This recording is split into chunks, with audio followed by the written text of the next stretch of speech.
Lin Tian was filled with rage and madness. He had waited so long for this day that he had forgotten how he entered the Tianlong Holy Land, or he had suffered his defeat, and even how Zi Sun had been taken away by Su Ming.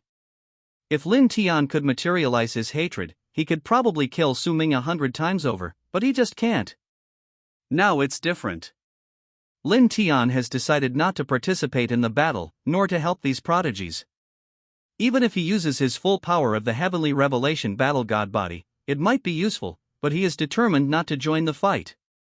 He also hoped that Su Ming and the other prodigies would all perish. Su Ming. Today is the day you die. Only when you're dead can I feel satisfied. Ha ha ha. Lin Tian laughed wildly in his heart, quietly retreating. The prodigies in front had already begun fighting the unbelievably beautiful figure. Leading them were Su Ming and Zi Sun, followed by Wu Qingran and Zhang Huanyue, with other prodigies behind them. Zi Sun had the highest cultivation. Even with Su Ming's full strength, he could only barely hold his own against her. Boom! A loud bang, the combined attacks of all the prodigies made her stagger, and Su Ming also felt the tremor. Too powerful. Su Ming thought to himself, judging from Lin Tian's appearance, he figured this person was probably the Heavenly Sun Empress, but something had happened. Although the Heavenly Sun Empress's strength was not what it used to be, her early-stage open heaven realm combined with demonic energy completely suppressed everyone. Chapter 38 Fighting. Dozens of cultivators launched a full-force attack, easily blocked by her black flame. Dark Yang Flame. The demonic figure roared in a low voice, and with a deafening roar, a towering black flame descended. The prodigies unleashed their various abilities: Golden Victory Sword, Water Mirror Flame, Bewitching Heart Flame. But these techniques shattered instantly before the black flame, utterly useless. Everyone watching this scene felt panicked, even somewhat disoriented. After all, who isn't afraid of death? If they hadn't been trapped, some might have already fled.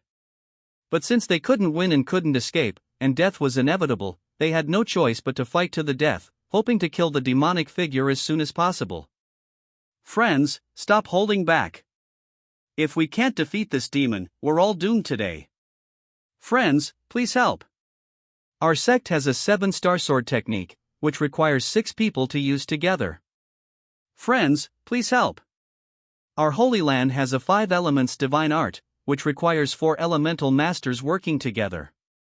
Immediately, the geniuses unleashed their best skills, ready to fight to the death. Some had hesitated about holding back, but finally hardened their hearts. Friends, watch closely. And so, a riot of colorful attacks erupted. Flying swords, spears, darts, gourds, copper coins, and other magical weapons were hurled at the demonic figure. But the demonic figure, transformed from the Heavenly Sun Empress, didn't stop, unleashing Dark Sun Flame. Devour. This fireball was fiercer, faster, and more violent than before. All the geniuses watched in horror as the enormous black fireball, like a black sun, devoured all attacks and magical artifacts, sparing neither talismans nor energy. The fireball grew larger and larger before crashing down on Su Ming and his group. Su Ming's face was serious, even a little tired. Too powerful. But I can't die here, he thought to himself. Although they wouldn't die immediately, if this continued, these geniuses had no chance of winning. The Heavenly Sun Empress's move had turned all their attacks into counterattacks, leaving them with despair. Su Ming thought of Li Shui at home. Although he had previously intended to use her against Lin Tian, she was now very powerful. But her face showed resentment. She clearly hadn't expected things to turn out this badly. This suddenly appearing demon is incredibly powerful. Zi Sun looked at Su Ming, who, under her gaze, felt as if he could hear her innermost thoughts. Su Lang, I really want to hold you tight until the very last moment. Just then, Su Ming suddenly realized he had forgotten someone. If everyone present couldn't handle the demon that the Heavenly Sun Empress had transformed into, he definitely had a way. That person was Lin Tian. Li Shui, I did want to use you before, but things are different now. This was Su Ming's truest feeling.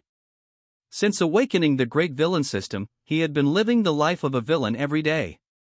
He had beautiful women, powerful backers, and a fulfilling life. He spent his days planting flowers, practicing his skills, and occasionally suppressing Lin Tian, which allowed his strength to increase rapidly. This life seemed happy, but Su Ming understood that true villains weren't cold-blooded and ruthless. It was precisely because of deep emotions that they had so many entanglements, thus becoming enemies of the world. If it weren't for Lin Tian, Su Ming probably wouldn't have fought so desperately. Lin Tian was still alive, and Su Ming would never stand idly by. Regardless of the past, present, or future, Su Ming was destined to confront Lin Tian head-on. Having lived with Li Shui for many years, Su Ming had long considered her his wife, and he absolutely could not stand by and watch Lin Tian return and take everything away. Suddenly, Su Ming realized that his greatest enemy was lurking behind him, Lin Tian. Just now, those prodigy cultivators and the demonic figure transformed from the Heavenly Sun Empress were locked in a fierce battle, and Su Ming was under so much pressure that he had completely forgotten about Lin Tian. Thinking of this, Su Ming rallied his spirits. This kid is hiding in the shadows, he must have a way to deal with the Heavenly Sun Empress's demonic energy. Su Ming guessed, otherwise, even if Lin Tian wanted to harm him, he wouldn't be willing to die along with him, right? It's one thing for cultivators of their level to die, but what can an ordinary cultivator like Lin Tian do? Since he hasn't made a move, he must have his own plans. Just then, the massive dark blazing sun was about to crash down when Su Ming roared, his voice echoing throughout the area, "Tianer! Where are you? Come to Dad! You can't withstand this attack, come here quickly!" Su Ming's powerful divine sense swept across the area, easily locating Lin Tian. However, he first anxiously told the three women, Huan Yu, Wu Qingren, Zisun. "Quickly activate the protective array, it's that rune stone I gave you." "Okay." The three women agreed, deeply moved that Su Ming was still thinking of them at such a crucial moment. But the situation is urgent right now, and there's no time to think about it. Su Ming immediately rushed to Lin Tian's side. Su Ming's shout had been recorded by the projection stone and would be shown to Li Shui later, letting her know Su Ming's feelings for Tianer. How deep is the love? Su Ming walked up to Lin Tian, pretending to set up an energy shield, then secretly activated his own armor and protective formation. Lin Tian, who had been standing smugly behind, ready to watch Su Ming and the others deal with the demonic creature transformed from the Heavenly Sun Empress, was suddenly confronted by Su Ming. Lin Tian was furious. Why? Of all those attacking the demonic creature, Su Ming's attacks were the most ferocious. If this were a game, whoever deals the most damage to the boss would be chased by the boss. The demonic creature transformed from the Heavenly Sun Empress had lost its mind and, sensing Su Ming's attack, naturally chased after him. Thus, the fireball hurtled towards Lin Tian and Su Ming. Su Ming, while defending, shouted, "Tianer! Why aren't you moving? Run with me!" With that, his transformed form slapped Lin Tian, pulling him towards him. Lin Tian was stunned and disoriented. When he looked up, he nearly coughed up blood, his face turning bright red. If he could speak, he would have yelled, "Su Ming, are you crazy? You started this fire, and then you used me as a human shield. Damn it!" Lin Tian had no time to react.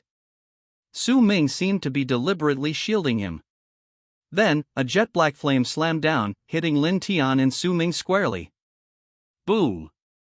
With a deafening roar, the black flames exploded in all directions, instantly engulfing the entire arena in a sea of fire, making everyone feel unbearably hot.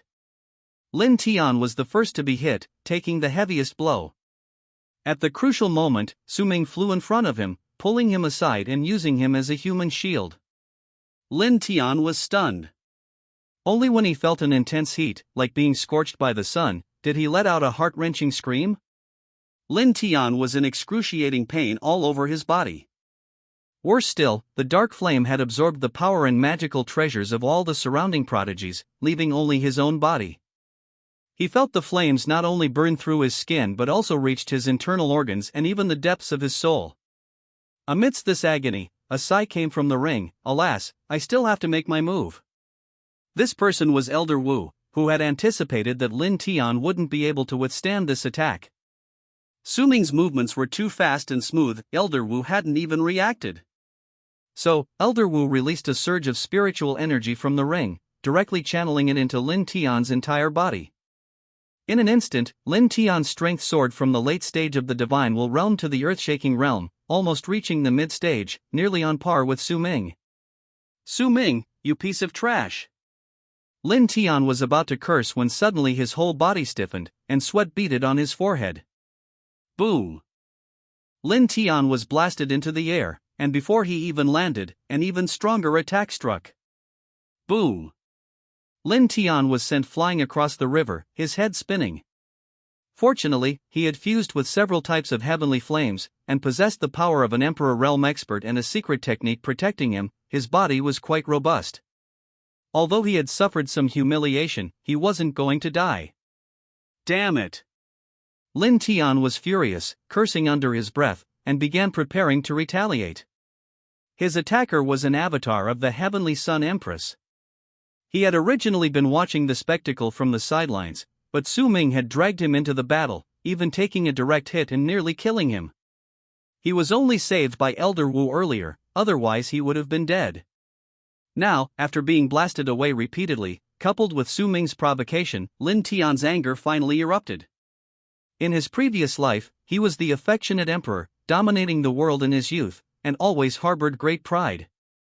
He hadn't originally wanted to deal with the Heavenly Sun Empress's avatar, but his current frustration and anger made it impossible for him to tolerate it any longer. You've had enough. It's my turn. Lin Tian roared, his purple Azura armor instantly covering his entire body. Hellfire. Icy purple flame. Potential unleashed. Lin Tian unleashed his full power instantly. He always challenged opponents far stronger than himself, and this time was no exception. His combo moves flowed smoothly like water, almost without pause, transforming him into a 100-foot giant who collided with the Heavenly Sun Empress's avatar. With a deafening boom, Lin Tian's fist struck the demonic charm's massive black claw. Immediately afterward, Lin Tian was sent flying backward, crashing heavily into the arena wall and sliding over 1,000 meters. All the geniuses present fell silent. Lin Tian had been aggressive, speaking loudly, displaying an arrogant demeanor. He certainly didn't seem like an ordinary person. But who could have imagined that this guy was actually so fragile? Lin Tian's figure was sent flying by the demonic charm's claw. This sudden turn of events threw everyone into a panic. Before anyone could react, Lin Tian dusted himself off and stood before them again, radiating a wild aura. Yes, it was Lin Tian. He could feel his blood boiling, as if some power within him was awakening. Lin Tian loved this state. Anyone with the battle god body would be immersed in battle, and he was no exception. At this moment, only one thought filled his mind: to teach this opponent a lesson. The dark shadow was visibly taken aback when it saw Lin Tian not only survive but also make a powerful comeback. But the next second, it shot towards Lin Tian like an arrow released from a bow, its speed so fast it was dazzling. The geniuses simply couldn't keep up with its movements. Lin Tian grinned, revealing a fierce expression, as he saw the demonic figure attack again. As long as no one interfered with his battle, he didn't mind dealing with the demonic form of the Heavenly Sun Empress first, and then properly punishing Su Ming. Without hesitation, Lin Tian acted. Amidst the resounding thuds, Lin Tian was repeatedly knocked away, yet he rose again and again, covered in blood, looking like a demon just crawled out of hell. The geniuses were dumbfounded. Is this guy even human? He's incredible. Should we go help him? Help you, my foot. We couldn't even beat him just now, and we can only watch helplessly. Just as everyone was discussing this, Su Ming emerged from the firelight and stood beside the three girls. Senior brother, shouldn't we go help Lin Tian? Brother Su Ming, are you hurt? Su Ming, are you alright?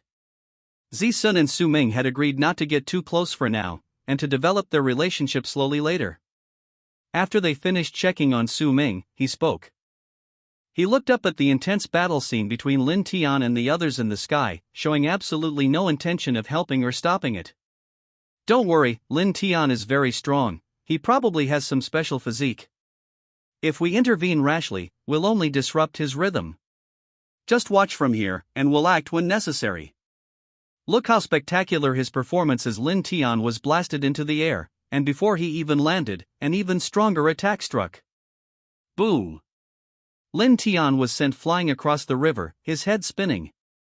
Fortunately, he had fused with several kinds of heavenly flames, and with the power of an Emperor Realm expert in the protection of secret techniques, his body was quite robust. Although he had suffered some injustice, he wasn't going to die. Damn it! Chapter 39, We Can't Win It All. Su Ming feigned complete mastery of the battle, ignoring Lin Tian's brutal injuries. A cold glint flashed in his eyes as he thought, is this the battle god body? Truly amazing. I designed this setting, and now I'm experiencing it firsthand. Lin Tian, you really won't let me have an easy time. Su Ming watched Lin Tian's near-frenzied battle in the sky, his killing intent intensifying. He wanted nothing more than to rush up and end Lin Tian's life with his own hands. This protagonist is simply too overpowered. Roar! With a deafening roar, Lin Tian was blasted away once more. The audience below had lost count of how many times this had happened. Everyone was utterly astonished by Lin Tian's monstrous regenerative abilities. This guy named Lin Tian is truly incredible.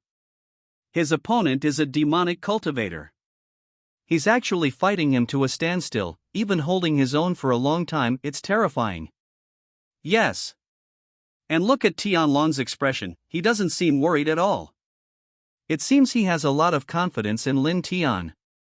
Does he have some hidden trick up his sleeve to take down that demon? Well said. Let's keep watching. I think a big show is about to begin. But to be honest, Lin Tian is really amazing, he's truly impressive. The surrounding geniuses whispered among themselves. Su Ming and the three women stood to the side, their eyes fixed on the battle in the sky. Lin Tian charged left and retreated right, each time getting covered in blood and wounds, yet a smile of excitement lingered on his face, clearly enjoying the intense battle. Because of Lin Tian's battle god body, the more he fought, the fiercer he became, the more injured he was, the stronger he grew. At first, he could only take the hits, with no chance to retaliate. But after dozens of rounds, Lin Tian began to counterattack, occasionally even managing to hit the demon, though it only made her momentarily stunned.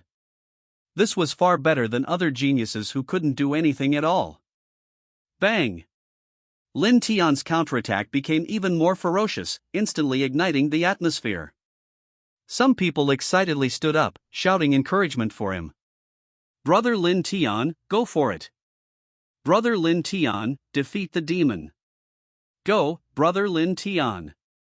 Brother Lin Tian, so cool. These voices reached Lin Tian's ears, almost distracting him and causing him to lose focus. His expression turned somewhat annoyed. He wanted to turn around and yell, damn it. %. Before he could finish, he was blasted away by the black shadow again, leaving all the geniuses speechless. They were fighting so well, why did you turn around? Brother Lin Tian, we all saw your efforts. Focus, quickly finish off the demon. We'll treat you to drinks and meat later. That's right, Brother Lin Tian. Lin Tian was blasted away again, his lips twitching, clearly having suffered a lot. He took a deep breath, feeling incredibly frustrated, but could only grit his teeth and continue fighting. Damn it, Su Ming. And all you trash. Either fight, or shut up.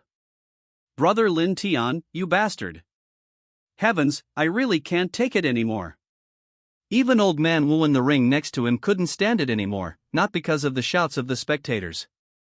Old Wu, Lin Tian, end this fight quickly. I feel that demonic cultivator's power is rapidly recovering. If this continues, even with your excellent physique, you won't be a match for her. Her condition is improving. Old Wu's voice rang in Lin Tian's ears, tinged with urgency. Although Lin Tian was fighting with great passion, he needed to calm down and think things through. This absolutely cannot continue. Winning or losing, it won't benefit me. Right, where did that good-for-nothing Su Ming go? Just now, Lin Tian was so caught up in his anger during the counterattack that he only remembered who the real enemy and culprit was after calming down. Lin Tian secretly glanced down at the arena and almost vomited blood in anger. He saw Su Ming looking completely relaxed. He had somehow managed to get a chair and sat on the ground, holding the petite Zheng Huanyue in his arms, slowly sipping a cup of spiritual wine. Two beautiful women, Wu Qingran and Zi Sun, stood beside him like maids. What was even more infuriating was that Zheng Huanyue was feeding Su Ming a bunch of grape-like spiritual fruits, the two of them smugly enjoying themselves. Lin Tian, seeing this, was so angry he felt like his brain was about to explode, wanting nothing more than to rush over and beat Su Ming up. He was here, desperately taking a beating, while Su Ming was sitting on a chair, chatting and laughing with the beauties, even being fed by one. This wasn't a treasure hunt, it was a vacation of pure bliss. Just as Lin Tian was distracted by Su Ming's behavior, Su Ming noticed him and feigned concern, calling out, "Tianer, be careful." The next moment, the distracted Lin Tian was once again sent flying in full view of everyone. Actually, everyone was quite curious as to why only Lin Tian was being beaten, while the dark figure didn't attack anyone else. The reason for this was probably only known to Su Ming and Lin Tian. Su Ming guessed that Lin Tian's presence and physique might have made the dark figure feel threatened. Moreover, Lin Tian possessed a considerable amount of heavenly flame. The different colors of spiritual energy emanating from him alone revealed his special nature. As the Heavenly Sun Empress, who controlled all the flames of the world, heavenly flame was her forte. Lin Tian also possessed a significant amount of heavenly flame. If she saw it, even if she transformed into a demon, she would subconsciously want to kill Lin Tian and steal his flames. Finally, Lin Tian, who had been suffering for so long, could no longer endure this one-sided crushing defeat. Even with his strong body, his several counterattacks had failed to harm the demonized Heavenly Sun Empress, posing no threat whatsoever.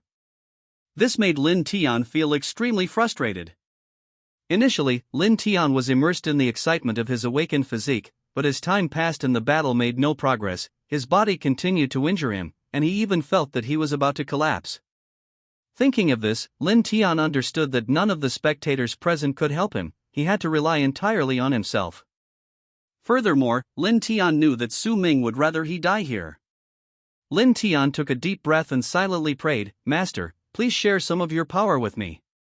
If this continues, I truly have no hope of winning." "Sigh, alright," old Wu sighed. This was the first time Lin Tian had called him master, and he hadn't expected it to be under these circumstances. However, old Wu didn't hesitate and immediately transferred a stream of spiritual energy from his ring into Lin Tian's body. Lin Tian suddenly felt a surge of energy throughout his body. Unlike the explosive feeling of the battle god body, this was a powerful force emanating from the depths of his heart. Lin Tian's cultivation level skyrocketed, from the early to mid-stage of the earth-shaking realm, then to the late stage, the semi-late stage, and even approaching the perfect realm. Lin Tian immediately felt the power surging within his body. Looking at the demonic figure that the Heavenly Sun Empress had transformed into, he noticed that her movements seemed slower. This was the benefit of advancing in realm. Coupled with the two heavenly flames he had obtained a few days ago helping to suppress the fire poison within his body, he had achieved this state. But just then, Wu Lao's weak voice came from the ring, "Lin Tian, quickly end the battle. My power can't last much longer, at most half a quarter of an hour. If you can't defeat the demonic cultivator within this time, your strength will regress, and you won't even last a second." "Understood." Lin Tian nodded and charged forward. He knew this power wasn't his own, he had to deal with it quickly. The geniuses who had been worried were startled by Lin Tian's sudden outburst. The spiritual energy emanating from Lin Tian shot straight into the sky, seemingly draining all the spiritual energy in the arena, reducing the surrounding air's spiritual energy by more than half. Then, Lin Tian roared, "Fight!" His true form grew several hundred meters taller, now level with the demonic phantom behind the demon. Then, a massive ball of spiritual energy coalesced into a gigantic fist, slamming into the demon and sending her flying. Amazing! Lin Tian is incredible. Go Lin Tian! We believe in you. Lin Tian is strong. Quickly deal with that demon, and we'll treat you to drinks later. Lin Tian's transformation excited all the geniuses. Hearing someone call his name, Lin Tian was instantly thrilled. Surrounded by cheers and praise, he felt incredibly pleased, as if he had returned to his former domineering days. However, that prefix annoyed him greatly, almost making him want to vomit blood. But now, focused on the battle, he couldn't afford to worry about anything else and could only endure it for the time being. He knew that all of this was Su Ming's fault. Once the battle was over and Empress Tianyan was rescued, Su Ming's death would be no excuse. Thinking of this, Lin Tian's excitement grew even stronger. He had waited for this day for far too long. Lin Tian stared at the demon before him, secretly pondering his plan. He knew very well who his true opponent was. Then, everyone was stunned and couldn't help but shout. Lin Tian, relying only on the power of a half-step perfect earth-shaking realm cultivator, completely overwhelmed the early-stage heaven-opening realm demonic shadow, forcing it to retreat repeatedly, unable to retaliate. Lin Tian chuckled inwardly, "What demonic cultivators are nothing before me? Even Empress Tianyan's avatar can't defeat me now." He had swept through everything since his youth, experiencing countless battles against opponents of higher levels. This difference was nothing to him. Lin Tian silently chanted Ice Heaven Purple Flame, and a massive purple flame erupted from his palm, the Ice Heaven Purple Flame, the celestial fire given to him by Elder Wu, which he had previously fused with. Lin Tian looked at the flame and the demonic shadow, intending to stop holding back and end the battle with this move. But just as he was about to unleash his power to subdue the demonic shadow, the fiendish avatar of the Heavenly Sun Empress suddenly turned cold, as if sensing danger, and fled frantically. This made Lin Tian's heart sink. Everything had been going smoothly, and even the follow-up plan to deal with Su Ming was in place. He hadn't expected this demonic figure to react so quickly and possess a certain level of intelligence. The other prodigies panicked as well. They saw the shadowy figure swiftly dodge away as soon as Lin Tian summoned the flames, turning to chase after the other prodigies. The prodigies caught by the demonic figure were killed almost instantly. The audience erupted in chaos. They had thought it was just a spectacle, but they hadn't expected it to involve them. Those prodigies who had been cheering him on fled their seats, seeking cover. Su Ming and the three women were also taken aback, but then sprang into action. Su Ming said first, "Follow me." The three women nodded in agreement and followed him, running in the opposite direction. Actually, if Su Ming and Zisun joined forces, they could probably hold off the demonic figure for a while, but Su Ming didn't want to take the risk. After all, Lin Tian had only managed to hold his own against the demonic figure with his full strength. This demonic figure must have used some special method to drastically increase its strength in such a short time, barely suppressing the demonic spirit. Su Ming wasn't a fool. If he were in Su Ming's shoes, the outcome wouldn't be much better. Moreover, Lin Tian was watching closely from the sidelines. If he were to seize an opportunity, Su Ming would suffer a great loss. So he silently said to himself, "Fellow cultivators, I'm sorry. To deal with Lin Tian, I have to sacrifice you first. Since we came to the Imperial Palace to seek treasures, we must be prepared to sacrifice. Opportunity and risk always go hand in hand." Soon, a cultivator screamed. Immediately afterward, his body was grabbed by the demonic spirit, an avatar of the Heavenly Sun Empress, and instantly turned into a dried corpse. Even more shockingly, the man seemed to still possess heavenly fire, yet it was still easily taken away by the demonic spirit. Moreover, the demonic spirit's strength seemed to have increased again. "Lin Tian's son, hurry up. We can't hold on any longer." Lin Tian. Chapter 40 Struggle. Fellow Taoist Lin Tian, young friend. Son. Come quickly and save us. The monks cried out for help, and Lin Tian's face suddenly froze. He had been fighting quite fiercely, but hearing these people repeatedly calling him son immediately made him unhappy. Then he saw Su Ming leading three women in a desperate escape, showing no intention of fighting at all. This made Lin Tian's lips twitch involuntarily. "So you, Su Ming, are a good-for-nothing, using me, Lin Tian, as a laborer." Lin Tian was now completely enraged. He even wished that all the monks present would be wiped out by the demon, including Su Ming and his gang. Then he could clean up the mess. Thinking of this, Lin Tian's heart raced with excitement. His deep-seated hatred could finally be avenged. He could finally personally deal with that villain who stole his wife and mother. Seeing Lin Tian's expression, Su Ming immediately understood his ulterior motives, but there was nothing he could do. This was the first time he felt the situation was somewhat out of control. It was too late to say anything. Su Ming could only hope that the demon would teach Lin Tian a lesson, and then he would seize the opportunity to launch a sneak attack. Thus, the scene became a chase between the demons and the chosen ones, while Lin Tian lazily followed, refusing to offer any assistance. Su Ming was also looking for an opportunity, wondering if he could instigate another battle between Lin Tian and the demons so he could reap the benefits. Just as Lin Tian and Su Ming were each pondering their plans, the demons weren't idle, reaping the lives of the chosen ones one by one. A series of screams rang out, the desperate cries of the chosen ones before their deaths. Soon, everyone realized that Lin Tian was deliberately harming them. They then began to curse, "Lin Tian, you son. Your ancestors. Look at what you've done. After we're all dead, you won't get away with it. Lin Tian, I curse your ancestors for 18 generations, may every generation produce daughters." Lin Tian's son was humiliated and insulted, and in the blink of an eye, those privileged youths turned on him. Just moments before, they had praised his abilities, now, they wanted nothing more than to kill him.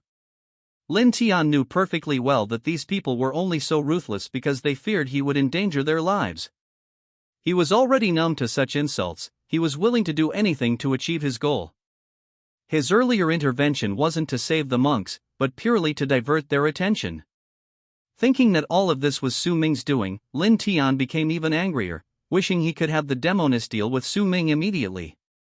However, Lin Tian's wish was destined to be in vain. Just as Su Ming was also becoming somewhat nervous, the demoness suddenly stopped, stunning all the privileged youths.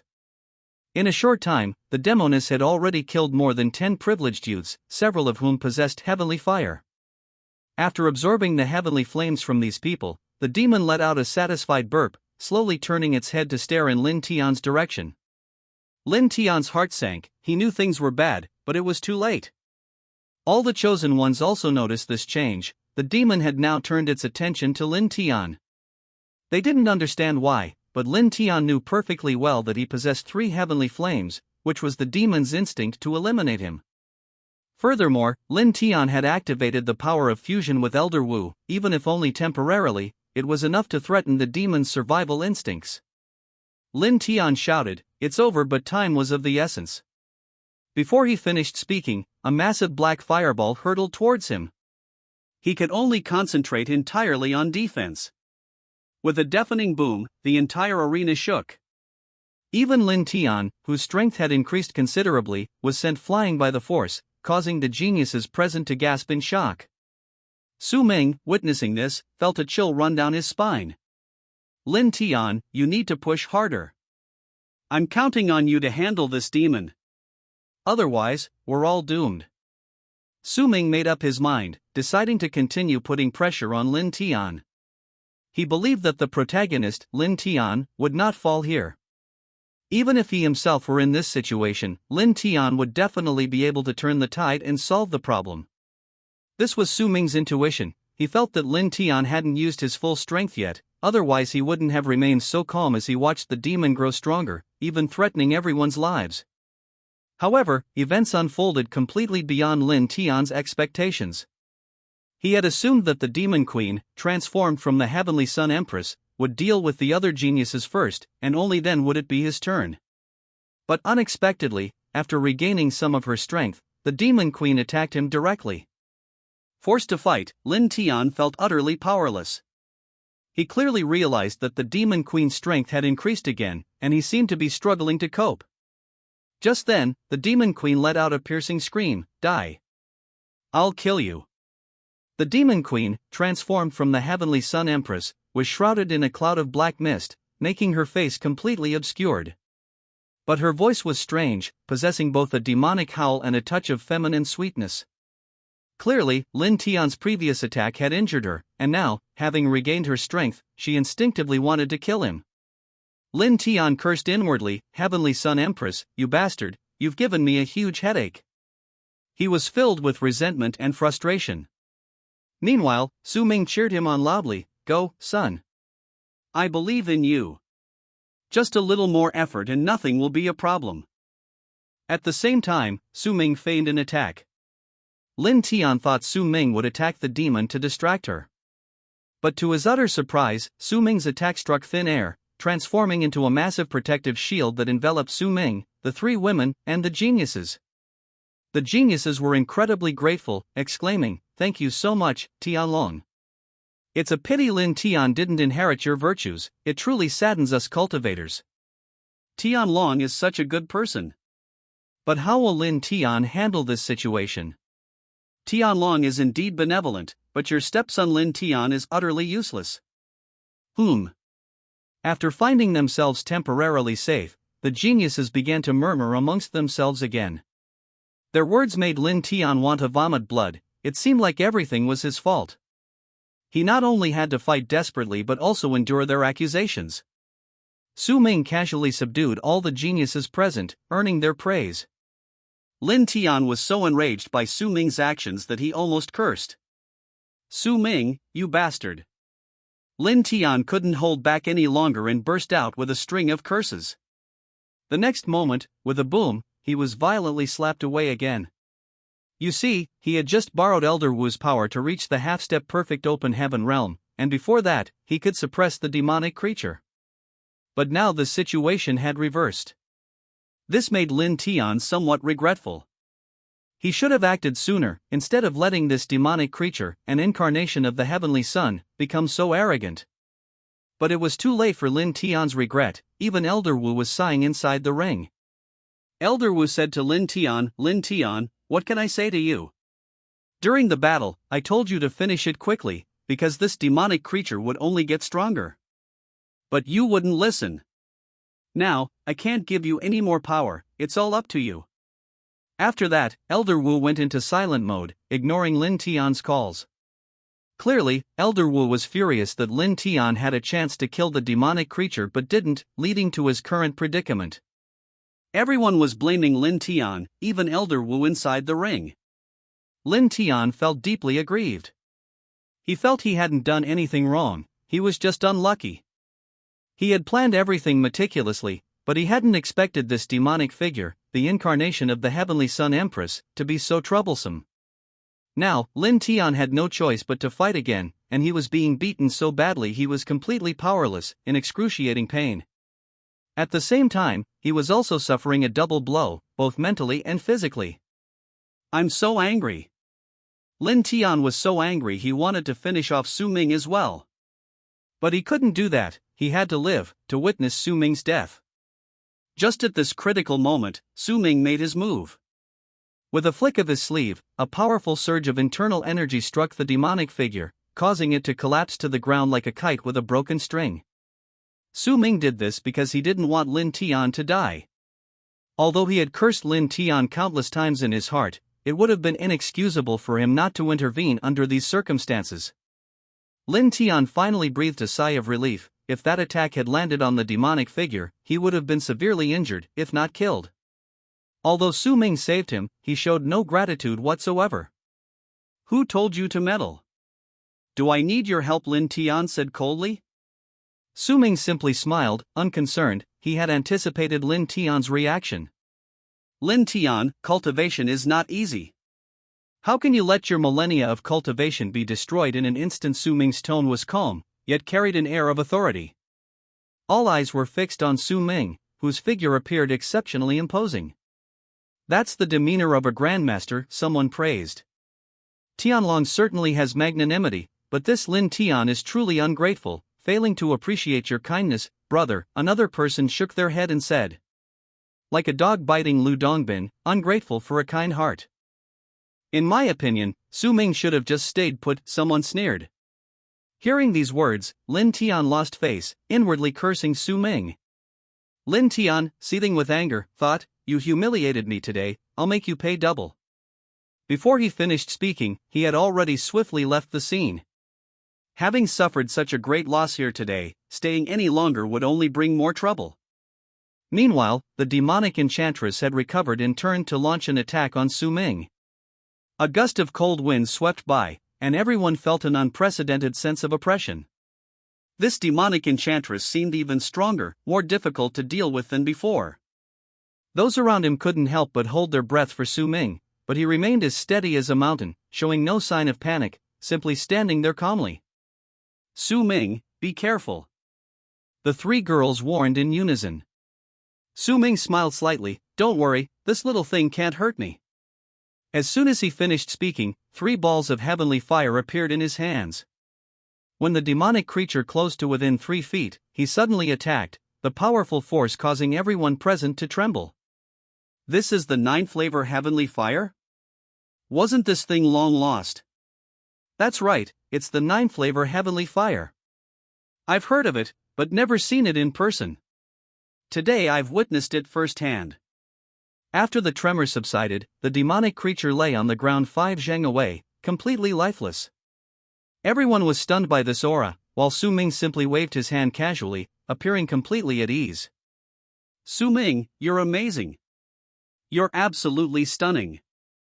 3 young women surrounded him, filled with admiration. The others also stood up in amazement. Su Ming's displayed strength had astonished them. Haha, the younger generation is truly incredible. Tianlong Palace lives up to its reputation. Even the demonic figure transformed from the heavenly sun goddess was no match for him. I think he hasn't even used his full strength yet. If he did, he'd be even more terrifying. This guy is likely to cause us trouble in the future. The geniuses chattered incessantly, Su Ming becoming the focus of everyone's attention. Su Ming had already heard their discussions. This was exactly the effect he wanted. While Tianlong Palace wasn't a top-tier force in the martial arts world, it still held a certain status. If he hadn't been holding back his strength, ranking in the top 3 wouldn't have been a problem. Su Ming slowly walked off the stage, and Zi Sun and the others immediately came to greet him. Honey, you did a fantastic job just now. It's a pity Lin Tian has disappeared. That kid is always a worry. How am I going to explain this to Li Shui when we get back? Chapter 41 The Masked Woman. Su Ming smiled and gently tapped Zi Sun's head with his fan. Don't worry, I'll explain everything to Li Shui. Let's go back to Tianlong Palace now. Although the martial arts tournament wasn't over yet, Su Ming felt there was no need to stay any longer. The protagonist, Lin Tian, was nowhere to be seen, and he had lost interest. As Su Ming prepared to leave, the palace master of the imperial palace looked slightly disappointed. Su Ming's demeanor surprised him. The demonic figure who had transformed into the young goddess had reached the supreme realm, but Su Ming appeared completely at ease. Tianlong, you've come all this way, why the rush to leave? Palace master, Lin Tian is my son. Now that he's missing, I must go back and tell my wife. The situation is urgent, so I must take my leave. The palace master had nothing more to say and could only let Su Ming depart first. The 4 of them traveled west, enjoying the scenery along the way. Husband, why not stay a little longer? Let's see the strength of the other sections. Zi Sun asked. Those are all minor characters, what's there to see? Staying too long will expose our weaknesses. Husband, you were so amazing just now. I think your cultivation has increased again. Teach us sometime, I'm stuck here, unable to break through. Su Ming laughed heartily and hugged her tightly. What's so difficult about that? Don't forget, our Tianlong Palace is the most skilled in this. Practice a few more times, and your cultivation will definitely increase greatly. Zi Sun blushed, understanding Su Ming's implication. Husband, you're taking advantage of me again. Amidst the playful banter, they soon arrived at Suyang City. The place was bustling and lively. Suddenly, a masked woman rode a 9-headed demon beast slowly through the street, followed by a dozen attendants. Pedestrians quickly made way, clearly indicating her extraordinary status. Husband, look, there's a rouge shop over there, let's go take a look. Women's love of beauty is innate. Zi Sun and the others, like young girls, couldn't tear themselves away from rouge. Buy a lot to take back, so others can have some too. We didn't prepare any gifts before leaving, but you have good taste, everyone pick a few to take back. As soon as Su Ming finished speaking, Zi Yin chimed in, Husband, you're so thoughtful. Xiao Hong added with a smile, our husband is not only thoughtful, but also very good at undressing. The group laughed heartily. Su Ming was beaming with pride, how could he not be happy with such beauties by his side? Su Ming said, Xiao Hong is right, your husband is indeed good at undressing. If you don't believe me, I'll let you experience it for yourselves tonight." The three women blushed instantly, but all wore satisfied smiles. Suddenly, a loud shout rang out from the crowd, "Get out of the way! All of you, get out of my way!" It turned out to be the masked woman's attendants shooing people away. They had just arrived in front of the rouge shop. The crowd scattered, but some still sustained minor injuries. Ming turned around and his mood instantly soured, his pleasant mood vanished. "Get out of the way! Can't you understand human language?" One of the attendants reached out to strike Ming, but before he could touch him, he was sent flying like a kite with a broken string. The other servants, seeing the situation was escalating, immediately surrounded him. "Who are you people? How dare you go against the Su family? You're asking for trouble." A man who seemed to be in charge stepped forward, his face menacing. "The Su family? I've never heard of that name before. We just came to buy some cosmetics, what's it to them? This is going too far." Ji-sun stepped forward and said. The shopkeeper, seeing the situation was turning sour, hurriedly ran over to advise, "Sir, you may not know, but these people are important figures in the Su family. You can't afford to offend them. You'd better leave quickly." "Oomph, what's there to be afraid of? Even if they were the emperor himself, they'd still have to follow the order of arrival." Ji-sun was a senior member of Tianlong Palace. She had never been treated like this before. "Little girl, you're quite arrogant. I'll show you what's what later." The steward had barely finished speaking when he conjured a blade of energy in his hand, but against Ji-sun, it was nothing more than a childish trick. With a casual flick of her wrist, the steward felt a chill on his neck and collapsed to the ground, motionless. The steward's eyes widened, he didn't even know how he died. You actually dared to kill the steward of the Su family." The other servants panicked, their words tough but their bodies retreating. "A bunch of little bitches. I'm in a good mood today, I can't be bothered with you. Get lost." Ziyun was furious, her good mood was completely ruined. "You audacious female thief! You dared to kill my steward in front of so many people. What are you all standing there for? Attack!" The masked woman finally spoke. The servants exchanged glances, gritted their teeth, and charged forward. But they were no match for Ziyun. They felt a wave of energy hit them and were sent flying 5 zhang away. "Ouch!" The masked woman suddenly cried out, clearly not expecting her opponent to be so powerful. "Nine-headed beast, what are you standing there for?" she shouted as she jumped off the nine-headed beast's back. The nine-headed beast roared, opening its blood-red maw and spewing out a ball of scorching flame. Ziyun chanted an incantation, and a shield immediately appeared around her. She stood inside the shield, a smile on her face, as if nothing had happened. "Hurry and go find the 2 elders." The masked woman shouted the order, and the servants hurriedly ran away. The nine-headed beast, finding the flames ineffective against Ziyun, immediately extended its claws and viciously attacked her. The attack was incredibly powerful, and Ziyun dared not be careless, quickly dodging. "Sister, we're here to help you." Ziyan and Xiaohong saw this and rushed forward to help. "Bite them to death," the masked woman ordered viciously. These words enraged Ming. He hadn't wanted to get involved, but seeing the masked woman's arrogance, he decided to no longer tolerate it. Just then, 3 bolts of lightning struck down from the sky, directly hitting the nine-headed demon beast. When the smoke cleared, the nine-headed demon beast lay dying within the smoke. You actually killed my pet. I will never let you get away with this. You won't escape Suyang City." The masked woman ran away like a madwoman, clearly not expecting her nine-headed demon beast to be so useless. Ziyun and the others were about to give chase when Ming stopped them. "Ziyun, that's enough, don't chase her anymore. That woman is just an ordinary person. Now that we've taught her a lesson, let's not pursue her any further." Ming said calmly. The 3 sisters stopped in their tracks upon hearing this.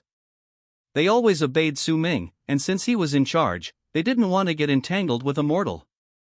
Among the onlookers, someone praised, "This brave man has done a great service to our Suyang city." Indeed. That nine-headed monster from the Su family always bullies the common people, but now it's finally been dealt with. We don't have to be afraid of it anymore. Other side, this Taoist priest's skills are truly unfathomable. We didn't even see how he did it. It seems the Su family is in big trouble this time. Among the crowd were many cultivators, who knew how powerful those 3 bolts of lightning were. The Su family was one of the most powerful clans in Suyang City, standing strong for thousands of years, with its own deep-rooted foundation. The owner of the cosmetics shop, finally regaining his composure, rushed to Su Ming's side, wringing his hands anxiously. "Young man, you'd better take these 3 ladies away quickly. This is a big problem." Su Ming, seeing his flustered appearance, couldn't help but laugh. "Leave? Why should I leave? I still want to buy some cosmetics." The owner was jumping up and down in panic, sweat beading on his forehead. "Oh dear, you've really screwed me over. Offending a powerful family like the Su family has brought me bad luck too." The owner sighed, sitting down on the ground in disappointment, muttering complaints. "Old man, please get up. I'm not leaving, I want to see what they're up to. If I run away now, they'll definitely cause you trouble. I've always acted with integrity and would never implicate the innocent." The owner was just an ordinary person. He hadn't even seen how Su Ming had acted, but he knew in his heart that he had made a mess of things. "Grandma, don't be afraid. My husband is here, he definitely won't let you suffer. Tell me, what's the background of this Su family? Why are you so afraid?" The shopkeeper gave a bitter smile, his heart pounding with anxiety. "The Su family is the largest family in Suyang City. The patriarch is named Su Jinghai, and his cultivation has reached the cave mansion realm. They have a history of over 1,000 years in Suzhou City. They are usually domineering and tyrannical. We small merchants dare not approach them, a slight mistake could lead to our deaths. Now that you've killed Lord Su's 9-headed demon beast, she certainly won't let it go. I advise you to run away quickly, staying here will only add 3 more lives to your losses." Su Ming smiled and stepped forward to help the shopkeeper up. "Boss, don't worry, I'd like to see what the Su family can do to me." "Don't worry, they won't dare to do anything to you. Yes, boss, with my husband here, you can rest assured. Hurry up and get us some rouge and powder, I need this, and that." The boss was shocked, he had never seen such a calm person. The 9-headed demon beast that had just killed the Su family patriarch a moment ago was now acting as if nothing had happened. "I appreciate your kindness, but I was just unlucky today. However, I can see that you are all kind people, good deeds will be rewarded. Anyway, my days are numbered. Take these rouge and powders as you like, consider them a small gift from me. This 9-headed demon has harmed many people over the years, exchanging my life for its is worthwhile." Su Ming frowned, wondering just how arrogant the Su family was to instill such fear in the people. "Who killed our family's 9-headed demon?" 100 servants had already gathered outside the door, with 4 men standing in the middle, exuding an air of arrogance. Su Ming slowly walked to the door, his gaze resolute and fearless. "Who's shouting outside? Why have you let the dogs out in broad daylight?" The servants weren't fools, they heard the sarcasm in his words and said coldly, "Looks like you're pretty cocky. Today, we'll show you the methods of the Su family. What are you all standing there for? Attack now." As soon as the first elder finished speaking, 100 servants pounced on Su Ming and his group. How could those servants be a match for Su Ming? Su Ming casually waved his hand, and a powerful burst of internal energy instantly erupted. The 100 servants immediately fell to the ground, groaning in pain. "You do have some skill, I'll see what you've got." Before the 4th elder finished speaking, he had already attacked, unleashing a heaven-turning seal aimed directly at Su Ming. Su Ming dared not be careless, judging from his opponent's strength, he was at least at the mid to high level of the true person stage. "Such petty tricks, you dare show off in front of my husband?" Before Su Ming could even make a move, Zisun and Xiu Hong had already attacked. The 4th elder, like a kite with a broken string, coughed up blood, his body suspended in midair. This scene shocked everyone. "Who exactly are you? State your names." The first elder, having seen much of the world, knew he was no match for Su Ming and his group, so he asked about their origins. If you want to fight, then fight. What's with the nonsense? Zisun said angrily, completely disregarding these guys. Then don't blame us for being impolite, all of you attack. The first elder understood that even if they attacked together, they might not be a match for Su Ming and his group. But having said that, if he didn't fight, he would have no face to show in Suyang City. The three of them soared into the air, their magical artifacts radiating brilliant light, unleashing deadly attacks. Perfect. Zisun showed no fear, her jade maiden sword whistling through the air, instantly blocking the golden light. Su Ming slowly walked to the door, his gaze resolute, showing no fear. Who's shouting outside? Why are you letting the dogs out in broad daylight? Chapter 42 The Nine-Headed Beast. Those men weren't fools, they heard the sarcasm in his words and coldly said, "Looks like you're pretty arrogant. Today, we'll show you the methods of the Su family. What are you all standing there for? Attack now." As soon as the first elder finished speaking, over 100 servants rushed towards Su Ming and his group. How could those servants be a match for Su Ming? Su Ming casually waved his hand, and a powerful burst of internal energy instantly erupted. Over 100 servants immediately fell to the ground, groaning in pain. You do have some skill, I'll let you experience it. Before the fourth elder finished speaking, he had already attacked, his heaven-turning seal aimed directly at Su Ming. Su Ming didn't dare to be careless, judging from his opponent's strength, it was at least mid to high level of the true person stage. Such trivial skills, you dare to show off in front of my husband. Zisun and Xiu Hong had already attacked before Su Ming could even make a move. The fourth elder, like a kite with a broken string, spat out blood, his body suspended in midair. This scene shocked everyone. Who exactly are you? State your names.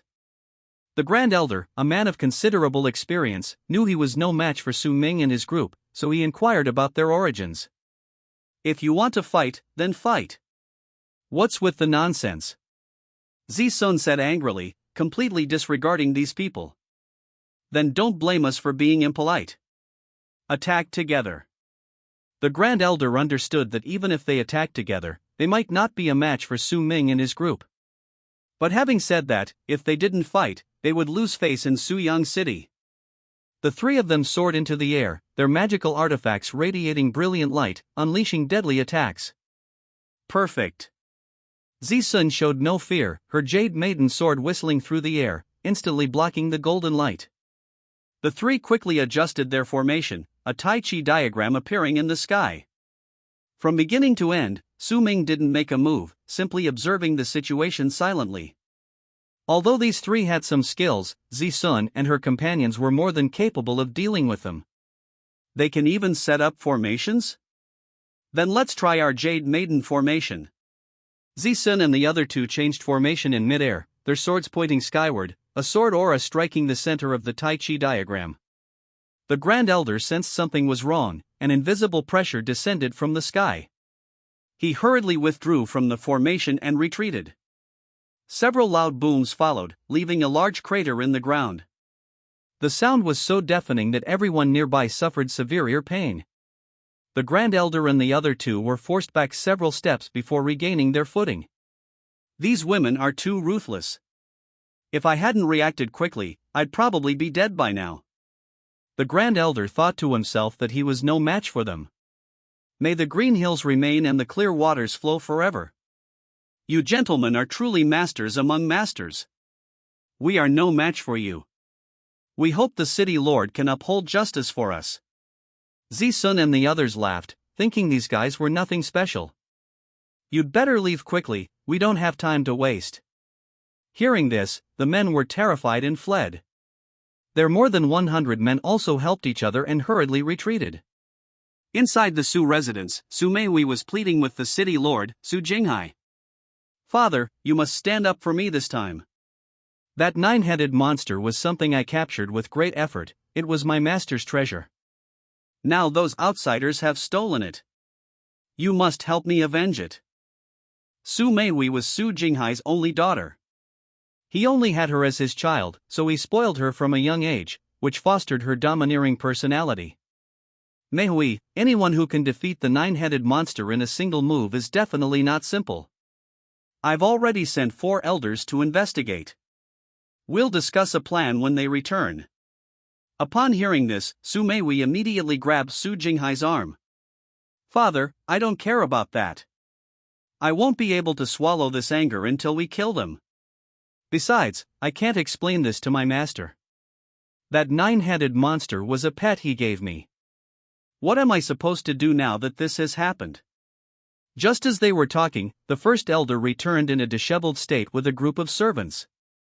Su Jinghai understood the situation immediately upon seeing their appearance. Lord City Lord, the 4 of us are useless, we were indeed no match for those women. The 4th elder unfortunately sacrificed himself, and we almost lost our lives too. Upon learning of the 4th elder's death, Su Jinghai was furious, but as the lord of the city, he quickly calmed down. Have you found out their background? There are many powerful figures in the martial arts world, some of whom even the Su family cannot afford to offend. Know yourself and know your enemy, and you will never be defeated. He needed to figure out their identities first. They wouldn't reveal their sect, so we couldn't find out anything about them. Su Jinghai frowned, surprised by this outcome. Father, what are you waiting for? The 4th elder has been killed by them. If all else fails, I'll go and ask my master to come out of seclusion. Su Meihui, still unaware of the gravity of the situation, continued to cling to Su Jinghai, pleading. Meihui, don't act rashly. What is the identity of the 9 dragons' true man? How can we just ask him to come out of seclusion? We haven't even figured out their situation yet, we absolutely cannot act rashly. The Su family's ability to maintain its position in Suyang City for a century was entirely due to Su Jinghai's shrewdness and strategic thinking. Seeing their opponent so powerful, he dared not act rashly. The slightest mistake could lead to the annihilation of the entire family. You all go back, I'll deal with them. After dismissing everyone, Su Jinghai prepared to leave. Seeing her father about to leave, Su Meiwei quickly followed. Dad, I want to go too. Stop messing around. Haven't you caused enough trouble already? You couldn't even handle 4 elders, let alone those women. The men next to you didn't even lift a finger. Are you looking for trouble? Su Meihui had never seen Su Jinghai so stern with her. Only then did she realize the seriousness of the situation. She stepped aside, saying aggrievedly, then be careful. Su Jinghai didn't reply and walked straight ahead. Su Ming and the others waited for a long time at the cosmetics shop. The Su family hadn't come to cause trouble, and Zi Sun and the others were starting to get impatient. Are they scared? Why hasn't anyone come yet? We still have a long way to go. Yes, I think they definitely won't dare to come. Husband, should we go first? Su Ming listened and said, let's wait a little longer. The old man is right. If this matter isn't resolved, he'll be in danger. This shopkeeper is a good person, helping him is an act of kindness. An incense stick's worth of time passed, but still no one came. The 3 women's stomachs were growling with hunger. Husband, we're starving. We've heard that Su Hua Gao, a type of steamed cake, in Suyang City is the most delicious. Could you go buy some for us? Su Ming smiled and replied, you little gluttons, if you want Su Hua Gao, just say so. Why make excuses? Wait a moment, I'll go buy some right away. If any enemies come, wait for me to return. Just as Su Ming stepped out, Su Jinghai arrived at the rouge shop. The owner, seeing the patriarch arrive in person, quickly went to greet him. Master Su, help! These customers accidentally injured your pet. Please, have mercy and let us go. The shopkeeper knelt down with a thud, his eyes filled with terror. Get up first. I know about this. It has nothing to do with you. After saying this, Su Jinghai looked at Zi Sun and Xiao Hong. Old man, are you here to teach your men a lesson? If you're going to fight, hurry up. We still have food to eat. Zi Sun didn't take Su Jinghai seriously at all. Normally, Su Jinghai would have already lost his temper, but he didn't dare to act rashly before figuring out who the other party was. Ladies, I am Su Jinghai, the head of the Su family in Suyang City. My daughter was ignorant and disturbed you all. I sincerely apologize. Su Jinghai's attitude surprised Zisun and the other two. They had initially thought he was there to cause trouble, but instead, he was there to apologize. You old man are quite sensible. We were just passing by. We hope you won't make things difficult for the shopkeeper. Since the other party had made his stance clear, Zisun and the other two weren't unreasonable people.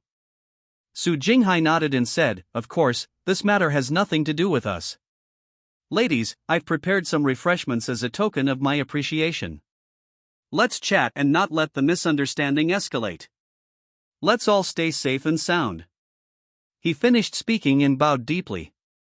The three women waved their hands. "No need, we still have to travel. Seeing that you know the proper etiquette, let's let it go." Su Jinghai hurriedly cupped his hands and said, "Esteemed fairies, I'm afraid my sincerity is insufficient. However, please give this old man some face. My Su family has been rooted in Suyang City for 100 years, we should at least show some respect." At this moment, Su Ming pushed open the door and entered, carrying several packets of Su flour cakes. His wife called out, "You're finally back. That old man invited us to his house, but I declined. Thank goodness you're here, you decide." Seeing Su Ming return, Su Jinghai hurriedly went to greet him. "Hero, my daughter was impolite and offended everyone. I'm so sorry, please do me the honor of coming to my house." Su Ming didn't want to go, but seeing Su Jinghai's humble attitude, and worried that the shopkeeper might be implicated if he left, he replied, "I'd be honored to accept." "Lead the way." The group filed out, and Zisun whispered to Su Ming, "Why did you agree to him?" Su Ming smiled, "Since I'm here, I shouldn't refuse. Some things can't be avoided. He's so sincere, and we haven't had dinner yet, why should I go against his wishes?" Shortly afterward, the group arrived at the Su family mansion, grand in scale and magnificent in appearance. I didn't expect the Su family to be so wealthy, building such a large house. Even the well-traveled Zisun and the others couldn't help but admire it. Su Jinghai led the group to the main hall, where several ladies emerged from the back courtyard. "Young heroes, may I ask your esteemed names? There was a misunderstanding earlier, please don't take it to heart." Su Jinghai's politeness made Zisun feel somewhat apologetic. "Lord Su, you're too kind. We may have been a bit too rough earlier, please forgive us. It seems it truly was a misunderstanding." Su Jinghai quickly replied, "We've become acquainted through this misunderstanding. Please rest for a while, I'll go prepare the meal." After Su Jinghai left, Zisun said to Su Ming, "It seems this city Lord Su is quite sincere. I actually feel a bit guilty. He's so polite after killing those two. He's quite magnanimous." Su Ming understood that Zisun was straightforward and frank, but he knew the dangers of the martial world and felt that Su Jinghai couldn't possibly be so kind, he must have other motives. He chose to remain silent, observing the other party's next move. Outside the living room, Su Jinghai pushed open the door to another room, where Su Meihui and several other elders were. As soon as Su Meihui saw him, she hurriedly went to greet him. "Father, what are you planning? That guy killed the fourth elder, and not only are you not pursuing the matter, you're even hosting a banquet for them. I really don't understand what you're thinking." "That's right, City Lord, we simply can't swallow this insult. Although we can't defeat them, even if it costs us our lives, we have to fight them to the end." An elder said angrily.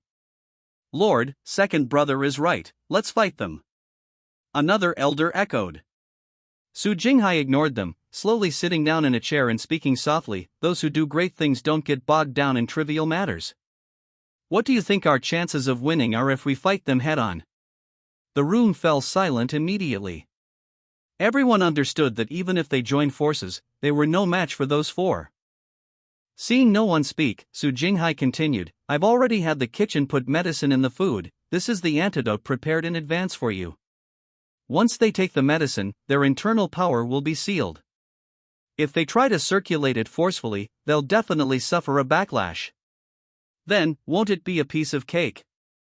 Chapter 43 The Su Family? Everyone finally understood, and the first elder immediately exclaimed excitedly, "The city lord is truly amazing. We can't compare to you." Su Meihui also happily swayed her braid and affectionately hugged Su Jinghai's arm. "Father, this method is fantastic. This way we can easily deal with them. I'll make sure they suffer even more in life, and even more in death." A ruthless glint flashed in her eyes. Soon, the table was laden with a sumptuous feast. Su Jinghai, along with several elders and Su Meihui, sat down, raised his wine cup to Su Ming, and said, "Hero, enough with the pleasantries. Today's events were a misunderstanding. I toast you. After this drink, we'll be friends despite our age difference." Su Ming slowly raised his wine cup, using his divine sense to check for any problems with the wine. The result surprised him somewhat. He slowly raised his cup and said, "Lord Su, you're too kind. It makes us feel a little embarrassed. Then I'll drink first. Please forgive any offense." "Oh, you flatter me, hero." Su Jinghai smiled and finished his drink in one gulp. He hadn't drugged the wine, knowing they would be suspicious at first, but Su Ming seemed completely unconcerned. "Come, everyone, try some. These are some of Su Yang's specialties that my servants prepared. My chefs were carefully selected. Try them and give us your feedback." Su Jinghai warmly invited them on. Su Ming glanced down at the dishes on the table. They looked and smelled delicious, a well-balanced mix of meat and vegetables, clearly prepared with care. But he sensed a dangerous aura and used his divine sense to investigate, discovering the trickery. "Lord Su, the dishes in your residence are truly exceptional. I almost don't want to touch them," Su Ming said calmly. Upon hearing this, Su Jinghai's heart skipped a beat, fearing that the other party would see through his act. He quickly put on a smile and said, "Well, the dishes we make are meant to be eaten. If you don't mind, please stay in our Suyang city for a few more days. The scenery here is beautiful, with many scenic spots. It feels just like home." Su Jinghai's eyes darted around, and although he tried to appear natural, he didn't escape Su Ming's keen observation. "Lord Su, thank you for your hospitality, but we have urgent business to attend to and cannot stay long." Su Ming politely declined. In truth, in Su Jinghai's eyes, these four were no different from the dead. Whether they stayed or not was irrelevant. Come, we've been so busy chatting, let's eat." "Manhwa, fill this young hero's cup," Su Jinghai urged. Su Meihui quickly stood up and filled Su Ming's cup. "Su Ming, we're all hungry, can we start eating now?" Xiu Hong, the youngest, was usually spoiled by Su Ming and spoke without restraint. "Don't you know the rules? We're guests. How can we start eating before the host?" Su Ming scolded in a low voice. Xiu Hong stuck out her tongue and remained silent. "Little hero, don't be so reserved. We don't have so many rules in my house. Look, I only have one daughter. Normally, girls shouldn't sit at the table, but we don't have to worry about that in our family. Come, everyone, let's eat together." Su Jinghai invited with a smile. To avoid arousing Su Ming's suspicion, Su Jinghai picked up a piece of donpa pork and ate it casually. "Then I'll try a bite first. This braised pork is my favorite. It's fatty but not greasy, melts in your mouth, truly a delight. You should all try some too," Su Jinghai said enthusiastically, stuffing another piece into his mouth. Seeing him eat so readily, Su Ming understood that he must have taken the antidote beforehand, otherwise he wouldn't be so composed. "Lord Su, I suddenly remembered I have an important matter to attend to, so I'm afraid we can't have this meal. Zixuan, Xiuhong, Zian, we must set off immediately." Su Ming stood up and said. Although the three women were unhappy, they could only obey. "Yes, husband, we'll do as you say." The three agreed in unison. Seeing Su Ming about to leave, Su Jinghai hurriedly stood up, determined not to let his plan fall through. He urgently said, "Young hero, you haven't touched anything." Su Ming shook his head, coldly staring at Su Jinghai. "Stop playing these petty tricks. Such insidious thoughts are not what a hero should have. As the lord of a city, aren't you afraid of being laughed at?" Caught red-handed by Su Ming, Su Jinghai immediately revealed his true colors, shouting angrily, "How could you do this to me? Since you know, then I have no choice but to act. As soon as Su Jinghai finished speaking, the surrounding people rushed forward. Finally, they've shown their true colors. I've been waiting for this moment. As soon as Su Ming finished speaking, Zi Sun and the other two women were already poised to attack. The yin-yang barrier instantly formed, the sky changed dramatically, and strange phenomena appeared beyond the heavens. Su Jinghai was clearly frightened by this display, but as the city lord, he quickly regained his composure. The Su family's demon-trapping formation. At his command, hundreds of servants immediately formed a defensive array, completely surrounding the four people. The array emanated a menacing aura. Su Meihui held a long whip, brandishing it in the air. Lightning flashed across the whip, clearly indicating it was no ordinary weapon. Quite interesting. Zisun, Ziyan, Xiuhon, don't let any of them escape. Su Ming roared, and the three women immediately sprang into action. Dark clouds churned in the sky, accompanied by lightning. The Su family's demon-trapping formation began to activate. Su Jinghai directed the operation from within. Dust billowed, and the entire Su family was plunged into chaos. Die! The Su family's followers launched their attack. Su Ming flicked his sleeve, and a gale howled. Golden beams of light rained down from the sky, striking the followers like heavenly fire. This is divine punishment from the heavens. Who are you all? Su Jinghai's voice trembled with fear, but it was too late. The Su family's demon-trapping formation instantly collapsed, and everyone except Su Jinghai and Su Meihui turned to ashes. If Su Ming hadn't deliberately spared their lives, they probably wouldn't be alive now. You, who are you? Su Jinghai stared at Su Ming, his eyes filled with terror. Have you heard of Tianlong Palace's Tianlong? I wouldn't dare say how powerful I am, but that person is me. Su Ming said calmly. Upon hearing the words Tianlong Palace, Su Jinghai immediately regretted his actions. Although Tianlong Palace wasn't a major sect, the name of its master, Su Ming, was already widely known. Offending him would have unimaginable consequences. Mercy, sir. We were blind and didn't recognize your noble status. Please forgive my daughter and me. We'll do anything you ask, we'll be your slaves. Su Jinghai hurriedly begged for mercy. Su Ming sneered, people like you dare to be my subordinates. Su Meihui finally realized how powerful he was. She quickly knelt before Su Ming, removed her veil, and loudly begged for mercy. Just don't kill me, I'll do anything you want. I'm yours now. Su Meihui was quite pretty and thought she could charm Su Ming, but she was wrong. How laughable. You're not even worthy to carry my shoes. You can choose whether to settle this yourself or I will. Su Ming said coldly. Su Meihui stood up. She had never been humiliated like this before. Seeing that begging was useless, Su Meihui decided not to wait for death any longer. She quickly picked up her 9-section whip and swung it at Su Ming. Su Jinghai tried to stop her, but it was too late.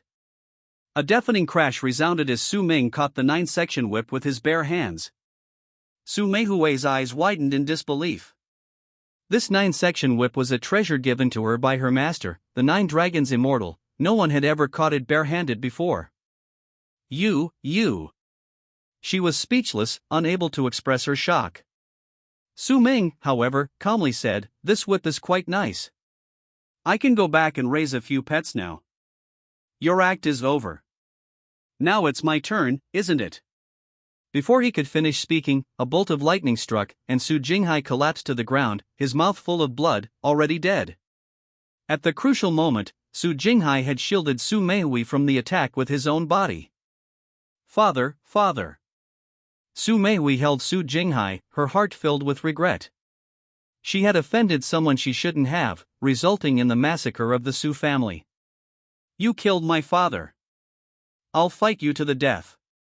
After setting Su Jinghai down, Su Meihui charged at Su Ming like a madwoman.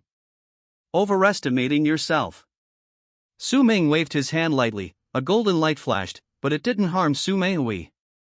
A dark figure swiftly carried her away, its speed surprising even Su Ming. Who was that person just now? He ran so fast.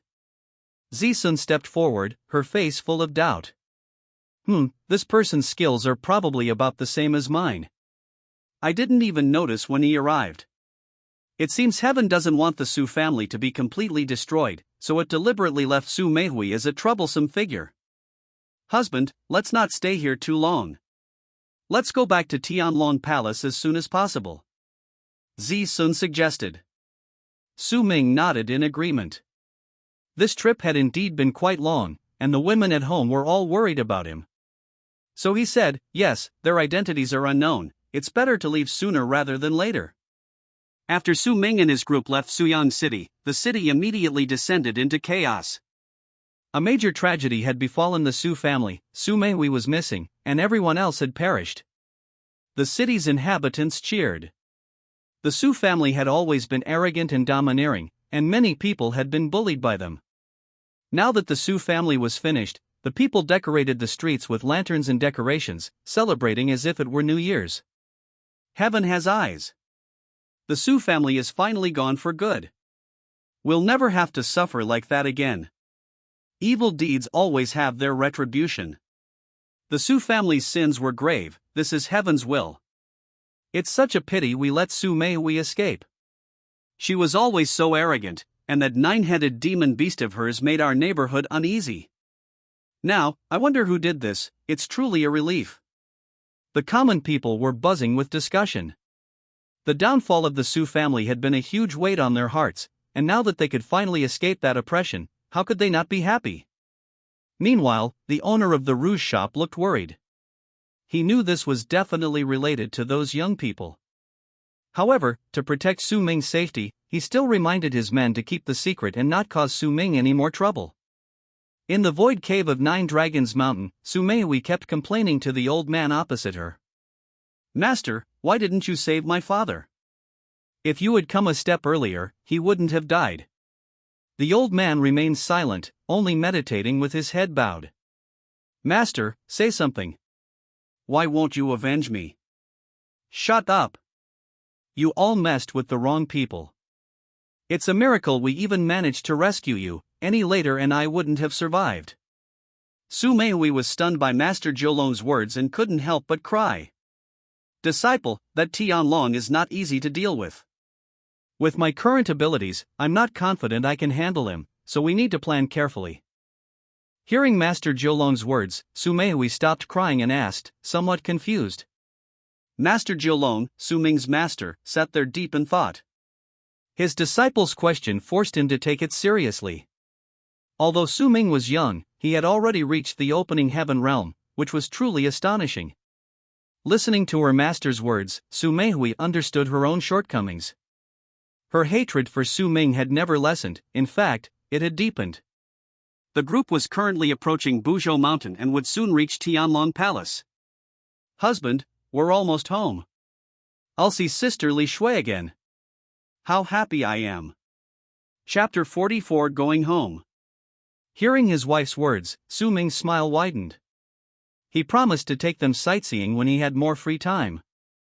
The women nearby chattered excitedly about their future travel plans, with Zi Yan even seeming reluctant to leave. Xiu Hong, however, insisted that Tianlong Palace was their true home. Meanwhile, Lin Tian hid in a cave to recover, his heart filled with resentment towards Su Ming. He felt his mother had ruined him, if it weren't for that past, he wouldn't have suffered such a fate. After meditating, he felt much better, but he knew the truth about his defeat to Su Ming in the capital. He secretly vowed to cultivate diligently and one day avenge himself. After several days of rest, Lin Tian resumed his training. He tried controlling his qi and wielding a sword, but found his progress very slow. He feared that at this rate, he would never catch up to Su Ming. One day, while he was wielding his sword, a strange old man suddenly appeared. Lin Tian was startled and questioned the old man about why he had disturbed him. The old man wasn't angry, he smiled and confirmed Lin Tian's identity. Lin Tian sensed this old man was no ordinary person, he had managed to stand on the sword silently, so his strength must be considerable. Yes, I am Lin Tian. Who are you? The old man laughed heartily. I am your destined one, destined to meet you here. From now on, you must acknowledge me as your master. Lin Tian, usually very arrogant, immediately retorted, "You think you're worthy to be my master? Let me see what you're really capable of." He was itching to attack and charged at the old man. The old man smiled slightly and casually deflected his attack. "Heh, old man, you do have some skill. Let's go again." 10 minutes later, Lin Tian stood panting, having not even touched the old man's clothes. "How about it? Do you admit defeat?" The old man remained calm, as if it were effortless. "All you do is dodge. I don't see how powerful you are. Is running away all you do?" The old man chuckled, waving his whisk. "How about another match?" he said.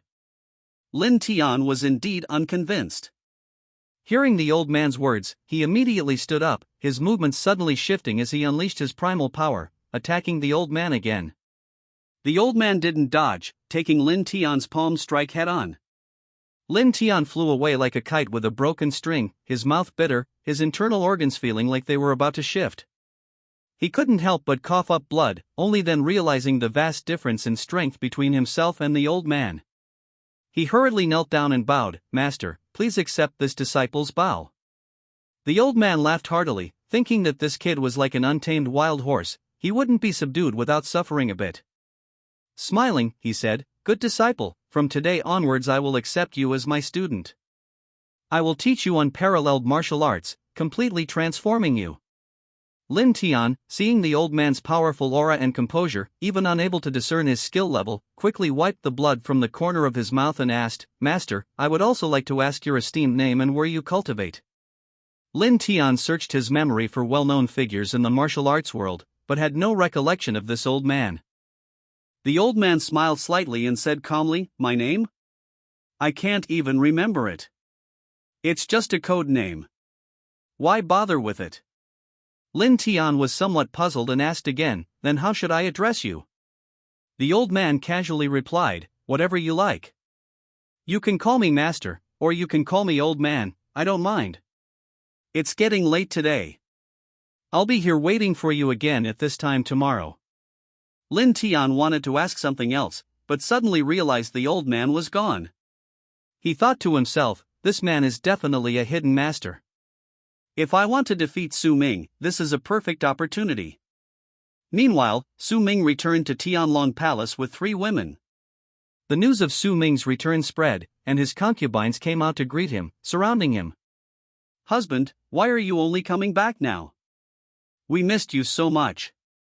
"Yes, husband, you've been gone for over a month, we were almost bored to death." Su Ming looked around, his heart filled with joy, and said with a smile, all right, I'll definitely take you all with me next time." After I left, did everyone behave? They laughed and joked for a while before letting him return to the main hall. As soon as he sat down, he received a letter sent by carrier pigeon. Unfolding it, his expression immediately turned serious. This was a letter of distress from the long-browed immortal of manhwa. It said that 3 days ago, a large number of poisonous people had suddenly appeared at the Spring Great Wall, 50 miles away, and anyone bitten would become poisonous themselves. The long-browed immortal had already sent several groups to deal with it, but all had been unsuccessful. Now, being old and frail, he could only seek help from the nearest Tianlong Palace. "Husband, what happened? Who wrote the letter? You were fine just now, why do you suddenly look so strange?" Li Shui quietly approached and sat down next to Su Ming. Su Ming gave the others a wink, and they all left. Then he handed the letter to Li Shui. Li Shui read it carefully, afraid of missing a single word. After a while, she spoke up, "Why don't we send some people over to help? Your relationship with Master Changmei is good. Since he asked for our help, we can't just ignore it." Su Ming shook his head and gently pulled Li Shui into his arms. "This matter isn't as simple as you think.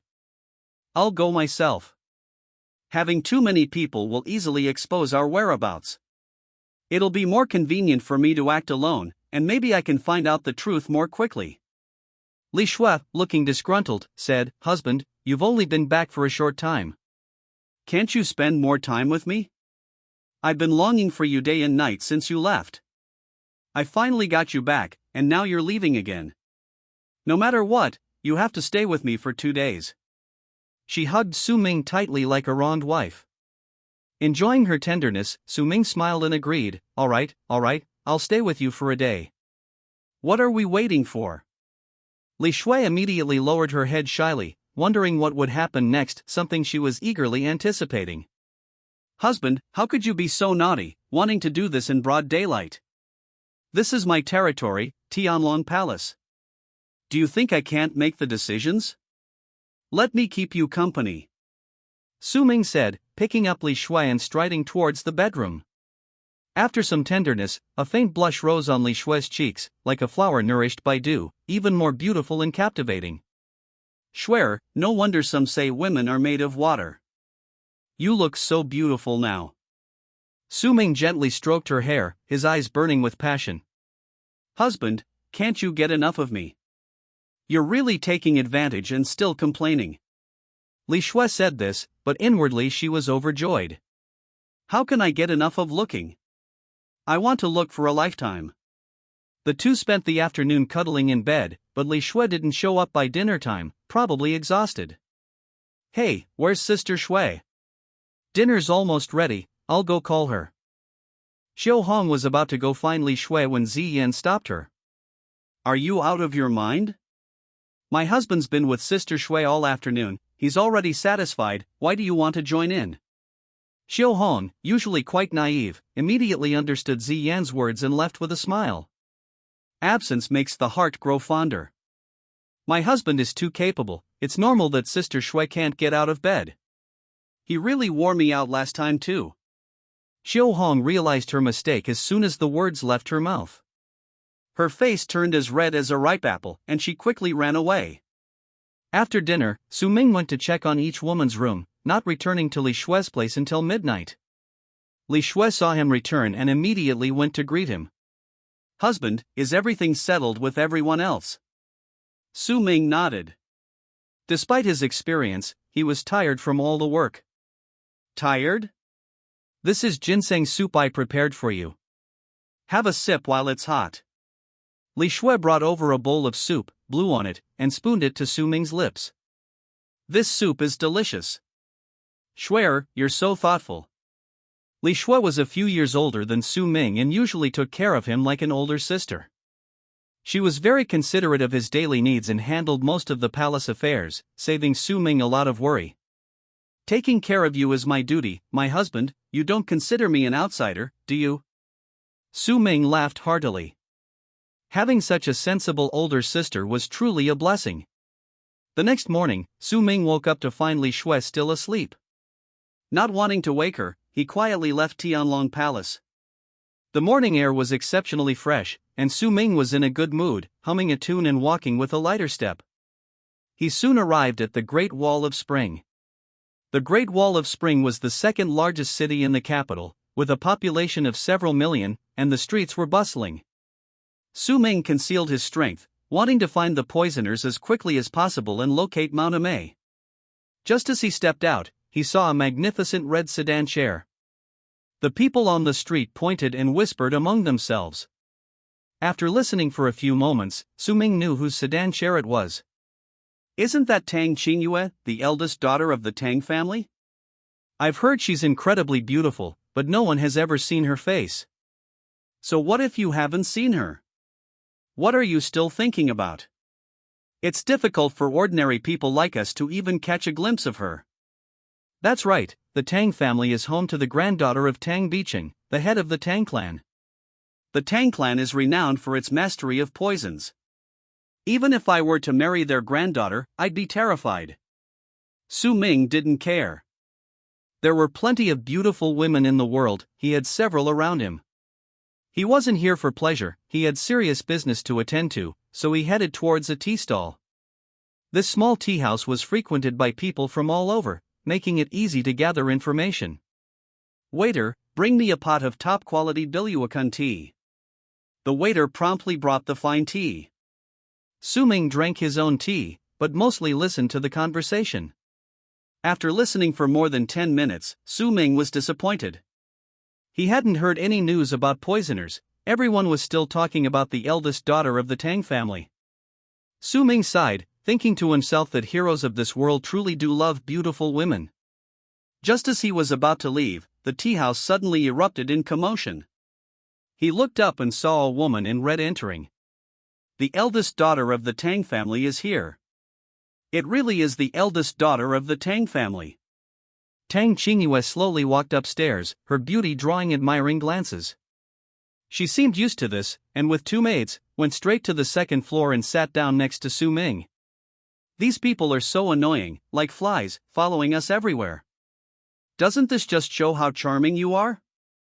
8 or 9 out of 10 young men in this city are eyeing you, the suitors could wear down the threshold.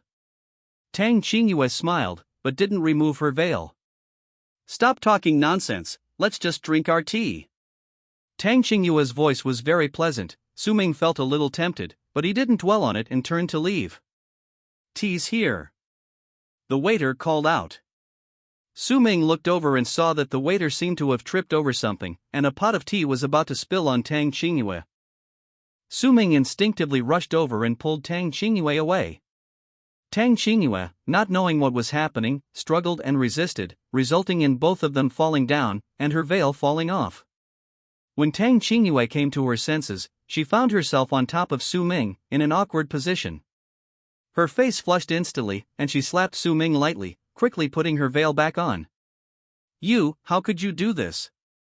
Su Ming had been concealing his strength, so he didn't retaliate. He slowly stood up and returned to his seat.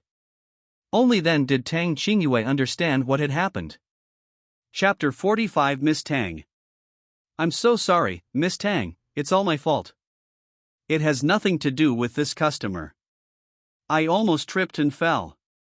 If this pot of scalding tea had spilled on you, I probably would have died. The waiter kept apologizing and even bowed to Su Ming. Sir, thank you so much. I'll pay for the tea. I'm so sorry you were hit, I'll make it up to you now. He was about to slap himself when Su Ming grabbed him. It's all right, it doesn't hurt. Just pretend I was tickled. Tang Qingyue blushed after hearing what happened, because Su Ming had seen her face. Her grandfather had consulted Master Zhang, who predicted that the man she met for the first time would be her soulmate. Looking at the man before her, Tang Qingyue's heart raced. Miss, are you all right? Waiter, what happened? If you hurt our young lady, this tea house can't afford to pay for it. The waiter hurriedly apologized. Oh dear, it's my fault, my fault. Please, Miss Tang, don't hold it against me, please forgive me this time. Tang Qingyue was about to speak when she was interrupted. She said softly, Shoshan, don't make things difficult for her, it's just a small accident. The maids, seeing this, didn't say anything more. Tang Qingyue was usually quite shy, and now that this had happened, she didn't want to stay any longer and immediately told the maids to leave. Su Ming thought, this woman is so rude, she didn't even apologize. However, he didn't take it too seriously. That little stab was nothing, he hadn't even felt any pain. After another 10 minutes or so, Su Ming, finding nothing, left the tea house and found a place to stay in the bustling market. Just then, the rapid sound of galloping hooves rang out, and a soldier burst into the market. The crowd panicked, scattering in all directions. Su Ming initially considered intervening to control the situation, but then thought better of it, realizing it would be dangerous to reveal his strength, so he hid in a corner. When he turned around, he suddenly saw the red sedan chair ahead with nowhere to escape. He remembered clearly that this sedan chair belonged to the eldest daughter of the Tang family. Time was of the essence. He leaped onto the roof of the sedan chair, and to save time, threw the eldest daughter off, only to be knocked away by the soldier himself. Look! Someone's dead. The surrounding crowd immediately gathered. Su Ming wasn't actually in much pain, but he still feigned great agony. How could you run around like that in the market? You're risking someone's life. Seeing he was all right, the soldier ignored him and rode away. Tang Qingyue, meanwhile, was badly hurt from the fall, her veil falling off. Su Ming had barely stood up when he was grabbed by a group of servants. Why are you arresting me? Su Ming looked bewildered. You injured our young lady. We're taking you back to the manor for master to deal with. Su Ming was truly exasperated. He was the one who saved her, yet he was the culprit. Can't you be reasonable? I was helping her. Su Ming walked forward nonchalantly. This is Tang clan territory. Here, you have to obey us. Take him back. Su Ming didn't resist because he didn't want to reveal his strength. Since he had nothing better to do, and places like the Tang clan were rife with poison, likely connected to those mysterious poison masters, he figured he might as well sneak in and see for himself. Tang Qingyue hadn't witnessed what had just happened. She was still dazed from the fall. Initially, she had admired this man, but now she suspected it was intentional. Soon, Su Ming was escorted to the main hall of the Tang residence.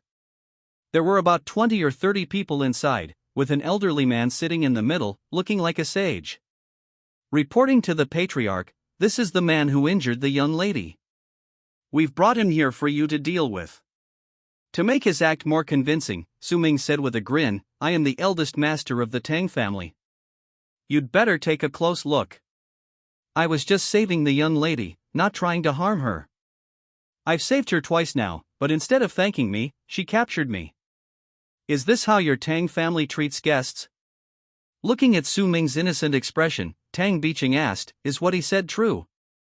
Su Ming had expected the servants to tell the truth, but instead, they all pinned the blame on him. I think this man has ulterior motives. Master, please don't believe his sweet words, he's after the young lady. Before the servant could finish speaking, the fourth son of the Tang family interjected, Master, why waste time arguing with him? Just throw him in the river to feed the fish, so Qingyue won't suffer. That's not right. If we wrong him, our Tang family's reputation will be ruined. This was Tang Suming, Qingyue's father, always honest and reasonable. I think this elder brother has a point. I clearly saved your young lady, how can you throw me in the river to feed the fish? Oh no! Something terrible has happened, Master. Something terrible has occurred. Before Suming could finish speaking, a maid rushed in, flustered. Peony, what's the panic? What's the matter? The fourth son of the Tang family scolded. The young lady is trying to hang herself. She's already hung the rope on the tree, and no one can stop her. After the maid finished speaking, everyone panicked. Hurry up and save her. This is outrageous. What can we do? I know my own daughter best. She's stubborn, it seems we can't stop her. Su Ming's mind raced. He said, I have a way to stop her from hanging herself, but do you trust me? Tang Bicheng quickly said, my granddaughter is spoiled rotten. If you can really change her ways, I'll forgive your past mistakes. Tang Bicheng was unaware that Su Ming had lifted the young lady's veil, but this granddaughter was indeed a headache for him. From childhood, she had been spoiled rotten, with a whole host of bad habits. If this young man really had a solution, it would save him a lot of trouble. You'd better keep your word. If I can stop her from causing trouble, you have to release me immediately. Alright, I'm the head of the Tang clan. I can make decisions on such a small matter. Several people rushed to the back garden, where Qingyue was crying and screaming. Don't stop me, let me die. I don't want to live anymore. A group of people surrounded her, but were helpless. Qingyue, what are you doing? Get down here right now. Hearing Tang Bicheng's voice, Qingyue hurriedly ran to his side, crying pitifully. Grandpa, that brat lifted my veil twice. I'm too ashamed to live in this world now. Tang Bicheng was shocked to hear this. Zhang Tianxia had said that the first foreign man to see her face was her destined one. Grandpa, say something. Forget it, let me die. Just as Tang Qingyue finished speaking, Su Ming's voice rang out. This rope is too thin, it breaks with the slightest tug. Can you find me a thicker 1 inch? Hearing Su Ming's voice, Tang Qingyue hurriedly hid behind her grandfather, pointing at Su Ming and shouting, Grandpa, it's this man. Why did you bring him along? Tang Bicheng didn't answer, his mind still replaying Zhang Tianxia's words. Seeing her grandfather remain silent, Tang Qingyue yelled at Su Ming, I think you're a bad guy. What's wrong with using a thicker rope? Do you think I'm afraid of you? Su Ming smiled and said, this is your Tang family's territory, of course you're not afraid of me. I just wanted to make it easier for you. That rope was too thin, if you exhausted yourself struggling, wouldn't all your effort be wasted? So I changed to a thicker one, so you can walk comfortably. In less than half an hour, you'll be sticking out your tongue, your eyes will bulge, your nose will bleed, and you'll finally suffocate to death. These words sent a chill down Tang Qingyue's spine, but she remained defiant. I don't want to die such a wretched death. I'll use a knife to cut off everything you touched. Give me the knife. Before Tang Qingyue could finish speaking, Su Ming already had a large knife weighing several dozen kilograms in his hand. He swung it a few times, and leaves fluttered down from the trees. What do you want to do? Tang Qingyue was clearly flustered, her body involuntarily taking a step back. Didn't you say you wanted a knife? I'm just getting you a handy tool. Seeing that Su Ming was really going to use it, Tang Qingyue quickly ran to the side. This kind of death is too horrible. I don't want to die so gruesomely, Tang Qingyue said, frowning. Seeing that his words had worked, Su Ming immediately pulled her to the well. I think you should just jump into the river. Wait, why is there no water in this well? Then you'll be in big trouble. You might break your arms and legs if you jump in, and even if you don't die, you might be crippled for life. Su Ming deliberately tried to scare her. Sure enough, Tang Qingyue was terrified. Seeing that it worked well, Su Ming immediately pulled out 2 bottles of medicine. All right, I almost forgot, your Tang family knows how to use poison. These 2 bottles are perfect for you. Su Ming took the bottles from a servant beside him, opened one, poured some onto the rope, and the rope immediately began to tear. Tang Qingyue retreated in fright. I understand. These ways of dying are too gruesome. I'd better not die for now. We'll talk about it sometime when I think of a better way. It's none of your business, Tang Qingyue said, feigning innocence. Su Ming knew he had succeeded, but still deliberately asked, Miss Tang, you really don't want to die? Tang Qingyue took a step forward, hands on her hips, looking defiant. Of course. This is my territory. I say I won't die, and I won't. Why are you so annoying? Su Ming breathed a sigh of relief and turned to Tang Biqing, saying, Mr. Tang, didn't we agree? As long as Miss Tang doesn't try to kill herself, you'll let me go, right? That promise still stands, right? Tang Biqing had no intention of making things difficult for Su Ming. After all, he wasn't the type to harm people casually, he wouldn't kill someone over something so trivial. Go, I keep my word. After leaving the Tang residence, Su Ming wandered aimlessly through the streets and saw a pawnshop advertising for help. Since he had nothing better to do, he decided to give it a try. Esteemed customer, are you here to pawn or redeem something? The pawnshop clerk saw Su Ming and hurried over to greet him. Su Ming glanced at him and found the clerk rather chubby and rather endearing, so he said, I saw the job posting at the door and knew you were short-staffed, so I came to see if I could do some work.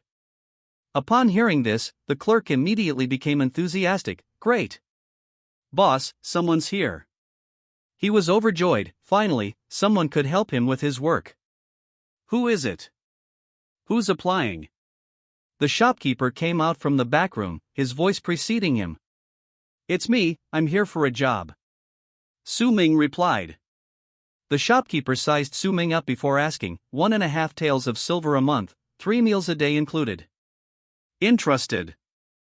These details were unimportant to Su Ming, he just wanted an excuse to coast along. Okay, that's settled then. Can I start now? Of course, fatty, arrange it for him quickly. The shopkeeper hadn't expected Su Ming to agree so readily. Meanwhile, Tang Qingyue ran to Tang Biqing's room, acting spoiled. Grandpa, how did you get rid of that nasty brat so easily? All right, stop it. Everyone in the family is doting on you today. I've told you so many times, don't throw tantrums so easily. You're 17 already, almost married, can't you be a little more sensible? Tang Biqing didn't go along with Tang Qingyue's wishes, she was clearly unhappy. Grandpa, who said I was getting married? I just want to stay with you forever. This made Tang Biqing laugh. Silly girl, daughters grow up and leave home, you'll have to get married sooner or later. By the way, seeing that boy today reminded me of what Zhang Tianshi said. Could it be that you two are truly destined for each other? Tang Qingyue quickly shook her head. What fate? I'm not marrying him. He's a jerk. I'd rather marry a cat or a dog than him. Tang Bichen laughed heartily. Qingyue, fate is something you can't stop. Chapter 46. He wants me to marry him? I think that kid is alright, but his cultivation is a bit lacking. He's really not good enough for you. Tang Bicheng didn't sense any true energy in Su Ming, assuming he was just an ordinary person. Grandpa, this is purely a coincidence. Even if I were to marry, I wouldn't marry him. I just want to stay with you forever. Tang Bicheng liked Tang Qingyue, not only because she was beautiful, but also because of her straightforward personality. Alright, Grandpa's old, I can't take this kind of fuss. If you two are truly destined for each other, you'll meet again in the future. No matter what I say, it's useless, maybe you'll even have to beg me to be with him then. Tang Bicheng laughed heartily after saying this, and Tang Qingyue said coquettishly, Grandpa, you're making fun of me again. At this moment, the butler walked in. Master, several Taoist priests from Mount Amei have come to visit. Tang Bicheng sat up straight and ordered in a deep voice, quickly, invite them to the reception room. I'll be there immediately. His solemn expression made Tang Qingyue realize that the visitors were no ordinary people, so she didn't follow them but paced back and forth inside. Unexpectedly, she accidentally knocked over the lid of her grandfather's beloved teapot, which greatly alarmed her. Having already caused trouble that morning, and now having destroyed a family heirloom, she knew she had to quickly salvage the situation. Upon arriving at the reception hall, Tang Bicheng saw several Taoist priests and hurriedly greeted them. Esteemed Taoist masters, you have come from afar. I apologize for my neglect. Hearing their host's arrival, the Taoist priests rose and bowed respectfully. Sect leader Tang, you are too kind. We have important matters to entrust to you, and we hope you will do your utmost to assist us. Tang Bicheng waved for them to sit down, then stated, esteemed guests, please speak freely. If there is anything I can do to help, I will do my utmost. The long-browed Taoist was a prominent figure in the Amei Holy Land, and Tang Bicheng treated him with particular respect. The accompanying Taoist priest said, then thank you very much, sect leader Tang. Another Taoist priest chimed in, we came here because of a poisoning case. We heard that poisoning is rampant near Chuncheon, and our master sent us to investigate. But for some reason, we haven't been able to contact our master. To avoid worrying our master, we need to return and report. This is my junior brother, Chu Pengfei. He and some fellow disciples will stay at your esteemed residence temporarily. Would sect leader Tang be so kind as to grant them permission? Tang Bicheng, already aware of their intentions, readily agreed, it's nothing, no need to be so polite. My residence is spacious, I'll have some rooms prepared for you. The three Taoist priests rose and thanked him, thank you, sect leader Tang. They then turned and left. Tang Bicheng instructed his men, take good care of Master Chu and his party, don't neglect our guests. Chu Pengfei bowed in thanks and led his junior brothers back to their rooms to rest. Meanwhile, Su Ming and the fat man's relationship grew increasingly close. Su Ming was adaptable, within half a day, he had mastered the pawnshop's operations. He sat leisurely, humming a tune, legs crossed, cracking sunflower seeds. The fat man, who had appeared out of nowhere, approached and asked with a smile, where have you been, buddy? I don't think I've seen you in the city. Su Ming found the man's appearance amusing and replied with a smile, I'm from Shuyang City. I moved here due to famine. I wanted to stay with relatives, but they've already moved away. I don't have much money, so I have to find a job to make a living.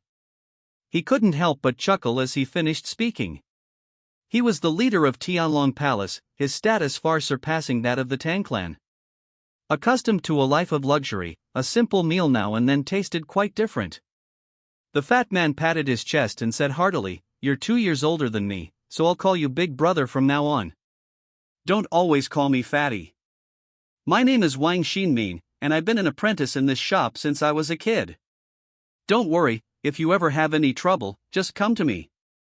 Su Ming smiled and replied, "Thank you very much, brother fatty." He realized he'd misspoke again, but Wang Xinmin didn't care at all. Fatty. That title had been used for over a decade, sometimes he couldn't even remember his own name.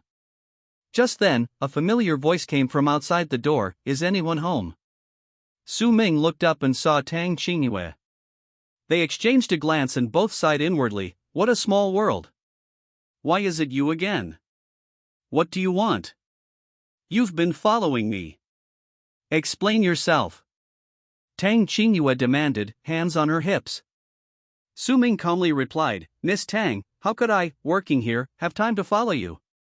You think too highly of yourself, don't you?" Tang Qingyue scoffed angrily, "I can't be bothered with you. I need to see Manager Lu. Go and inform him quickly."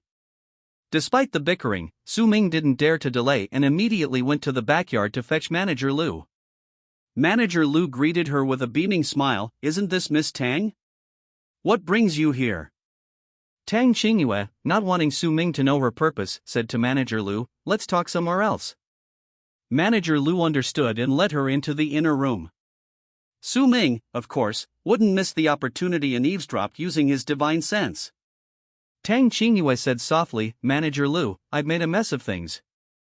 I accidentally broke Grandpa's favorite teapot lid. I heard you're quite skilled at making replicas. Could you make me a new 1-inch? Manager Lu took the fragments and examined them carefully, then shook his head and sighed, "This teapot lid is too old, no wonder your grandfather valued it so much. But my skills are limited. Even if I tried, your grandfather would see through it at a glance, and I couldn't bear the consequences. Miss Tang, I'm truly sorry." Tang Qingyue looked disappointed, "Please try again, okay?" Manager Lu still shook his head, "Miss Tang, please don't make things difficult for me. I do business in Chunchang. If I offend your Tang family, my business will be difficult in the future." Although Tang Qingyue was soft-hearted, seeing Manager Lu refuse, she could only helplessly say, "Fine, it seems I'm in for a beating this time. It's all that annoying brat's fault. If he hadn't disturbed my concentration, I wouldn't have been so careless."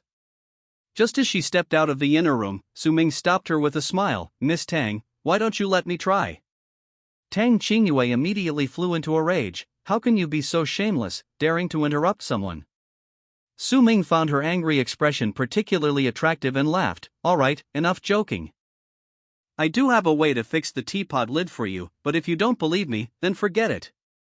Tang Qingyue was always competitive, but this teapot lid was her grandfather's prized possession. After hesitating for a long time, she finally said, "Then let's try. If I can really fix it, our grudges will be wiped clean." Su Ming had been waiting for her to say this, and immediately chimed in, "It's a deal. If I fix it, you can stop worrying about what happened during the day. You have to keep your word." Tang Qingyue didn't believe it at all. Even Manager Lu couldn't handle it. Could this kid really do it? She coldly replied, "Fine, it's settled then. But if you can't fix it, and you've wasted my time, you'll have to give me an explanation." Su Ming was already confident, this little thing was too easy for him. He said confidently, "If I can't fix it, I'll be your slave, serving you for life, is that alright?" Tang Qingyue suddenly recalled the image of Su Ming being tormented by her, and couldn't help but laugh. At this moment, she even hoped he really couldn't fix it. Seeing Su Ming's confidence, Tang Qingyue wanted to know what he was capable of. "Why are you staring at me like that? Have you fallen for me?" Su Ming's sudden question caught Tang Qingyue off guard. She quickly said, "You're shameless. I just wanted to see how you'd fix it. Even Manager Lu couldn't do it, and you, a mere errand boy, can fix it? You're probably just bragging." Su Ming had already guessed she would think this way, and deliberately teased her, "In that case, help me prepare some materials. Even a skilled cook can't cook without rice, I need something special to fix it." Tang Qingyue didn't think much of it and immediately asked, "What do you need?" "If I can do it, I'll definitely find it for you." Su Ming chuckled inwardly, she'd taken the bait. "Go dig some yellow mud from the base of the wall by the door. I need to use it to seal the crack and then reheat it."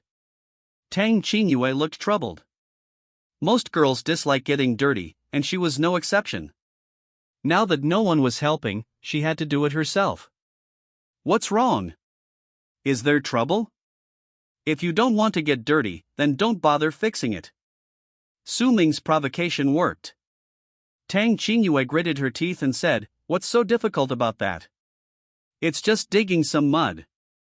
I'll go. If you can't fix it, see how I deal with you." Tang Qingyue reluctantly walked out of the room and began digging in the dirt. Although the dirt smelled strange, she still pinched her nose and scooped up a large handful. Meanwhile, Su Ming channeled his spiritual energy. Although he couldn't repair the broken object yet, putting the teapot lid back in place wasn't difficult. He made Tang Qingyue do this simply to teach her a lesson. "You rascal, I've got the mud back for you. Hurry up and fix it," Tang Qingyue said. Su Ming pretended to take the mud and quickly covered the teapot lid tightly. Tang Qingyue hadn't even seen his actions clearly and asked with a puzzled look, "What are you doing? Will this method work?" Su Ming smiled, revealing two small tiger teeth. "Of course it will work, just wait and see." Then, Su Ming's series of smooth movements left Tang Qingyue dumbfounded. Actually, he had only performed a little trick. The teapot lid had already been repaired. When he took the teapot lid out of the stove, Tang Qingyue was utterly shocked, because the teapot lid looked as if it had just come out of the kiln, with absolutely no trace of repair. "How is it? Miss Tang, are you satisfied?" Su Ming asked. Tang Qingyue picked up the teapot lid and examined it carefully for a long time, but couldn't find a single flaw. "Oh my, I didn't expect you to actually have some skill. It seems my efforts today weren't in vain." Seeing Tang Qingyue's happy smile, Su Ming quickly said, "Then let's call it even. The matter from the past 2 days is wiped clean, neither of us owes the other anything." Before he could finish speaking, Tang Qingyue had already jumped to the door, making a face at him. "Humph, I can't be bothered with you, you're just annoying." She turned and left. Su Ming shook his head with a wry smile, but inwardly he was overjoyed. "Little brat, let's see if you can escape my grasp." Tang Qingyue returned to the Tang clan and quietly slipped the teapot lid into her grandfather's room, successfully concealing her actions. 2 days later, Tang Biqing suddenly felt unwell, as if all his energy had been drained, and became bedridden. Tang Qingyue hurriedly summoned a doctor. Her greatest worry was her grandfather, and she was extremely anxious. "Doctor, how is my grandfather?" Tang Qingyue stamped her feet anxiously. The doctor gave her a meaningful look and led her outside. "Miss Tang," he said, "Master Tang's illness is quite serious. I really don't have the confidence to cure him." Hearing this, Tang Qingyue burst into tears. From childhood, her grandfather was her closest relative, and she was determined to save him no matter what. "Doctor, how could this happen? My grandfather has always been healthy, never been sick before. How could he suddenly become like this?" Tang Qingyue sobbed uncontrollably. The doctor sighed. "The old master is advanced in years. This time, he suffered a sudden attack of anger and anxiety. His condition is very serious. I really don't have much confidence." Tang Qingyue was frantic, her mind filled with only one thought: she must save her grandfather. She stared at the doctor, her eyes filled with expectation and determination. "Is there really no other way? I'm willing to pay any price." The doctor pondered for a moment, then slowly said, "There is a way, but it requires a special ingredient. Perhaps it can bring the old lord back to his senses." Tang Qingyue eagerly pressed, "What is it?" "No matter how difficult it is, I will definitely get it." Chapter 47 At the foot of Mount Ling. "It's water," the doctor replied. Tang Qingyue was taken aback. "Water? Isn't our Tang family the one with the most abundant water resources?" The doctor shook his head. "This isn't ordinary water, it's the dew of 100 flowers at the foot of Mount Ling." Tang Qingyue's heart skipped a beat upon hearing this. Although she lived at the foot of Mount Ling, collecting the 100-flower dew required dew from 100 different flowers, an extremely difficult task. But to save her grandfather, she agreed without hesitation. "Don't worry, doctor, I will definitely get the 100-flower dew and bring grandpa back to life." In the dead of night, Su Ming began his operation. The poisoners usually operate at night, and he wanted to capture a few to question them about their activities. However, after wandering around the city, he found nothing. He'd heard the scenery at the foot of Mount Ling was breathtaking, especially the sunrise, so he decided to go see it. By the time he reached the foot of Mount Ling, it was almost dawn. Suddenly, he spotted a familiar figure. Tang Qingyue was holding a bottle, doing something. He tiptoed closer and saw that she was diligently collecting 100 flower dew. This dew had to be extracted from 100 kinds of flowers, and it became increasingly difficult to obtain towards the end. "What are you doing here?" Su Ming suddenly asked, startling Tang Qingyue. She turned around, saw it was Su Ming, and immediately put on a stern face. "You rascal, why are you everywhere? Have you been following me the whole time?" Su Ming shrugged. "How was I supposed to know you'd come here? I came to see the sunrise, and you just ruined my good mood. But I'm in a good mood today, so I won't bother arguing with you. TCH, I think you're doing this on purpose, trying to get close to me with this old trick." Tang Qingyue was certain Su Ming was after her. "Miss Tang, aren't you taking yourself too seriously?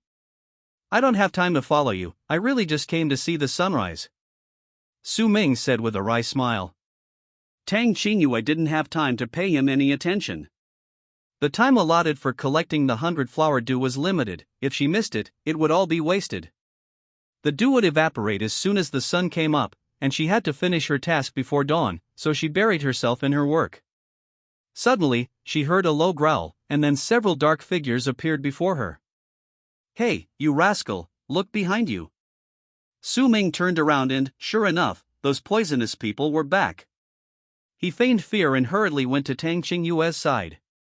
Although Tang Qingyue had practiced martial arts since childhood, she had never actually fought and stood there dumbfounded, at a loss. Su Ming quickly grabbed her hand, trying to slip away. But there were quite a few poisonous men, more than 30, who had already surrounded them. Seeing the poisonous men approaching, Su Ming quietly patted Tang Qingyue on the back, and she immediately fainted. With no more worries, Su Ming began to deal with the poisonous men with all his might. These creatures seemed mindless. Su Ming flashed back into their midst, his fingers flying, quickly setting up a barrier. A yin-yang formation was formed, and countless golden rays shot towards the poisonous men, who immediately screamed in agony. Su Ming only used 20% of his power. These poisonous men were like ants in his eyes. He planned to capture a few alive to study, so he took out a heavenly net from his robes and threw it into the air, instantly binding the poisonous men into a pile. Just then, Su Ming sensed someone rapidly approaching. He immediately withdrew his power, concealing his strength, and collapsed to the ground, landing squarely in Tang Qingyue's arms. As soon as he fell, a man in white robes arrived on a sword. It was Chu Pengfei, a third-generation disciple of manhwa. After landing, he exclaimed in surprise, "Who did this?" Su Ming squinted and secretly glanced at Chu Pengfei, thinking that the young man was quite handsome. Chu Pengfei saw Su Ming and Tang Qingyue, walked directly to their side, checked their breathing, and then pressed 2 acupoints on them. Su Ming then pretended to wake up. "What happened to me? Where am I?" "Friend, you are now at the foot of Mount Ling. Could you tell me what just happened?" Chu Pengfei was gentle in nature, and although young, he had already cultivated to the cave abode realm. "We were collecting 100 flower jade dew when we suddenly encountered that group of poisonous people. We were so frightened that we fainted, and we have no recollection of what happened afterward." "Where am I?" Tang Qingyue spoke as soon as Su Ming finished speaking. To avoid Chu Pengfei's questioning, Su Ming had no choice but to lie. "Miss Tang, we're still at the foot of Mount Ling. This young man saved us."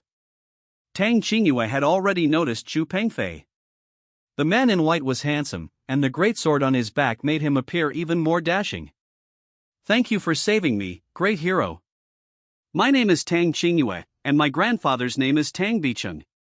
Seeing that Tang Qingyue's attitude towards Chu Pengfei was completely different from her attitude towards him, Su Ming felt a pang of resentment and couldn't help but scoff. "Who told you to give your name? Nobody asked you." These two seemed to be natural enemies. Tang Qingyue didn't hold back either, immediately retorting, "I'd say you're annoying. You'd better stay away, seeing you is a disaster." Before she finished speaking, Chu Pengfei explained, "You two might have made a mistake. It wasn't me who saved you. When I arrived, someone had already taken action. Those poisoners have been subdued. I just arrived, so there's no need to thank me." Hearing Chu Pengfei say this, Su Ming inwardly praised him, thinking that the disciple of the long-browed master was indeed quite good. "What is your name, brother? Who is your master?" Su Ming asked.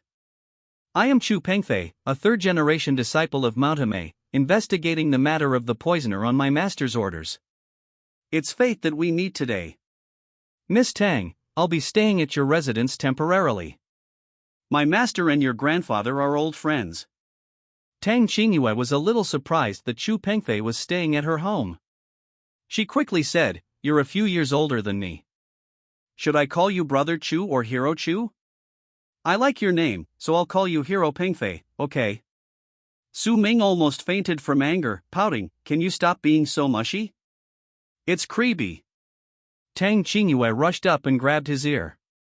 Su Ming managed to dodge, but after thinking for a moment, he let her have her way. "Ouch, ouch, ouch. Let go. I'll shut up, okay." To Chu Pengfei, the two looked like a young couple. Now that the poisoner had been captured, he had no intention of lingering. He said, "Gentlemen, I'll be going now. This deep mountain forest isn't safe. Don't go out at night to avoid trouble." With that, Chu Pengfei vanished in a flash.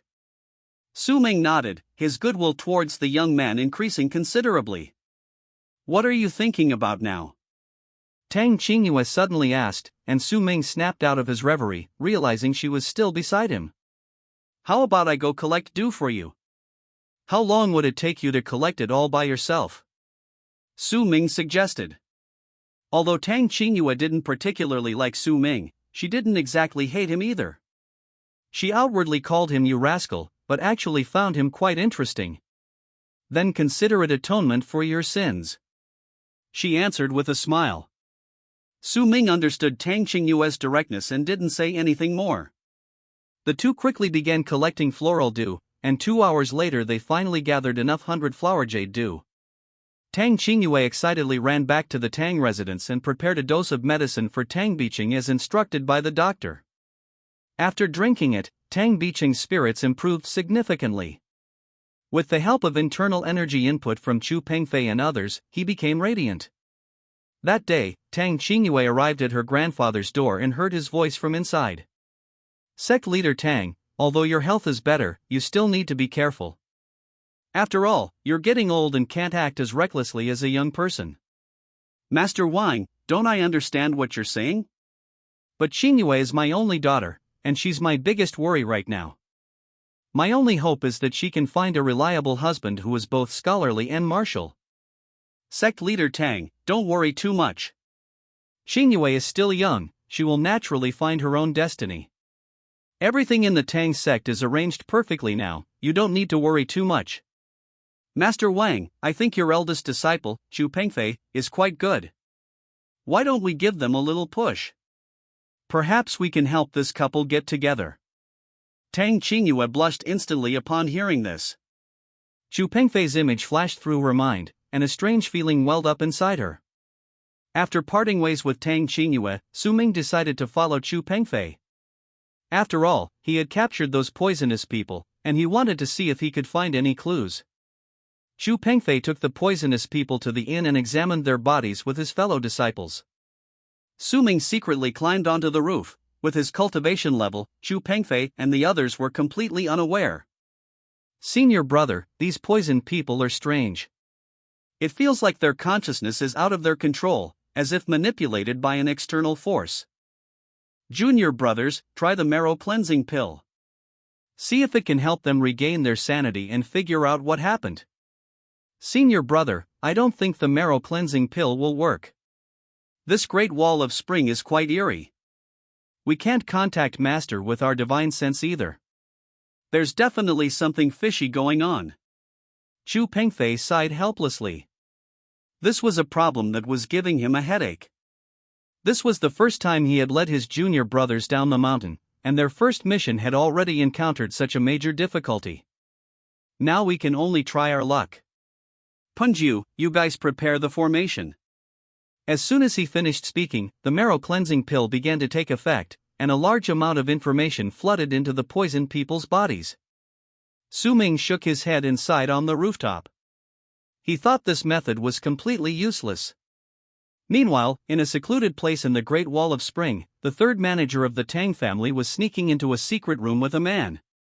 Sect leader Chiu, how many poisoners are we currently raising? This person was none other than Xiu Guanyin, the leader of the Thunderbolt sect.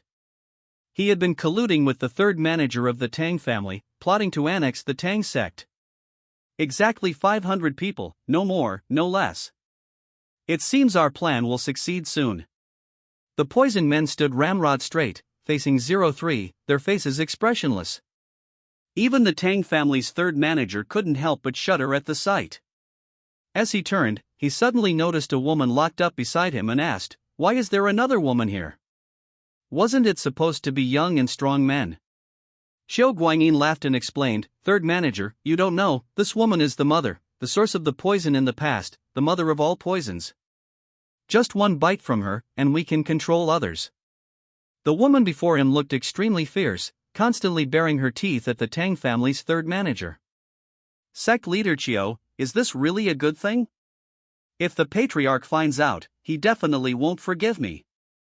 The Tang family's third manager was a little scared and began to regret cooperating with the Thunderbolt sect.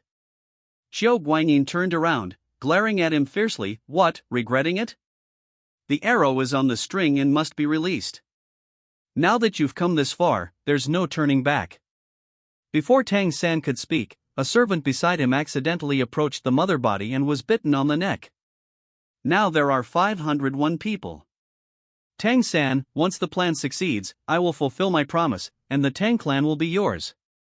For now, you just need to be an undercover agent for me, don't think too much. Tang San knew Xiu Guanyin's methods well and dared not say anything more, only cupping his hands in a respectful gesture. After Chu Pengfei and his fellow disciples left, Su Ming jumped down from the roof. Although these poisonous people had been sealed, breaking the seal was incredibly easy for Su Ming. He simply clasped his right hands together, a golden light flashed, and one of the poisonous people immediately sat up. Su Ming pointed his finger at the man's brow, and instantly a strange scene appeared before his eyes. Half an hour later, Su Ming had made up his mind, and then he vanished from the post station. "Su Ming, where did you go?" Chapter 48 Chu Pengfei. "The shopkeeper's been looking for you all afternoon, but I just made up an excuse. Next time you go out, you absolutely must let me know, otherwise I won't be able to communicate with you properly." It was little Fatty who spoke. Looking at his honest and simple appearance, Su Ming nodded and took a chicken leg from his pocket, handing it to him. "Good brother, this is your reward. Next time I go out, I'll definitely let you know in advance." Little Fatty took the chicken leg, his mouth practically watering. He didn't have any particular hobbies, just a love for food. As he put it, God gave him such a big size, it would be a waste not to eat all the delicious food in the world. Afterwards, the two lay in bed, Su Ming carefully recalling the events of the day, and drifted off to sleep. The next morning, Tang Qingyue saw Chu Pengfei at the entrance of the Tang residence and hurriedly went up to greet him. Chu Pengfei left early in the morning. Tang Qingyue asked curiously, "Master Chu, where are you going so early?" Chu Pengfei politely bowed and replied, "Miss Tang, I'm going to the market to find someone." This person might be related to the poison incident. Tang Qingyue's eyes lit up upon hearing this. "I'll go with you. I know this place very well, I can definitely take you there." She usually stayed at home and rarely had the chance to get out and about, so she wanted to help. Chu Pengfei couldn't refuse, so he agreed, "Then I'll trouble you, Miss Tang." The two walked towards the market together, talking as they went. Chu Pengfei asked, "Miss Tang, where's that young master who was with you yesterday? I haven't seen him."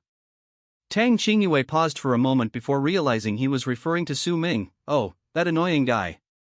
I just happened to run into him yesterday, I have nothing to do with him." Chu Pengfei didn't believe him, thinking they'd had a fight and broken up. He said, "That guy has an extraordinary air about him, he's definitely not an ordinary person." Why don't we ask him to help us? Spring City is so big, how long will it take for the two of us to find him? Tang Qingyue didn't directly refuse. She knew Su Ming was resourceful and might actually be able to help, so she led Xu Pengfei to the pawnshop. Su Ming was busy working with Xiao Pang when he saw Tang Qingyue and Xu Pengfei. He was quite surprised. Isn't this Miss Tang and Hero Chu? Don't tell me you're also going to pawn something. Tang Qingyue quickly said, Pa, you jinx. We have important business to discuss with you, come with us quickly. Su Ming put down his work and followed them out. What do you want with me? I'm busy here, the boss is going to yell at me.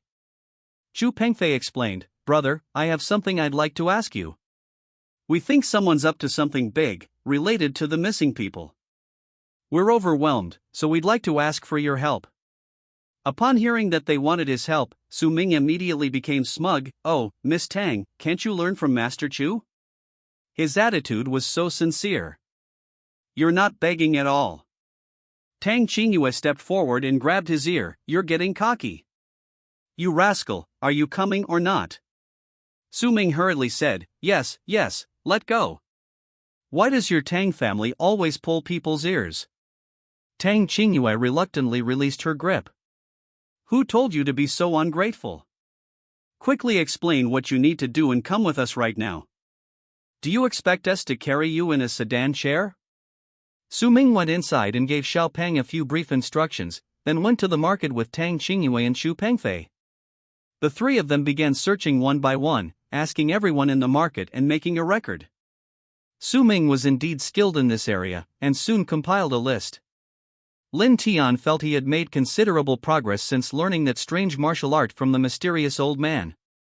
The old man was teaching him exactly what had been the part of him that had been causing him so much trouble before. Lin Tian, I knew I hadn't misjudged you. You truly are a promising talent for martial arts. Your quick comprehension is very gratifying. The mysterious old man stroked his beard and smiled, saying, It's all thanks to Master's excellent guidance, this disciple is eternally grateful. Lin Tian bowed deeply to the old man to express his gratitude. When Lin Tian heard that the old man was willing to teach him another powerful skill, his eyes lit up. He immediately knelt down and said respectfully, Master, rest assured, I will definitely not let you down. The old man laughed heartily and then passed on this ultimate skill to Lin Tian.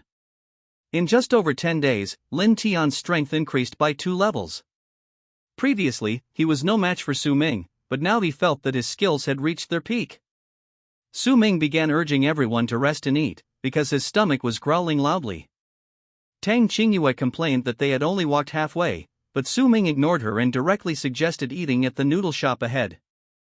Xu Yunfei also chimed in, saying that it was indeed time to fill their stomachs. Tang Qingyue was also starving, so she went to a noodle shop with them. After the three of them ate a bowl of noodles, they started chatting about the morning's progress. Su Ming was very meticulous, he had found out all the information about the missing persons. Xu Yunfei asked Su Ming what his next step was. Su Ming was unsure, but seeing the casino across the street, he suddenly thought they could try their luck there. There were all sorts of people there, perhaps they could find clues. Xu Yunfei curiously asked what a casino was. Tang Qingyue and Su Ming were both stunned, not expecting him to be so ignorant. They exchanged a glance and walked away. Later, Xu Yunfei explained that he had grown up in the mountains and didn't understand many things, hoping to get their guidance. Tang Qingyue objected to going to a casino, but Su Ming insisted that there was plenty of information there, and they had no other choice. Instead, Xu Pengfei showed interest in the casino and wanted to go check it out. Su Ming worried that it wouldn't be appropriate for Tang Qingyue to come alone, so he ultimately took Xu Pengfei into the casino, leaving Tang Qingyue anxiously waiting outside. Soon, the two arrived at the gambling table. Su Ming took out the few remaining coins from his pocket and casually placed them on the fish tile. To his surprise, it turned out to be a chicken, a winning hand. Su Ming was a little disappointed. Although he didn't care much about money, who wouldn't want to win? Brother Su, this game looks simple. Let's try the pig tile next time. I think there's some trick to it. Su Ming hadn't expected Xu Pengfei to have this ability. Since he had nothing better to do, he went along with Chu Pengfei's idea and bet all his money on Little Pig. It's on. It really was a piglet, 3 of them at that. In less than 10 minutes, Su Ming and Chu Pengfei had made a fortune. Seeing that it was almost time, Chu Pengfei urged, "Brother Su, didn't we come here to inquire about the poisoner? Let's get down to business first." Su Ming then remembered his purpose and quickly put down the money, saying to Chu Pengfei, "Good brother, thank you so much today. I won't take advantage of you, we'll split the winnings equally. I'm always fair." Chu Pengfei pushed the money away, saying, "Brother Su, I'm a cultivator, what is money to me? You should keep it. I'm more concerned about the poisoner." Since Chu Pengfei said so, Su Ming didn't stand on ceremony and directly accepted the money. "Since you declined, then I'll take it." The two wandered around the casino for a long time without finding any clues, so they had to leave. Tang Qingyue was waiting for them outside. "Hey, you annoying guy, why did you take Master Chu for so long? Did you lose all your money?" Su Ming wasn't angry at all, he even responded happily. Su Ming quickly interrupted, "Don't say that, let's avoid such unpleasant talk. We made quite a bit of money today.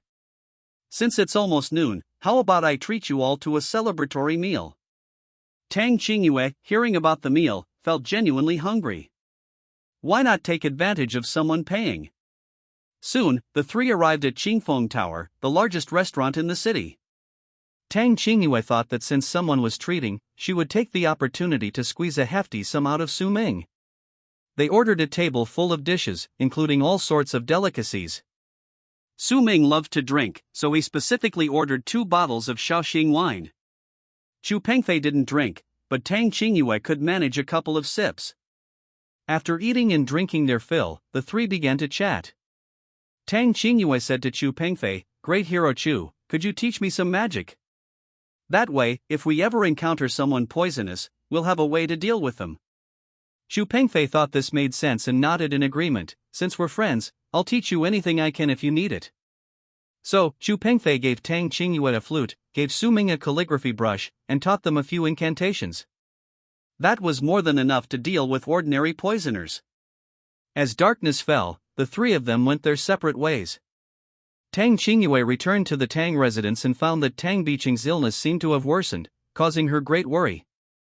Meanwhile, Chu Pengfei, with the help of Tang Clan's steward, Second Master Tang, developed an antidote after returning home, a piece of good news. 3 days later, Su Ming had largely uncovered the details of the Poison Man incident and discovered that the Thunderbolt sect was behind it, with Tang's 3rd son also involved. However, Su Ming didn't plan to take action against them for the time being, for a simple reason: he wanted to get closer to Tang Qingyue. Over the past few days, Su Ming found Tang Qingyue increasingly endearing. Although he had already married several wives, he enjoyed this sense of challenge. Tang Biqing's illness showed no improvement, and Tang Qingyue had been going up the mountain every day to collect 100-flower jade dew. Su Ming sometimes came to help, but Tang Qingyue ignored him, instead becoming close to Chu Pengfei. One day, Chu Pengfei said to them, "Brother Su, Miss Tang, I received a message from my sect instructing me to return to Lingshan immediately. I'll be leaving first thing tomorrow morning. You are the first friends I made after coming down the mountain. We'll meet again when fate allows." Upon hearing that Chu Pengfei was leaving, Tang Qingyue immediately objected. "What? Leaving tomorrow? Why the rush? Can't you stay a few more days? We haven't even figured out the poisonous people's matter yet, and you're already going back." Chu Pengfei explained, "Miss Tang, I dare not disobey my sect's orders. I've already worked with Second Master Tang to develop an antidote, which will give me some temporary relief. I'll be back in a while." Su Ming saw through Tang Qingyue's thoughts and said, "Since Hero Chu wants to leave, he must have his reasons. Let's not stop him." Tang Qingyue glared at Su Ming and turned to leave. That night, after much internal struggle, Tang Qingyue decided to confess her feelings to Chu Pengfei. She was a filial daughter and knew what her grandfather worried about most, but when she actually faced Chu Pengfei, she didn't know how to say it.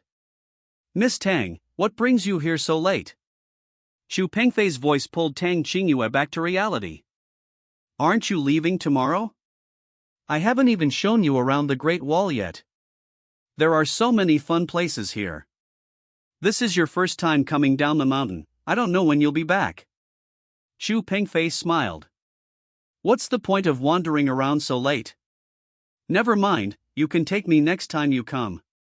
Tang Qingyue came today specifically to confess her feelings, and now that she hadn't achieved her goal, how could she give up so easily? I'll take you somewhere.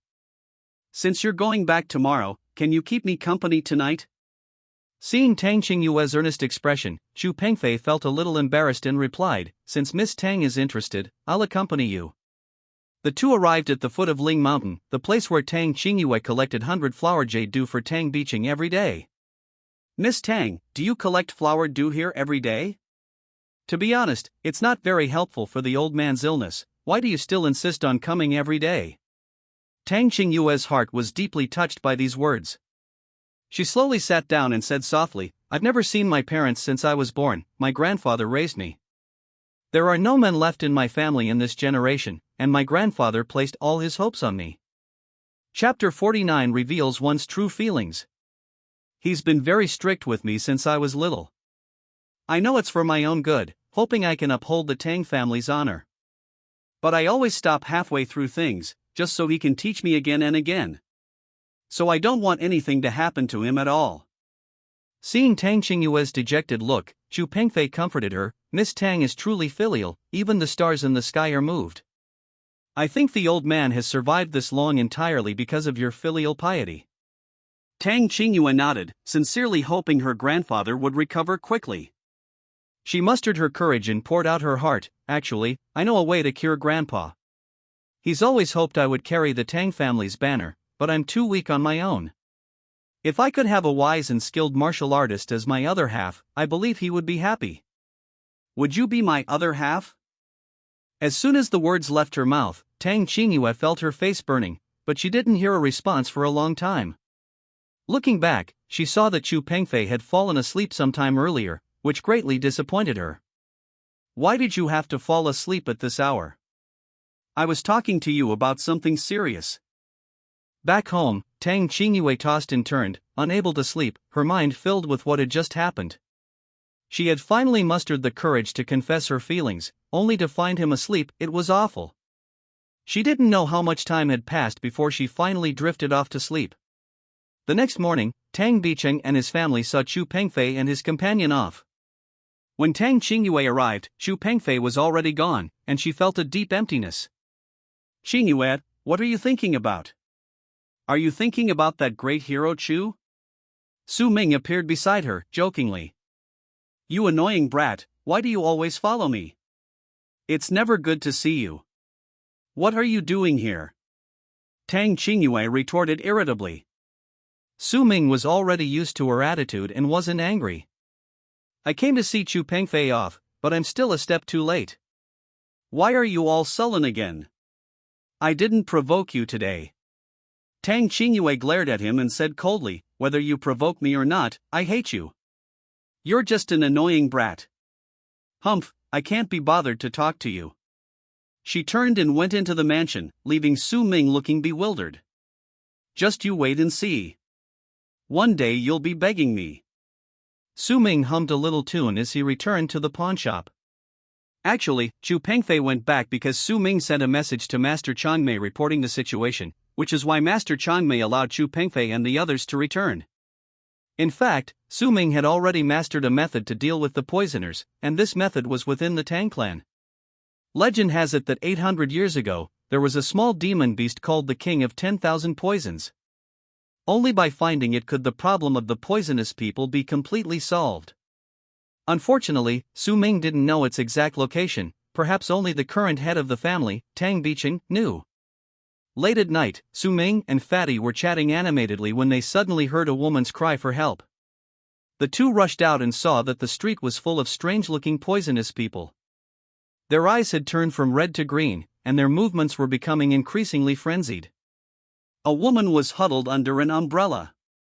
Su Ming and Fatty used all their strength to drag her out. Upon lifting the umbrella, they saw that it was Tang Qingyue. How could it be you? The two were stunned. She's calling for help so late, how could I ignore her? What an ingrate! I was the one who saved you. Su Ming shook his head and sighed. Tang Qingyue, however, looked annoyed and retorted, "Who cares if you saved me? I didn't bother you." Before she finished speaking, the poisonous people suddenly surrounded her. Su Ming, quick-witted, simply covered Tang Qingyue's mouth with his own. As long as she didn't breathe, the poisonous people wouldn't detect their presence. This scene left the fat man watching the spectacle dumbfounded. He stood there, covering his nose. Tang Qingyue struggled desperately, but she was no match for Su Ming. Gradually, she stopped resisting, a strange feeling rising within her, her cheeks involuntarily flushing red. After a full 5 minutes of this stalemate, once all the poisonous people had dispersed, Su Ming finally released her. The next moment, he received a heavy slap across the face. You're shameless. Disgusting. Tang Qingyue stomped her feet in anger. Miss Tang, I was just saving someone, I didn't mean anything by it. Su Ming tried to explain, but he knew he'd done it on purpose. Dealing with the poisoners was nothing to him, his purpose was simply to take advantage of the situation. Who asked you to save me? And you kissed me? You're shameless. Tang Qingyue frantically wiped her mouth, as if trying to erase what had just happened. Fine, I shouldn't have helped you. Su Ming said this, but inwardly he was delighted. Just as they were arguing, the poisoners launched a surprise attack. The two of them quickly hid in a corner, terrified. What should we do? They're back again. Tang Qingyue trembled with fear, but Su Ming remained calm. Remember the magical artifacts and incantations Chu Pengfei gave us? Should we try them? Su Ming suggested. Tang Qingyue had no other choice but to comply. She pulled a flute from her robes, and Su Ming took out a writing brush. The two chanted incantations softly, and sure enough, it worked. The poison figures were immediately immobilized. It seems Master Chu's method is indeed reliable, these two items can indeed subdue them. Su Ming breathed a sigh of relief. Seeing that the matter was resolved, the two quickly retreated. After calming down, the scene from earlier resurfaced in their minds, especially for Tang Qingyue, whose face had turned bright red. Miss Tang, I was truly in a moment of panic just now, I didn't mean to offend you. Su Ming explained again. All right, stop talking. Let's pretend nothing happened. I'm warning you, Su Ming, keep this to yourself. If you dare tell anyone, I'll deal with you. Tang Qingyue interrupted Su Ming before he could finish. So what do we do next to ease the tension? Su Ming pretended to be flustered. Tang Qingyue also looked anxious, completely at a loss. If only Chu Pengfei were here. Right, Su Ming, don't you have a way to contact him? Hurry up and ask him what to do next, Tang Qingyue urged. After Tang Qingyue's reminder, Su Ming remembered the jade pendant Chu Pengfei had given him before leaving. This was a special communication tool used in Amei Mountain, allowing him to find Chu Pengfei at any time. Su Ming took out the jade pendant from his pocket and silently chanted the incantation as Chu Pengfei had taught him. Chu Pengfei, sensing Su Ming's call, quickly responded with his jade pendant. Brother Su, what is it? Tang Qingyue, recognizing Chu Pengfei's voice, snatched the jade pendant from Su Ming's hand and cried urgently, Hero Chu, we've encountered poisonous people. They're everywhere, more than you saw before. Please come back and save us. Tang Qingyue placed all her hopes on Chu Pengfei, she had witnessed his abilities and had great faith in him. Chu Pengfei calmly replied, Miss Tang, Brother Su, distant water cannot quench immediate thirst. I'll go to Tang family fort now. You two hold on a little longer, I'll go find my master and see if there's any way. Just as they were speaking, a group of poisonous people approached them again. Su Ming and Tang Qingyue quickly ran towards Tang family fort. Meanwhile, Chu Pengfei found his master, Daoist Qingxin, and anxiously asked, Master, the number of poisonous people at Chunchangcheng is increasing. Although we've made some antidotes, they seem to have changed. They used to be afraid of red things, but now they're afraid of nothing. What should we do? Daoist Qingxin stroked his beard and said seriously, to cure this poison, we probably need blood bile red. That's a treasure of the Tang clan. I reckon only Elder Tang Biqing knows where it is. It last appeared 700 years ago, and hasn't been seen since. Pengfei, take your 3 junior brothers to Chunchangcheng first. You must find the whereabouts of Blood Bile Red. Your master, Daoist Changmei, is cultivating our sect's secret techniques. My uncles and I have important matters to attend to, so we're entrusting this task to you. Chu Pengfei accepted the order and immediately set off for Chunchangcheng with his 2 junior brothers. This matter concerned the safety of millions of people, so the 3 of them rode their swords at breakneck speed, striving to arrive as soon as possible. Meanwhile, Su Ming and Tang Qingyue were desperately running towards Tang family fortress, relentlessly pursued by the poisonous man. The 2 had just burst through the gate when the servants hurriedly slammed it shut, but the poisonous man was too strong. His claws pierced through the wooden door, and the servants struggled to hold it open. You little brat, come with me to find Grandpa, Tang Qingyue shouted. Su Ming, who was considering whether to help, heard her call and immediately followed, running towards Tang Biqing's room. Tang family butler, second Master Tang, suddenly appeared, blocking their path. At this moment, Tang family fortress was in chaos, servants scattered and fled, and women ran out carrying gold and jewels. Second uncle, I need to find Grandpa. Tang Qingyue cried anxiously. Yes, hurry and find the sect leader. Only Blood Gallbladder Red might save him now. You all stay here and hold him off, don't run. Tang family fort is facing a once-in-a-century event. If you run now, you'll never have the face to come back. But those people didn't care about any of that, they all fled for their lives. Second Master Tang sighed, thinking, when disaster strikes, everyone flies away. That saying is so true. On the other side, Tang Qingyue and Su Ming went to Tang Biqing's room to look for him, but he wasn't there. Grandpa, where are you? Don't scare me. Tang Qingyue cried out. Su Ming used his divine sense to know what had happened. Stop shouting, your grandpa has been kidnapped. Su Ming said calmly. Tang Qingyue didn't have time to think further and hurriedly asked, who kidnapped him? I must save him. She didn't care how Su Ming knew, she just wanted to save him as quickly as possible. Just then, more poison individuals stormed into the courtyard, approaching their hiding place. What do we do? Tang Qingyue panicked. Listen to me, run. Don't think about anything, and whatever you do, don't look back. As Su Ming finished speaking, the poison individuals were already upon them, and the 2 took off running. As they ran, Tang Qingyue remembered something and led Su Ming to a certain place. Su Ming looked up and saw the words Tang Clan Forbidden Ground. And hurriedly asked, why did you bring me here? This is forbidden ground. My grandfather said that if I'm in danger, I should come here to find him. Now is the time, come in with me. Tang Qingyue said. But the 2 didn't have the key, and could only stand there worrying in front of the forbidden ground. Lend me your leg. Tang Qingyue suddenly said. Su Ming was stunned and asked, why do you need my leg? What else can we do? Use your leg to kick the door. Can't you see we don't have a key? Tang Qingyue stamped her foot in frustration. Su Ming picked up a bamboo tube. Miss Tang, isn't this a bamboo tube? Why do you have to use your leg? Tang Qingyue urged, hurry, the poisoner is catching up. Su Ming used the bamboo tube to smash the wall, again and again, until finally the wall opened, and the 2 crawled inside. The forbidden area was indeed a hidden world, with gold and silver treasures piled up like small mountains. Su Ming casually picked up a coral flower to examine it. Let me tell you, my grandfather said that the more beautiful something is, the more poisonous it is. Don't blame me if something goes wrong, I didn't warn you. Tang Qingyue said coldly.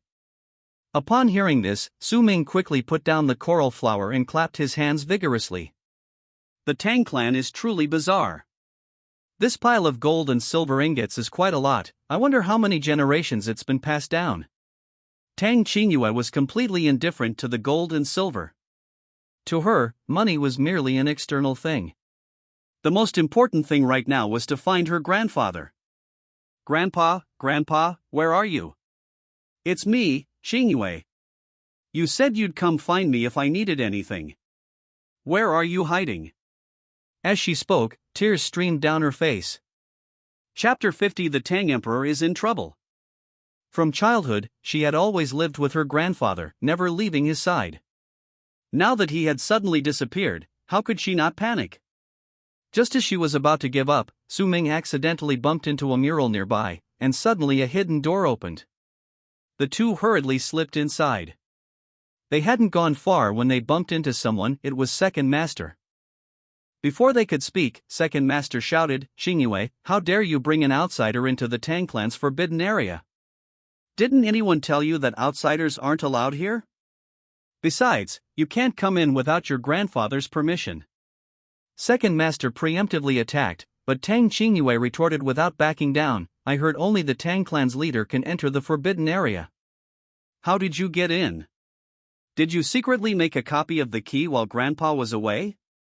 What crime have you committed?" Tang Xingyue reacted quickly, her words no less sharp than Second Master's. I came to see your grandfather, didn't I?" Second Master seemed a little guilty. "Second Master, we're here to find old Master Tang too. What time is it now? Why worry about all these rules? The most important thing is to find the old master. This place is full of hidden doors. You know this place well, so why don't you lead us to the sect master?" Just then, the gate to the forbidden area was kicked open, and a group of poison men rushed in. Second Master quickly tried to stop them, but the enemy outnumbered him and he was soon pinned to the ground. Although Tang Xingyue had some friction with Second Master, he was still her uncle, and she couldn't bear to see him bitten to death by poison men. So she winked at Ming, and the two of them picked up a flute and a brush, and began chanting an incantation.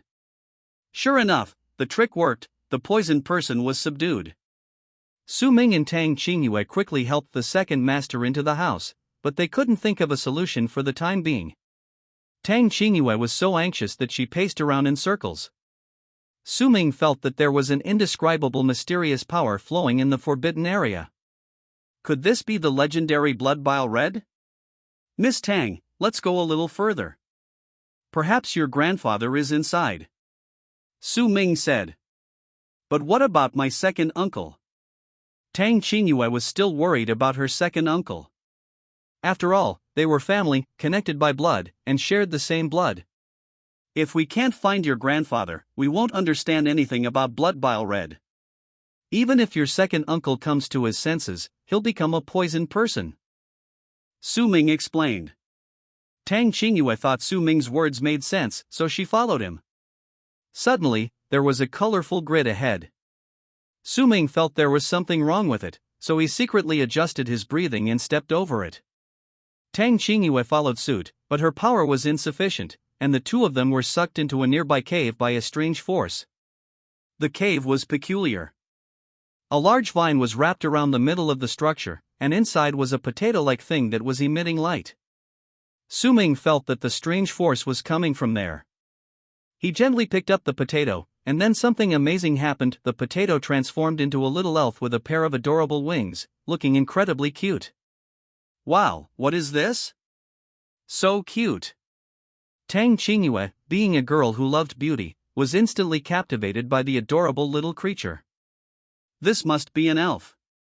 It seems your grandfather isn't here. Let's go out first. Brother Chu should be arriving soon.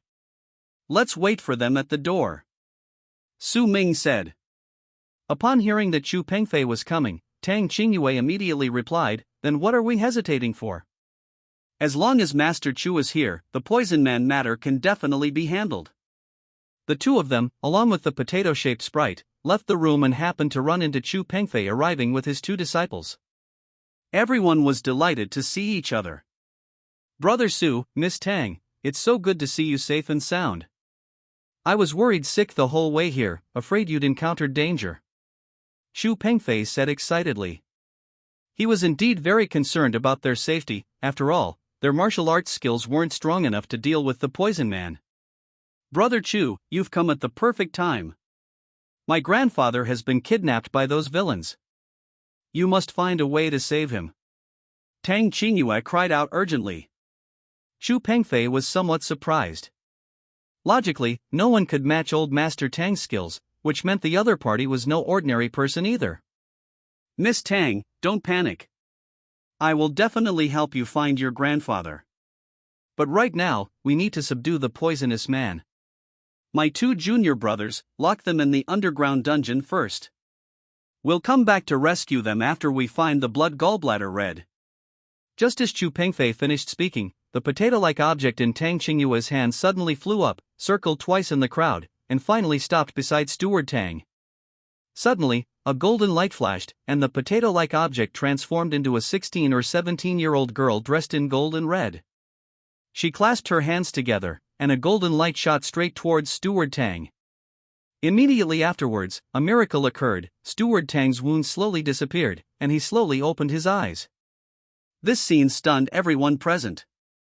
Tang Qingyue couldn't help but exclaim, "I never expected this little one to be so amazing." My second uncle's injuries seemed to be completely healed. Upon closer inspection, everyone saw that Butler Tang was indeed unharmed, a fact he himself found unbelievable. "Am I really all right?" Butler Tang asked doubtfully. "Second uncle, you're completely fine. This little potato saved you." As soon as Tang Qingyue finished speaking, the little girl in red instantly transformed back into a potato and flew back into her hand. Chu Pengfei's words startled everyone, before they finally understood. If it weren't for the blood bile red, how could Butler Tang's injuries have healed so quickly? Su Ming and Tang Qingyue had unintentionally obtained such a miraculous item. Everyone was invigorated upon hearing this. Their efforts had finally paid off. With the blood bile red, they were no longer afraid of those poisonous people. However, she looked a little weak. After sleeping for hundreds of years, she hadn't fully adjusted yet. "Brother Chu, are you talking about that blood bone red? Then there's hope for those poison-infected people?" Su Ming asked. Chu Pengfei nodded. Blood bone red can indeed cure poison-infected people, but there are too many of them now. With her current strength, she probably can't handle it all. I think we still need to find the source of the poison and find the mastermind behind it to completely solve the problem. We can't rely on her alone. Everyone nodded in agreement. Tang Qingyue suddenly remembered something and said urgently, "Where's my grandfather? You must save my grandfather. Hero Chu, my grandfather has been captured. You must find a way to save him." "Yes, Hero Chu, the sect leader must have been captured too. Now we're counting on you." The others chimed in. Chu Pengfei paced back and forth in the room, racking his brains for a solution. Meanwhile, Tang Biqing was blindfolded and locked in a secluded spot. "Tang Biqing, never thought this day would come, did you? Ha, guess who plotted against you?" A voice sneered. Tang Biqing sneered, "In this vast world, who else would dare oppose our Tang clan besides Guamiwu of the Thunderbolt sect? Do you think I don't know your little tricks?" Hearing Tang Biqing guess his identity, Guamiwu was somewhat surprised, but he saw Tang Biqing as meat on a chopping board, completely unconcerned. "So what if I know? You're in my hands now. The Tang clan leader is indeed formidable. Since you've seen through my identity, I won't hide it anymore. Besides me, others also want to harm you. Your enemy isn't just me. Since you've already guessed, I'll let you die knowing why." The mask was removed, revealing the face of the third son of the Tang family, which enraged the Tang clan leader. "Third son of the Tang family, you have some nerve. You actually colluded with outsiders to attack the Tang clan. How can you face our ancestors? How can you face all the years I've spent nurturing you?" The third son of the Tang family clearly hadn't expected to be exposed so directly, and he retreated in fear. "Brother, don't blame me. All these years you've treated me like a dog, preferring to hand over the family banquet to that little girl Tang Qingyue rather than me. What do I lack compared to her? She's just a woman. How can we let such a large family fortune fall into her hands?" The third son of the Tang family poured out all the words that had been pent up for years. Tang Biqing shook his head, saying helplessly, "Third brother, you always feel bad about your background, and you've always looked down on yourself.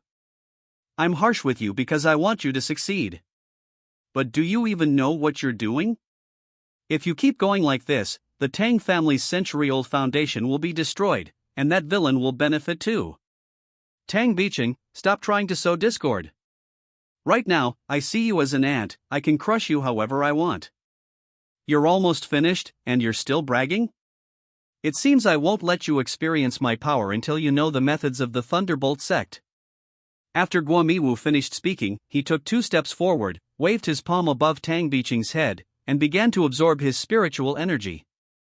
Tang Bicheng's martial arts were gradually drained away, and Tang Laosan, standing to the side, broke out in a cold sweat. What exactly do you want? How can you absorb our sect leader's power? Didn't we agree that as long as I control him, I can take over the Tang sect? You can't hurt him. Are you trying to renege? Guomiwu stopped and laughed loudly. He's almost dead. If I don't take his power, wouldn't that be a waste? You've got it wrong.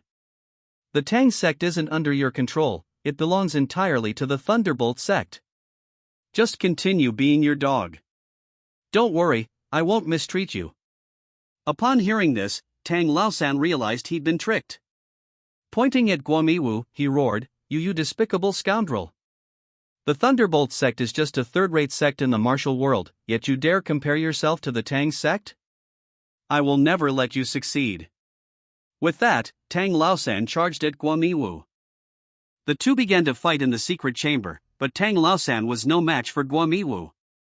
They could have been evenly matched, but Guomiwu had just absorbed 10 years of Tang Bicheng's internal energy, which immediately widened the gap between them. Tang Laosan, realizing he couldn't defeat his opponent, drew his sword and severed the chains binding the mother of 10,000 poisons, then inserted a silver needle into her back. Once free, the mother of 10,000 poisons immediately attacked Guomiwu like a madwoman. As more and more poisonous people joined her, her power grew stronger, and the two were locked in a stalemate. Tang Laosan quickly dragged Tang Bicheng into the secret chamber. Brother, I'm so sorry. I was deceived by Guomiwu. I've let down the Tang clan and our ancestors. I don't want this. Tang Bicheng knew he had been deceived by Guomiwu, and now was not the time to pursue the matter. He advised, Third brother, although you've done wrong, it's not too late to regret it. I've always told you, you've never been an outsider to me. Even though you're born out of wedlock, in my heart you'll always be my brother. Tang Laosan was in turmoil, unsure what to do. Despite his deep remorse, he felt there was no turning back. Brother, stop talking, it's too late. No one can forgive the mistakes I've made. Perhaps you're right, it's not that the Tang family wronged me, it's that I've always wronged the Tang family. Seeing Tang Laosan's flustered state, Tang Bicheng spoke again, Third brother, how can I make you understand? I don't blame you. Take me back right now, and I promise I'll pretend none of this happened and won't hold you accountable. I am the Tang clan master, and I keep my word. Meanwhile, Chu Pengfei was worrying about how to rescue the Tang clan master. The Thunderbolt sect operates in secrecy, no one knows where their headquarters are. Without finding their headquarters, there's no way to rescue them. Just as he was fretting over this, his junior brother offered an idea, Senior brother, I have a way. Didn't we rescue a poisonous man named Lu Jiaming a few days ago? We heard from him that his mother is the mother of 10,000 poisons. Chapter 51 Saving lives is the priority. If we find him, we should be able to find her using the method my master taught us. These words reminded Chu Pengfei, and he immediately had someone bring Lu Jiaming over. Brother Lu, we need to save your mother now. We hope you can give us some clues, like her hair, nails, or anything she used. Upon hearing that they needed to save his mother, Lu Jiaming immediately jumped up from his chair, excitedly saying, Is this for real? You can really help me save my mother? That's wonderful. I'll kowtow to you. After saying this, he knelt on the ground and repeatedly kowtowed to Chu Pengfei and everyone else. Su Ming quickly went over to help him up. Brother Lu, don't worry, Master Chu said that as long as we get the item, it's fine. But these words troubled Lu Jiaming, he had nothing left by his mother. There were indeed some clothes his mother had worn, but the Thunderbolt sect had burned them all, and he hadn't been able to take anything with him.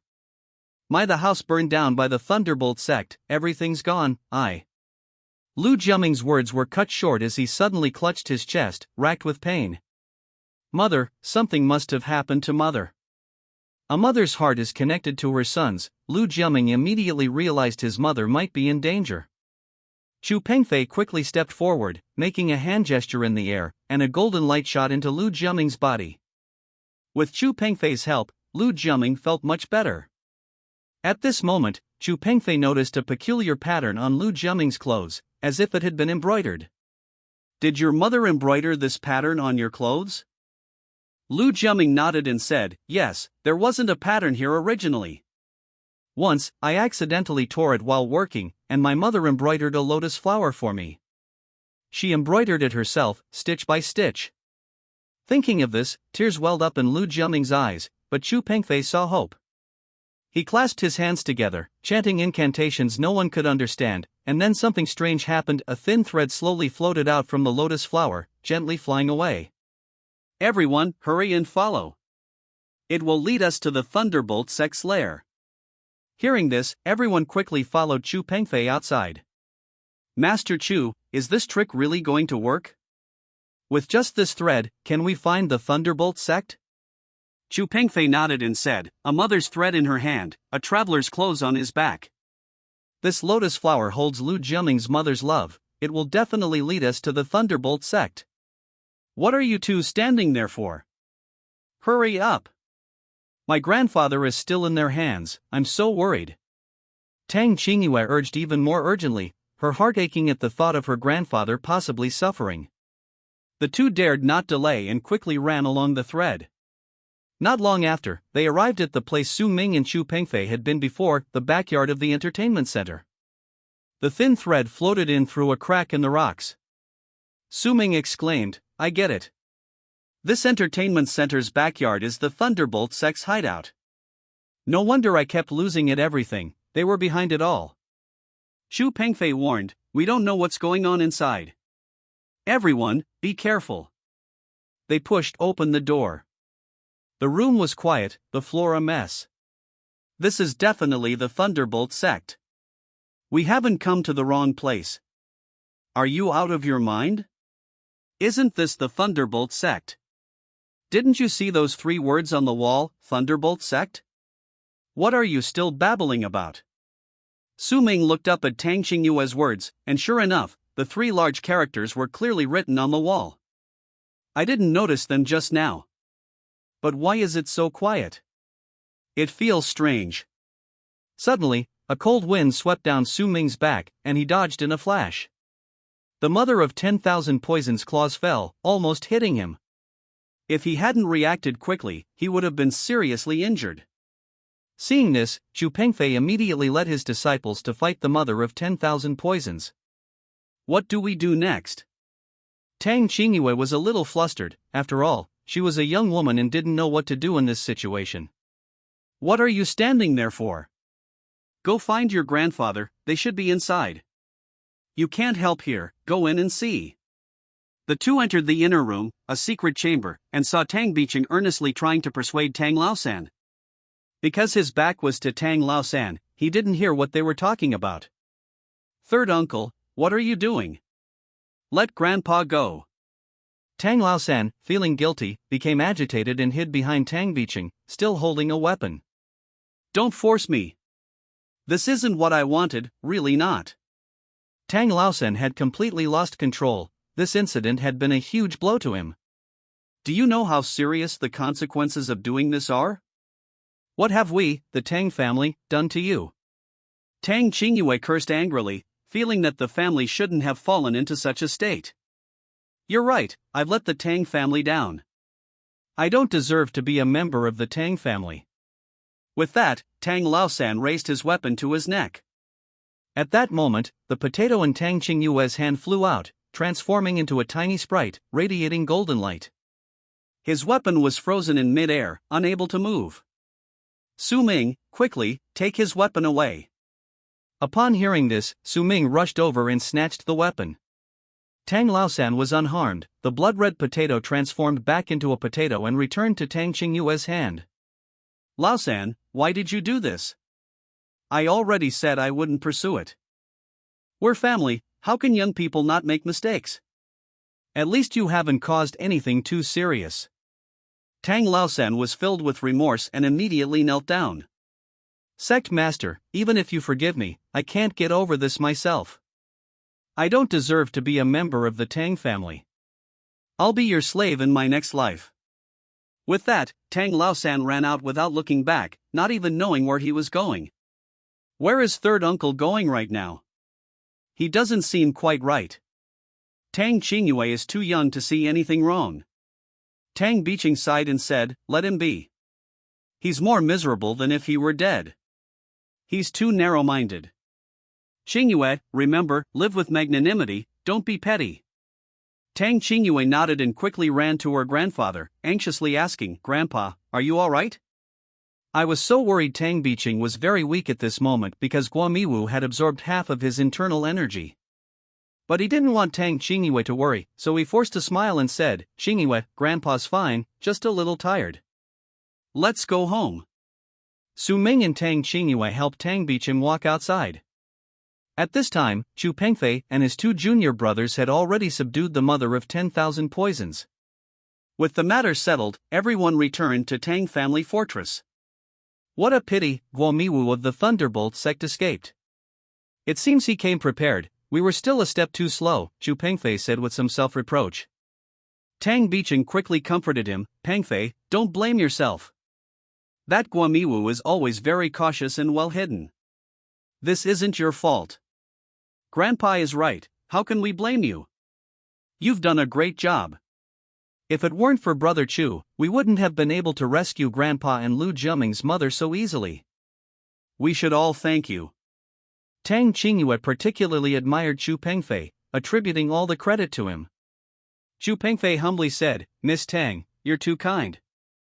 I just did what I was supposed to do. Brother Su Ming also helped a lot. This isn't just my achievement, it's the result of everyone's efforts. Su Ming nodded. Although Chu Pengfei was his rival in love, he quite admired Chu Pengfei's forthright character. However, Su Ming still had to play dumb. Yes, I also deserve some credit, okay, Su Ming interjected with a smile. Tang Qingyue immediately retorted, you annoying brat, you toad, you stinky tofu, you didn't do anything and you're already patting yourself on the back. These two were natural enemies, always bickering. Tang Biqing chuckled and stopped them, Qingyue, don't be childish. Pengfei is right, this is the result of everyone's hard work, everyone deserves credit. Next, we need to treat these poisoned people and let them go home to reunite with their families. Qingyue, summon Zudenhong. Tang Qingyue took Zudenhong out of her sleeve and it immediately transformed into human form. I have an idea, what do you all think? The name Shui Dan Hong doesn't sound quite right, and she's so gentle and lovely, let's change her name. You're right this time, Grandpa, I also think this name isn't good. Let's give her a new name, how about Shuang? This time, Chang Qingyuan didn't object to Su Ming, instead, she agreed with him and reached a consensus. Okay, this name sounds nice, let's call her Shuang from now on. Shui Dan Hong nodded immediately upon hearing this, seemingly very fond of the name Shuang. Shuang, now it's your turn. Heal all these poisoned people, okay. Shuang nodded, and then her whole body suddenly flashed with dazzling golden light. As time passed, all the poisoned people recovered, even the most powerful Poison King. Everyone was very happy, but Shuang, having exhausted herself, looked extremely tired and turned into a little potato again. Shuang, what's wrong? Tang Qingyue asked, a little worried. Her grandfather, noticing her thoughts, said, don't disturb her. She exerted herself too much and needs to rest. Since she's turned into a little potato, we should put her in the soil to grow. Tang Qingyue listened to her grandfather and placed Shuang in a small basin, sprinkling some water on it. Qingyue, Grandpa thinks you did well today. You're becoming more and more mature. From now on, this blood gallbladder is in your care. Take good care of it. Tang Qingyue nodded, knowing that her grandfather meant he wanted to entrust the management of the Tang family's affairs to her. Grandpa, I'm still young. I might not be able to shoulder such a heavy responsibility, but I will do my best. From now on, you should focus on getting better. Leave the household affairs to me. Grandpa nodded in satisfaction, this was exactly what he wanted to see. Su Ming, come here, I need to talk to you. Hearing him called, Su Ming hadn't reacted yet, and was only stammered after being nudged by Chu Pengfei. You're calling me. Grandpa nodded and said, Su Ming, I need you to promise me one thing, take good care of Qingyue from now on. Grandpa, I don't need this guy to take care of me. I wish he were far away from me, seeing him brings bad luck. Qingyue always considered Su Ming her nemesis. Qingyue, have you forgotten your promise? Why are you still causing trouble here? Hearing Grandpa's words, Qingyue obediently shut up. After the poison incident ended, Su Ming felt everything was fine and went back to the pawnshop. As soon as he reached the door, the owner started yelling at him. Don't you know the rules? Where have you been these past few days? If you keep this up, I'll really dock your pay. Su Ming smiled, he was just using this as a cover, and he didn't care about the pay. Whatever, boss. Besides deducting wages, do you have any other tricks up your sleeve? This is too old-fashioned. Su Ming walked away without waiting for the boss's reply. The boss stomped his feet in anger, but thinking it would save on wages, he let it go. The next morning, Chu Pengfei prepared to return to Mount Amei. Qingyue, hearing he was leaving, rushed to the door. Master Chu, you're leaving already? Could you stay a few more days? There are still many things to take care of, and I'd like to ask for your help. Qingyue looked anxious, truly reluctant to see Chu Pengfei leave. Miss Tang, my senior brother has important matters on his shoulders and can't stay in Tang family fortress forever. We have other important things to do, so please don't stop him. Before Chu Pengfei could speak, his junior brother interrupted. Miss Tang, I'm truly sorry, my junior brother was a bit blunt. I apologize on his behalf. Chapter 52 The Long-Browed Immortal. But he's right, I really have urgent business to attend to back on the mountain. We must part ways here. Tang Qingyue understood that Chu Pengfei was determined to leave, but she still had questions. She asked, Master Chu, can you tell me when my grandfather will recover? Seeing his health deteriorate day by day, I'm so afraid. I can't support the entire Tang clan alone. Miss Tang, everything in this world is predestined, heavenly secrets cannot be spoken of lightly. There are some things I cannot tell you completely, just let nature take its course. However, your destiny is approaching, seize it. Tang Qingyue didn't understand at first and stood there dumbfounded. Senior brother means you will meet your destined one, don't you understand? After Chu Pengfei's reminder, Tang Qingyue finally understood. Master Chu, is what he said true? Then can you tell me where he is? How can I find him? What does he look like? My grandfather said you have the ability to foresee the future. Please tell me. If I can find him, I'll manage the Tang clan with him, and my grandfather's illness will improve. Chu Pengfei smiled and shook his head. Miss Tang, everything is preordained. Heavenly secrets cannot be revealed. When fate arrives, nothing can stop it. Let it be. Tang Qingyue was filled with disappointment. She had hoped to learn something about her destined benefactor, but Chu Pengfei's words were useless, as if he had said nothing at all. I've arrived, Brother Chu. Are you leaving? Su Ming's voice rang out, making Tang Qingyue, already annoyed, even angrier. You annoying brat, why are you everywhere? I came to see Brother Chu off, not to find you. If you don't want to see me, you can simply avoid me. Su Ming wouldn't budge, making Tang Qingyue's face flush red. You're such an annoying brat. I can't be bothered talking to you. Tang Qingyue turned her back, and Chu Pengfei spoke up, Brother Su, our sect has important matters to attend to, so let's take our leave. Su Ming took a stone from his pocket and gently placed it in Chu Pengfei's hand. Brother Chu, I don't have much to give you, but I happened to find this stone by the river. It's crystal clear, it might be a fine piece of jade. I don't have time to polish it now, so I'll give it to you as a keepsake. This stone wasn't ordinary, it was called the illusionary heavenly mystery stone, and whoever possessed it would have their spiritual power doubled. Su Ming gave the stone to Chu Pengfei because he valued Chu Pengfei's character.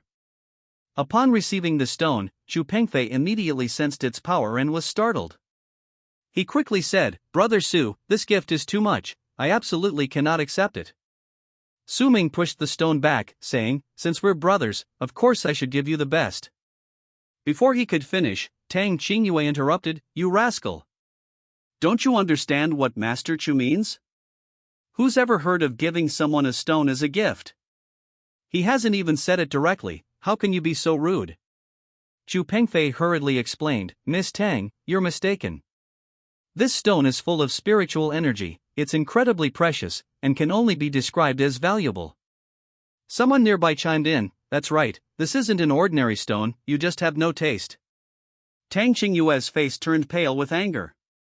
She hadn't expected Chu Pengfei to side with Su Ming. I don't care about you guys. You're really annoying." Tang Qingyue turned and left, cursing Su Ming in her heart. Chu Pengfei returned to Mount Amei for something important. The demon-suppressing tower had been sealed for over 800 years, and now demonic energy permeated the area. The demon lord was regrouping and plotting a grand conspiracy. The elders of Mount Amei racked their brains for a solution, but the demon lord's strength was growing stronger and stronger. Even with the elders' best efforts, they couldn't suppress the situation. The demon lord finally broke through the last line of defense, even the elders were no match for him. The long-browed immortal finally intervened. The two fought for dozens of rounds in mid-air, but the long-browed immortal was completely helpless. "Demon Lord, I don't want to destroy your 1,000 years of cultivation. You must come back to the demon-suppressing tower with me now," the long-browed immortal said solemnly. "Long-browed immortal, I've been imprisoned for over 800 years. Now my demonic arts are complete. Do you think you can hold me captive?" The demon lord completely disregarded the words of the long-browed immortal. His heavenly demon art was already mastered, and he utterly looked down on the long-browed immortal. "No matter what, I will not let you harm the mortal realm. Even if it costs me my life, I will fight you to the bitter end." The long-browed immortal knew that although he could fight the demon lord, he was old, and the longer the battle dragged on, the less of a match he would become. "Old man Longbrowed, I've spared you trouble all these years out of consideration for your arduous cultivation, otherwise, I would have already made your life miserable. You'd better not push me, or don't blame me for being merciless," the demon lord said coldly. The long-browed immortal stopped talking and drew his heavenly demon sword, charging at the demon lord. The two fought for 300 rounds in the sky, neither gaining the upper hand. But the long-browed immortal was worried. If this continued, his stamina would give out, and he would be no match for the demon lord. So he unleashed the most powerful Taoist technique of the Amei sect, preparing to fight the demon lord to the death. The demon lord had long seen through his thoughts, and the heavenly demon art was already prepared. Suddenly, a loud bang resounded, and the long-browed true man felt his chest heaving. Looking closely, he saw the demon lord was gone. He quickly clutched his chest and rushed back to Mount Amei. At this moment, several elders on Mount Amei were desperately maintaining the seal. Because the demon lord had broken out of the demon-suppressing tower, some lesser demons had also taken the opportunity to escape. The elders immediately used the most profound Taoist techniques of the Amei sect, attempting to reseal these demons. "Senior brother, at this rate, we might not be able to hold on. Our spells are all powerful and forceful, we lack someone skilled in gentler techniques.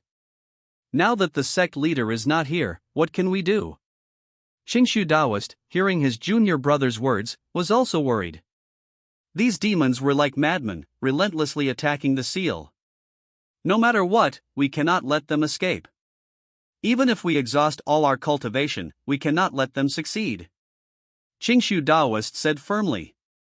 As soon as the words left his mouth, the long-browed immortal descended from the sky. With a flick of his finger, golden light, like silken threads, coiled around the seal, pressing deep into its depths. Seeing their sect leader return, the elders finally snapped out of their daze and withdrew their spells. "Sect leader, your return is perfectly timed. If you hadn't arrived, we probably wouldn't have been able to hold on. If these demons had broken free, the mortal realm would have been awash in blood." Qingshu Taoist spoke. The long-browed immortal could no longer hold on and coughed up a mouthful of blood. Sect leader, what's wrong? Could he have been injured by the demon lord? The elders rushed forward to support him. We've guarded him for over 800 years, yet he still managed to escape.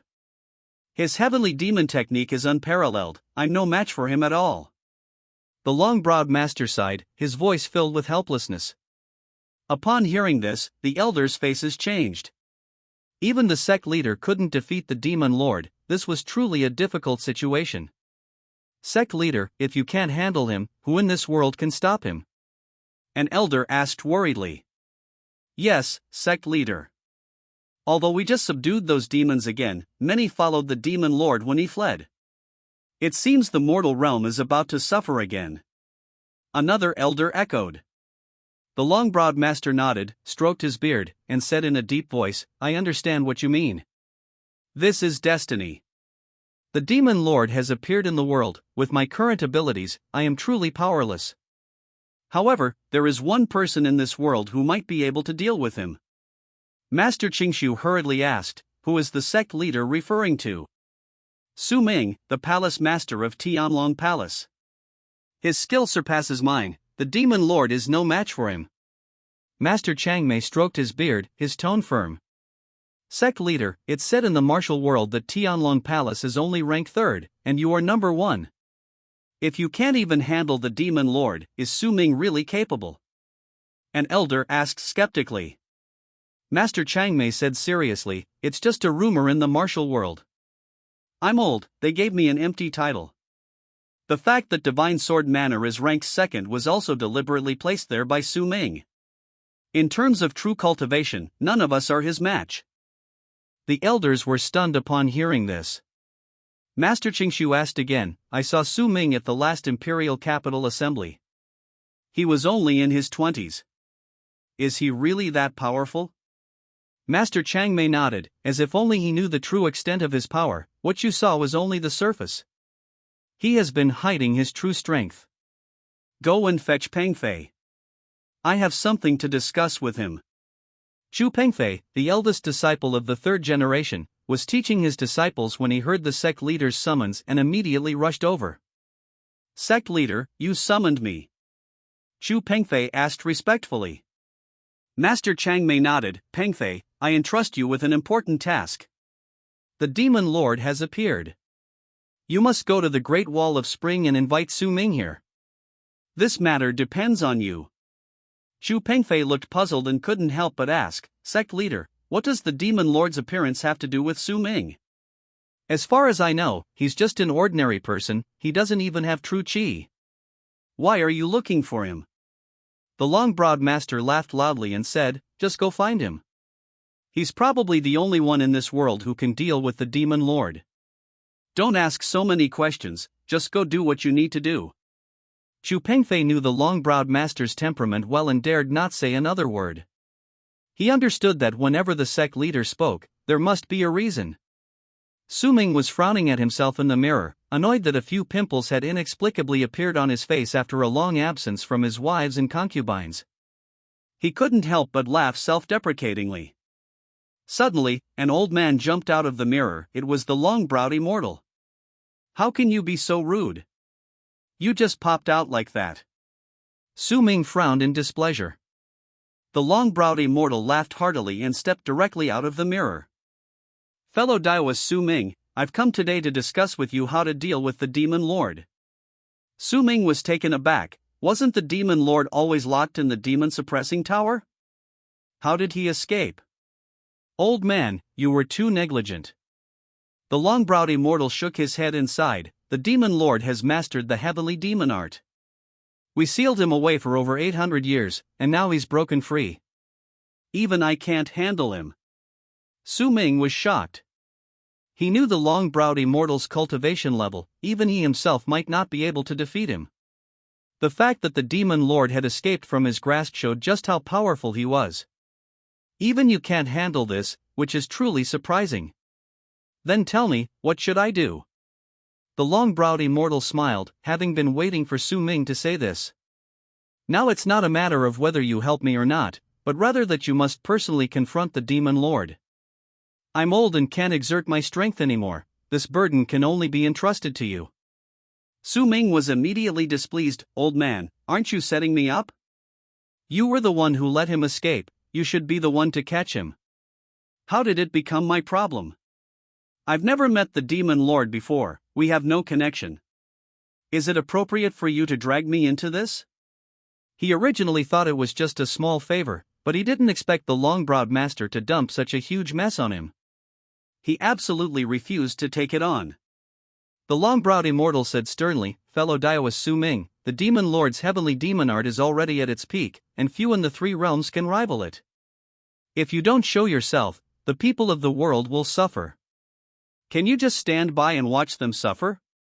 Su Ming was speechless, and could only say with a bitter face, You old geezer, always causing trouble. Alright, I understand. Leave it to me. The long-browed immortal added, There's another troublesome matter I need your help with. The seal on the demon-suppressing tower is about to collapse. My disciples have barely managed to stabilize it with all their might, but their cultivation is insufficient, they can only hold out for a while. So I need your help. Chapter 53 by Chuan Storage Box. Su Ming was furious, jumping up and down, pointing at the long-browed immortal and roaring, Why are you so meddlesome, old man? I don't have time to bother with your business right now. Go find someone else if you want. The long-browed immortal had already anticipated this, and still smiled and shook his head, Your temper is the same as always. The long-browed immortal said that someone had come to pick him up, and the matter was settled. Whether he wanted to come or not was up to him, it depended on his abilities. After saying that, he disappeared. Su Ming glared at himself in the mirror, cursing inwardly, You old bastard, you stinking old man, I don't care about your business. You want my help? Dream on. Despite saying this, he knew that the demon lord's appearance was definitely going to cause trouble, and he couldn't just sit idly by. While lost in thought, he suddenly sensed a demonic aura drifting across the sky, and Su Ming immediately turned around and chased after it. What good luck! Such powerful demonic aura, it must be the demon lord himself. The demon lord sensed a powerful force approaching and abruptly stopped. In the sky, two figures, one white and one black, crossed paths in an instant. Feeling the force, the demon lord also halted. Who dares to block my path? The demon lord asked coldly. Su Ming revealed himself, looking at the demon lord with a mocking expression, You're the demon lord who escaped from the demon-suppressing tower of Mount Hame. Seeing the demon lord's imposing aura, the demon lord quickly replied, That's right, it's me. Who are you, and how dare you stop me? Su Ming laughed heartily, surprised to encounter the demon lord so soon. Hurry back to the demon-suppressing tower on Mount Hame. I'm just a nobody, but I won't allow you to harm anyone again. Su Ming said. The demon lord, seeing that he was only in his early 20s, and although he was strong, had already mastered the heavenly demon art and didn't take Su Ming seriously at all. Where did this brat come from? Since you know who I am, you should understand my power. You still dare to talk tough? I'll see what you're capable of. The demon lord sneered, then summoned the heavenly demon sword, his body billowing with black smoke, instantly enveloping Su Ming. You're making a fool of yourself with such a small trick. Before Su Ming finished speaking, he took out a fan from his robes and waved it, the black smoke immediately dissipating. However, the heavenly demon sword went straight for Su Ming's head, its speed so fast that even Su Ming was startled and quickly dodged. Heh, you're not bad. I underestimated you. Su Ming's actions surprised the demon lord. He had thought Su Ming would definitely not be able to dodge this attack, but it was easily neutralized. The demon lord roared and flashed to Su Ming's side, and the two immediately engaged in a fierce battle in the air. They fought for dozens of rounds, both sides were shocked. Although neither had used their ultimate moves, they were both intimidated by the other's aura. This kid has such cultivation at such a young age, we must eliminate him today, or we'll be in big trouble later. The demon lord thought to himself. Su Ming smiled and said, Looks like you're really something, able to fight me for so long. Come on, let's keep playing. The two exchanged blows for dozens of rounds. Realizing he couldn't defeat Su Ming quickly, the demon lord casually tossed out some poisonous creatures. Su Ming swiftly dodged the poison, but the demon lord had already vanished. That kid runs pretty fast, it'll take some effort to find him.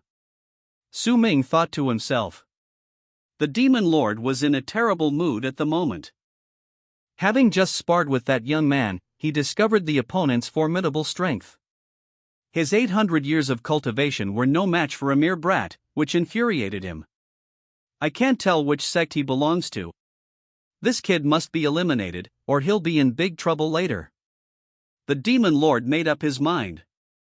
Su Ming stopped his cultivation and returned to the ground.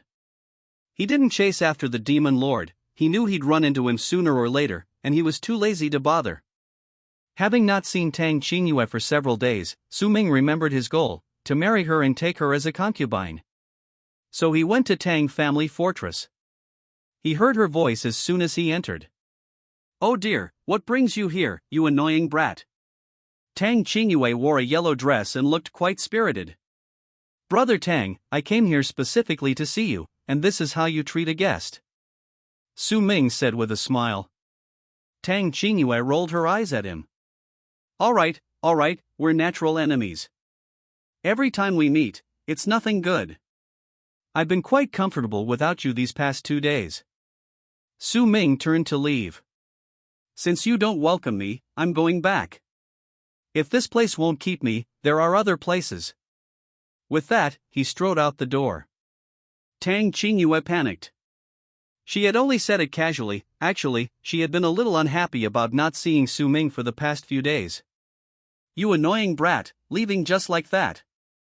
Her voice was almost inaudible, but Su Ming, with his sharp ears, heard it all. "What are you pretending to be so high and mighty for?" "Fine, I'll give you a few days and see."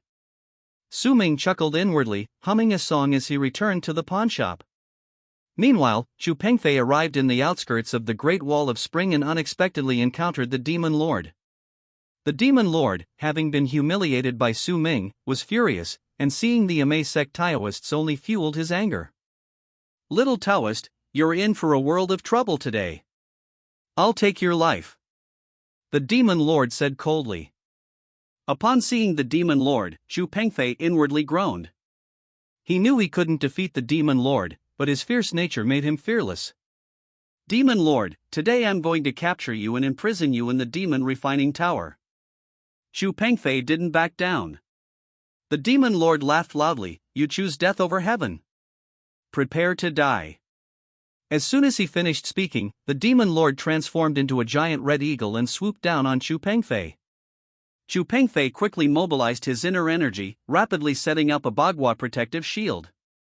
The two forces collided violently. The Demon Lord transformed back into human form, standing in the air, while Chu Pengfei's chest heaved with blood, and he spat out a mouthful of blood. "Is that all you've got?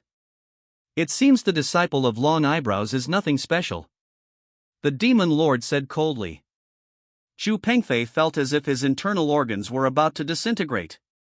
Although he wasn't afraid of death, he hadn't finished the tasks his master had entrusted to him.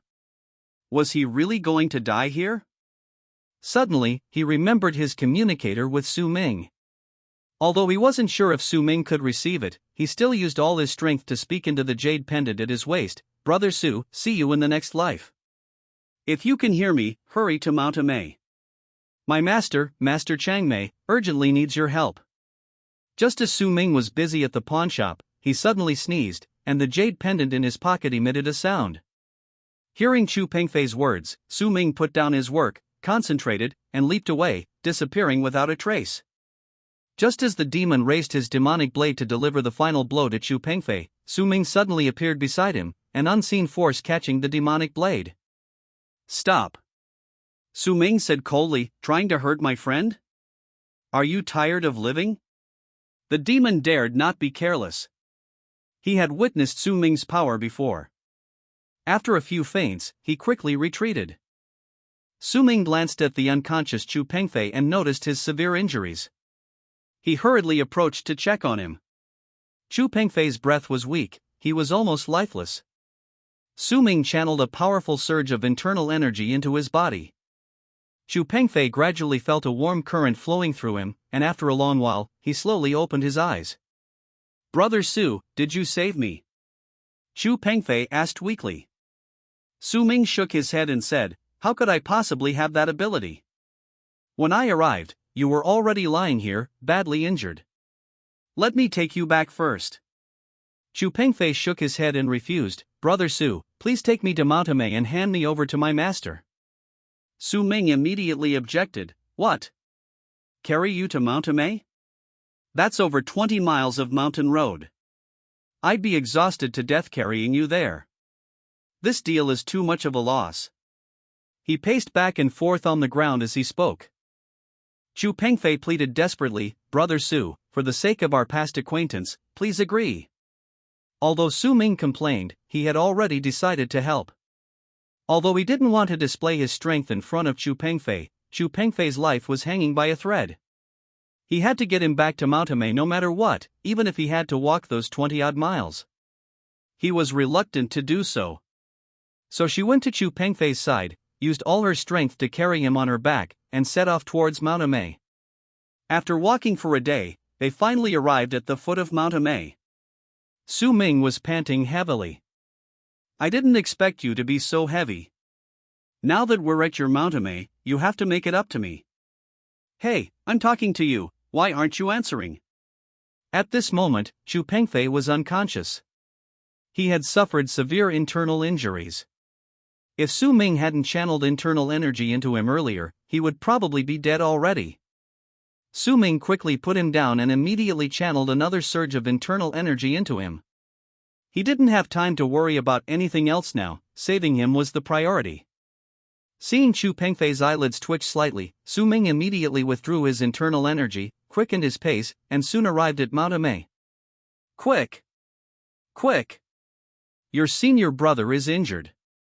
Hearing Su Ming's shouts, the disciples of Montame rushed over. "Senior brother, what happened?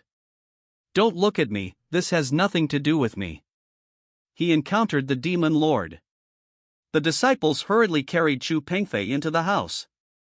Seeing his disciple so badly injured, Master Qingshu quickly summoned several junior brothers to help treat Chu Pengfei's wounds. Su Ming, exhausted and panting, collapsed on the ground. Suddenly, a figure flashed by. It was the long-browed Taoist. "Finally, you've arrived. I've been waiting here for quite some time."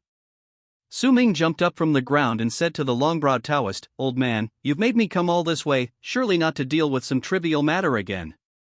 The long-browed Taoist smiled and said, "Brother Su, Montame is facing a once-in-a-century trouble.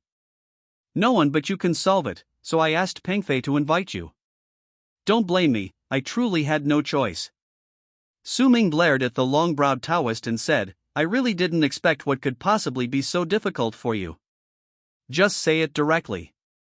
I know I don't like beating around the bush."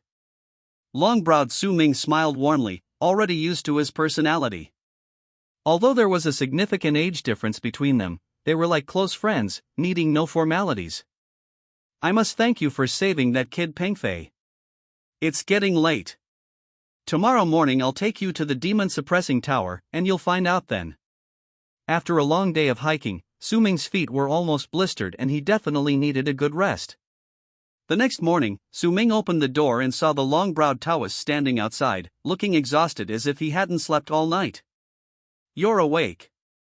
I'll take you to have breakfast first, then we'll go to the demon-suppressing tower." Su Ming shook his head. He never ate breakfast and said directly, "No need, let's go. Breakfast is fine. Let's go to the demon-suppressing tower first. I need to get back quickly after I finish my business, otherwise that stingy pawnshop owner will definitely deduct my wages."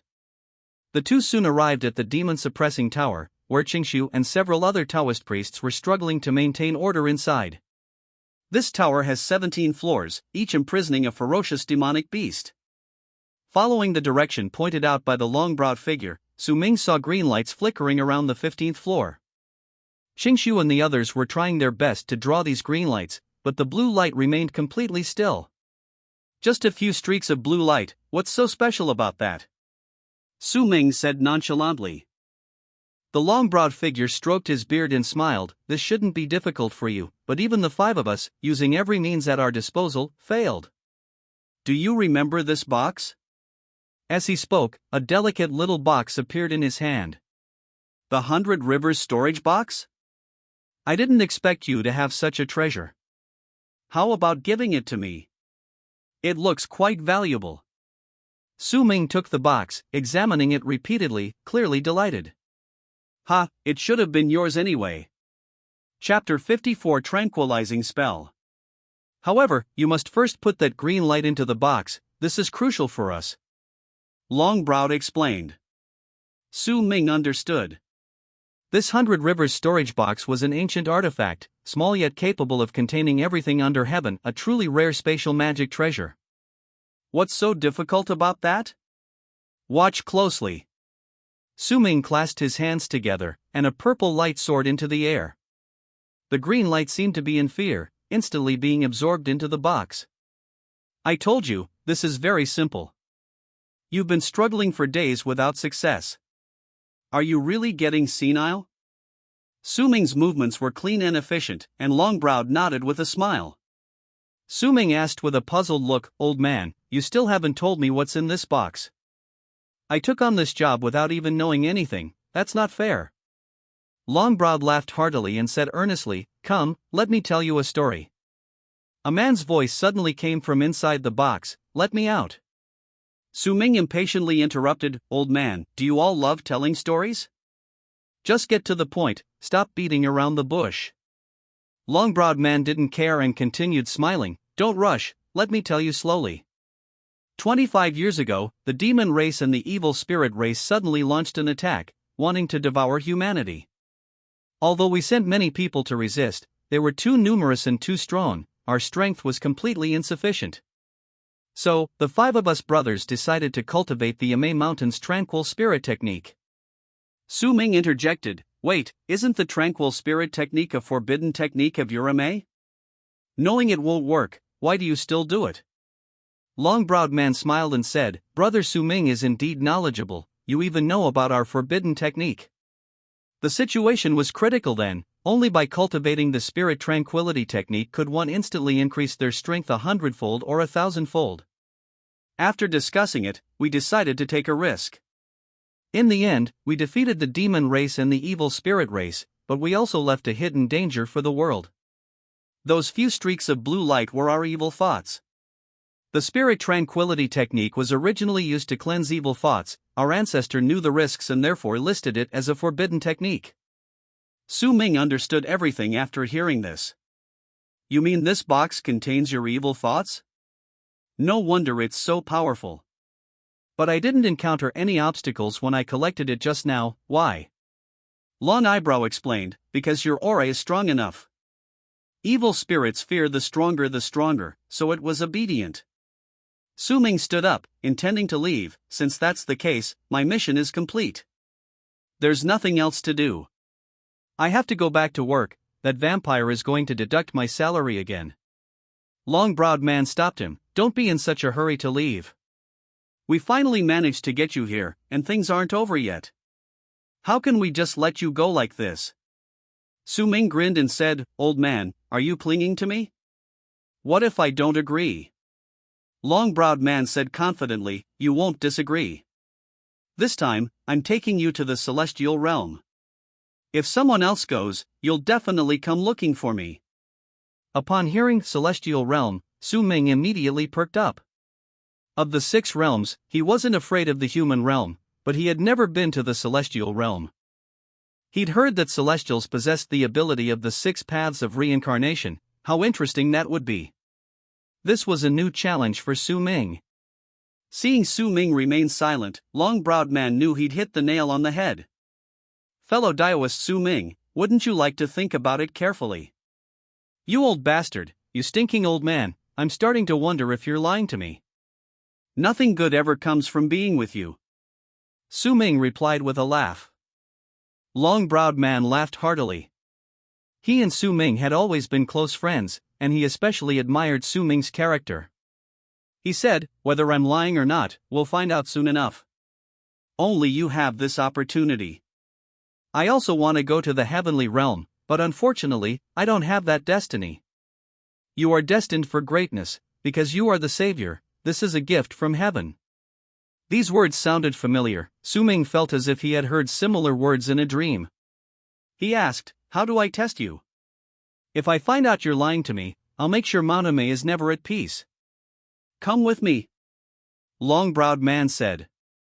Ming followed him to the back mountain, a forbidden area of manhwa, accessible only to the sect leader. Ming looked around and found the place eerie and terrifying, incomparable to the beautiful scenery before him. He couldn't help but complain, "Old man, why did you bring me to a place like this? It's chilling, I feel uneasy all over." The old man with the long eyebrows explained, "This is a forbidden area of our anime sect. Only you can enter, anyone else who tries will surely die. There's a map to the heavenly realm here, but only those with the right destiny can find it. Since the founding of anime, very few have been able to enter." Ming was somewhat surprised, but his natural love of adventure made him think the old man might not be lying. He asked, "You said there's a map to the heavenly realm here? Where is it?" Long-browed man pointed to a strangely shaped stone, engraved with manhwa, 8 trigrams, patterns. "This is it. However, you need your blood to activate this divine stone. Only if you are destined for the heavenly realm will the map appear." Upon hearing that blood was required, Ming immediately jumped back. "Old man, you're going too far. You want me to activate this stone with my blood? Forget it, that's too bloody." Long-browed man laughed, flicking his whisk, and said, "How will I know if you're destined without your blood?" With that, he grabbed Ming's hand, and with a flick of the whisk, a bloody scratch appeared on Ming's hand. Ming exclaimed, "Old man, you're really going to do this?" Long-browed man didn't answer, but directly pressed Ming's hand onto the stone. Instantly, a loud bang, a golden light shot out, and a complete map appeared before them. The man with long eyebrows stroked his beard and said with a smile, "I told you you were destined for the heavenly realm, and I was right." Ming was also stunned by the scene before him. The map was crystal clear, and he immediately memorized it. The man with long eyebrows continued, "Remember everything? From now on, the heavenly gate will be open for 200 days. You must reach the heavenly court within this time and release the evil spirit into the heavenly pool. Then the mission will be complete. Afterwards, you will experience various things. Everything is ordained by heaven." Ming was still dazed when he emerged from the forbidden area, wondering if the old man had tricked him. As he pondered this, Chu Pengfei walked in from outside. Ming was quite happy to see Chu Pengfei and thanked him for saving his life. However, Ming muttered to himself, feeling as if he had been tricked, wondering if someone had deliberately lured him to Mount Amei. The man with long eyebrows chuckled and said, "Brother Ming, don't overthink it. It's all fate."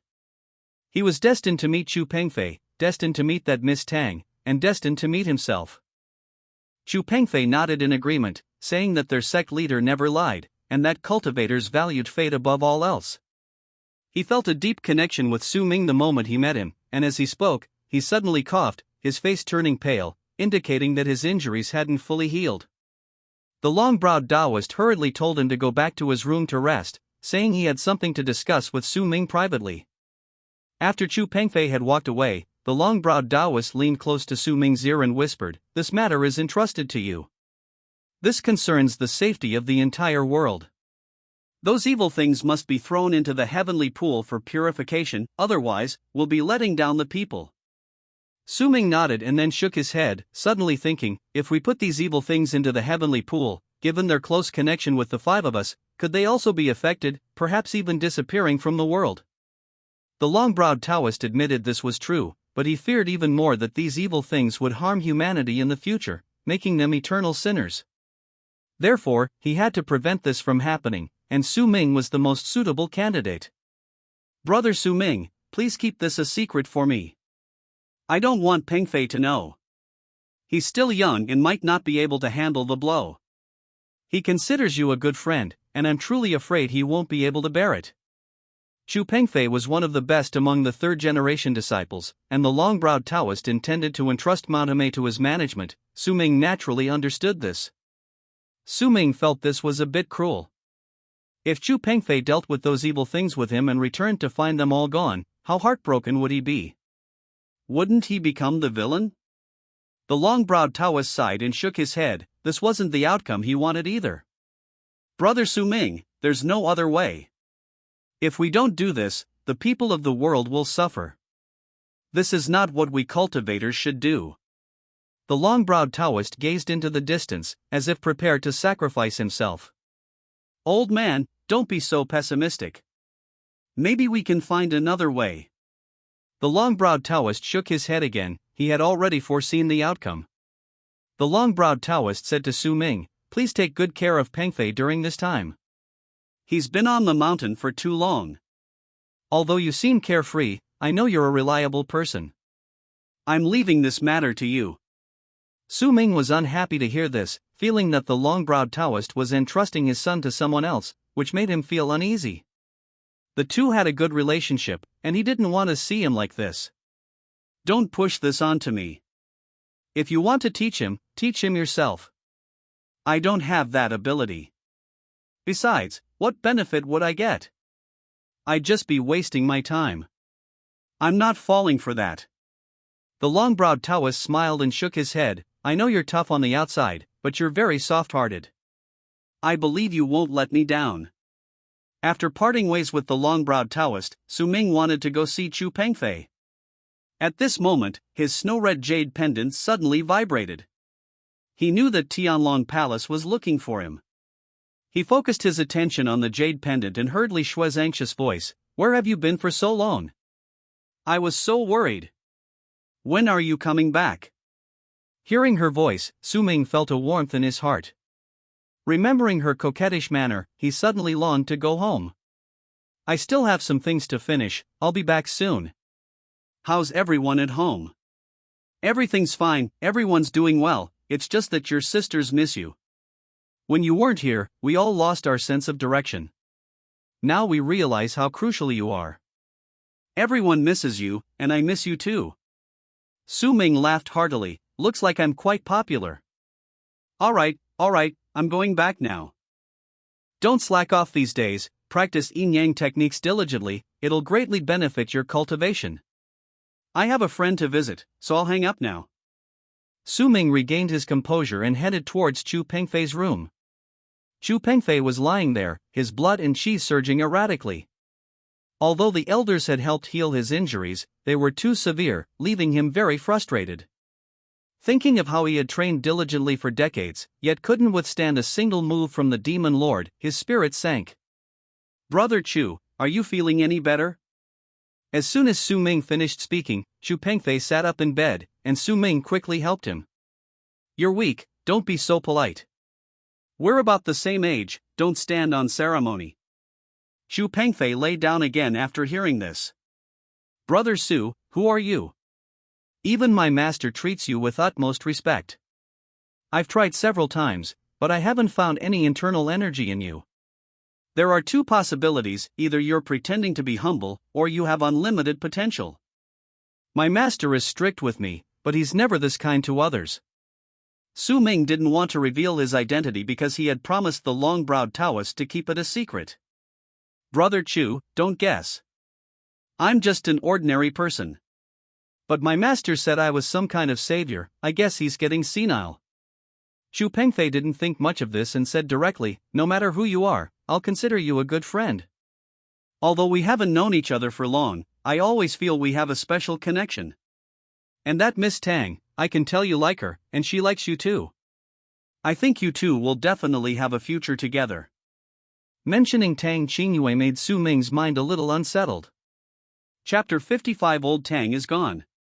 He already had several wives, all very beautiful, so why did he still have designs on other women? If Tang Qingyue knew his current situation, would she still be willing to be with him? Thinking of her strong personality, Su Ming felt a surge of desire to conquer her. Brother Chu, I have a pill here, given to me by an old hermit in the mountains. He says it can heal internal injuries. Take it, it might be beneficial for you. Su Ming took out a 9 Heavens reversal pill, specially made using yin-yang technique, from his pocket and directly handed it to Chu Pengfei. Xu Pengfei couldn't refuse and swallowed it in one gulp. Soon afterward, Xu Pengfei felt a warming sensation throughout his body, a powerful force spreading from his stomach throughout his entire being, making him feel incredibly comfortable. He tried circulating his inner energy and found that his injuries had improved considerably. Brother Su, this pill is truly effective, it's definitely not an ordinary thing. You gave me something so good, I owe you another favor. Su Ming waved his hand. This 9 Heavens reversal pill was something he had spent 49 days refining using over 10 kinds of precious medicinal herbs. Naturally, it was a rare item. Alright, stop talking. Anyway, this medicine isn't mine. If you want to thank someone, thank the old man who gave it to him. Seeing you're alright, I'm relieved. I have other things to do, so I won't keep you any longer. Su Ming stayed on Maotame for a few more days, and Xu Pengfei's injuries gradually healed. After discussing it, the sect leader and the 4 elders decided to pass on their cultivation to Xu Pengfei, because from now on, the burden of Maotame would rest on his shoulders. After Xu Pengfei and Su Ming delivered the evil spirit to the heavenly pool, they all disappeared. So they summoned Xu Pengfei, and the long-browed Taoist said earnestly, Pengfei, we are going to pass on our power to you. Maotame is entrusted to you, we hope you can shoulder this responsibility. Xu Pengfei shook his head and refused, sect leader, elders, this won't do. Sacrificing your centuries of cultivation for me alone, I wouldn't feel right. Everyone knew Xu Pengfei's character. His master, Master Qingshu, advised, don't refuse anymore, this is destiny. You are Maotame's only hope. I see you've almost recovered, why don't you go to the heavenly realm with Su Ming? I've already entrusted him with something important, you must protect him well. Can you do that? Xu Pengfei nodded, under these circumstances, he couldn't refuse. The long-browed Taoist then summoned Su Ming. Xu Pengfei's injuries had mostly healed, and there were only 200 days left before the heavenly gate opened, they had to act quickly. Once the gates of heaven close, all efforts will be in vain, the common people will suffer, and they will be blacklisted in history. Su Ming immediately asked upon arrival, Old man, why are you in such a hurry to see me? Is Brother Chu's injury healed? Shouldn't we be on our way? The long-browed Taoist nodded with a smile, Brother Su is right, Pengfei is almost recovered. You can set off now. Su Ming had wanted to leave for a long time. This place was full of men, not a single girl, utterly boring. He couldn't help but complain, alright, let's go. I haven't been back to the Great Wall of Spring for ages, the pawnshop owner must be worried sick. Old man, you have to give me something valuable, otherwise I'll lose a lot of money. Master Qingshu couldn't stand it anymore. He felt Su Ming was being disrespectful to the sect leader and roared, you scoundrel. How dare you be so rude to the sect leader? You want something valuable? Dream on. Master Qingshu didn't know Su Ming's true identity and thought he was just a small-time hoodlum, which was why he was so agitated. Su Ming shrugged. Fine. Since you treat me like this, I'll just go down the mountain myself. Brother Chu, don't say I didn't warn you, your master's attitude is truly disappointing. See you again someday. Xu Pengfei was conflicted. His master was his master, and he didn't know what to do. The long-browed Taoist saw his thoughts and said to Su Ming, young brother, I apologize for my rudeness earlier. I hope you can forgive me. Sect leader, why is that? Why are we being so polite to him? He was so angry he was practically jumping up and down, but since you've put it that way, I have nothing more to say. Master Qingshu was completely bewildered. I can't worry about that anymore. Your people are too aggressive. They're relying on their powerful magic, what if they bully me? If I absolutely have to go, you have to agree to one condition. Su Ming bluntly stated his terms. The long-browed Taoist, knowing Su Ming's character, replied with a smile, just tell me. As long as it's within my power, I'll try my best to fulfill your request. You're the most reasonable one. How about this, I want Xu Pengfei to be my underling, and he has to listen to me in everything. Su Ming stated his demand directly. Nonsense. Pengfei is the most outstanding among our 3 generations, he'll be the future sect leader. Who do you think you are, expecting him to be your servant? Don't even think about it. Master Qingshu was extremely agitated, finding the request utterly absurd. In his eyes, Su Ming was just an ordinary person, yet he dared to try and order around the future leader of Amei. If word got out, Amei's reputation would be completely ruined. Then there's no point in talking. Let's not waste any more time. I have many things to attend to, so I won't disturb you any longer. Su Ming finished speaking and turned to leave. Master Changmei hurriedly stopped him. All right, I agree. Not only that, I have another treasure to give you as well. Hearing about the treasure, Su Ming turned back. I knew it. You know the rules. What treasure? Let me see. Sect leader, this kid is too arrogant. He completely disregards Amei. Master Qingshu said angrily. Master Changmei winked at him and continued, this might actually be a good thing. Peng Fei has spent most of his life on Mount Amei, with no exposure to the outside world, while this kid has been roaming the martial world since childhood. Peng Fei can learn a lot from him. Although Master Qingshu didn't quite understand, since his master insisted, he couldn't say anything. Master Changmei chanted an incantation, and a giant sword suddenly appeared in the air, flashing golden light, standing before them. This is called the War God Sword. This old fellow is indeed powerful.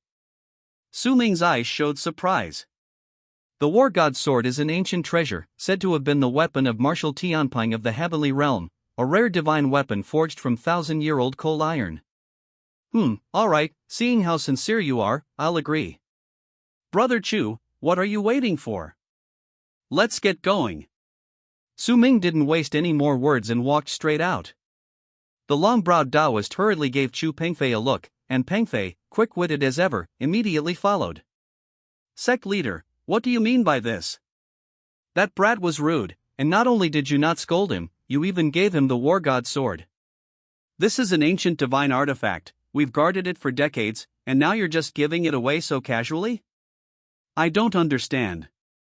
The long-browed Taoist laughed after hearing this, stroking his beard, watching Su Ming and Chu Pengfei's departing figures, and said softly, this can be considered returning it to its rightful owner. Qingshu, didn't you notice? This Su Ming is definitely not an ordinary person. Upon hearing this, Taoist Qingshu suddenly understood. No wonder his master was so polite to him, this person was extraordinary. By this time, Su Ming and Chu Pengfei had reached the mountain path.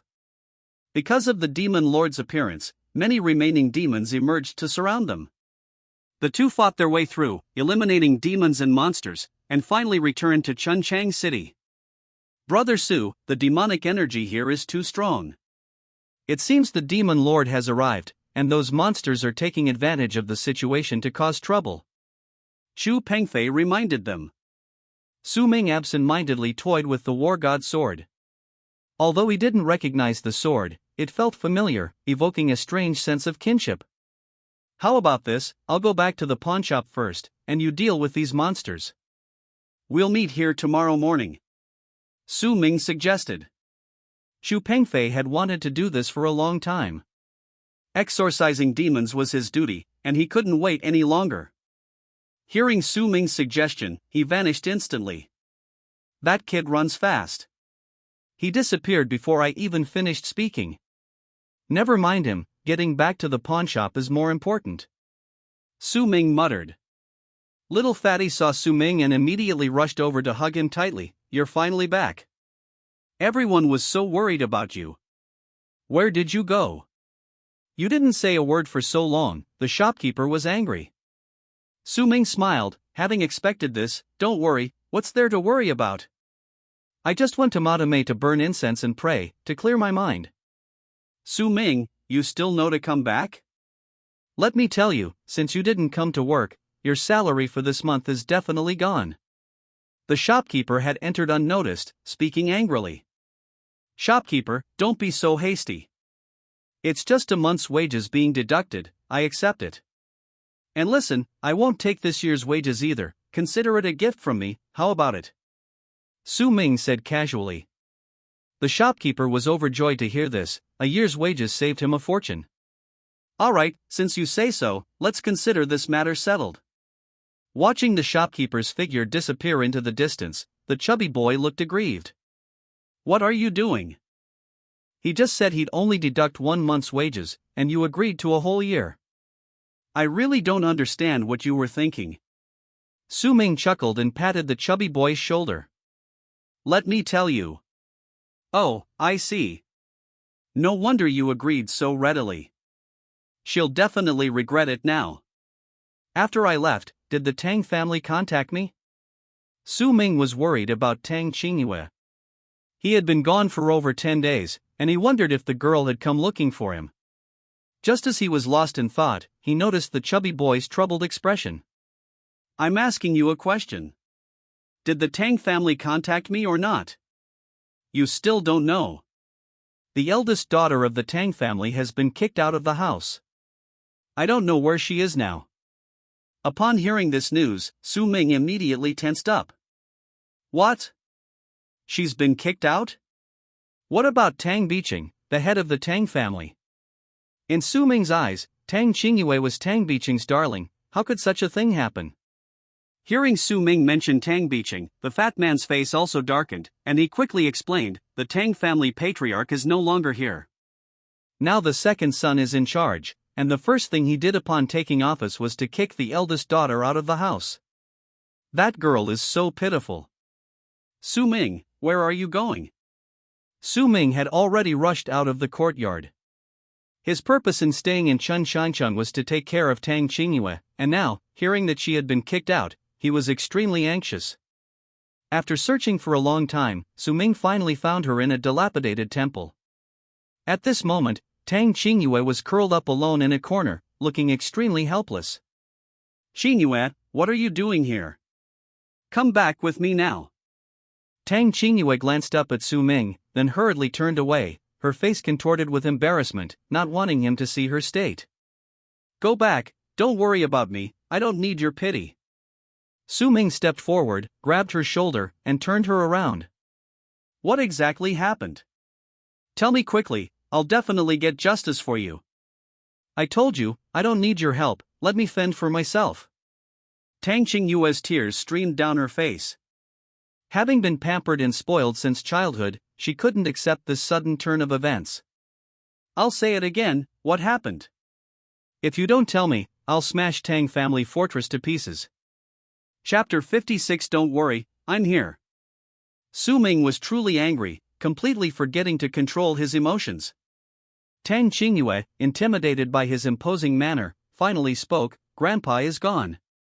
They said I wasn't a member of the Tang family and kicked me out. Hearing Tang Qingyue's words, Su Ming looked confused, then said, Do they have any proof? Don't worry, with me here, no one dares to bully you. Tang Qingyue suddenly felt Su Ming's figure grow even more imposing. Although the two had bickered since their first meeting, at this crucial moment, she felt she had someone to rely on, so she told him the whole story. It turned out that Tang Qingyue was Tang Biqing's adopted daughter, a fact unknown to anyone until Tang's second son found a letter addressed to Tang Qingyue among Tang Biqing's belongings. Unfortunately, Tang Biqing hadn't had a chance to deliver it to her personally.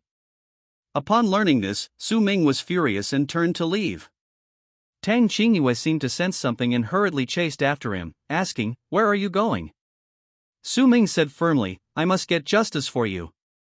Bullying others is one thing, but bullying you is absolutely unacceptable. At least, you should see your grandfather one last time.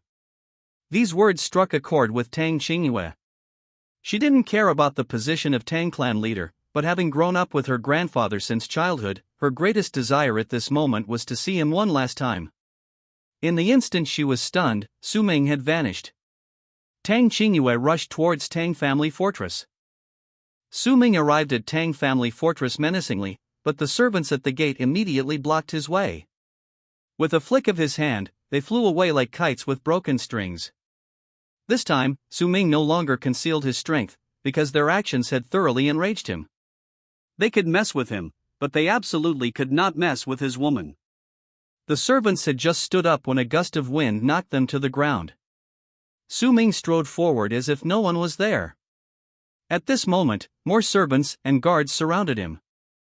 Who dares to cause trouble at Tang family fortress? Are you courting death?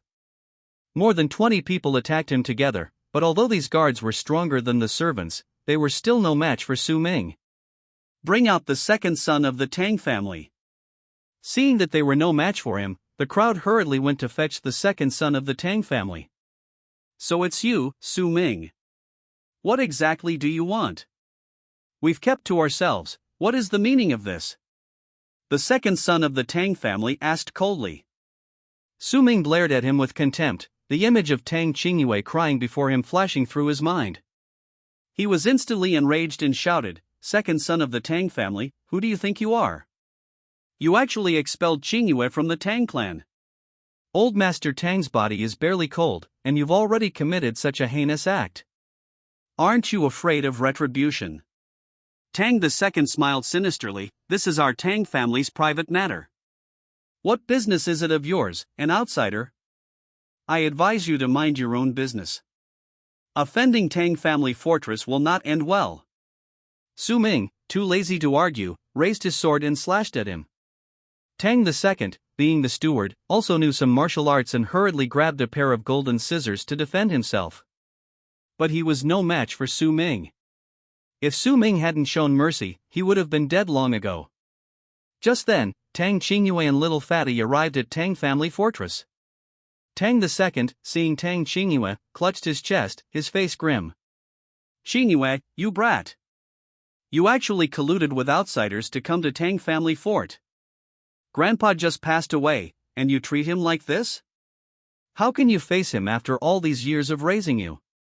Although Tang Qingyue was usually straightforward, she was kind-hearted. She quickly grabbed Su Ming's arm and said, "You don't need to worry about my affairs. Let's go." Su Ming had originally intended to help Tang Qingyue out of this predicament, but seeing her like this, his heart softened, and he followed Tang Qingyue and Little Fatty away from Tang family fort. As soon as they reached the door, Su Ming couldn't help but complain, "Why did you stop me? They kicked you out, and you're still defending them." Tang Qingyue lowered her head, tears streaming down her face. "It's all right. I wasn't originally from Tang family fortress. Second uncle is right. I'm just an adopted daughter, raised by grandpa since I was little. I didn't care about the identity of heir at all, I only wanted to stay by grandpa's side. But now, grandpa is gone. What meaning do I have left in Tang family fortress?" Su Ming was speechless for a moment. He had to admit that Tang Qingyue's words made a lot of sense. He remembered Tang Biqing telling him that the fortress master only wanted Tang Qingyue to live a happy life. If she really became the fortress master, would she be happy? Would she be happy? Su Ming asked himself this question repeatedly in his heart, and the answer was very clear: Tang Qingyue wouldn't be happy. "Alright, let's forget about the alliance leader position. You come back to the pawnshop with me first, and we'll talk about it after we settle down." Tang Qingyue had nowhere else to go, and her only relative had passed away, so she silently nodded in agreement. On the way back, Tang Qingyue felt conflicted. She didn't know when it had started, but she no longer disliked Su Ming. In fact, she felt he was much more admirable than before. She could sense that Su Ming cared about her. The group returned to the pawnshop, and Su Ming explained the situation to the manager, Boss Lu, hoping that Tang Qingyue could stay there temporarily. But Boss Lu was reluctant. "Su Ming, we can let her stay, but we have to pay her, right? I provide food and lodging here, she can't work for free." Su Ming wanted to get angry, but remembering he couldn't reveal his identity, he held back. "How about this, deduct it from my salary?" Boss Lu's expression softened a bit. He'd been waiting for this. "Since you put it that way, I'll reluctantly agree. But I need to do the math and see if your salary is enough to deduct." Before he finished speaking, Little Fatty interjected, "Boss Lu, aren't you being too greedy? Miss Tang has only been staying a few days, she's been quite generous before." Boss Lu was a shrewd man, he wouldn't be sentimental. He said coldly, "Shut up, it's none of your business. She used to be a big shot in the Tang family. Even if I invited her here with an 8-bearer sedan chair, she wouldn't give me a second glance. But things are different now. Who knows how long she'll stay? Besides, isn't Su Ming just trying to show off? I'll grant his wish. Tang Qingyue was about to speak when Su Ming pulled her behind him and calmly said, "Don't say anything more. I'll go tidy up her room first. You can settle the accounts slowly, just make sure you have a figure." Xiao Pang and Su Ming vacated their room for Tang Qingyue, leaving the two of them to sleep on the floor outside. Tang Qingyue saw this and remembered it. Since her grandfather's death, the Tang family had kicked her out of Tangjiobao, and she felt like she had no relatives left. She had tried to find Su Ming, but he was on Mount Amei at the time. Now, finally having a place to stay, she felt a little more at peace. Su Ming was busy packing his luggage when little Fatty came over and teased him. "Su Ming, you're being so considerate to Miss Tang, are you in love with her?" Su Ming wouldn't admit it. "I don't like her at all, I just feel sorry for her, she's always so fierce like a tigress." Although little Fatty was usually a bit slow, he could see through it. He laughed and said, "You're good at everything else, but you always try to be a hero. If you like her, just say so. She's already been kicked out of Tang family fort, wouldn't it be perfect for you to marry her?" Su Ming secretly chuckled. In fact, he had already planned to do this. He pretended to reluctantly agree. Okay, if no one wants this girl, won't she be left to wander the streets?" Little Fatty teased again. "Stop pretending, just confess. Miss Tang is so beautiful, any rich family could marry her. Don't take advantage and then pretend to be wronged." Tang Qingyue stood in the room, watching everything unfold, and couldn't help but laugh out loud. Even she herself was somewhat surprised. Since her grandfather's passing, she had been immersed in grief. But now, thinking back, did she truly have different feelings for Su Ming? She couldn't quite put her finger on it. Her feelings for Su Ming were becoming increasingly complex. Just then, little Fatty suddenly asked, "Hey, didn't Master Chu come back with you? Where is he?" Su Ming suddenly remembered Chu Pengfei and immediately jumped out of bed. "Oh no, my memory is terrible. I just sent him to catch a monster, and I completely forgot to call him back. What time is it now? I wonder if he's encountered any danger. I have to go find him quickly." Muttering to himself, Su Ming went outside, grabbed the war god sword, and searched the streets for Chu Pengfei. Meanwhile, Chu Pengfei was engaged in a fierce battle with a monster. Since the demon lord escaped from the demon-suppressing tower, many lesser demons had also slipped out, and monster activity in the Great Wall area had been frequent recently. Since separating from Su Ming, Chu Pengfei had been dealing with these monsters. Seeing that only two remained, he hurriedly cast a spell to trap them, but the two little creatures were incredibly clever and darted into the forest. Under the guidance of his master and several elders, Chu Pengfei's cultivation level increased rapidly. He quickly chanted an incantation, formed hand seals, and struck fiercely at the back of the two little demons. However, suddenly, an inexplicable force blocked his path. Immediately afterward, the demon lord appeared before him, hovering high in the air, looking at Chu Pengfei with disdain. "I didn't expect you to actually be alive. It seems those old geezers really went to great lengths to rescue you. You're unlucky today, running into me again. Come with me obediently," the demon lord said coldly. Chu Pengfei never expected to encounter the demon lord at this time and place. Although he knew the demon lord was powerful, he wasn't afraid at all. Instead, he stood tall and proudly declared, "Demon lord, don't be too smug. Although I may not be able to defeat you, I will never bow down to you. Come on, let's fight to the death today." Chu Pengfei knew he probably couldn't escape this time, but he had already made up his mind to go all out. "I want to see what you've learned all this time. If you can withstand 3 of my moves, I'll spare your life." The demon lord was very confident in herself and didn't take Chu Pengfei seriously at all. The moment they clashed, red and white energy clashed in the air. The demon lord hadn't expected Chu Pengfei's power to have increased so quickly, even more so than she had imagined. Therefore, she dared not be careless and immediately launched her second attack. The speed was so fast that Chu Pengfei could only form hand seals to defend, but he was still sent flying a long way by the demon lord. This attack from the demon lord was 80% of his power. The old Chu Pengfei would have been finished long ago. Chu Pengfei felt his chest churning violently, blood trickling from the corner of his mouth, yet he still forced himself to stand. Demon Lord, I know I can't beat you, but for the sake of the people, I'll fight you to the death. Chu Pengfei charged at the Demon Lord with all his might. The Demon Lord sneered, let's see how you fight me. As soon as he finished speaking, two beams of light collided, and Chu Pengfei was blasted 3 zhang away, instantly unconscious. The Demon Lord closed in on Chu Pengfei, gathering immense power in his hand, aiming to strike his chest. At this critical moment, a giant python suddenly appeared, forcefully blocking the attack, and biting the Demon Lord's right arm, launching an attack. The two fought fiercely, and after a few minutes, the Demon Lord gained a slight advantage, shaking off the giant python. Where did this beast come from, ruining my grand plan? The Demon Lord roared angrily. At this moment, the giant python transformed into human form, standing there with a smile. The Demon Lord recognized it and paused for a moment. So it's you, a descendant of manhwa. No wonder you have such abilities. Why are you stopping me?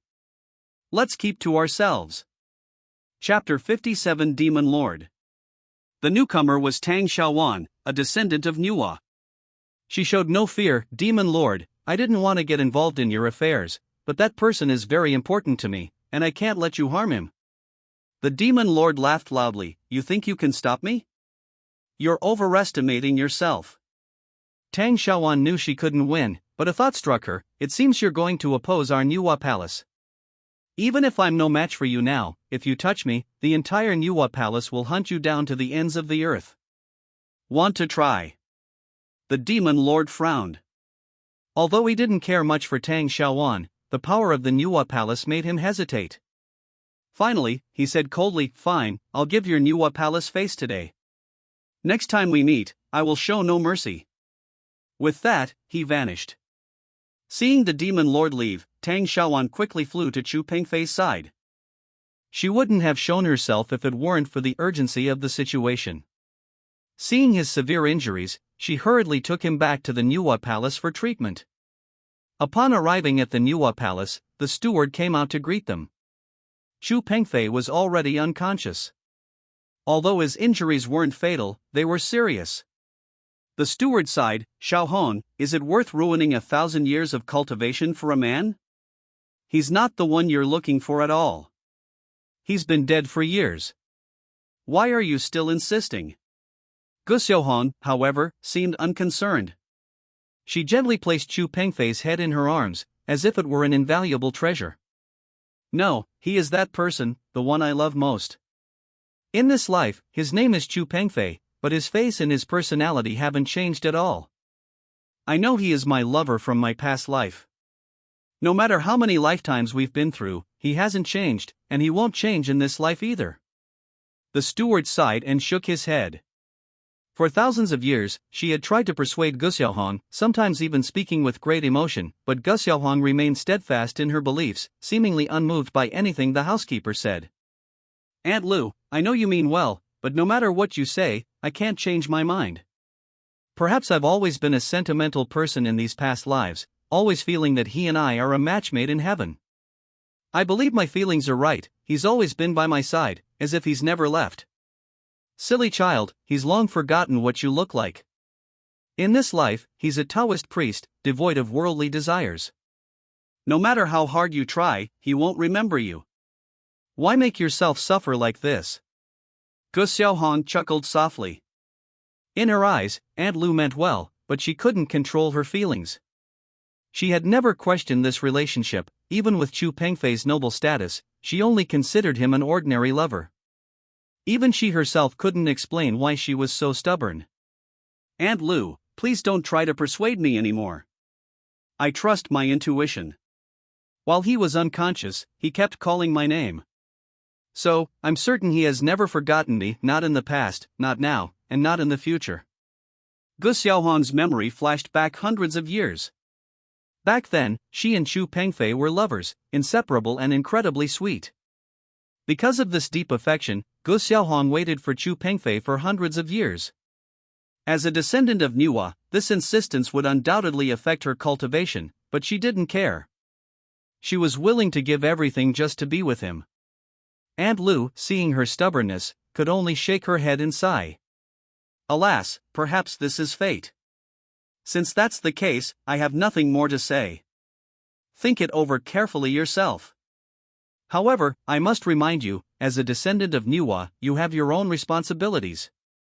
Since you're willing to give up 100 years of cultivation for this person, then I can only agree."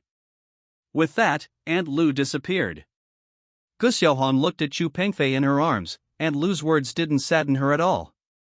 On the contrary, a long-lost smile appeared on her face. If she had to choose between 100 years of cultivation and the person in her arms, she would choose the latter without hesitation. Meanwhile, Su Ming wandered the streets, constantly calling Chu Pengfei's name. Unconsciously, he arrived at a dilapidated temple and suddenly heard a woman's cry for help.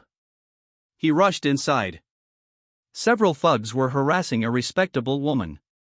Su Ming hated these kinds of people the most, and quickly beat them to a pulp, sending them fleeing in panic. Su Ming saw a girl crying for help and rushed forward to comfort her. "Girl, are you alright? Don't be afraid, those people have already escaped." He reached out to help the girl, but in her nervousness, her hand slipped, cutting his. Although the wound wasn't serious, the blood flowed onto the war god's sword in his hand. Suddenly, the sword flashed with light, and Su Ming felt dizzy and collapsed to the ground. The war god's sword instantly shone brightly, illuminating the dilapidated temple in a golden glow. Soon afterward, a girl even more beautiful than Tang Qingyue appeared. She looked at Su Ming, her eyes filled with tenderness. This war god's sword was given to Su Ming by the long-browed Taoist, and sealed within it was a foreign princess from 100 years ago. She and Su Ming were cousins in their past life, trapped within the sword because of their deep love. Now that Su Ming's bloodline is connected to hers, the seal is broken, and she is reborn. "Brother, we are finally connected by blood. We'll never be separated again in this life." The princess cried with emotion. She had waited for this moment for hundreds of years. Seeing the unconscious Su Ming, she couldn't help but gently kiss him. Su Ming was awakened by a fragrance. He opened his eyes and saw a remarkably beautiful girl standing beside him. He quickly sat up and asked in a panic, "Who are you? How did you get here?" He had no recollection of what had just happened, only a sense of familiarity welling up inside him. "Brother, you're awake. I'm Longer, your cousin. We are finally connected by blood. From now on, Longer will never leave you." After saying this, Longer hugged Su Ming tightly, refusing to let go no matter how hard he struggled. Su Ming was speechless and tried to push her away. "Miss, are you sure you haven't mistaken me for someone else? I don't know you. Men and women shouldn't touch each other. It's very inappropriate for you to be holding me like this." He felt it was too dangerous at night. Longer looked up at him, puzzled. "Dangerous? How could it be? With brother here, I'm safest. As long as brother is here, I'm not afraid of anything." Su Ming was even more confused. "Miss, please let go. I'm not a good person. If I have ill intentions towards you, you'll suffer." He wanted to scare her into letting go, but she was holding on too tightly, and he couldn't push her away forcefully. However, Longer looked up at him, her gaze slightly provocative. "Brother, are you really planning to do something to me?" She was less than 20 centimeters away from Su Ming, and he could clearly see her face. She was breathtakingly beautiful, leaving Su Ming momentarily at a loss for words. Su Ming suddenly felt a strange sensation in his stomach. He suppressed his emotions and said, "Miss, where did you come from? Let me go. Are you sure you haven't mistaken me for someone else? I'm sure I've never seen you before." Longer didn't respond, but buried her head in his chest. She understood that Su Ming might have forgotten their past, but she believed she could make him remember everything. Su Ming said helplessly, "Girl, if you don't let go, I'm going to call for help." "It's so late, aren't you just being silly?" Longer remained silent, only wanting to be close to Su Ming, feeling his warmth and listening to his familiar heartbeat. Meanwhile, Tang Qingyue heard that Su Ming had gone to see Chu Pengfei and felt a little worried. Su Ming always hid his true identity and aura from her, so in her eyes, Su Ming was just an ordinary person. Recently, demons and monsters had been appearing near the factory, and she was worried about Su Ming's safety, so she came out to look for him. When she arrived at the dilapidated temple, she saw Longer tightly hugging Su Ming from afar. Because of the distance, she couldn't hear what they were saying, but a sudden pang of jealousy welled up in her heart. You annoying bastard, you even have another woman. Humph, I'm never talking to you again. Tang Qingyue turned to leave, but hesitated, reluctant to go. Could it be that I've really fallen for this jerk? No, didn't I hate him the most? Why do I feel so sad seeing him with another woman? Tang Qingyue shook her head inside, finally realizing that she might have fallen in love with Su Ming. Without realizing it, she had been blinded by love. You wretched jerk, I never want to see you again. I never want to run into you again. Tang Qingyue stomped her foot. Su Ming's appearance had brought her through a lot, and now her only remaining family member, her grandfather, had passed away. She even considered Su Ming like family. And now this only family member was with another woman. How could she not be heartbroken? She took the 5-poison beast from her bosom and gently stroked it. Hua hua, from now on, you'll be my only companion. Let's never bother with that nasty guy again. He's like a dirty, stinky tofu. Let's leave him alone. You'll come with me to explore the world. Tang Qingyue glanced at Su Ming again, seeing he was still holding the woman, then stomped her foot and turned to leave Chun Shangcheng. Su Ming was completely unaware of this. The woman in his arms made his breath quicken. He said, "Girl, if you don't let go, I'm really going to lose my temper. If I lay a hand on you, don't blame me." He thought the girl in front of him would be scared away, but she looked at him gently and said softly, "Cousin, Longer is your woman. Whatever you do, I'm willing." Now it was Su Ming's turn to be completely stunned.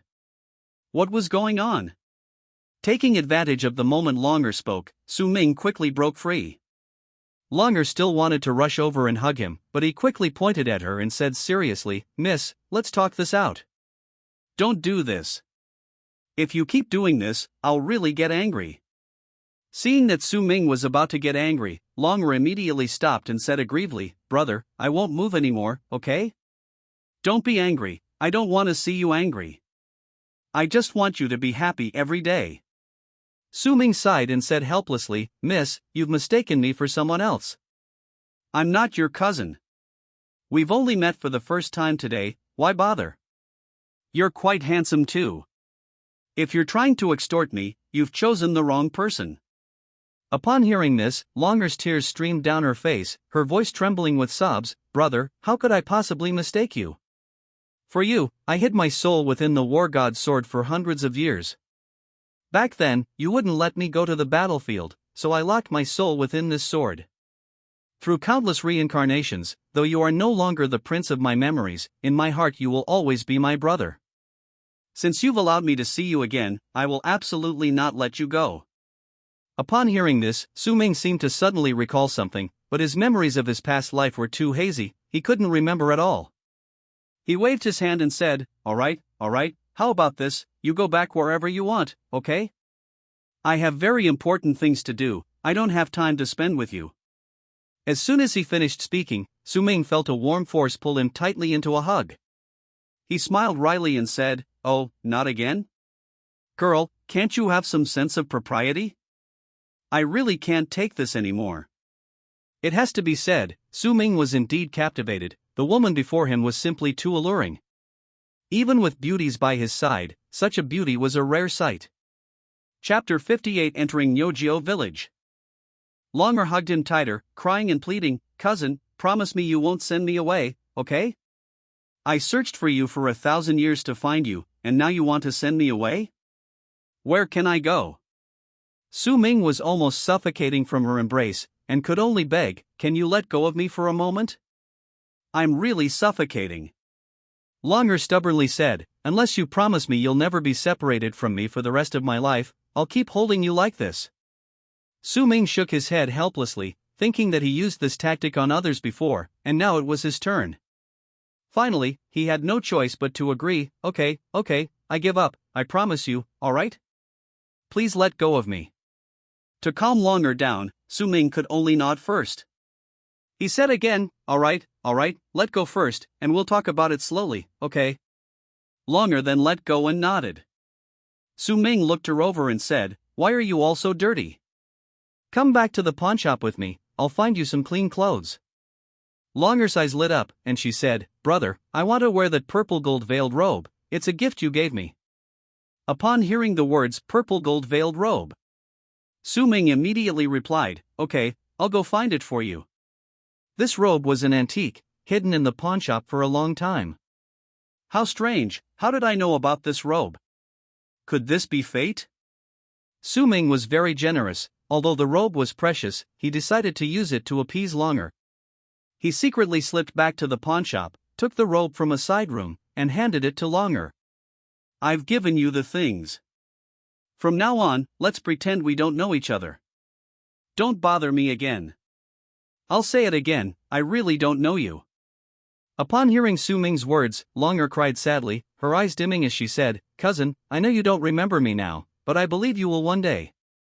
No matter how you treat me, I will never leave you. Even if you break my legs, I will stay by your side." Su Ming sighed. He had absolutely no recollection of having a cousin like this, but he was most afraid of seeing women cry. Looking at Longer's pitiful appearance, he felt a pang of sympathy. All right, stop crying. I'll take you. How about this, you can be my little sister, okay?" Upon hearing this, Longer immediately stopped crying and smiled. "As long as you let me come with you, I'll do whatever you say. Quickly, let me try that dress on. Maybe wearing it will remind you of the past."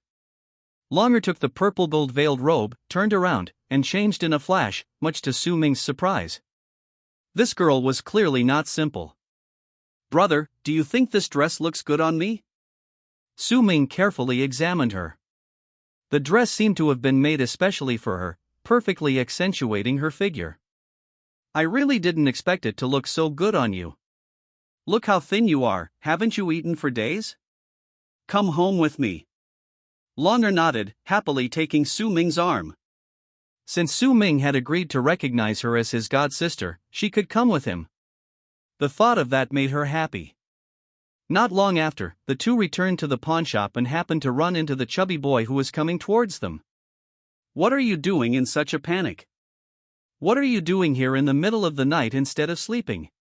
The two were walking quickly and almost bumped into each other. "I was worried about you. Miss Tang went out to look for you just now, didn't you see her?" Hearing that Tang Qingyue had come looking for him, Su Ming's heart tightened. These days aren't peaceful. With Tang Qingyue's limited abilities, what if she got into trouble? Why didn't you stop her? What danger could I possibly be in? This is ridiculous. Little fatty, you settle her in first, get her some food, I'll go find Miss Tang. Su Ming finished speaking and started to walk out, but little fatty quickly stopped him. "You still haven't told me who this girl is? Bringing back a pretty girl so quickly." Su Ming then remembered that he had forgotten to introduce little fatty to Longer in his haste. "Her name is Longer, she's my newly adopted sister. Could you look after her for me? I'll be right back." With that, Su Ming hurriedly ran out. He searched all night but couldn't find Tang Qingyue, feeling quite disappointed. Where did that girl go? Won't she get into trouble alone out there? Only then did Su Ming realize how important Tang Qingyue was to him. The next morning, Su Ming returned to the pawnshop, exhausted. "Su Ming, why are you only coming back now? Any news about Miss Tang?" Little fatty had just woken up needing to pee and, seeing Su Ming's state, quickly asked. "I don't know where that brat ran off to, she made me search all night." "Never mind, I'm not looking anymore. I have to leave today. Has Chu Pengfei returned yet?" Su Ming was in a bad mood lately, and his words were laced with anger. Little fatty chuckled and said, "Do you like Miss Tang? Look how anxious you are. Don't worry, Miss Tang is tough, she'll be fine. Hero Chu has returned and is resting, but he's not feeling well." Upon hearing this, Su Ming immediately rushed to Chu Pengfei's room, pushing open the door and entering. "Brother Chu, why didn't you say a word when you got back?" Chu Pengfei had already woken up, but his whole body ached. He only vaguely remembered the events of the previous day, he couldn't recall the girl who had saved him. Seeing Su Ming's anxiety, he quickly sat up. "Brother Su, yesterday I encountered the demon lord. I fought him several times, but unfortunately, my cultivation was insufficient, and I couldn't defeat him. I was injured, but thanks to an unknown girl, I was saved. Su Ming had no time to listen to any of this, he only wanted to find Tang Qingyue as soon as possible. You rest first. I'll go make you breakfast. I have something important to tell you. Su Ming went into the kitchen and casually cooked some porridge. While eating, Chu Pengfei noticed Longer was present and couldn't help but stare at her. Brother Chu, stop staring. Your eyes are about to pop out. Su Ming mistakenly thought Chu Pengfei was captivated by Longer's beauty. Actually, Chu Pengfei felt a sense of familiarity about Longer, but couldn't quite place it. Brother Su, I apologize for the intrusion, but I feel this young lady. Alright, stop. She's my sworn sister, she'll be working for me from now on. Her name is Longer, isn't it a nice name? Longer, this is Chu Pengfei, the great hero from Maotame, and also my friend. Please introduce yourselves. Chu Pengfei stood up after hearing this, but Longer avoided his gaze, afraid of being recognized. Master Chu, my cousin often mentions you. It's so good to meet you. Seeing Longer's politeness, Chu Pengfei returned the greeting with a bow. I am Chu Pengfei from Maotame. I'm a friend of your cousin. From now on, you can call me Brother Chu. Longer nodded slightly. At this moment, the pawnshop owner walked in, saying in a displeased tone, Su Ming, why did you bring so many people here? Is this your territory? I'm the owner. Su Ming didn't even look up at the owner's words, continuing to eat, and coldly said, Boss, it's just a pay cut. I didn't expect to get anything from you anyway. Do whatever you want with me. Su Ming didn't want to pay attention to the owner, but Chu Pengfei beside him didn't think so. As a cultivator, he didn't want to get involved in such trivial matters, but since the other party had mentioned him, he couldn't ignore it. Boss, all you want is money, right? See if this is enough. Chu Pengfei pulled a cloth bag from his pocket, full of silver. The boss's eyes lit up at the sight. He quickly leaned over, took a small piece of silver from the bag, bit it, and smiled with satisfaction. Master Chu, that's enough. I love people like you who are so straightforward. It would have been so much better if you'd done this sooner. You two enjoy your meal, I'll take my leave now. Wait. Su Ming called out to the boss, we're going out of town. Don't worry about the pawnshop, find someone else to take over. The shopkeeper laughed heartily. With so much silver in his hand, he didn't care about anything else. Su Ming, since Master Chu is giving so much money, you can go wherever you want, play for as long as you want. Bring my wife and kids along, it's fine too. As long as there's money, anything is negotiable. Su Ming hated the shopkeeper's attitude the most and, too lazy to argue, turned and left the room. Brother Su, shouldn't we set off? The gate to the God realm will only be open for 200 days, we need to hurry. Chu Pengfei was preoccupied with his master's instructions and knew this couldn't be delayed. We'll leave after breakfast. Longer, go pack your things. It's a long journey, and the girl has a lot of things, take everything she needs. We'll depart in half an hour.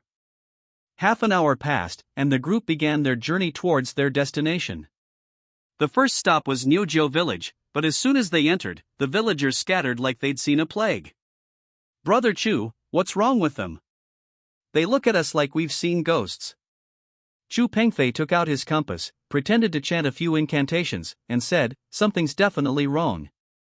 Master said there could be trouble wherever we go, it's best to be careful. Right now, the most important thing is to find a place to rest.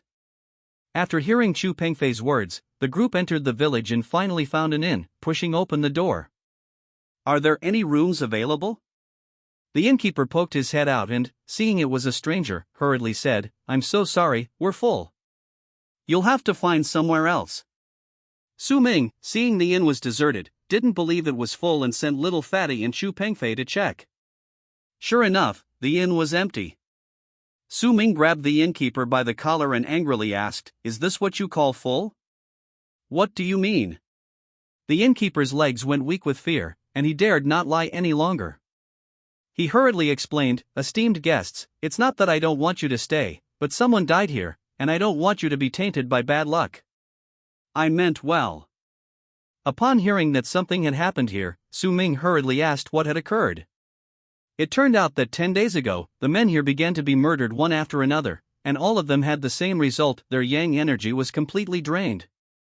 The innkeeper didn't know who they were, so it was understandable that he wouldn't take them in. Ming released his grip and said, "All right, I believe you. We are cultivators, we're not afraid of those evil sects, just give us rooms." Seeing Ming's resolute attitude, and given the extraordinary bearing of these people, the innkeeper quickly agreed, "Very well, since you don't mind, I'll make room for the best room right away. Please follow me. Boss, is there anything to eat?" Just as the innkeeper went upstairs, Ming suddenly heard a familiar voice. It was Tang Qingyue. He knew her all too well. "You brat, where have you been? You made us worry for ages. Turns out you were here." Tang Qingyue was stunned, not expecting to run into Ming here, but she quickly composed herself and said, "It's you, you annoying brat. What are you doing here again? I've already left the Great Wall of Spring, how did you all track me down?" Little Fatty was about to speak when Ming grabbed Tang Qingyue and pulled her out the door. "It's too dangerous for you to be out alone like this. It's not safe for a young girl like you. We need to find the entrance to the heavenly realm now. Why don't you come with us? I can help you a bit." Tang Qingyue was stubborn. Hearing this, she turned her head away and said coldly, "Don't you already have someone else with you? Why are you getting involved? I don't want to ruin your plans. I can handle things on my own. You don't need to interfere."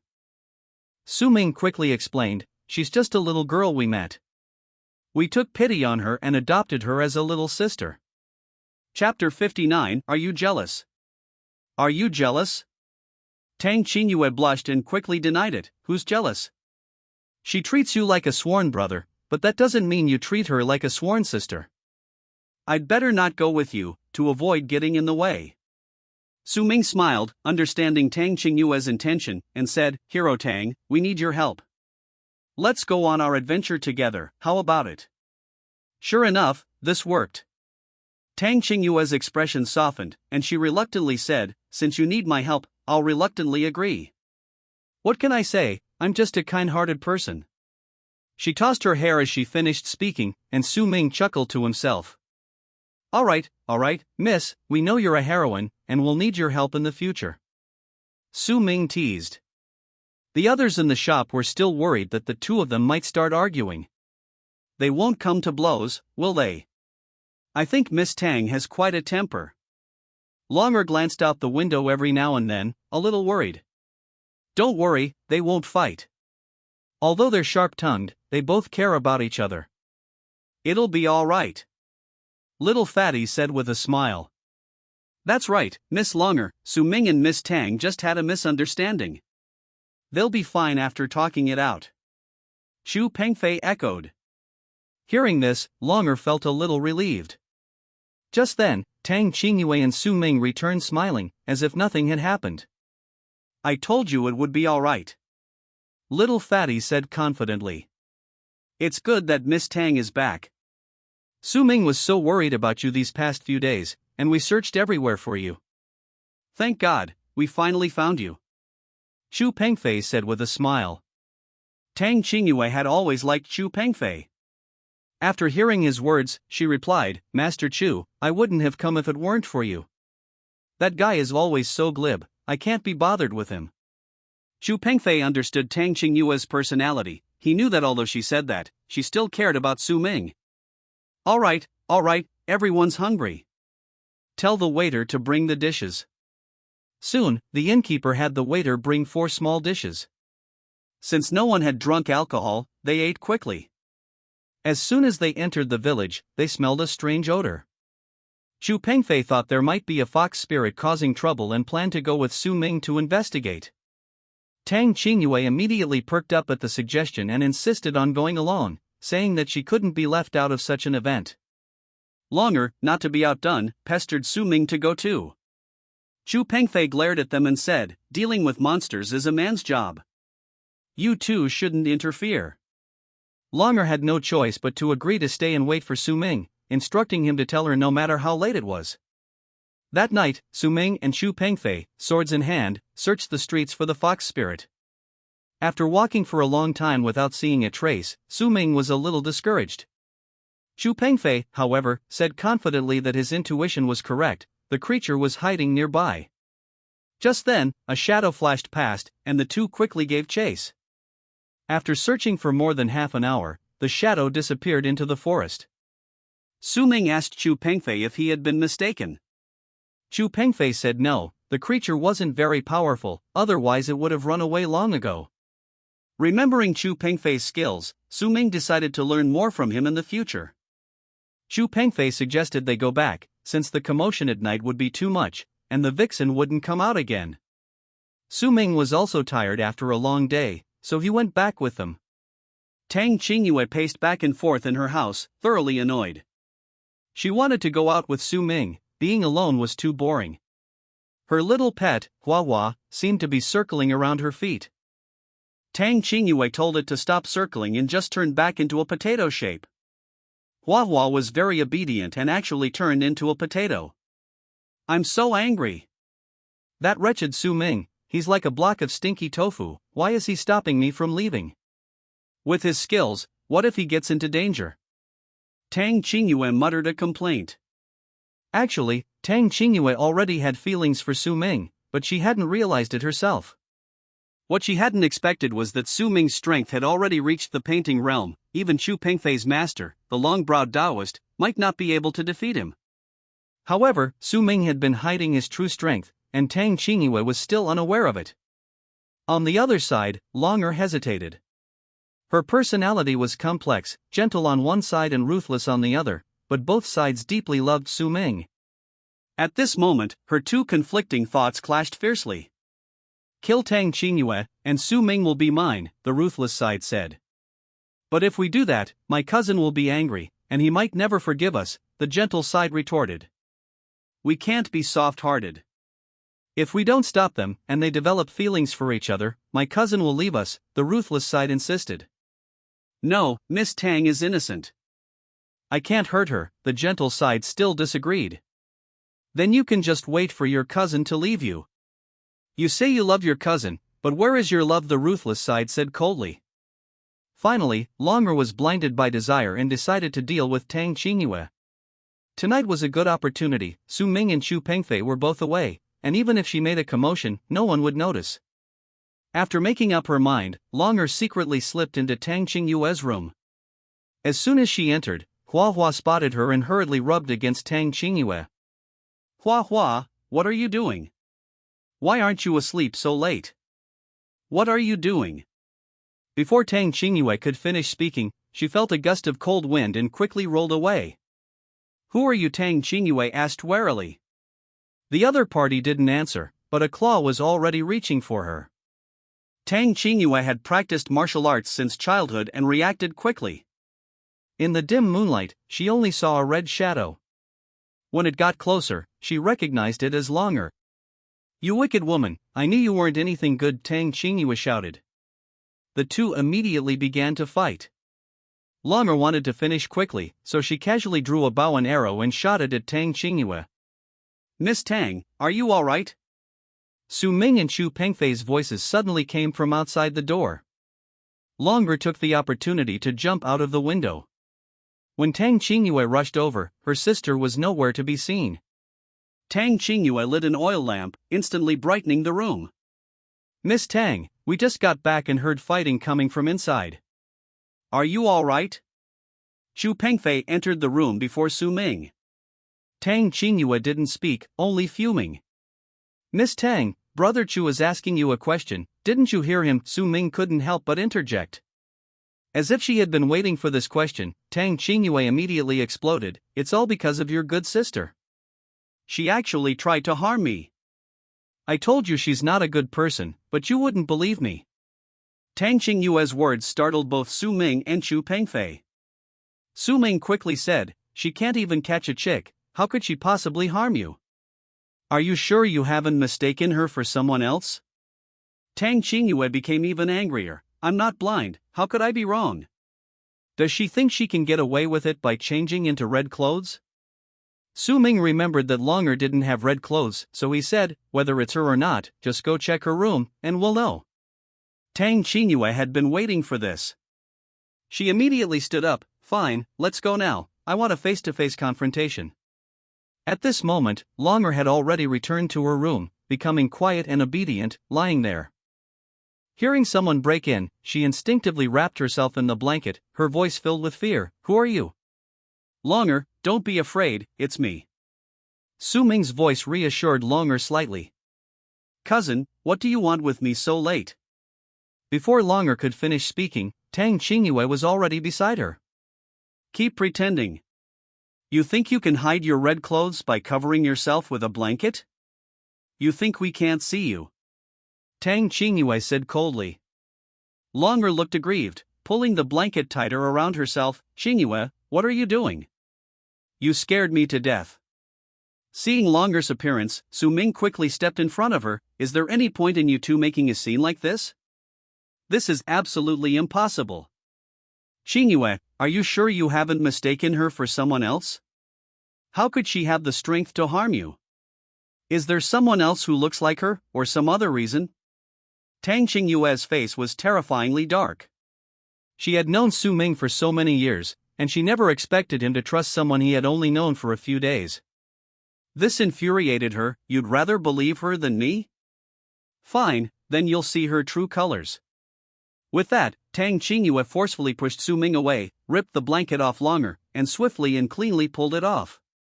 Su Ming couldn't stop her at all. But the next second, Tang Qingyue was dumbfounded. Longer was wearing the very clothes Su Ming had given her. I told you it wasn't Longer, but you wouldn't believe me. Now that you see, you should believe me, right? Su Ming's tone was calm. Tang Qingyue was completely stunned. She clearly saw that the assassin was Longer, wearing red clothes, with bloodshot eyes. But the Longer before her was wearing green clothes, with clear eyes. They were like two completely different people. Could I be seeing things? Impossible, that face is clearly the same. Tang Qingyue was puzzled and speechless for a moment. At this moment, Little Fatty stepped in to smooth things over. Since there's a mistake, and it's getting late, everyone should go back and rest. Tang Qingyue didn't say a word, turned around, and left the room. Chu Pengfei, however, felt that something was amiss. From the first time he saw Longer, he felt that this girl was unusual, as if she was hiding some secret, but he couldn't quite put his finger on it. Adding to Tang Qingyue's earlier description, he became even more suspicious. However, until he understood the situation, he decided to remain silent for the time being. The three returned to the room and lay down. Su Ming's mind was filled with what had just happened. Is this Miss Tang out of her mind? How could Longer possibly assassinate her? She wouldn't even bear to watch someone die, let alone do it. Chu Pengfei couldn't hold back any longer. He looked at Su Ming seriously and said, Brother Su, how can you be so sure Miss Tang is talking nonsense? What if she's telling the truth? You actually doubt Longer too? But there needs to be evidence. Why are you all so dissatisfied with her? Su Ming stubbornly stuck to his opinion. Brother Su, you misunderstood me. I don't doubt Miss Longer. I just think Miss Tang's version is more credible. She's always been straightforward, she never lies unless she sees it with her own eyes. In my opinion, she wouldn't lie. Chu Pengfei explained patiently. Su Ming was stunned. Could it be that he was wrong? But seeing Longer's innocent eyes, he simply couldn't accept the possibility. Alright, everyone go back to sleep. Let's not talk about this anymore. Longer is my own sister. I believe her. Su Ming's tone was firm. The others wanted to offer some more advice, but seeing Su Ming's unwavering attitude and lacking sufficient evidence, they had no choice but to give up. Watching Su Ming's departing figure, Tang Qingyue, with tears in her eyes, said to Chu Pengfei, Hero Chu, I truly saw Longer there. How can he not believe me? Chu Pengfei was also hesitant, but being cautious, he wouldn't speak rashly before understanding the whole story.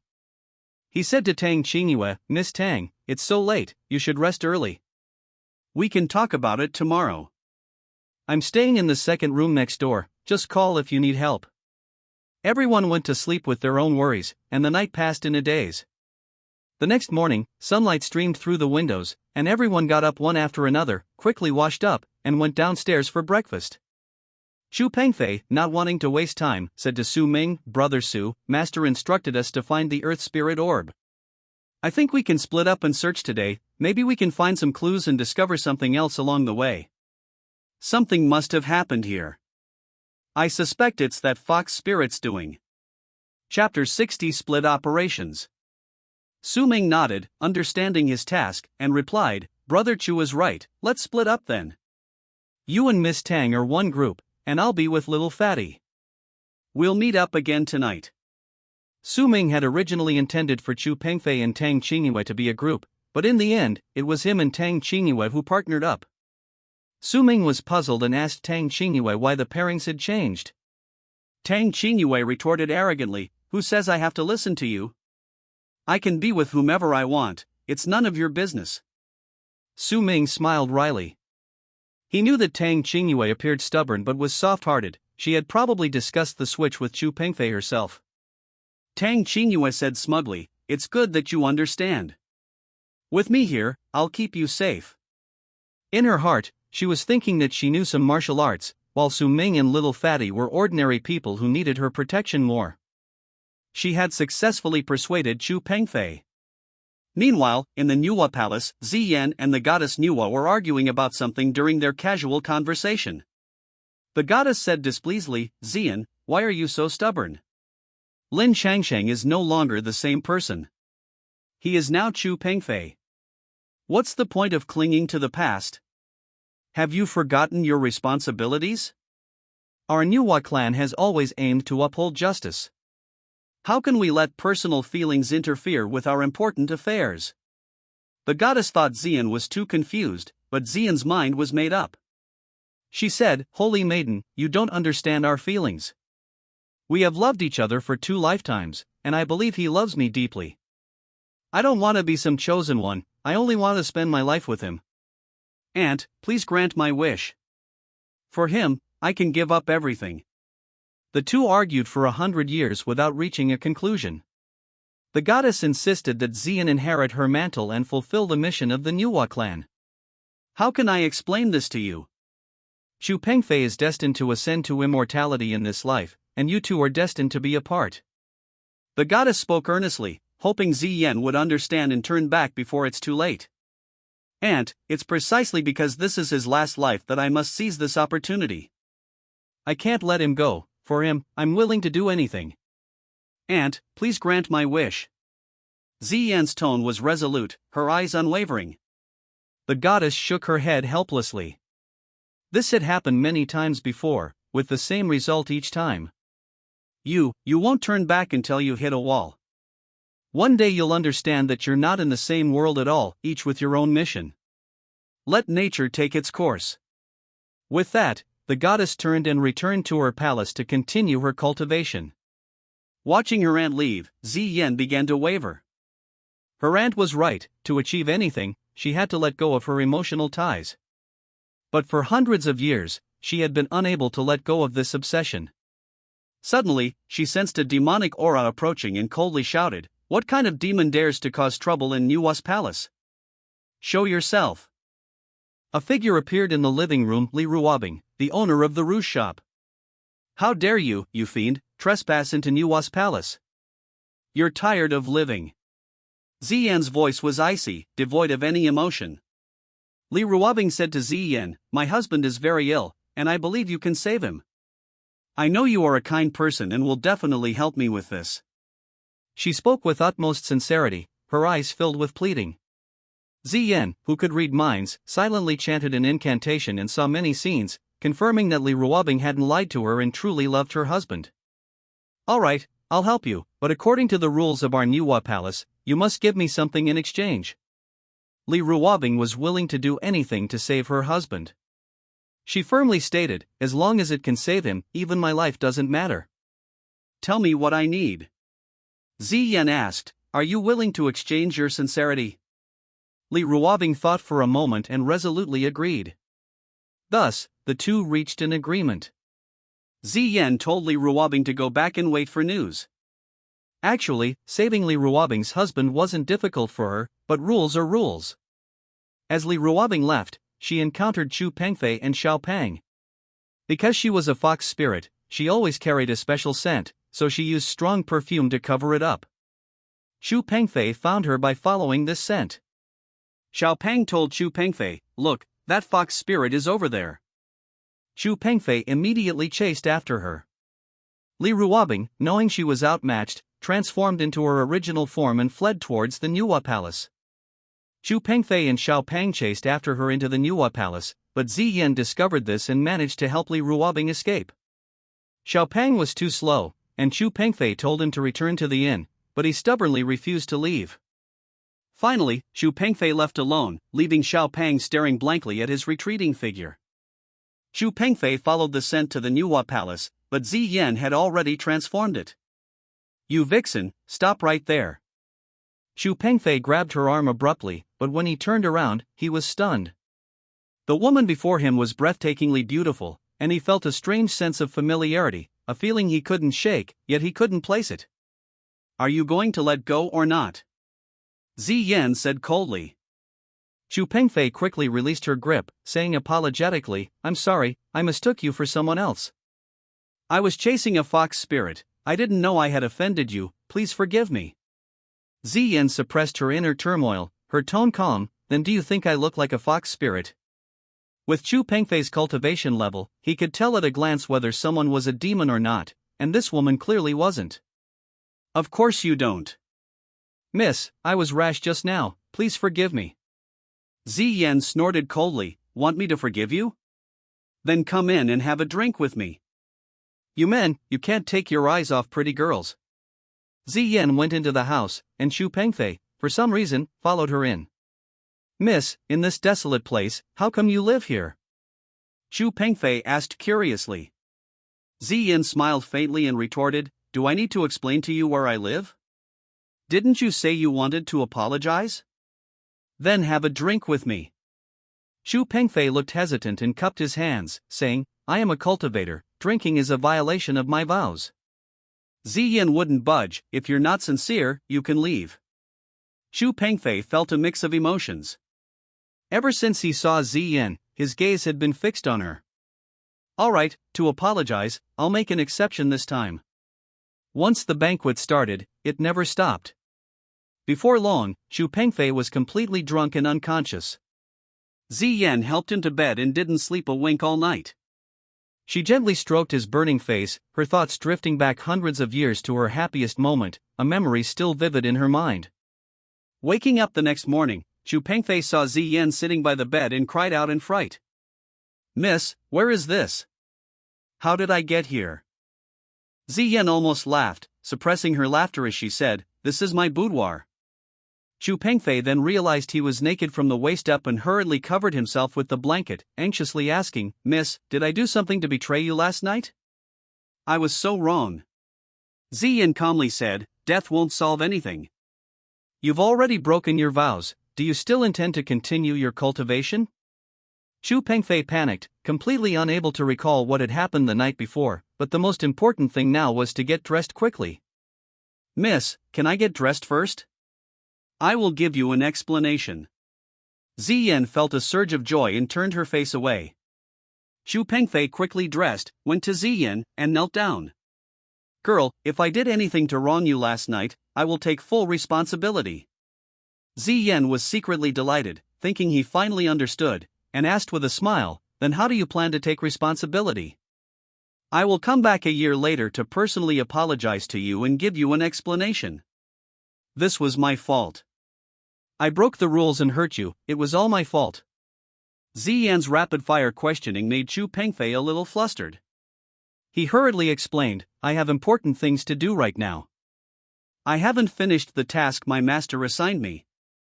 Once I'm done, I will definitely come back and let you kill me to vent your anger." Upon hearing this, Ziyan was so angry that her nose almost crooked. She thought, is this what taking responsibility is? She immediately realized that Chu Pengfei had completely misunderstood her meaning. Seeing Chu Pengfei's clueless expression, Ziyan was furious. Is this your so-called responsibility? You've really made me angry. Do you know what you did to me last night? To be honest, you were just drunk, and the waiter even helped you take your clothes off. You didn't do anything. You idiot. Ziyan had only wanted to test Chu Pengfei's reaction, but she hadn't expected him to threaten to kill himself, so she had no choice but to tell the truth. After hearing this, Chu Pengfei breathed a sigh of relief. Miss Ziyan, is what you're saying true? Then nothing happened between us, right? Great. Since nothing had happened between them, Chu Pengfei stood up from the ground. Ziyan smiled and said, nothing was wrong to begin with, but if you want something to happen, I'm not entirely against it. Chu Pengfei quickly shook his head and waved his hands, absolutely not. Miss Ziyan, I'm sorry to have bothered you, farewell. Ziyan didn't stop him, but recalling the pleasant days they had spent together, she thought to herself, this is only the beginning, you'll ultimately not escape my control. Chu Pengfei returned to the inn and found that Su Ming and Tang Qingyue hadn't returned yet. Passing by Longer's room, he suddenly sensed a fierce aura. Peeking through the crack in the door, he saw Longer's eyes were red, and her clothes had turned red. Longer had become like this because she sensed that Su Ming was in danger, and the one threatening him was that fox spirit. Just as she was about to go out, she saw Chu Pengfei standing at the door. Chu Pengfei asked in surprise, what happened to you? Did you go mad? The situation before him was exactly as Tang Qingyue had described. Chu Pengfei used his divine sense to investigate. Although he didn't find anything unusual about Longer, a strong aura of malevolence immediately enveloped him. Longer didn't have time to explain, she bypassed Chu Pengfei and rushed out.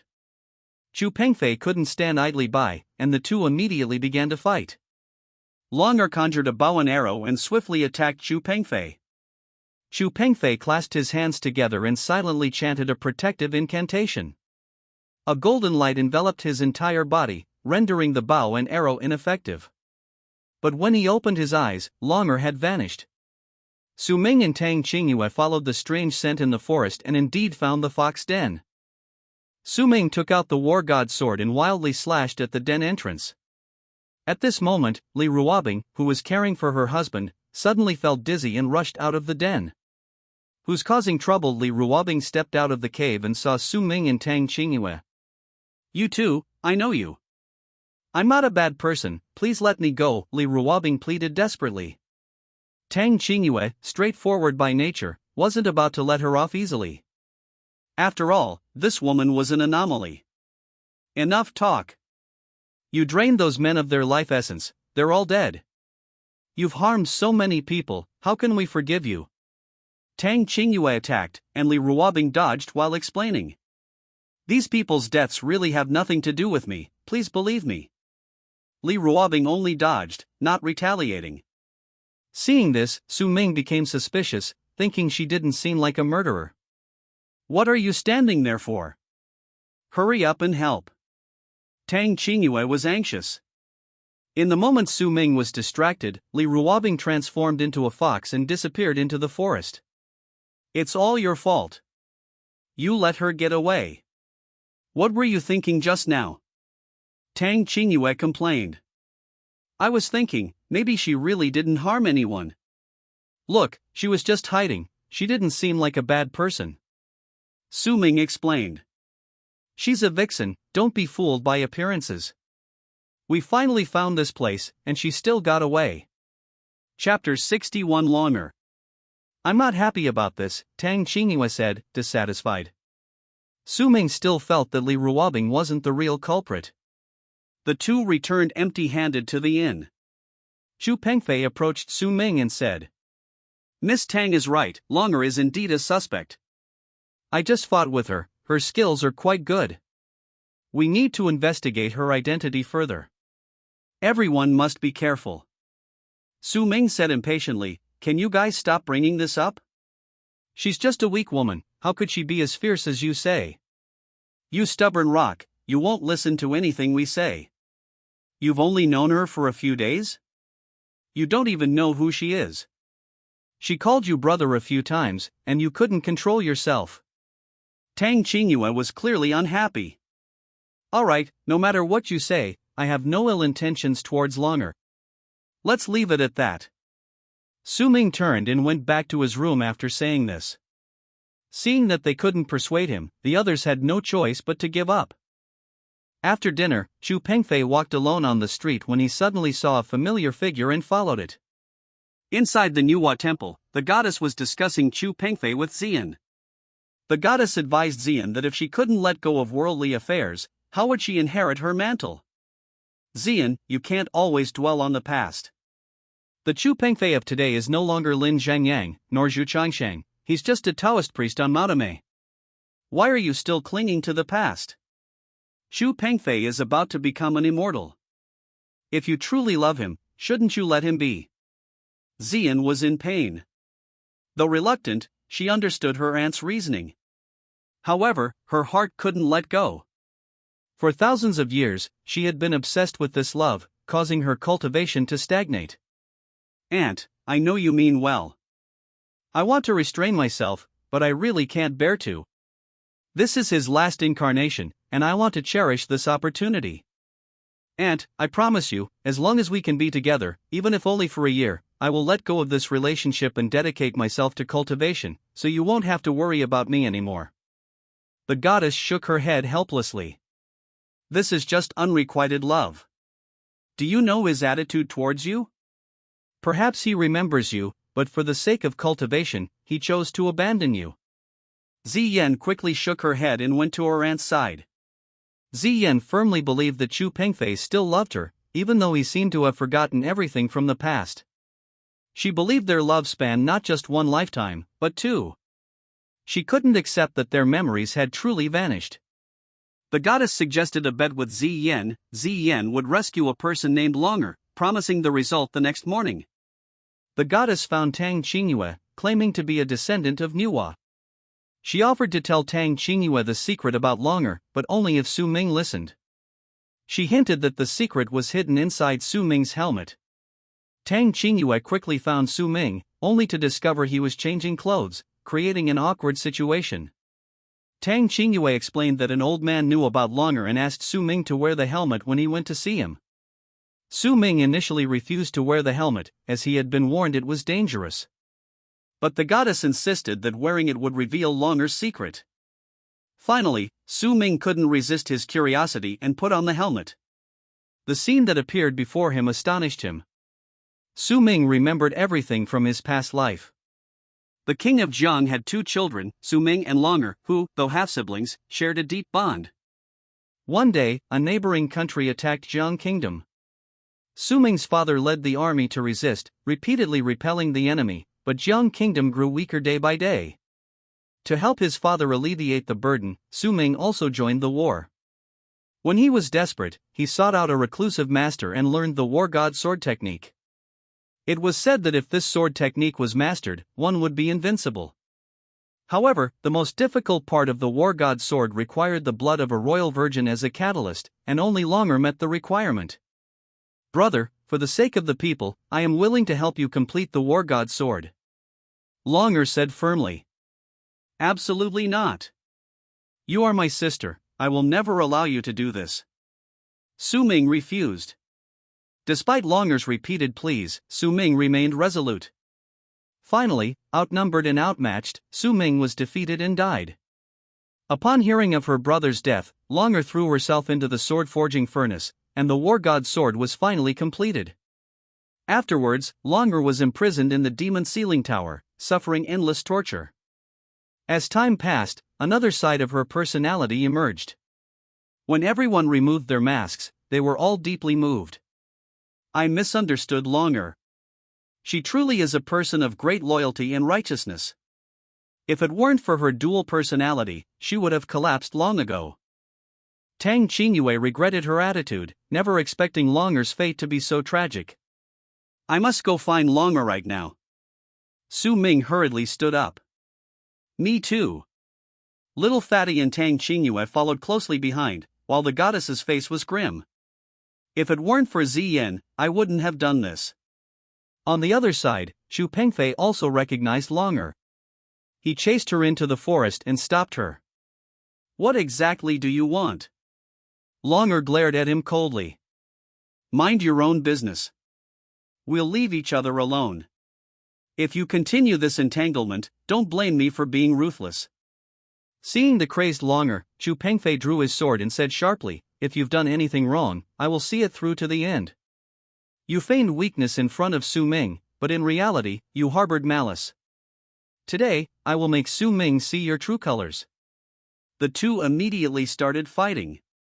A red shadow and a white shadow were particularly conspicuous in the moonlight.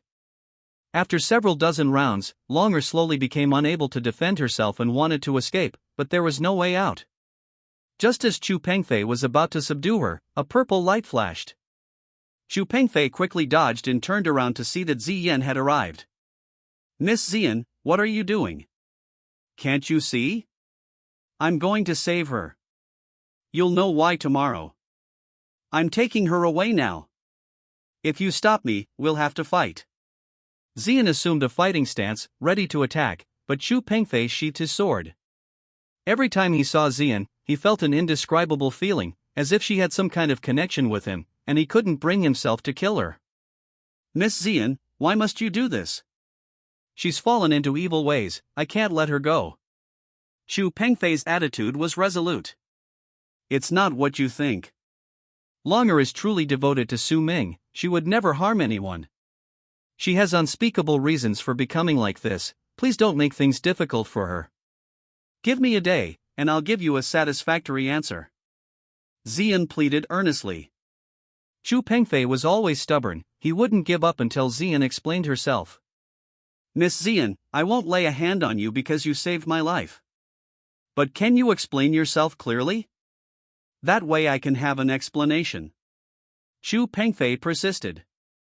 Seeing Chu Pengfei's stubbornness, Ziyan softened. She told Chu Pengfei about Longer's past. After listening, Chu Pengfei felt great sympathy for Longer. Since that's the case, I'll face it with you. Longer's background is truly pitiful, I will definitely find a way to help her return to normal. Chu Pengfei said earnestly. Longer wasn't human, so she was afraid of sunlight, which was why she always carried an umbrella. After listening to Chu Pengfei's words, Ziyan considered them carefully, this might be the most feasible solution. Okay, I agree. As long as you don't harm Longer, you can come with us. Ziyan nodded in agreement. Meanwhile, Su Ming, Tang Qingyue, and Xiao Pang also arrived in the woods. They were searching for Longer but accidentally fell into a trap set by a fox spirit. After a moment of dizziness, the three awoke to find themselves tightly bound, surrounded by a group of fox spirits. Why choose the dead when there's a way out? You've been looking for me, haven't you? That's right, I'm the one who drains the men's essence. The fox spirit leader sneered. Su Ming looked around, confirming that this was a fox den, with at least 20 adult fox spirits in front of him. He didn't see Li Ruobing, so his judgment was correct, Li Ruobing was unrelated to this. What do you want? Su Ming asked calmly. The fox spirit leader laughed loudly, you're all too stupid. You still don't know what I'm going to do. Of course, I'll absorb your essence. The three of you are all extraordinary, you'll be perfect for helping me improve my power. What are you all standing there for, men? Steam them. At this moment, Tang Qingyue slowly woke up. Seeing the scene before her, she burst into tears, wailing, don't eat me. I don't taste good. Su Ming couldn't help but laugh at her comical appearance. Who would have thought you'd be so afraid of that guy?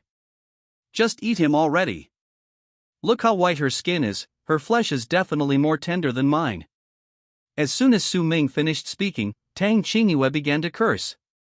You disgusting devil, stinky tofu, you're disgusting. I say, we should eat you first, this thing is full of wickedness, its flesh must be delicious. The two attacked each other. The leader fox couldn't stand it anymore and hurriedly interrupted, shut up. Neither of you are escaping. Men, marinate them first. Just as the henchmen were about to attack, Su Ming gently pulled, and the ropes binding him snapped. He hadn't attacked earlier only to tease Tang Qingyue. Those henchmen were no match for him. Su Ming clasped his hands together, chanted a few words, and immediately, howls and wails echoed from the cave. The lead fox, seeing something was wrong, turned and ran, but Su Ming instantly appeared before him, slapping the fox dead on the spot. "Let us out! Where were you all this time? The ropes have been untied for ages, and you were still arguing. Look how blue my hands are." Tang Qingyue complained incessantly. "Miss Tang, I just escaped too. You should thank me. If it weren't for me, you'd probably be eaten by now." Su Ming replied with a smile. Thank you? Don't be ridiculous. It's good enough that I don't blame you. If you hadn't gotten lost, we wouldn't have fallen into their trap. Fine, I won't hold it against you, fatty, let's go.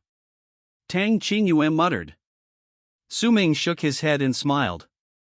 Tang Qingyue was just that kind of person. She wouldn't let it go even if she was right, and she was never one to mince words, but she had a straightforward personality, which was why Su Ming liked her.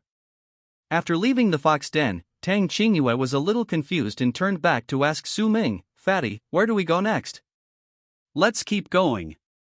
We haven't found Chu Pengfei and Longer yet. Whoever we find, we have to find them first. I'm worried they might be in danger."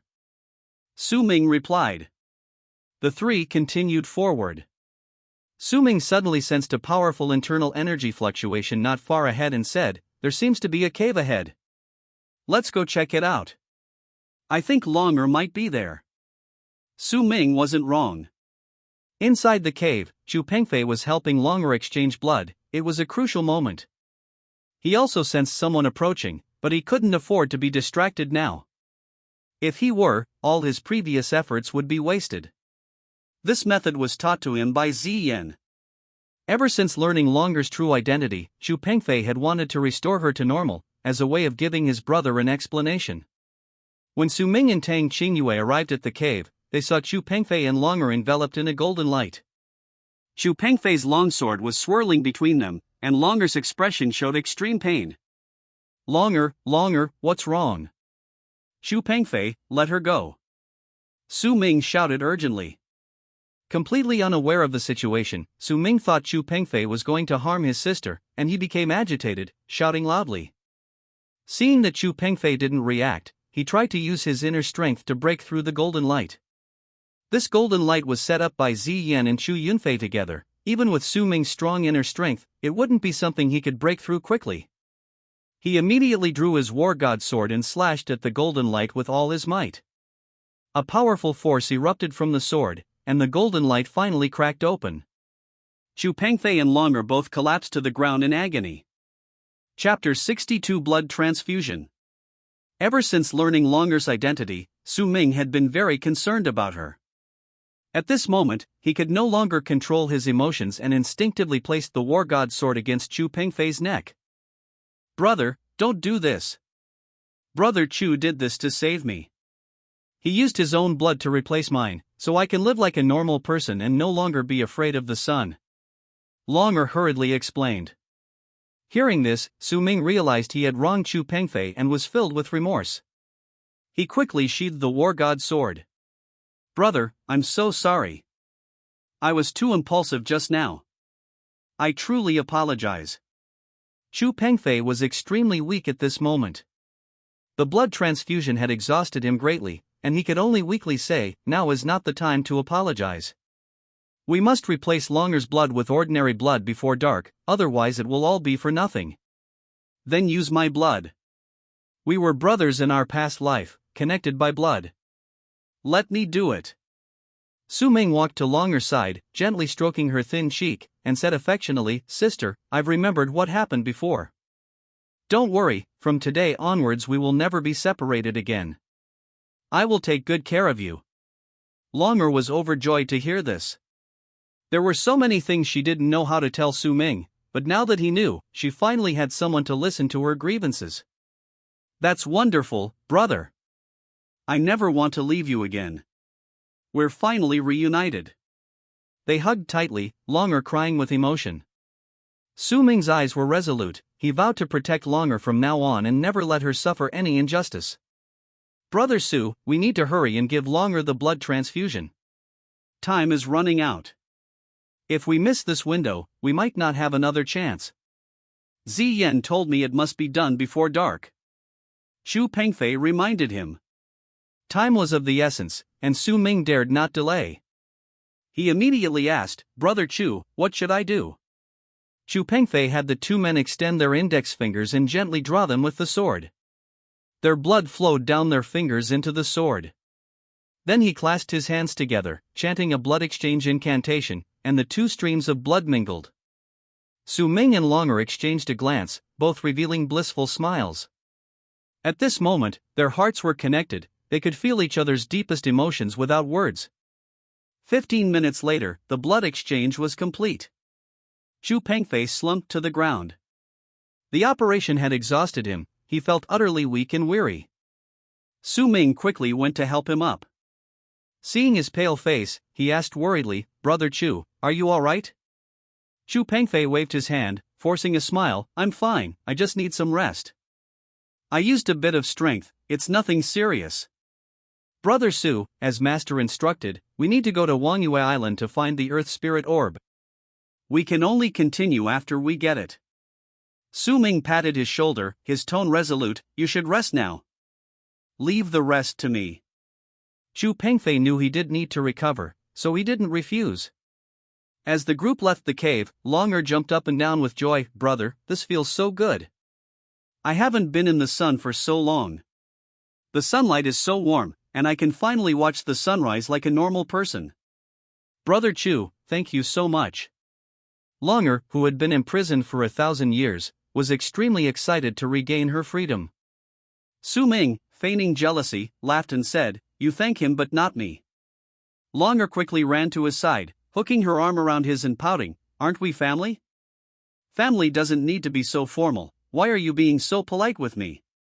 Su Ming, secretly pleased, grinned from ear to ear, My sister's right, we're family, no need for thanks.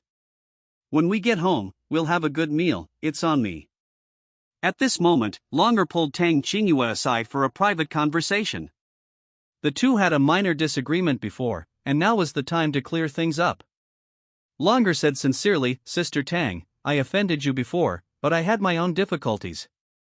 I hope you won't take it to heart. Tang Qingyue felt a little embarrassed. She was a few years older than Longer and had always found Longer somewhat strange. She hurriedly explained, Sister Longer, don't say that. It was all a misunderstanding before. From now on, we're best sisters. I was wrong about you in the past, and I'll definitely treat you even better from now on. Longer smiled happily, yes, from now on we're family. If you become my sister-in-law, we'll be even closer. Tang Qingyue blushed. Although she did like Su Ming, Longer's words still made her a little embarrassed. I won't be that annoying Su Ming's wife. Even if he were the only man left in the world, I wouldn't choose him. Longer chuckled softly. She knew in her heart that Tang Qingyue had feelings for Su Ming. Sister Tang, I know you have feelings for my brother, and I really hope you two can get together. I'd be so happy if you became my sister-in-law. I'd never be your sister-in-law. I'd never marry him, or God would strike me dead. Ugh. Before Tang Qingyue could finish speaking, Su Ming suddenly patted her on the head from behind. What are you two whispering about?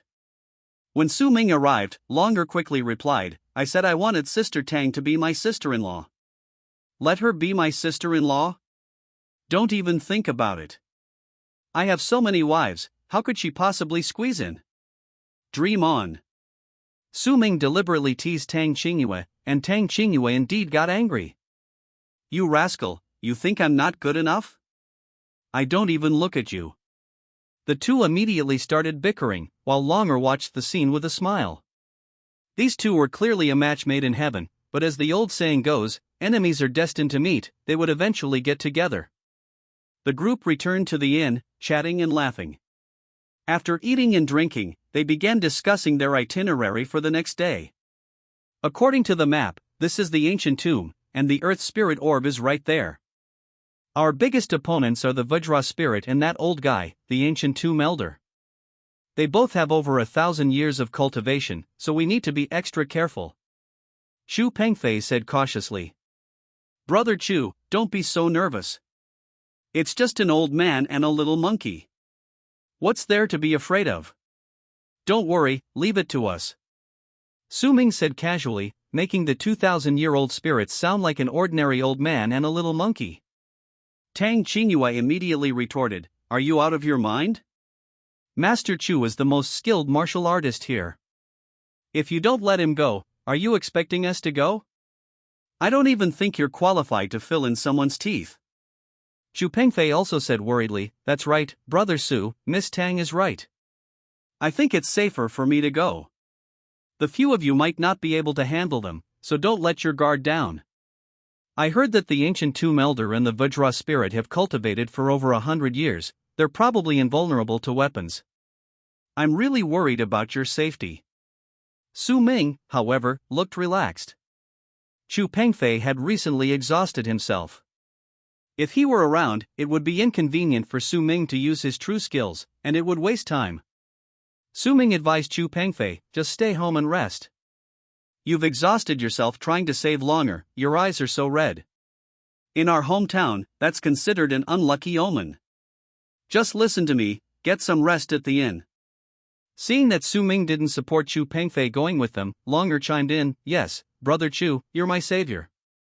You're exhausted from saving me. You're right, don't bother coming with us." Su Ming nudged Tang Qingyue with his elbow, signaling her to agree. Tang Qingyue nodded, "That's right, Hero Chu, just listen to Su Ming. Rest is the most important thing now. We can't keep traveling with such a tired body, can we? Don't worry, I'm here, I'll protect everyone." Seeing everyone agree, Chu Pengfei couldn't insist any longer. Plus, he was indeed in poor condition, so he could only nod reluctantly. He said, "Then I'll have to trouble you. Brother Su, keep this jade pendant and stay in touch with me. If there's any danger, I'll be there immediately." Su Ming took the jade pendant and turned to little Fatty, saying, "You stay home and keep an eye on Hero Chu. His job is to rest. If anything goes wrong, I won't forgive you." With that, Su Ming left the room with Tang Qingyue, while little Fatty kept a close eye on Chu Pengfei, making Chu Pengfei very uncomfortable. He eventually had to go back to his room to rest. Following the map, Su Ming and Tang Qingyue quickly found the entrance to the ancient tomb. Unlike the others who were cautious, Su Ming shouted at the top of his lungs, "Little monkey! Tomb Raider! Come out!" Tang Qingyue quickly covered Su Ming's mouth, frowning, "Could you keep your voice down? Shouting like that, you might attract unnecessary trouble." Su Ming didn't care, pulling out 2 bunches of bananas and a bottle of wine from his pocket, and said with his head held high, "What's there to be afraid of? Look how well prepared I am. You think I haven't done anything? I got all of these." Tang Qingyue nearly exploded with anger upon seeing the bananas and wine. "You're really something. Everyone else brings magical artifacts here, but you, with bananas and wine, you're just trying to make do. I really don't understand your brain." Just then, a deafening roar echoed through the forest, followed by the appearance of a gigantic giant. The giant snatched the banana from Su Ming's hand, swallowed it whole, and then flung the peel at them. Su Ming had never seen such a large creature before and quickly bowed, saying, "Young man, this is really unfair of you. You ate our bananas, and now you want to attack." Although Su Ming's words were tough, he didn't actually have the upper hand. The mischievous monkey, completely disregarding their feelings, slapped Su Ming, knocking him to the ground. Then, the monkey sprayed countless water jets from its nostrils, but thankfully everyone reacted quickly and dodged in time. But the giant king wasn't finished. It turned around, gathering its strength, and released a stench from its back, instantly suffocating the group. Su Ming couldn't bear it any longer and immediately drew his war god sword, stabbing it hard in the rear. The giant king turned to retaliate after being hit, and Su Ming seized the opportunity to swing his heavy sword. However, the king's body began to shrink rapidly, eventually turning into the size of a small child. Seeing this, Tang Qingyue quickly blocked Su Ming's sword with her weapon, saying, "Don't treat her like that, she's still a child." Su Ming sheathed his war god sword, expressing his displeasure at Tang Qingyue's actions. "Have you ever seen a child this big? This little monkey is too naughty, farting and messing with us. If I don't fight back, I'll be too lazy. Tang Qingyue shielded the little monkey behind her, saying softly, she's already in human form, so please stop bullying her. Then she looked down at the little monkey and asked, little monkey, tell your sister, what's your name? The little monkey, who liked Tang Qingyue, replied, sister, my name is Kong Kong. Here's your thing back, it's not fun at all. Su Ming took the item from Kong Kong and examined it closely. It was the jade pendant Chu Pengfei had given him. It seemed this little monkey was no ordinary person, he had unknowingly stolen the jade pendant. Su Ming couldn't help but ask, little monkey, who taught you how to steal? Teach me, you can. Kong Kong proudly replied, of course, my master taught me. But you want me to teach you? No way. Chapter 63, Entering the Ancient Tomb. Who exactly are you people? What are you doing here in the ancient tomb? Tang Qingyue looked at her mischievous face and said gently, little monkey, we're here to find the old man of the ancient tomb. Do you have an earth spirit orb here? We're here for it. Someone said they were here for the earth spirit orb, and Kong Kong hurriedly waved her hand, saying, you really want the earth spirit orb? Don't bother. That old monster in the ancient tomb stole it long ago, and nobody knows where he's hiding it. His skills are much better than mine, you definitely can't beat him.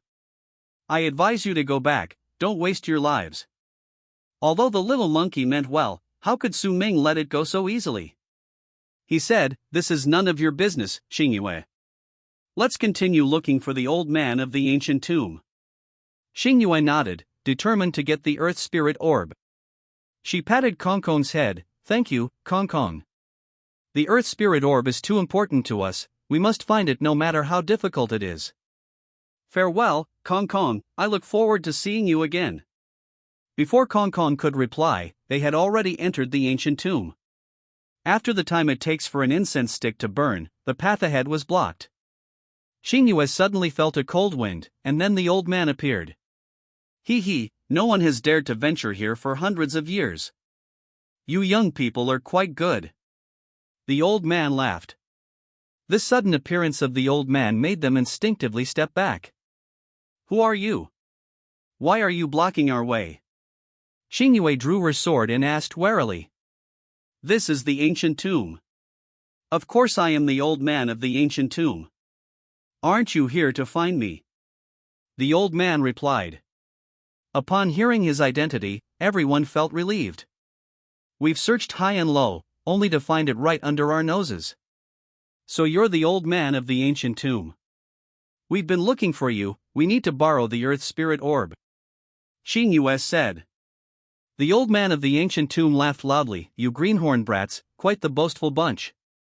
Let's see what you're capable of. The earth spirit orb was taken by the old monster of the ancient tomb long ago. I don't know where it is. If you can't even defeat me, then don't bother going. What? The old man of the ancient tomb and the old monster of the ancient tomb aren't the same person? This is too complicated. Old man, quickly teach us how to find the old monster of the ancient tomb. Su Ming asked directly. Seeing Su Ming's inappropriate attitude, Xingyue quickly bowed, Senior, the earth spirit orb is extremely important to us. We don't want to offend you, we only ask for your guidance. The old man of the ancient tomb nodded slightly, clearly persuaded by Xingyue. This girl knows her manners, much better than you.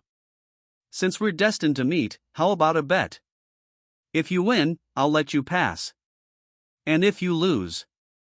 Su Ming pressed, knowing it wouldn't be that simple. If you lose, you'll stay here with me for hundreds of years. I'm too lonely living alone, but don't worry, I'm almost gone. I'll be buried in 500 years, so you won't have to wait long. The old man in the tomb said with a smile. Su Ming shook his head repeatedly, I knew it wouldn't be anything good. Stay here for hundreds of years? We can't last that long.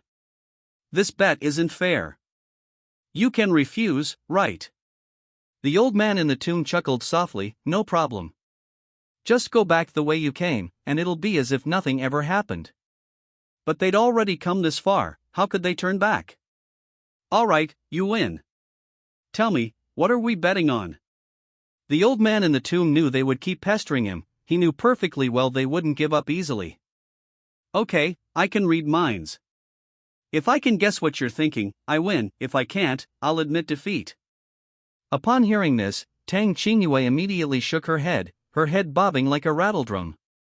No, let's change the bet. I won't accept this. Tang Qingyue liked Su Ming, but she didn't want the two melder to expose her feelings in public. That would be too embarrassing. What's wrong? Is there something you're hiding? Let's bet this on him. I don't believe he can actually guess right. Su Ming had nothing to hide and was completely unaware of Tang Qingyue's ulterior motives. As a girl, the thing she feared most was having her innermost thoughts exposed. Since that's the case, it's a deal. I'll start. Who goes first? Without a word, Su Ming stepped forward and walked to the two melder. I'll go first. I want to see what you're capable of, old man, daring to claim you can guess my thoughts? To be honest, sometimes even I don't know what I'm thinking. Su Ming tried to appear calm, but the old man from the ancient tomb was clearly unfazed. If I'm not mistaken, you're not an ordinary person, but a ruler of a region. Right now, you have two people on your mind, but they will both eventually leave you, because your responsibility is greater. Saving immortality in the future may depend on you. These words startled Su Ming. He hadn't expected the old man's mind-reading ability to be so powerful. He had guessed everything correctly. How about that?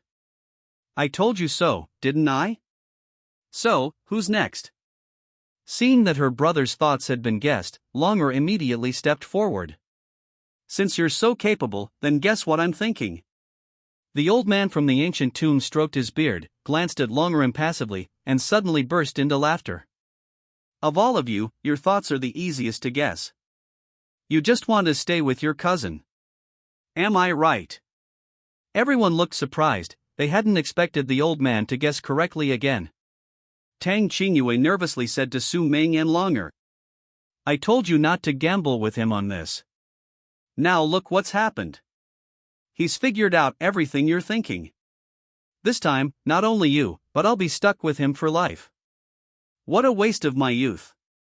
Tang Qingyue kept complaining, actually worried that the two melder would repeat what she had said verbatim. Why are you in such a hurry? He only guessed what we both wanted. Don't forget, we still have a trump card. Su Ming pointed to Hua Hua. It wasn't human, so he believed the two melder couldn't possibly guess its thoughts.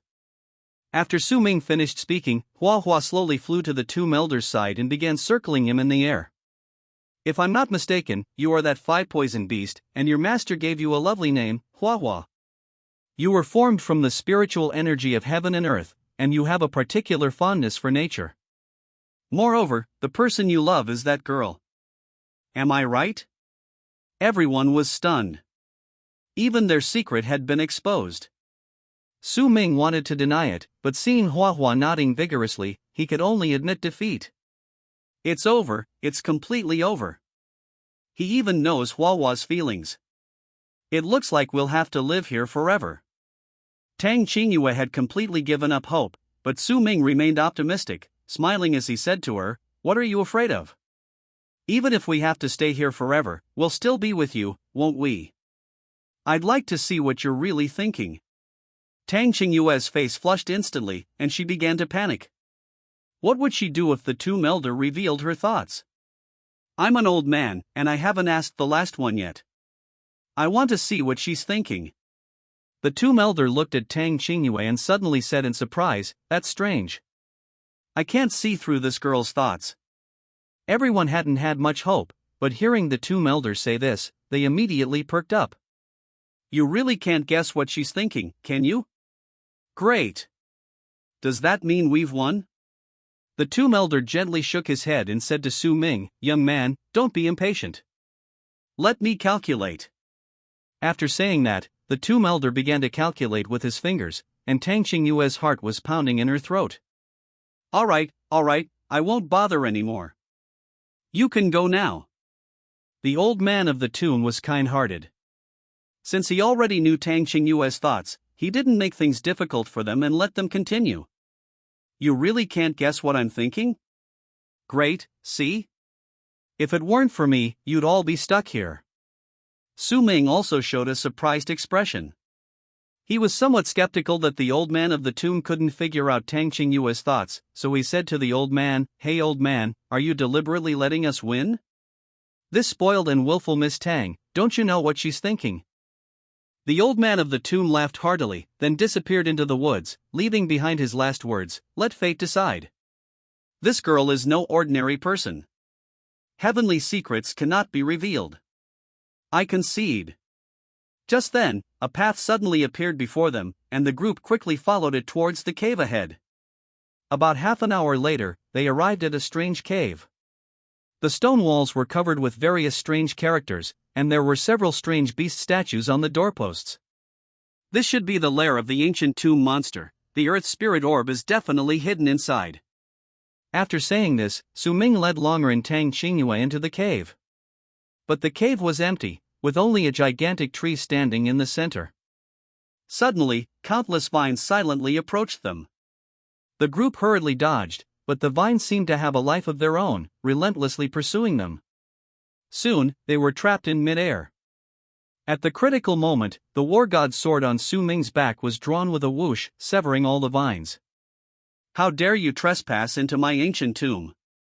You won't leave here alive today." The old monster in the ancient tomb finally revealed itself, and even more vines began to grow wildly. Su Ming wielded the war god's sword, relentlessly cutting down the vines. He didn't want to linger with the old monster for too long. He silently chanted an incantation, feigning an attack to dodge it, then aimed his sword directly at the monster's heart.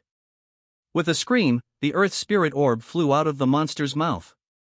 Su Ming instinctively reached out to grab it, but the earth spirit orb seemed to have a life of its own, rapidly flying towards the cave's exit. Su Ming quickly gave chase. Just as he was about to catch the earth spirit orb, a powerful surge of demonic energy attacked from behind. Su Ming swiftly turned around, meeting the attack with a palm strike. Both men staggered back a small step. Only then did Su Ming clearly see the other's face. "So it's you, Guomiwu, the leader of the Thunderbolt sect. You're still alive." It was indeed Guomiwu, but he was no longer an ordinary person. He had joined the demonic path. "Ha, didn't expect that, did you? Today is the day you die." After saying this, countless bolts of lightning instantly gathered in Guomiwu's hands. Tang Qingyue and Longer tried to help, but were almost knocked over by the shockwave. Guomiwu's strength had greatly increased, and the group was knocked unconscious. Su Ming couldn't stop him in time and could only focus all his energy on channeling his yin and yang power. Suddenly, a strange sound rang out. It was Vajra Kong Kong. He clung to Guomiwu, relentlessly attacking with his fists. Guomiwu reacted quickly, creating a vortex in the air. Su Ming, worried about injuring Kong Kong, dared not act rashly. But Kong Kong was ultimately no match for Guomiwu, and after a few rounds, he was exhausted. Guomiwu seized the opportunity and sent him flying with a single palm strike. Seeing Kong Kong fly away, Su Ming quickly jumped up and caught him, simultaneously slashing at Guomiwu with his sword. This strike was delivered with Su Ming's full strength. A scream rang out, and Guomiwu vanished, clearly severely injured. Holding Kong Kong in his arms, Su Ming couldn't give chase and could only watch helplessly as he escaped. At this moment, Hua Hua woke Tang Qingyue and Longer, then came to Su Ming's side. "Hua Hua, quickly save him," Su Ming said anxiously. Suddenly, a dazzling light flashed from Hua Hua's body, and countless green beams rapidly entered Kong Kong's body. Kong Kong slowly opened his eyes. "Little monkey, how are you feeling?" Hua Hua asked with concern. Kong Kong looked extremely weak. Guomiwu's attack had exhausted his strength, his internal organs had been shattered.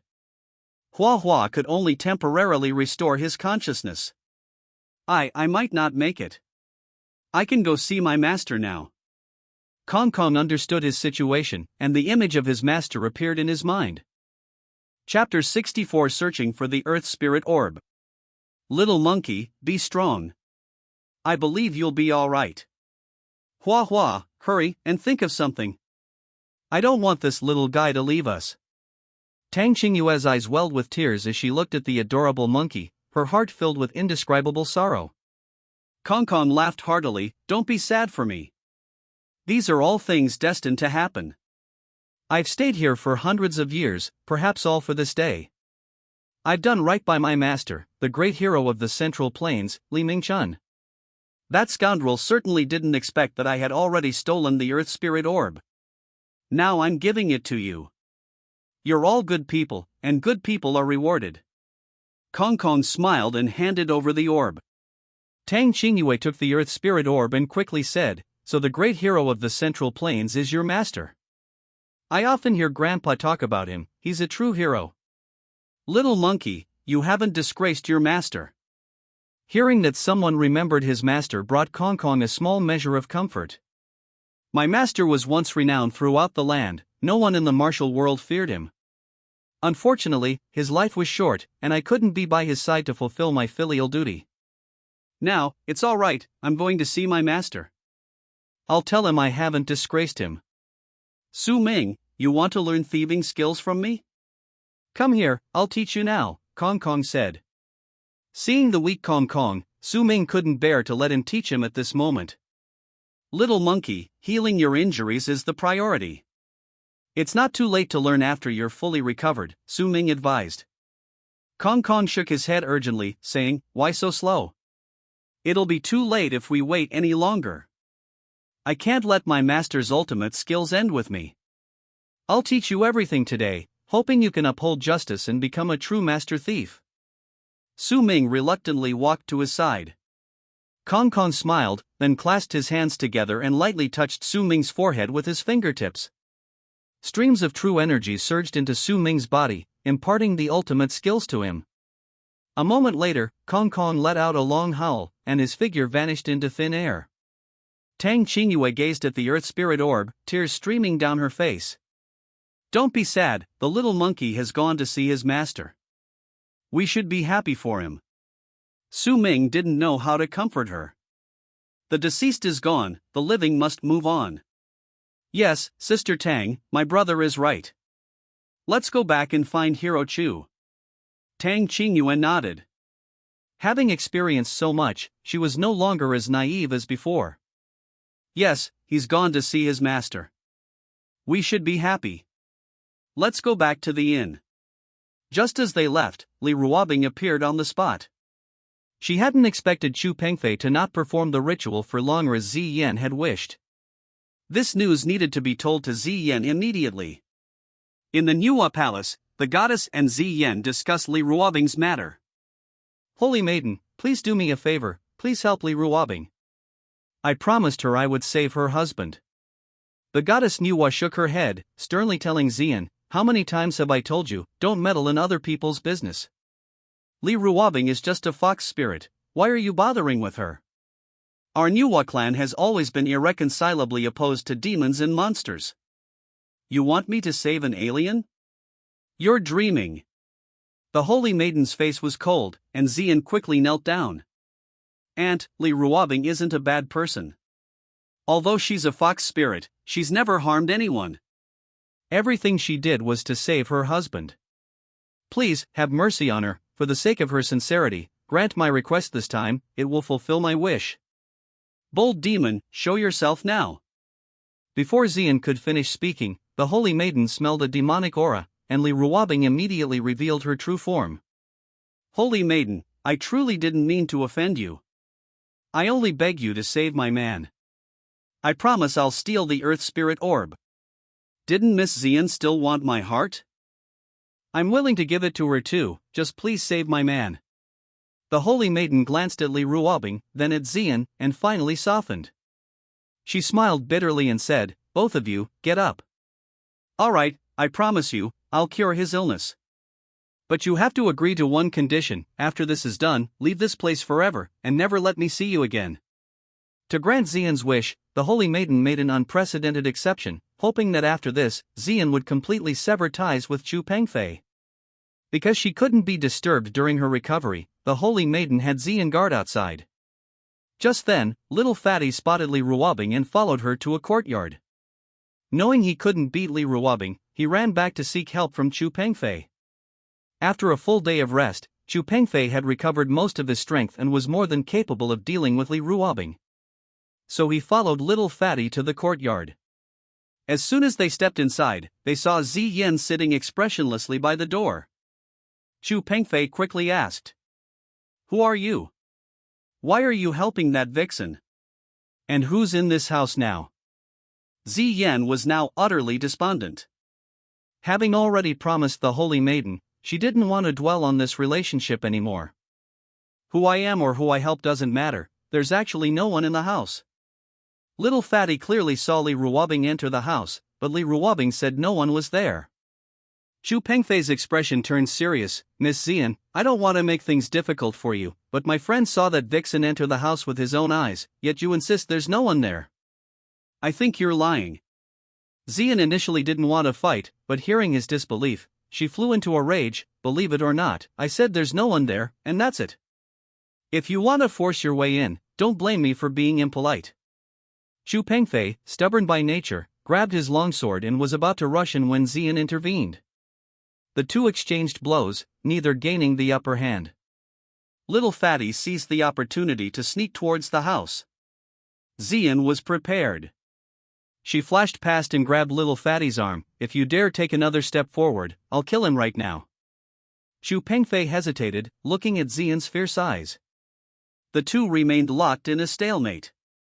Inside the room, the Holy Maiden was about to complete her treatment of Li Ruobing's husband. She clasped her hands together, forming a seal between her palms, and gently pressed them onto Li Ruobing's husband's body, finally completing the last step, and let out a long sigh of relief. Gauda slowly opened his eyes, unaware of how long he had been unconscious. Seeing Li Ruobing and the Holy Maiden, he immediately realized that it was this ethereal woman before him who had saved him. Gauda knew immediately upon waking that the Holy Maiden had saved him. He wanted to stand up to thank her, but the Holy Maiden coldly said, "No need to thank me, just remember your promise. Stay away from here, and don't show your face again, or you'll be dead." Li Ruobing quickly agreed, promising never to return. Outside, the fight raged fiercely, and the Holy Maiden urged them to leave quickly. Hearing the commotion, Li Ruobing quietly slipped away with her husband. Chu Pengfei seized the opportunity to grab Little Fatty and continue the fight. Little Fatty saw Li Ruobing run away and hurriedly warned Chu Pengfei. Chu Pengfei leaped to give chase, but Ziyin blocked his way. The two exchanged blows, and Chu Pengfei was surprised by Ziyin's strength. Ziyin questioned Chu Pengfei about why he helped that woman, and the two fought fiercely. Ultimately, Ziyin was injured and blamed Chu Pengfei for letting her get hurt. Chu Pengfei hesitated about whether to pursue Li Ruobing, but ultimately decided to stay and take care of Ziyin. The Holy Maiden told him that Ziyin could easily defeat him, but Ziyin said she always lost to Chu Pengfei.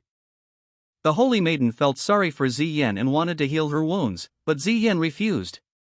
She wanted to remember this pain and sever all ties with Chu Pengfei. Although the Holy Maiden was satisfied with this outcome, she couldn't be happy. Ziyin's expression shifted, as if she had made a major decision.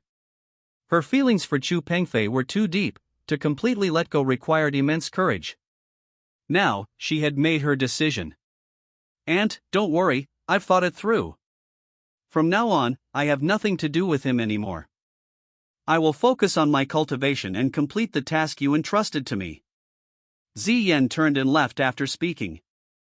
Watching her lonely figure, the Holy Maiden's heart trembled. She didn't know if what she was doing was right or wrong, but for Ziyin to concentrate on her cultivation, she had no other choice. She murmured to herself, "Alas, I wronged Chu Pengfei, but for Yenner, and for his path to enlightenment, I have to do this. I hope that when he learns the truth in the future, he won't blame me." For the Holy Maiden, the Nuwa Palace was her destiny. As a descendant of Nuwa, she had to shoulder this responsibility. Although doing this made her uneasy, she had no other choice.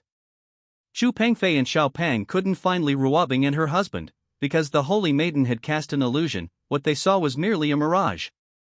Without any clues, the two could only return to the inn in dejection. "Master Chu, Little Fatty, have you found Li Ruobing?" Su Ming asked. Chu Pengfei's mind was filled with the image of Ziyin's injury, and he didn't hear Su Ming at all.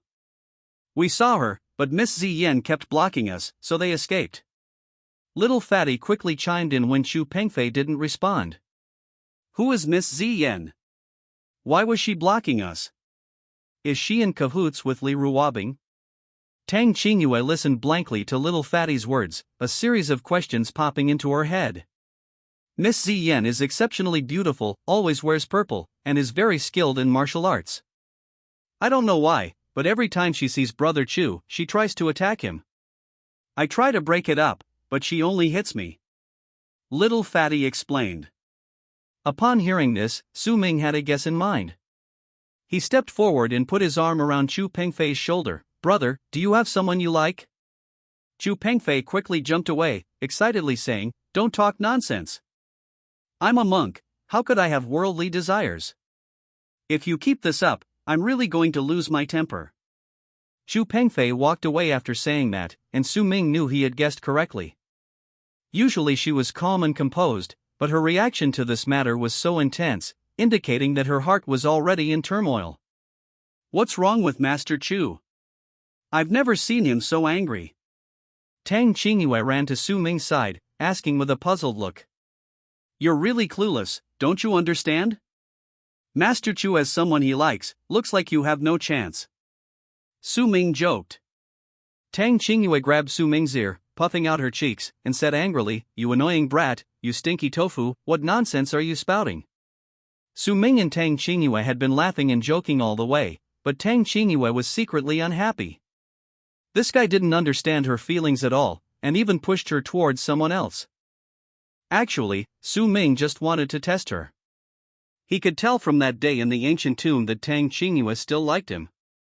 Suddenly, a voice echoed in Su Ming's mind. It was the special communication method between him and Li Shui. Alright, stop it. I give up, okay? I won't mention it again. You go back first. I have some things to do. I'll come back to the inn to find you in a bit. Su Ming deliberately tried to get Tang Qingyue to leave. But Tang Qingyue wouldn't let it go. What are you going to do? Are you doing something shady behind our backs?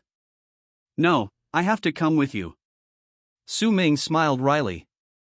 It seemed getting rid of this clingy person wouldn't be so easy. I'm going to pee, are you going to come along? Su Ming said helplessly. Tang Qingyue's face instantly turned red. Of course, she wouldn't follow him. Then I'll wait for you here. You're such a lazy donkey. I'll wait for you at the pavilion ahead, hurry up. With that, Tang Qingyue took a few steps forward. Seeing Tang Qingyue getting further away, Su Ming quickly activated his yin-yang technique, contacting Li Shui in a special way. Shui, what's the matter that you're in such a hurry to see me? Li Shui's image appeared before Su Ming's eyes. It had been a long time since he'd seen her. She was even more beautiful than usual, clearly having dressed up carefully. Husband, what have you been busy with these days? I miss you so much. When will you be back? Li Shui hadn't seen Su Ming for a long time, and her heart felt empty, so she contacted him in this way. Chapter 65 The Matter of the Fire Spirit Orb. It's that old man with the long eyebrows again. He asked me to do him a favor. You know I owe him one, he helped me out back when we were working together. I'll come back to see you in a while and make it all up to you then, okay? Su Ming said with a smile. Li Shui's face flushed slightly, she naturally understood what Su Ming meant by make it up to you. What does that mean? You have to come back soon. I haven't heard from him at all lately, and I'm very worried about him. I haven't heard from him since he disappeared last time, and I don't know how he is now. Keep an eye out for him these days and see if you can find out where he is. Su Ming nodded. After all, Lin Tian was Li Shui's biological son, and as a mother, her worry was understandable. Don't worry, I'll keep an eye out. I'll let you know as soon as I have any news about him. Just wait for me at home. I'll come back to see you as soon as I'm done.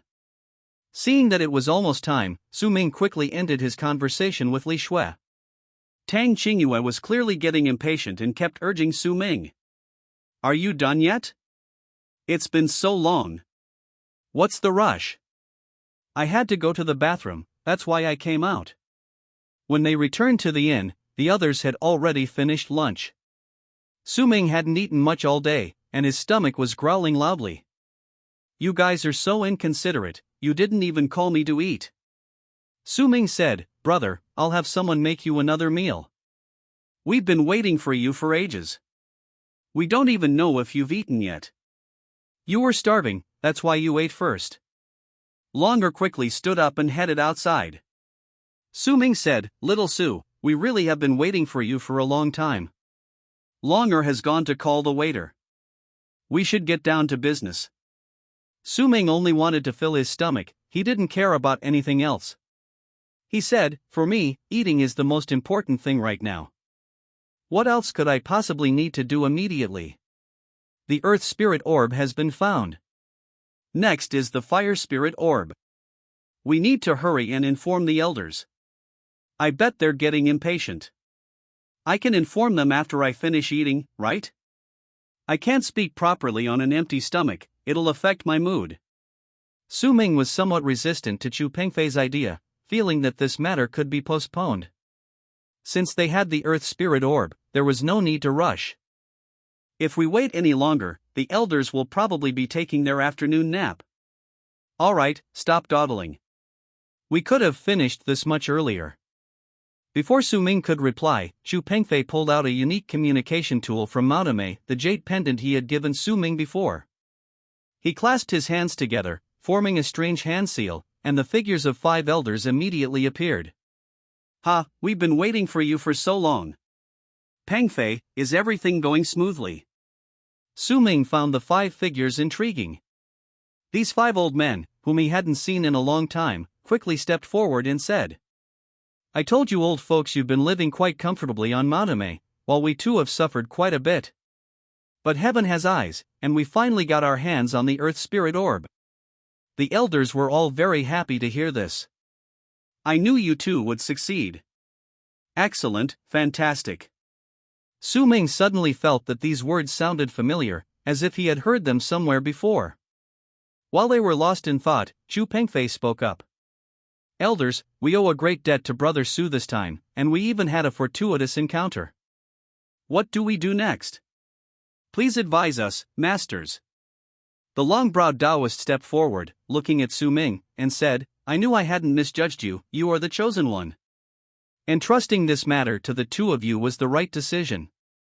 Next, we need to go to the Three-Yin City to retrieve the Fire Spirit Orb. However, I must warn you, the Fire Spirit King there is far more dangerous than the old monster in the ancient tomb. Be careful in everything you do. The long-browed Taoist smiled throughout, clearly satisfied with their performance. Old man Longbrowed, I have a few things I'd like to say to you privately.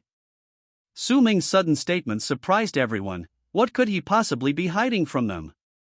Since Brother Su wishes to speak privately, you may all leave now. With the sect leader having said so, the others gradually departed. Brother Su, just say what you want to say. Ming looked around to make sure no one was watching before lowering his voice and asking, Old man Longbrow, I want to know what the relationship is between Chu Pengfei and that girl in purple?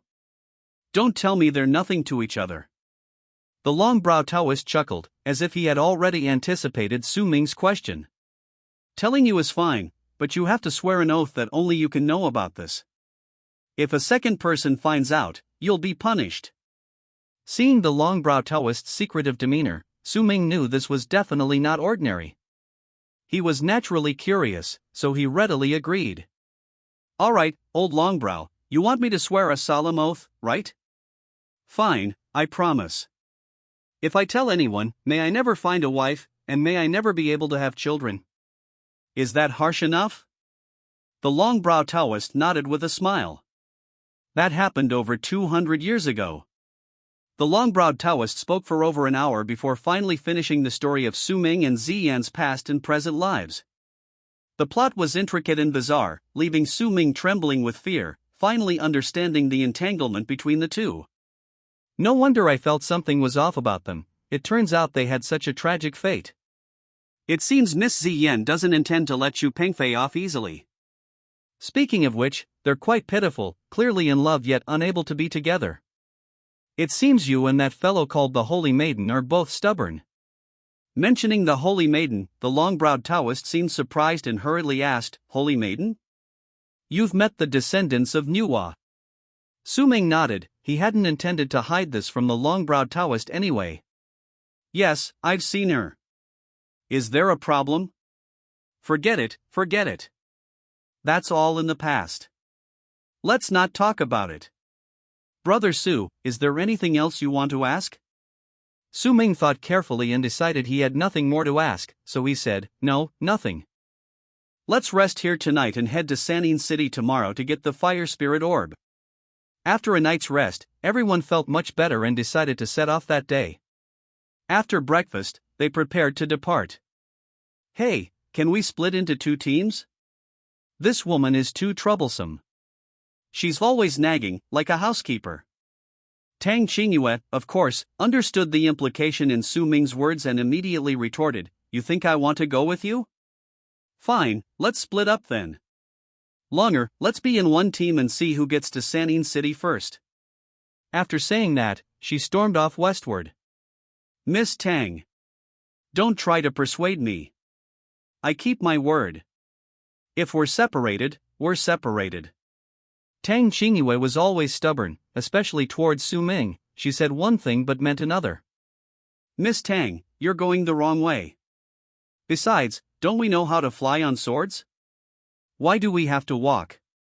Chu Pengfei's words made Tang Qingyue immediately run back. Why didn't you say so earlier? Who would walk if they could fly on a sword? But I don't know that skill. Can you carry us? Chu Pengfei shook his head. I can only carry 3 people at most. But Brother Su can fly on a sword now, so carrying 2 is no problem. It's at least 100 miles from here to San'in City. Walking would take who knows how long. Then Longer and I will ride on your sword, and little Fatty can go with them. Wouldn't that be perfect? Chu Pengfei shook his head again, then said, I'm afraid that won't work. Little Fatty weighs twice as much as the 2 of you combined. Su Ming has only just learned to fly on a sword, so it might be a bit of a hassle. How about this, you fly with Longer, and I'll take little Fatty. That should be fine. Tang Qingyue didn't really want to be in a group with Su Ming, but since Chu Pengfei had already decided, she couldn't do anything about it. Can't you stop bouncing around like that? Look how smoothly Master Chu flies. Su Ming was actually teasing Tang Qingyue on purpose, flying high one moment and low the next, making Tang Qingyue cling tightly to him. He actually quite liked this feeling. Didn't you hear what Master Pengfei said? I'm already doing well just being able to fly. With your talent, you might not even succeed in 10 or 8 years. The 2 bickered incessantly the whole way, while Longer followed behind with a slight smile, already used to it. Master Chu, we're almost at Anchangchang. I've wanted to see it since I was a kid. Can we rest here for a day? Little Fatty asked expectantly.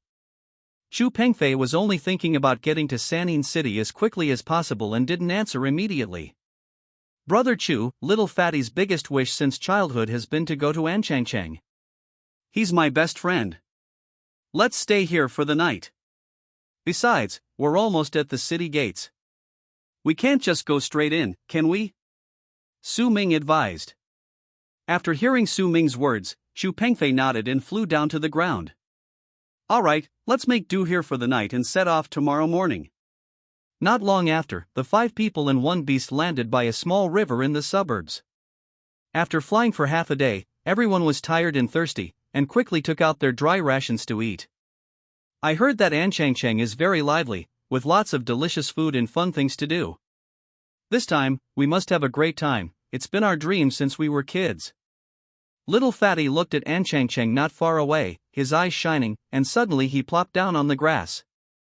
Little Fatty, what are you doing? Why are you lying here all of a sudden? Su Ming asked suspiciously. I'm daydreaming. I dream about this place every time I dream. By the way, has anyone been to Anchangchang? Little Fatty asked. Everyone shook their heads. Surprisingly, no one had been. Then I'll take a nap too, and see if I can dream about Anchangchang. Su Ming was about to lie down when Tang Qingyue grabbed his ear. "Hey, what are you doing? What did I do to upset you this time?" Su Ming looked completely innocent. "I'm not angry with you, but you can't sleep now." "I'm thirsty, go get me some water," Tang Qingyue said matter-of-factly. Su Ming finally managed to break free from Tang Qingyue and quickly ran off, muttering, "Just find some water yourself, I don't care." "Who told you to pull my ear?" Tang Qingyue immediately chased after him, and Longer, afraid Su Ming would get hurt, quickly followed. Chu Pengfei shook his head helplessly, already used to their antics. At this moment, Ziyan's image suddenly flashed into his mind, but he quickly regained his composure. Su Ming kept thinking about her, which troubled him greatly. "Why do I keep thinking about her? Could it be, as Su Ming said, that I've really fallen for her? Absolutely impossible. I'm a cultivator, how could I have such thoughts?" At the same time, Tang Qingyue caught up with Su Ming, and the two played together. But for some reason, Longer's eyes reddened again, instantly reverting to his demonic nature. His gaze was fixed on the war god's sword, his mind completely out of control. The war god's sword flew towards Su Ming and Tang Qingyue with a whoosh. Su Ming was playfully fighting with Tang Qingyue when he suddenly heard a sharp sound. Looking up, he saw the war god's sword hurtling towards him. Without thinking, he grabbed Tang Qingyue and pulled her into his arms, rolling away to avoid it. "Longer, what's wrong with you? Quickly, put the sword away," Su Ming shouted. But Longer was completely absorbed in his emotions, seeing Tang Qingyue as his greatest opponent. After several dodges, Su Ming pulled Tang Qingyue onto the sword, and the war god's sword immediately soared into the air, disappearing in the blink of an eye. Longer came to his senses, only to find that Su Ming and Tang Qingyue had vanished without a trace. "Brother, sister Tang, where did you go?" Longer rushed back and told Chu Pengfei what had happened. Chu Pengfei calculated with his fingers but couldn't find Su Ming's location. "That sword has a spirit, it will return when it tires of flying." Su Ming and Tang Qingyue flew in the sky for 2 hours before finally landing on the ground. Chapter 66. In City. How did we end up in a coffin shop? Are we going to die? Although Tang Qingyue called herself a female knight-errant, she was still a little frightened at the sight of coffins. "Who are you? What are you doing in San'in City?" someone asked. "Did you see? They came riding on swords." Whispers rippled through the crowd. Su Ming quickly pulled Tang Qingyue aside. "Did you hear that? We're in San'in City now, don't make a fuss. Hirochu already said this is the boundary between yin and yang, it's normal for coffin shops to be doing good business." Su Ming reassured her. Tang Qingyue looked bewildered. "How did we suddenly end up here? Weren't we supposed to stay overnight at Anchangcheng?" Su Ming also muttered to himself, "I don't know what happened either. Did you mention Sanyinching earlier? So we arrived early. Now that we're here, we should settle down. Let's find an inn to rest and wait for them." Tang Qingyue nodded helplessly. Although she was a little uneasy, she felt insecure without Chu Pengfei by her side. The two walked along the street and noticed that the people here weren't very friendly to outsiders, even the vendors ignored them. So they decided to ask around first. "Excuse me, sir, where's the inn?" The man pointed in a direction but didn't speak. Seeing that he ignored them, the two followed the direction he pointed. Suddenly, a shrewd-looking man in his 50s walked out from the side of the street. "You two seem to be from out of town, right? First time in San'in City? I can show you the way." They'd been walking for a while, and this was the first person to speak to them. Afraid of missing an opportunity, Su Ming quickly asked, "Brother, we'd like to ask where the nearest inn is? Why are the people here so unfriendly?" "You're the first person to speak to me since we arrived." The man fanned himself, stroked his beard, and slowly said, "It seems you know nothing. This is the border between the 3 realms. At night, many ghosts come to collect souls, and there are underworld officials maintaining order. It's best not to go out at night, and don't be curious about any sounds you hear. Anything can happen in a place like this, you might encounter gods, monsters, or ghosts. Strange things can happen even during the day. That's why people here dare not speak carelessly. After hearing this, the two understood Sanin City a little better. Tang Qingyue suddenly asked, "Then how can you come and go as you please? Are you a ghost messenger?" The man laughed, "I'm not. I move between several places, everyone calls me the guide. Anyone with money can be like me. With a city pass, you can move freely here." What a money-grubbing fellow. Su Ming glanced at him disdainfully, then took out a silver note from his pocket. "Tell me, how much is this pass?" "We'd like to buy two." As the lord of a city, Su Ming naturally didn't care about the money. Seeing the silver note, the man's eyes lit up. "You think a city pass is just a matter of money? You have to pull strings a lot. Let me introduce myself first. My name is Zhao Weiming, everyone calls me the know-it-all. There's nothing I don't know here. But I'm not helping for nothing. I only have this one pass right now, 13,200 taels of silver. I wonder if you can afford it." Although Su Ming didn't care about money, he was still taken aback by the price. A token costing so much was truly unexpected. Su Ming looked at this person and found him completely unreliable. But at this point, he could only rely on him, everyone else was ignoring him. Su Ming hesitated for a moment, then took out some silver notes and casually handed over a few. Having taken someone's money, he had to help them solve their problems. Since he had accepted the money, Zhao Weiming had no choice but to accept it. "Young lady, what's your relationship with her?" Zhao Weiming asked curiously. Seeing this, Su Ming immediately put his arm around Tang Qingyue's shoulder and said with a smile, "Wife, people are asking you, what's our relationship? Why aren't you saying anything?" Tang Qingyue didn't expect Su Ming to act like this, and immediately shook off his hand, saying disgustedly, "Who's your wife? Don't touch me, it's disgusting, shameless, you stinky tofu." Su Ming wasn't giving up, and continued to say with a grin, "Wife, don't be angry, it's not good for others to laugh at us." As he spoke, he winked at Tang Qingyue. Actually, he had already discovered that Zhao Weiming had ill intentions towards Tang Qingyue, so he was doing this on purpose.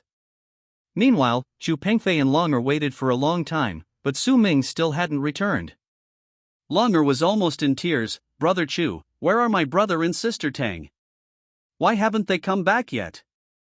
Could something have happened to them?" Chu Pengfei comforted her, "Don't panic, they'll be fine. They haven't returned for so long, they've probably already gone to Anchangchang. Waiting any longer is useless, let's go find them." The three of them discussed it and decided to fly towards Anchangchang on their swords. When they were almost there, Xiaopeng suddenly felt dizzy and fell from the sky. "Longer, I'll go save him, you hold on." Chu Pengfei immediately swooped down, desperately chasing after Xiaopeng. Seeing Xiaopeng about to hit the ground, Chu Pengfei quickly used an amaze secret technique, using a surge of true energy to support him, then quickly flew to Xiaopeng's side and hugged him tightly. Even so, the two still crashed heavily to the ground. Xiaopeng was too heavy, and Chu Pengfei couldn't catch him completely. Longer quickly landed and anxiously asked, "Brother Chu, how's little Fatty? Is he all right?" Chu Pengfei touched little Fatty's nose, breathed a sigh of relief, and said, "Don't worry, he's fine. He was just frightened and fainted. He won't wake up for a while, so we'll have to find an inn for the night." Although Longer wanted to see Su Ming and Tang Qingyue as soon as possible, there was nothing they could do about little Fatty's condition. With Zhao Weiming's directions, Su Ming and Tang Qingyue found an inn. As soon as they entered, an old woman came out and asked, "Are you two here to stay?" Finally, someone paid them any attention. Su Ming quickly stepped forward and said, "Yes, innkeeper, please give us two of the best rooms." The innkeeper glanced at them but didn't say much. Su Ming also felt a little embarrassed. It was indeed a bit strange for a man and a woman to insist on two rooms. The innkeeper led them to their room and then left. "You two are probably from out of town and don't know our customs here. No matter what noise you hear at night, never open the door. The gates of hell open wide at night, and demons and monsters come out to cause trouble." This was similar to what Zhao Weiming had said, and Tang Qingyue continued, "Shopkeeper, you're such a kind person. We just ran into that guy surnamed Zhao at the market, and he said the same thing. Upon hearing it was Zhao Weiming, the shopkeeper quickly asked, "You mean Zhao Weiming?" Su Ming nodded and replied, "Yes, that's the guy surnamed Zhao. He even sold me a Tongqing token, but it was too expensive, costing me a lot of silver, practically robbery." The shopkeeper chuckled and said, "He's just a conman. This Tongqing token isn't actually worth that much. If you really need it, I can give you two. However, only two kinds of people can freely roam at night: demons and monsters, and highly skilled cultivators. Judging from your attire, you're clearly neither of those. So giving you the Tongqing token would be harming you. This kind of despicable thing, I, an old woman, can't do." After hearing the innkeeper's words, the two immediately felt that Zhao Weiming was a liar. No wonder he didn't seem like a good person. The two closed the door and sat down. Tang Qingyue asked, looking bewildered, "I have to say, this place is really strange. It seems we really can't go out tonight, it's too unsafe." Su Ming didn't think so. He said to Tang Qingyue, "Don't forget our purpose in coming here is to find the fire spirit orb. How can we find clues about the fire spirit orb if we stay in the inn all day?" Tang Qingyue had to admit that Su Ming was right. They came here specifically to obtain the fire spirit orb, and such a thing obviously wouldn't appear during the day. As the saying goes, how can you succeed without taking risks? It seemed they really had to take a risk. "You rest for a bit, I'll go for a walk outside and bring you some food." As a man, Su Ming felt he should take good care of Tang Qingyue. "Then hurry back, I'm a little scared," Tang Qingyue said. Su Ming nodded, said nothing, and turned to open the door. The inn was deserted. Besides the two of them, Su Ming had only ever seen the innkeeper. He didn't even know where the kitchen was. Fortunately, the innkeeper slowly strolled over. "Innkeeper, we haven't eaten all day, could you make us something to eat?" Su Ming was exceptionally polite to the innkeeper, a feeling he'd had from the beginning. "Sure, I'll go get it right away. There's some food in the kitchen, but it's all vegetarian," the innkeeper replied. Su Ming was starving, they'd only eaten some dry rations that morning. Anything would do, as long as it filled him up. Su Ming and Tang Qingyue remained in their room, not venturing out again. A knock came at the inn's door again. The innkeeper hurried to open it and, seeing a girl in purple, his eyes lit up. He immediately flattered her, "Your bearing is exceptional, you're clearly no ordinary person. May I ask which celestial being has descended upon you?" The girl in purple didn't speak, only smiled faintly, and went directly into the room. She then said, "Please prepare some 1,000-year-old ink, rice paste, and paper for me." The innkeeper paused, puzzled, and asked, "1,000-year-old ink is a rare commodity. How did you know I had it?" The girl in purple smiled gently, "If I didn't have it, I wouldn't have asked. Also, prepare a fine room for me." Upon hearing this, the innkeeper was even more convinced that this girl was extraordinary and quickly complied. This girl in purple was indeed Ziyan. She had come to Sanin City because she sensed that Chu Pengfei was in danger. Although she had promised the holy maiden that she would no longer have any contact with Chu Pengfei, she couldn't let go of her feelings for him. Therefore, she decided to secretly help him without letting him know, so as not to break her vow and to protect his safety. Ziyan followed the innkeeper upstairs and into a private room. Su Ming was bored in the room, so he opened the window to see who had come. As soon as he opened the door, he saw the innkeeper standing at the door with ink and paper, and an old woman beside him. When the innkeeper saw Su Ming come out, he immediately scolded, "How could you be so unruly? Didn't I say not to come out no matter what noise you hear at night?" Su Ming smiled, "Boss, I'm still staying at the inn, aren't I? It should be fine, right? By the way, what are you holding in your hand?" The shopkeeper said proudly, "This is 1,000-year-old ink.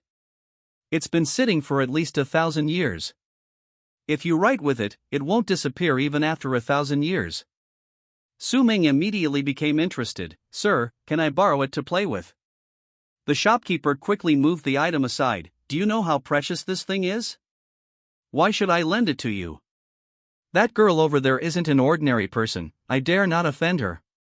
Su Ming smiled again, pulling a silver note from his pocket and handing it to the shopkeeper. Just lend it to me for a moment, and I'll take it to the room across the street for you later, okay? The shopkeeper's eyes lit up at the sight of the silver note, and he said with a smile, I suddenly remembered I still have some things to take care of downstairs. Alright then, you can take it over for me later, just don't damage it, I can't afford to offend that girl. After watching the shopkeeper leave, a sly smile appeared on Su Ming's face. He turned and walked to Tang Qingyue's side. Looking at her sleeping, he picked up a brush and ink and secretly drew a small turtle on her neck. Chapter 67 Fired Demon King. Su Ming usually called Tang Qingyue Piggy, so he deliberately drew a little pig pattern on her neck. He always enjoyed teasing her like this, and the thought of her finding a little pig mark on her neck tomorrow made him incredibly happy. However, he still had to do what he was supposed to do. Having promised the boss to deliver the Millennium ink and paper to the room across the hall, Su Ming decided to keep his word. He went to the room across the hall and gently knocked on the door. After a while, the door opened, and Ziyan, dressed in purple, stood in the doorway, exuding an elegant and refined beauty that was captivating. Su Ming said, "The boss is busy and asked me to deliver these things to you." Ziyan smiled slightly and said, "Then I'll trouble you. Don't just stand there, come in and sit down." Su Ming was taken aback by Ziyan's politeness. Ziyan asked again, "Didn't you hear me?" Su Ming then realized what was happening and said with a smile, "Haven't I seen you somewhere before? You look so familiar." This was a common pickup line Su Ming used, but Ziyan didn't take it seriously, replying calmly, "Do you say that to every girl?" What a smooth talker. Su Ming quickly waved his hand and explained, "Pretty sister, I'm not that kind of person. I only say that to pretty girls. I completely ignore the ugly ones." As he spoke, Su Ming's gaze fell on the pastries and fruits on the table, all of which he didn't recognize. Ziyan saw through his thoughts and said, "If you like, you can try it, it's a way of thanking you for your help." Su Ming didn't stand on ceremony, casually picking up a pastry and stuffing it into his mouth, praising, "Then I'm sorry, to be honest, I haven't eaten anything properly all day, I just had some dry rations this morning." "Your pastry is delicious, it's the best I've ever had." Ziyan didn't take Su Ming's smooth talk too seriously, after all, he was Chu Pengfei's friend, and she would naturally protect him. She asked him, "Why are you carrying a sword so late? It's so heavy, aren't you tired?" Su Ming replied, "It's because there are too many demons and monsters in this place. I carry a sword for self-defense. I heard it's not safe here, so don't be afraid, miss. With me here, you can rest assured." "But, why are you, a young lady, here?" Ziyan poured him a cup of tea and said softly, "Some things have to be done by someone. If I didn't have no other choice, who would want to come to such a wretched place? We're the same, we both came here because we had no other way. Don't just chat, drink some water first. If you want some snacks, I'll have someone make them for you tomorrow." Su Ming felt that this girl was particularly warm towards him, like an old acquaintance, but he couldn't remember when he had seen her before. Suddenly, he felt dizzy and realized that his tea might have been drugged. He quickly tried to circulate his qi to resist, but strangely, he couldn't resist at all and immediately passed out. In his dream, he saw a group of demons and monsters storm into the inn, chasing after him, but he easily defeated them with a few moves. Then, he encountered the demon lord, and the two fought fiercely. During the battle, the scene suddenly changed, and he saw the old man with long eyebrows. "Hey, you long-browed old man, what's going on here? It's your doing again, isn't it?" Su Ming felt this old man was his nemesis, all the trouble he encountered was because of him. However, he also understood that this was fate. "This time, don't blame me. This is all your own dream. Who told you to barge into Miss Ziyan's room? Now she's in danger, you should go save her." Su Ming rubbed his head, still groggy, unable to distinguish between dream and wakefulness. "Who is this Ziyan you're talking about? Why did you save her?" "Wait, I remember now. You mean the one with the 200-year-old predestined relationship with Chu Pengfei? But I don't know her." The long-browed Taoist priest chuckled, "How could you not know her? Didn't we give you some snacks at the inn just now?" Hearing this, Su Ming slapped his forehead, "Oh, so that's the girl. What happened to her? I haven't settled accounts with her yet. She drugged my tea, I'll have to teach her a lesson later. You've completely misunderstood. She did this to protect you. Now she's impersonating you to go find the demon lord, but she's no match for him at all, and she's about to collapse. Su Ming was truly shocked to hear this. That girl actually drugged herself to protect him, wasn't that unnecessary? He originally planned to confront the demon lord, but with his current abilities, he wasn't sure he could win. Old man, you knew about this all along, why didn't you send someone to rescue her? At least you should have let Chu Pengfei know that she's the one he likes. Why did you keep bothering me? Su Ming questioned. The long-browed Taoist sighed and shook his head. The demon lord is so strong now, none of us from the Amei sect are his match. Sending someone would be a waste. Su Ming stood up, furious. You old geezer, is this how you treat me? You think I can't beat him and send me to my death? I know my current skills are no match for him, we might both be seriously injured. Aren't you just trying to kill me? The long-browed Taoist had already anticipated this, gently stroking his beard and smiling. Not at all, not at all. Only you in the world can deal with the demon lord. I'll teach you 3 incantations. Each time you recite them, your power will increase by 1 level, helping you defeat him. Remember, these incantations can only be used 3 times, in the most crucial moments. Don't use them recklessly. Now that Ziyan had been captured, how could Su Ming stand idly by? But he still had a question. I was clearly in the same room as Ziyan, so why did they only arrest her and not me? Chang Mei smiled and replied, Ziyan cast a spell on you, making you invisible. No one can find you for 3 hours, so they can't find you. Oh, I see. Seeing how much she wants to save me, I can't pretend to be mute. Don't worry, I'll go save her right away. But I still don't know where the demon lord is. Su Ming was about to set off when he realized he had absolutely no idea where the demon lord was. This was too funny. The demon lord is in the blissful world. The Tongqing secret order you have can take you there. That's all. It's all up to you, my great hero, huh? Chang Mei's voice faded into the distance, and Su Ming woke up. As soon as he opened his eyes, he saw a pair of large eyes staring at him and jumped out of bed in fright. Su Ming was about to speak when he suddenly felt strange. Could Tang Qingyue see him? The next second, he understood. Tang Qingyue was rummaging around the bed, muttering, where did they hide the stinky tofu? Don't scare me, stinky tofu, come out. I'm so scared. You can't leave me alone. Su Ming realized he really was invisible. Seeing Tang Qingyue's panicked state, he felt a little relieved, thinking, this silly woman still cares about me. Tang Qingyue searched the entire place but couldn't find Su Ming. Finally, she sat down dejectedly, tears streaming down her face. She felt like she was about to lose Su Ming. Her heart ached as if it were being cut by a knife, a pain even worse than when her grandfather passed away. Seeing her so distressed, Su Ming couldn't bear to tease her any longer. He casually tossed the jade pendant hanging from his waist onto the table and said, if you pick up this jade pendant and hold it to your eyes, you'll see me. Look at you crying like that, I'm perfectly fine. Don't be sad. Tang Qingyue heard Su Ming's voice and excitedly stood up, feeling the voice was nearby, but she looked around and couldn't see anyone. Then she remembered what Su Ming had said and quickly picked up the jade pendant from the table and held it to her eyes. Su Ming's figure appeared before her instantly. She rushed over excitedly, you little rascal, you're not dead. You scared me to death. I thought you'd been eaten by those demons and monsters. Su Ming gently stroked her hair and said softly, don't worry, you fatso, they don't have that kind of power. You don't need to worry about me at all. But I just realized now how much you care about me. Upon hearing this, Tang Qingyue immediately broke free from his embrace, huffing, what kind of time is this to be joking? So annoying with that, she turned and sat back down in her chair. Su Ming knew her temper and quickly stepped forward to soothe her. All right, I won't be naughty anymore. I was wrong, okay?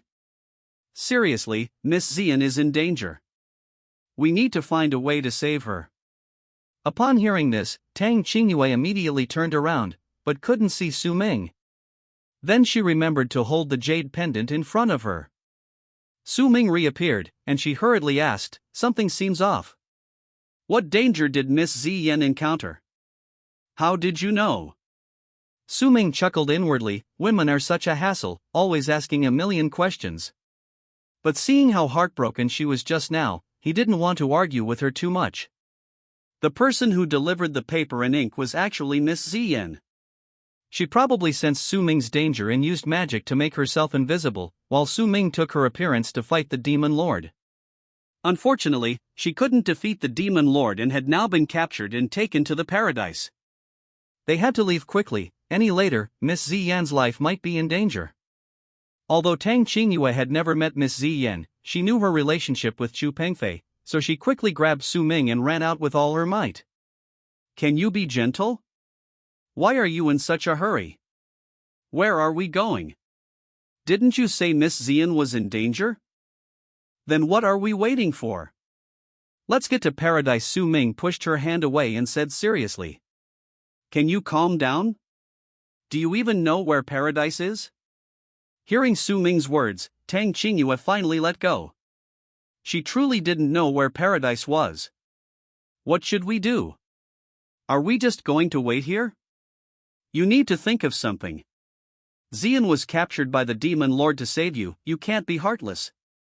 Tang Qingyue was kind-hearted and simple-minded, always remembering her friend's needs, something Su Ming knew very well.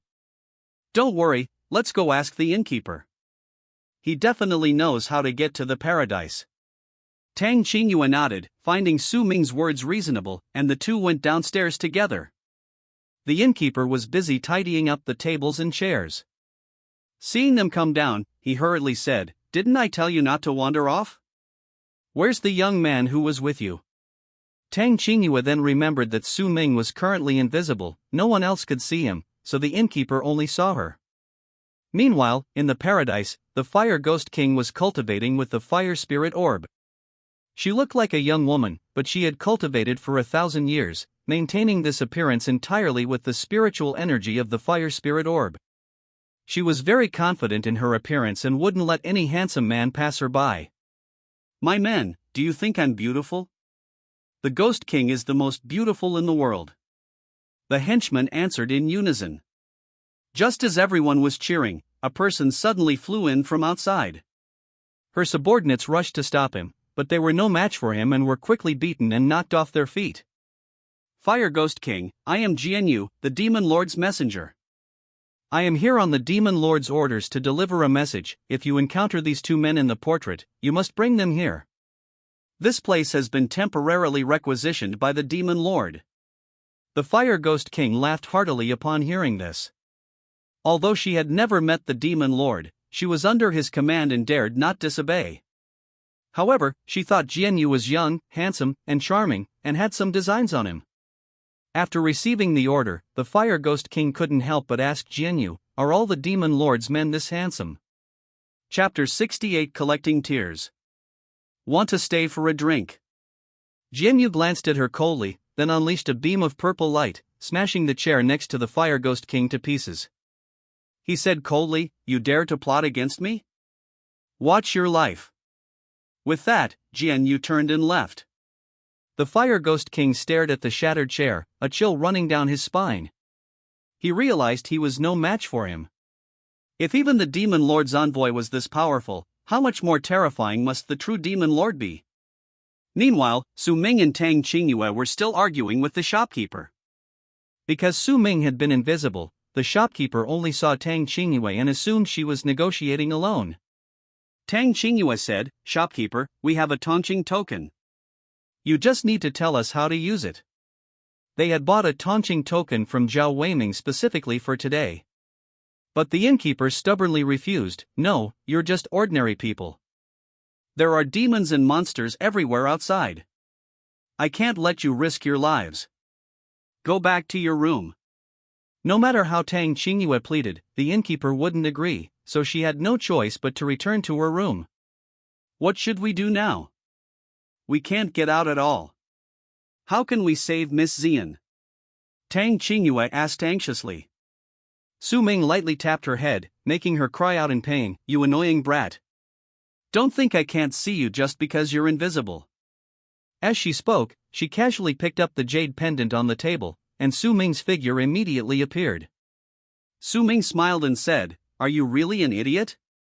If he won't let us out, we can jump out the window. Although we don't know where the entrance to the paradise is, this is the Three City, full of demons and monsters. Why not just grab one and ask?"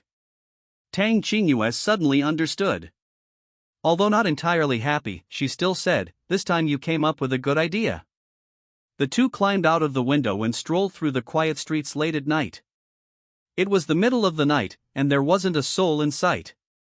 Su Ming used his spiritual senses to quickly locate the paradise, then pulled Tang Qingyue along as they hurried towards it. Tang Qingyue complained, "Can't you slow down a bit? I can't keep up." Su Ming ignored her complaints and dragged her along for a while. Soon, they arrived at the entrance to the paradise, only to find the gate tightly shut, preventing them from entering. Tang Qingyue paced anxiously, muttering, "What are we going to do? There's not a soul in sight. What kind of paradise is this? It's just a scam." After Su Ming finished speaking, Tang Qingyue remembered she had her city pass token and quickly took it out. The token flashed with golden light, and the gate slowly opened, revealing the entrance to the paradise. "See? I told you this method would work. You're just not very bright," Su Ming said smugly. Tang Qingyue was about to retort when two guards suddenly appeared, asking menacingly, "Who are you? How dare you trespass into paradise?" Tang Qingyue calmly held up her token for the guards to see. "I have a city pass token, so it doesn't count as trespassing, right?" The guard glanced at the token and said coldly, "A token can only let one person in. What about the two of you?" Tang Qingyue's heart sank. Could the guards see Su Ming? She feigned composure, playing dumb, and said, "Is it just me? Are you blind?" A nearby guard, upon hearing this, turned to another guard and said, "Are you having another episode? It's clearly one person. All right, let them in." As Su Ming passed by that guard, he noticed the man was cross-eyed. No wonder he saw double. Su Ming chuckled inwardly, "This paradise is truly interesting. It has all sorts of people, even someone like this can be a guard." The two stepped into paradise, only to find it completely empty. The main hall was bare, without even a chair. Where is this? Is this the legendary paradise? Tang Qingyue was filled with questions. Before she finished speaking, a large vortex suddenly split open in the ground, instantly sucking the two in and causing them to plummet. Su Ming reacted quickly, grabbing Tang Qingyue. With a loud thud, the two crashed heavily to the ground. "Hey, you stinky tofu, you rascal, are you alright?" Su Ming had fallen hard and was lying on the ground pretending to be dead. Tang Qingyue, seeing Su Ming wasn't moving, panicked and shook him frantically. "Su Ming, don't scare me. Say something. You're not really dead, are you?" She cried uncontrollably, punching Su Ming's chest wildly. "You stinky tofu, what will I do if you die?" Su Ming felt he'd done his act, slowly opened his eyes, and looked at her with a mischievous grin. "Why are you so nervous? Could it be that you've fallen for me?" Their noses were almost touching, they could feel each other's breath. Tang Qingyue's heart suddenly pounded, her face turning as red as a ripe apple. After a long while, she finally came to her senses and punched Su Ming hard. You're so annoying." With that, she immediately broke free from his embrace and ran to the side. To ease the awkwardness, Su Ming didn't bring up the earlier incident again, and the two began to look around. This was truly a paradise, dozens of times larger than the outside world, with a huge bonfire where losers were thrown to be burned. "Wow, this is awesome. Such a huge place, perfect for me." Su Ming, naturally fond of beautiful women and a frequent visitor to brothels, was now completely at ease, looking around with ease. "Young lady, are you new here? You seem a little unfamiliar." A man suddenly appeared beside them, clearly trying to strike up a conversation with Tang Qingyue. "This is my first time here. Do you know where the palace is? Su Ming told me that Miss Xian is imprisoned in the palace, so I have to find it." Tang Qingyue hadn't forgotten her mission. Su Ming had told her last time that Miss Xian was in the palace, so she had to find it. The palace is over there, but you have to go around it this way. There are plenty of guards here. To enter the palace, you need money. Money talks, we only recognize money here. The man pointed north, then south, and pulled a wad of banknotes from his pocket. After clarifying the situation, Tang Qingyue said, "Su Ming, did you hear that? We have to go this way, but we're penniless." "Hey, did you hear me? Where did you run off to again?" Tang Qingyue took out her jade pendant, only to find that Su Ming had vanished. He had already sneaked into the brothel, looking around anxiously. Tang Qingyue finally found Su Ming after a great deal of effort and grabbed his ear. "Ouch, no, it hurts so much." Su Ming cried out in pain. Tang Qingyue, annoyed, pinched his ear, making him howl in pain. "See if you dare run around like that again. Leaving me all alone like that. Did you hear what that person said?" Yes, I heard it. I'm trying to make some money right now, aren't I? Didn't you hear him say that only money matters here? You can't move an inch without money. We don't have any of that stuff, how can we not gamble a few rounds?" Tang Qingyue finally let go of Su Ming. "So what do we do now? Even if we want to gamble a few rounds, we need to have some capital first." Su Ming chuckled, pulled out a few bills from his pocket, and said smugly, "Don't forget, Kong Kong taught me the secrets of thievery. This kind of small thing is nothing to me." With the money, Su Ming went to the gambling table. Because he was invisible, no one could see him, so Tang Qingyue had to place the bets for him. Because he could control the game, he quickly made a considerable amount of money. Su Ming wanted to continue gambling, but Tang Qingyue stopped him. All right, we've won enough money already. I think this should be enough. Let's hurry and rescue Miss Xian." Reminded by Tang Qingyue, Su Ming remembered his purpose. He had almost forgotten his real intention while gambling so enthusiastically. "How about we gamble one last time? I'm afraid this money won't be enough. Just one last time, okay?" Su Ming pleaded earnestly, and Tang Qingyue, unable to bear his nagging any longer, reluctantly agreed. "All right, just this once. There aren't many chances left." With Tang Qingyue's permission, the two went to the gambling table. This time, they were betting on odd or even, which required no skill. Tang Qingyue bet all her money on odd numbers, but as the number of pieces decreased, the result was clearly even. Su Ming casually picked up a piece from the table and placed it on the table. "You're so audacious. You're cheating." The surrounding gamblers immediately erupted in commotion, startling Tang Qingyue and Su Ming. "Stinky tofu, I think I see you." Su Ming then realized his invisibility had ended, and everyone could see him now. He hurriedly pulled Tang Qingyue and ran outside, pursued relentlessly, until the two rushed into another room, where they were blocked by two guards. "Who are you? This is a high-class place, you can't get in without $1 million. Seeing the pursuers about to catch up, Su Ming frantically pulled out some gold coins from his pocket, shoved them into the guard's hand, and fled without looking back. The others were stopped outside. The guards only recognized money, not people, so they blocked them. "Didn't you just bet all your money? How did you get so much money again?" Tang Qingyue was panting heavily, the frantic run had exhausted her. Don't forget, I have a special skill. I've mastered the skill little Kong Kong taught me. I just grabbed this money on a whim, I never thought it would actually come in handy." Su Ming boasted smugly. "What are you guys up to? It's your turn to perform." The sudden voice startled them. Su Ming hurriedly asked, "Perform what?" "We just want to go to the palace. To enter the palace, you need to collect enough tears. That means you have to go on stage and tell a story that moves the audience to tears. Finally, their tears will turn into liquid, and you can collect them in this little bottle to take to the palace." Su Ming hadn't expected such a rule and casually pushed Tang Qingyue onto the stage. Tang Qingyue was taken aback by this sudden action and didn't know what to say. Please cry. We need to save a sister, she's in danger, and I'm so sad. Please cry."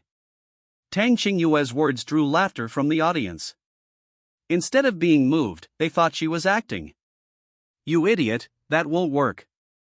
Tang Qingyue paced anxiously, unsure how to make the audience cry. You stinky tofu.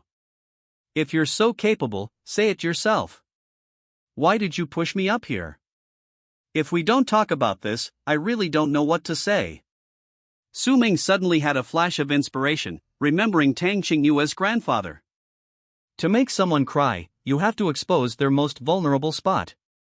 And Tang Qingyue's most vulnerable spot was her grandfather. So he quickly called out. Tell me about you and your grandfather. Speaking of her grandfather, Tang Qingyue's eyes suddenly dimmed. This was a wound she had always dared not touch. Every time she thought of him, she felt a strange pang of heartache. I've lived in the Tang family since I was little. I'm the eldest daughter of the Tang family. I've never seen my parents' faces. My grandfather raised me. But now, he's left me forever. I miss him so much. You all have wives, children, fathers, and brothers. These people you love most have quietly left us. Aren't you heartbroken just like me? Tang Qingyue's tears flowed unconsciously, and to her surprise, the others were genuinely moved to tears. Chapter 69. Take us out of here quickly. At this moment, a guard handed Su Ming and Tang Qingyue 2 bottles. Hurry and collect these tears now. You need them to get to the palace. Collect as many as you can. Hearing the guard's words, Su Ming and Tang Qingyue began collecting the tears. The tears condensed in the air, and they carefully collected them into the bottles until the last drop was gone. Only then did the guard emerge. All right, now I'll take you to the palace. Follow me. Soon, the 3 arrived at a floating bridge.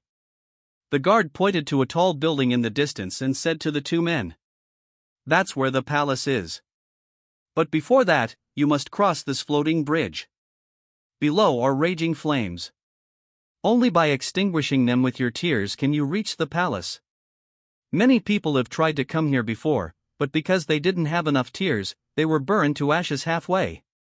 So be careful. No wonder it was so hot. Countless flames were already rising from the floating bridge, making it hard for the 2 men to breathe. Why didn't you say so sooner? Couldn't we have collected more tears? What can these few tears do? Brother guard, could we discuss it? Could we tell another story and collect even more tears? No, that's our rule. Your story really moved me. I couldn't help but cry, so I can't be soft-hearted again. Whether you can cross depends on luck. But don't worry too much, you've collected the most tears I've ever seen. If nothing unexpected happens, it should be enough. Alright, our connection ends here. Take care. Su Ming wanted to say something more, but the guard had already disappeared. Are we still going to cross? This place looks quite scary. With just these few tears, can we really cross such a long floating bridge? Su Ming asked hesitantly. Tang Qingyue immediately replied, Of course we're going. We've come this far, we must rescue Miss Xian. Stop dawdling, time waits for no one inch. Su Ming nodded. He had only been joking with Tang Qingyue. Seeing how anxious you are, of course I'm going to rescue her. After all, she had a connection with Chu Pengfei, so I should call her sister-in-law. To put Tang Qingyue at ease, Su Ming deliberately said a few things to cheer her up. What are you still standing there for? Hurry up and go. Tang Qingyue said, giving Su Ming a hard shove.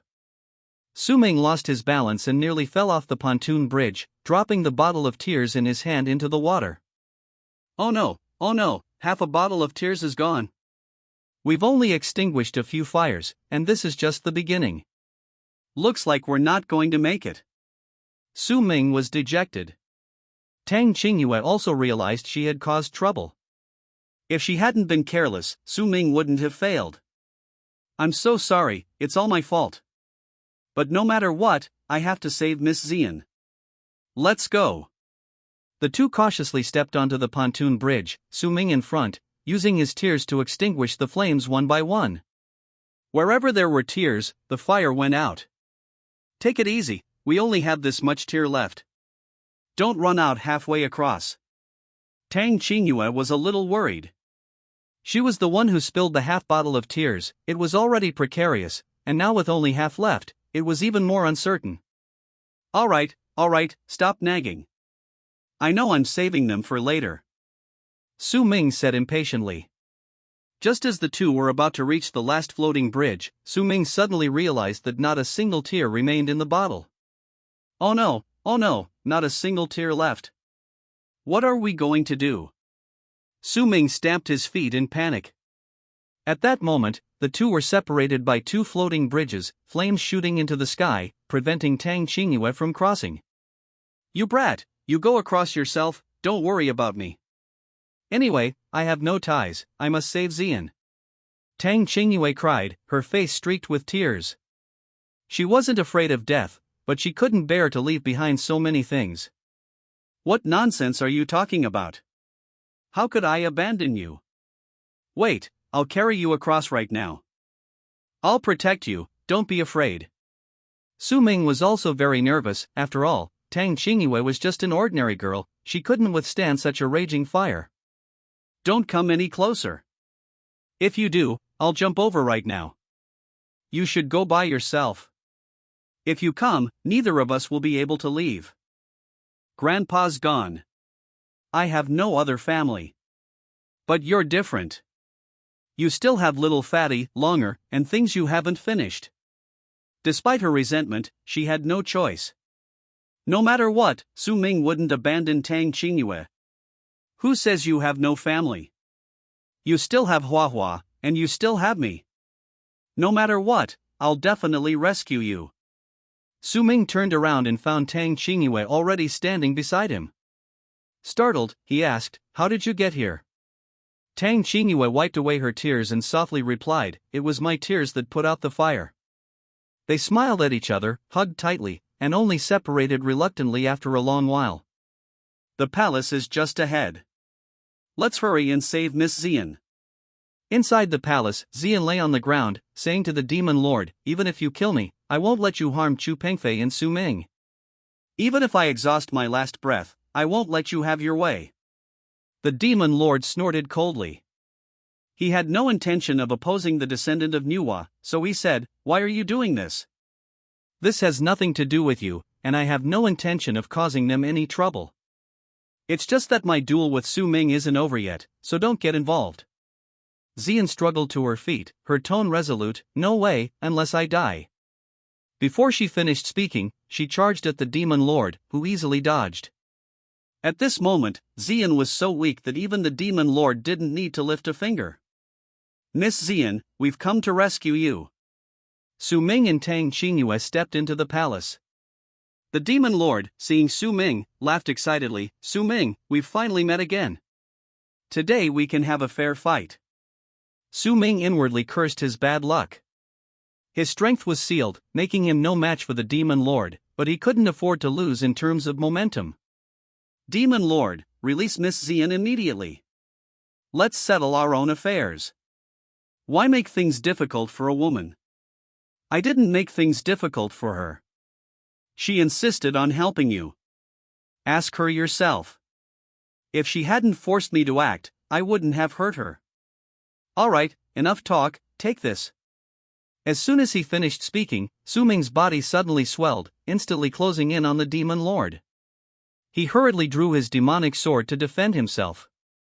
The two powerful forces swirled in the hall, golden light surrounding them. Suddenly, a loud crash resounded, and Su Ming was thrown back, clearly no match for the demon lord.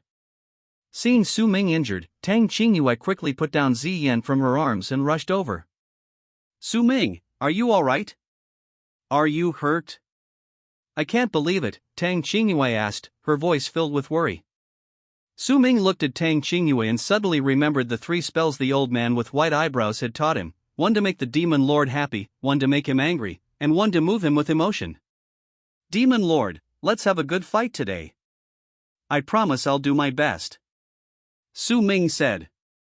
The demon lord laughed loudly after hearing this. "Su Ming, I've been waiting for this day. Now you can finally make your move. Let's have a good fight. I must defeat you today."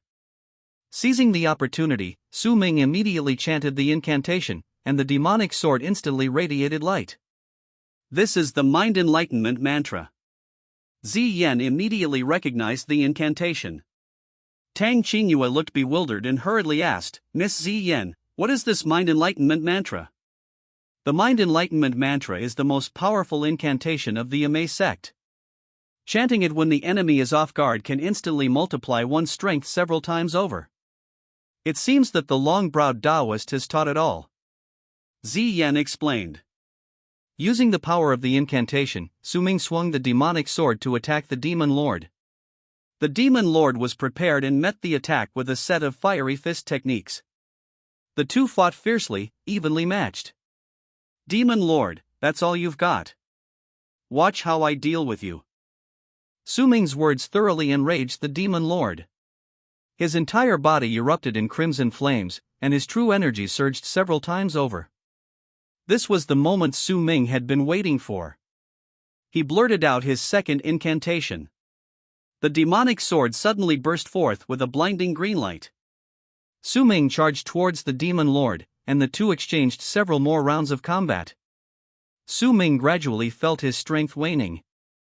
A moment of carelessness left him vulnerable, and the demon lord slapped him. Just as the demon lord was about to pursue, a purple figure suddenly appeared in front of Su Ming. Ziyan shielded Su Ming with her own body, collapsing into his arms, coughing up blood. "Descendant of Nuwa, why do you do this? Do you know what will happen if you take my fiery palm strike?" The demon lord said coldly. Blood trickled from Ziyan's lips as she said with difficulty, "I know the outcome, but I've said it before, as long as I live, I will never let you hurt him." The demon lord was moved by Ziyan's sincerity. He hadn't expected such a deeply affectionate person to exist in the world. Seizing the opportunity, Su Ming chanted the third incantation, and the demonic sword instantly glowed purple, hurtling towards the demon lord. The sky changed abruptly, with endless spiritual energy gathering, instantly engulfing the demon lord in purple light. At this critical moment, the demon lord's subordinate, Sword Rain, arrived just in time, blocking his path and then spewing out a cloud of mist.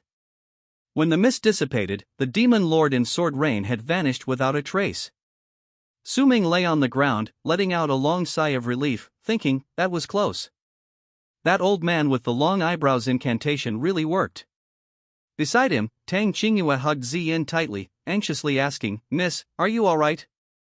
Before Ziyin could answer, she fainted. At this moment, the demon lord, hovering in midair, grumbled in dissatisfaction, "Put me down. I want to go back and fight again." Sword Rain advised, "Demon Lord, Su Ming's moves earlier were quite peculiar, it seems he's used his ultimate technique. If I'm not mistaken, there's Amei's power here, they might have joined forces. Besides, you're injured too, so why don't you heal first?"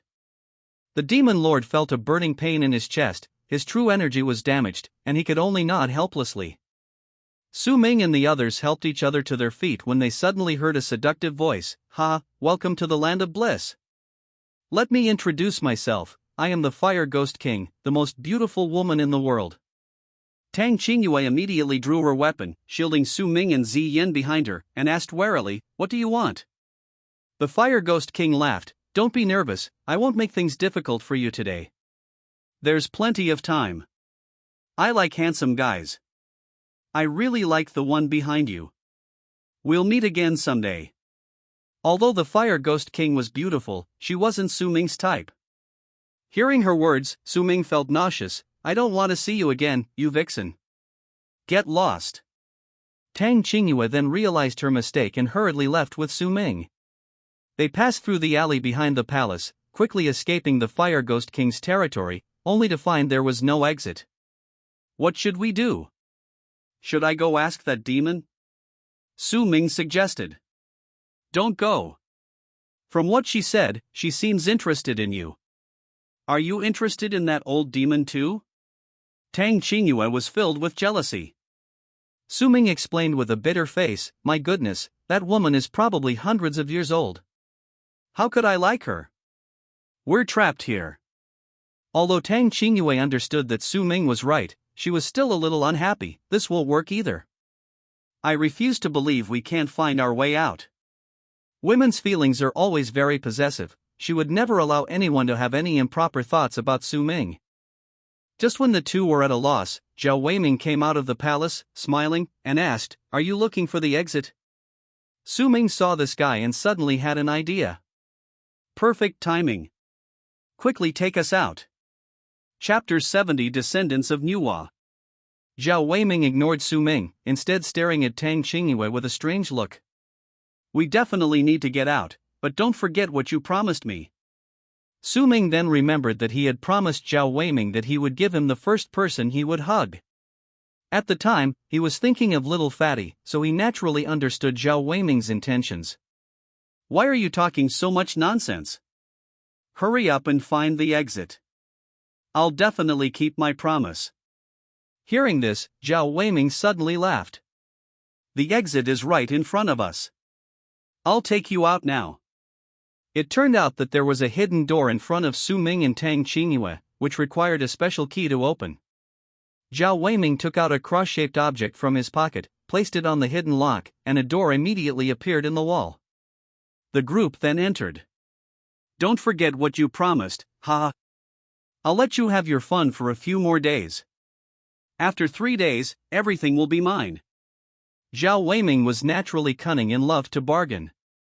Su Ming and Tang Qingyue couldn't worry about anything else right now. Ziyan's life was hanging by a thread. They had to find a doctor as soon as possible, or she wouldn't last much longer. "Where is this place? There aren't even any proper clinics. No wonder there are coffin shops everywhere. What are we going to do?" Su Ming paced anxiously, looking at Ziyan in his arms. He knew that if they didn't treat her soon, she wouldn't survive. The two of them searched every inch of San'in City but couldn't find a single clinic, let alone a doctor. "Su Ming, what do we do now? Ziyan won't last much longer. You have to think of something. Women often lose their composure in critical moments. Chu Pengfei is still a mystery, and I'm injured. I can't use my internal energy right now. If he were here, Ziyan might still have hope." Chu Pengfei, who was flying on his sword, suddenly sneezed and swayed. "Master Chu, could you be a little more careful? I almost fell." Little Fatty, completely ignorant of martial arts, clung tightly to Chu Pengfei's waist with his eyes closed. "Brother Chu, how much longer until we reach San'in City?" Longer hadn't seen Su Ming for 2 days and was worried. Her biggest wish now was to reach San'in City quickly and reunite with her brother. "We're almost at San'in City, but I don't know where Su Ming and the others are staying, or how to meet them." Just as Chu Pengfei finished speaking, Hua Hua, who had been following Longer, flew up to him, wagging its tail back and forth. Chu Pengfei understood. Hua Hua could sense Tang Qingyue was nearby, and they had developed a tacit connection. Hua Hua nodded, then quickly swooped down from the sky, with Chu Pengfei and Longer following closely behind. They found the inn by the roadside. Little Fatty walked ahead, when suddenly he heard Su Ming and Tang Qingyue talking in the inn. "That Chu Pengfei, he always disappears at crucial moments. Isn't he always so eager to show off? Where has he gone now?" Ziyan was now on the verge of death. "I knew no man could be trusted. Ziyan is such a good woman, waiting for Chu Pengfei for hundreds of years. Now she needs him, and he's run away." Tang Qingyue paced back and forth in the room. Ziyan's complexion grew increasingly pale, and she grew more and more anxious. "Don't blame him. This has nothing to do with him. He doesn't remember our past at all. After I die, please don't blame him, otherwise I won't rest in peace in the afterlife. Brother, where are you? Big brother, where are you? I can hear your voices." Su Ming heard Xiao Pang and Longer's voices and hurriedly went out to greet them. "Come quickly, I have something important to discuss with you." "Where is that guy Chu Pengfei?" Su Ming was somewhat dissatisfied with Chu Pengfei. He hated men betraying women. "Brother Su, what's the rush?" As soon as Chu Pengfei's voice rang out, Su Ming grabbed him and pulled him directly into the house. "Brother Su, what are you doing? Tell me slowly." Before Chu Pengfei could finish speaking, he saw Ziyan lying on the bed. "Miss Ziyan, what happened to you?" Chu Pengfei immediately ran to Ziyan's side and found her pale and unconscious. Just like last time, you were injured by the demon lord. What are you still hesitating for? Quickly, heal her wounds. Chu Pengfei placed his hand on Ziyan's wrist, his heart trembling. Her injuries were just as severe as his own last time. Last time, it took several masters working together to save him. With his abilities, he wasn't sure if he could save her. But there was no time to think about it now. Help her up, I'll start treating her wounds right away. No one dared to delay and immediately helped Ziyan sit up. Chu Pengfei channeled his inner energy, beads of sweat dripping from his forehead. About half an hour later, Chu Pengfei was suddenly thrown away by a powerful force. He exclaimed in surprise. Could Miss Ziyan be a descendant of manhwa? No wonder his skill is so unfathomable. Ziyan's complexion improved slightly, but she was still very weak. She slowly opened her eyes, and the first thing she saw was Chu Pengfei lying on the ground. Are you all right? Are you hurt? Ziyan asked worriedly. You're in this state, and you're still worried about him? If it weren't for him, would you be in this state? Humph, no man is any good. Tang Qingyue felt indignant for Ziyan, glaring at Chu Pengfei every now and then. Chu Pengfei, on the other hand, looked completely bewildered, utterly confused about the situation. This has nothing to do with him, it's all my fault. His past life's events are sealed away, I don't blame him. Ziyan said weakly. Tang De was stunned for a moment, then asked Chu Pengfei, what exactly happened? You seem to be blaming me just now, but I didn't do anything. Chu Pengfei looked confused. Tang Qingyue was so angry she couldn't speak, stomping her foot. You. Su Ming interrupted, Pengfei, don't think so much, how is Ziyan? Can you save her? Chu Pengfei shook his head, she's a descendant of manhwa, her power is profound, even if I try my best, I can't help. Upon hearing this, Tang Qingyue grabbed Chu Pengfei's clothes, what's it to you? You have to save her. She's like this because she saved you. Chu Pengfei was even more bewildered. Su Ming advised, forget it, saving her is the priority. Let Hua Hua try, I'll think of another way. Tang Qingyue then let go, Hua Hua flew to Ziyan's head, and a purple light appeared. Su Ming went to another room. To save Ziyan, he needed to find those old men. He took out a jade pendant and incense, and the figures of several old men appeared. Brother Su Ming, we've been waiting for you for a long time, the elders of Amei greeted him with smiles. Su Ming asked, did you all know we were going to be in trouble? The elders nodded, yes, we sensed it. Ziyan is too badly injured, Pengfei can't save her. What? Nonsense. Tell me what to do. We can't just watch her die, Su Ming said anxiously. The elder explained, Ziyan is a descendant of manhwa, and her power is profound. The demon lord's attack almost killed her, we couldn't save her either. Su Ming was frantic, Ziyan had just blocked that attack. Is there really no other way? You're all over 500 years old combined, and you can't even handle this little thing. Master Qingshu immediately retorted, how dare you speak to our sect leader like that? The long-browed Taoist intervened, Brother Su Ming, it's not that there's no way. We sealed away Pengfei's past life's events, we just need to unseal them. He can regain his memories and power from his previous life, saving Ziyan won't be a problem. Su Ming felt slightly relieved after hearing this, then what are we waiting for? Unseal them quickly. Ziyan won't last much longer, any later and even a god can't save her. Sect leader, this is absolutely unacceptable. To resolve their entanglement, we sealed away Chu Pengfei's memories of both lives. He's about to become an immortal, if we unseal them now, given his personality, he'll definitely return to secular life. Wouldn't all our years of effort be wasted? Chu Pengfei is the most outstanding among the third generation of Amei, several elders and the long-browed Taoist all believe he is the best candidate to succeed as sect leader. They sealed his memories, hoping he could focus on cultivation and eventually ascend to immortality. Aren't you old folks being a bit too selfish? Did you even ask Chu Pengfei's opinion? If he chooses Miss Ziyan, that's his fate, and I believe he won't regret it. Su Ming grew increasingly annoyed. Those words had made him realize many things. Chu Pengfei wasn't cold-blooded, he had simply forgotten his past. He had truly wronged him before.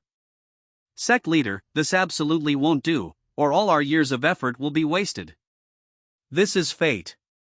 Since Miss Xian is so stubborn, that's her destiny. The white-browed Taoist shook his head. He had reached a very high level of cultivation. I think Brother Su Ming is right. We should restore his memories. Miss Xian was injured because of him. If Peng Fei regains his memories one day, he'll regret it for the rest of his life. Our previous thoughts were too selfish, we truly wronged him. The old men argued back and forth, and Su Ming had long since lost patience. Have you finished discussing this? If you delay any longer, she might die. You cultivators, what kind of masters are you if you just stand by and do nothing? Su Ming's words seemed to sway several elders. The long-browed Taoist stroked his white beard and finally spoke. Su Ming was right. The most important thing now was to save Miss Xian. We sealed Peng Fei's memories for over 20 years. That's too unfair to her. Let him regain his memories. The long-browed Taoist was the head of the Ame sect. After he spoke, the others could only obey. Old long-browed Taoist, you still have some conscience, otherwise I wouldn't have sent that thing filled with evil energy to you. You must act quickly. Any later, and Miss Xian might be beyond saving. Having made up his mind, the long-browed Taoist instructed Su Ming to summon Chu Pengfei. Several elders would work together to break his seal. Meanwhile, Hua Hua, having exhausted all her spiritual power, transformed into human form and lay panting on the ground, utterly exhausted. Hua Hua, how is Miss Xian now? Tang Qingyue asked anxiously. Master, I've done my best, but I can only hold on for half an hour. Miss Xian has hundreds of years of cultivation, and this is all I can last. I'm too tired now, I need to sleep for a while. With that, Hua Hua transformed back into a potato, and Xian on the bed collapsed as well. Miss Xian, I truly have done my best. Should I go and ask the Holy Maiden? Perhaps only she can save you. Xian looked at Chu Pengfei, and with her last breath said, No, please don't ask the Holy Maiden. I've already wronged her enough. Let me go, I'm so tired. Chu Pengfei and Xian had two past relationships, but he was single-mindedly pursuing immortality, resulting in his masters sealing his memories. For over 20 years, even he himself was unaware of the seal until the elders offered to break it. Su Ming suddenly burst in, saying that Chu Pengfei's masters were looking for him, and dragged him next door. Upon seeing the elders, Chu Pengfei hurriedly bowed and paid his respects. The elders said they would break the seal for him, adding that Xian might be in danger, and only he could save her. Chu Pengfei was bewildered, saying he had lived on Mount Ame since childhood and had never heard of such a thing. The elders said they couldn't explain now, once the seal was broken, everything would be clear. Then, the group attacked together, and a blinding light shone down.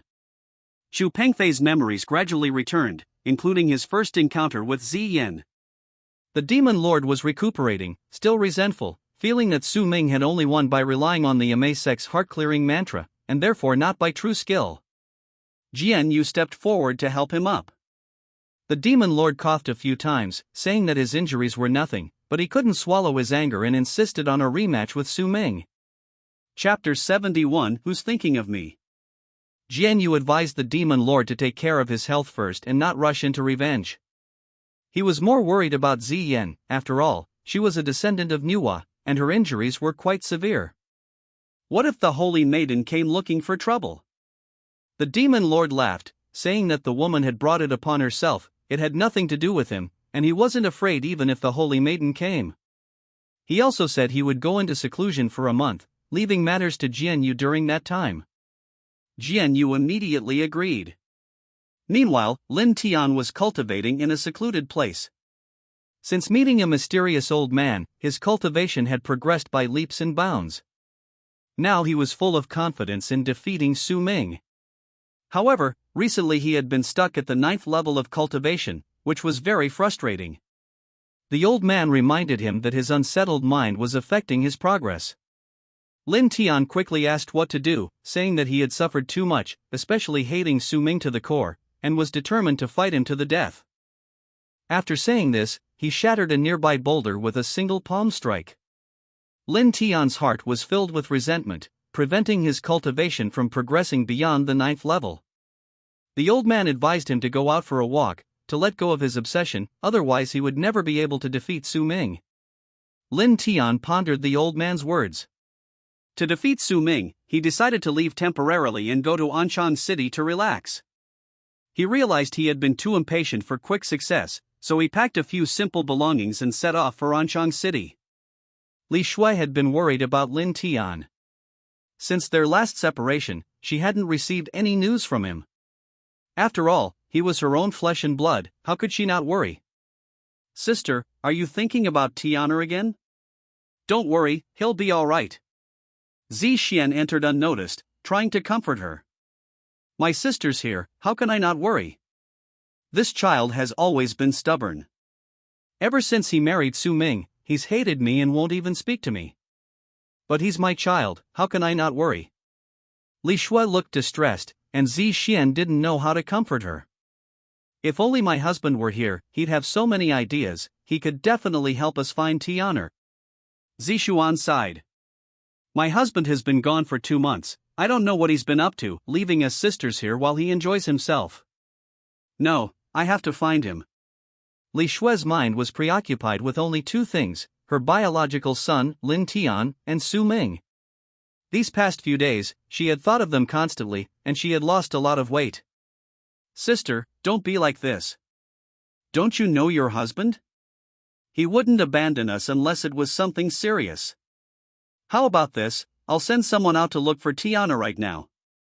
Zishuan suggested. Then I'll trouble you, sister. Tiana is stubborn, he won't come back easily. If you find any clues about him, be sure to tell me, I'll go pick him up myself, and make sure no one hurts him. Li Shui instructed. Zishuan nodded in agreement. No matter what, Lin Tian was Li Shui's own son, and she absolutely couldn't let him get hurt. At the same time, Su Ming suddenly sneezed. Who's thinking of me? Li Shui's image suddenly flashed into Su Ming's mind. It had been quite a while since he'd contacted her. But with Zi Yan seriously ill, he really wasn't in the mood to contact Li Shui. Just because you sneezed doesn't mean you're missing someone. You really think you're something special. Tang Qingyue couldn't help but tease him from the side. How could no one be thinking of me? Let me tell you, there are plenty of women who want me. Besides you, every woman in the world is infatuated with me. Su Ming said arrogantly. You're getting more and more carried away. You're really shameless. Tang Qingyue rolled her eyes and walked to Zi Yan's side. Miss Zi Yan, don't be afraid. Hero Chu will definitely save you. You must believe. Tang Qingyue comforted her softly. Miss Tang, thank you. I know I can't hold on much longer. If the Holy Maiden asks, I'll give her this letter. She'll understand. Zi Yan took out a pre-prepared letter from her bosom. When she transformed into Su Ming's appearance to fight the Demon Lord, she foresaw this day would come. Zi Yan's face grew increasingly pale, completely devoid of color. Seeing this, Su Ming hurriedly ran to the next room. Chu Pengfei's memories gradually returned, and fragments of his past with Zi Yan flooded his mind. They had met at a flower market, both were young then, got along very well, and soon pledged their lives to each other. However, Chu Pengfei was devoted to cultivation, and his elders had also advised against it. In the end, several elders helped him seal his memories. Now, he remembered everything. The elders put away their magical artifacts, and the long-browed Taoist said, Pengfei, your memories have returned, and your power has returned to you. With our instruction, you should be able to save this girl.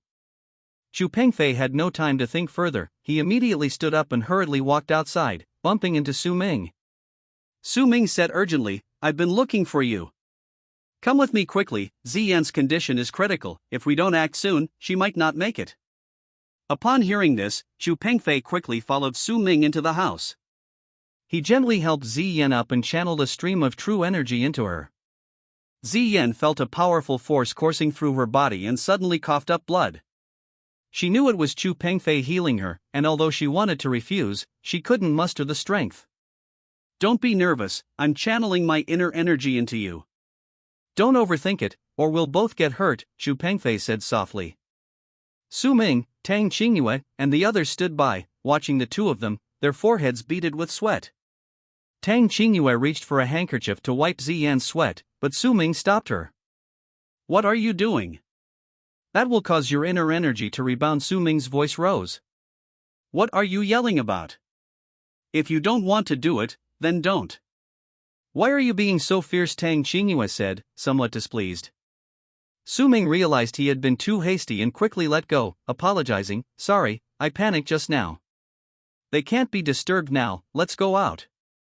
Tang Qingyue also understood the importance of the matter and didn't pursue it further, leaving the room with Hua Hua and Xiao Pang.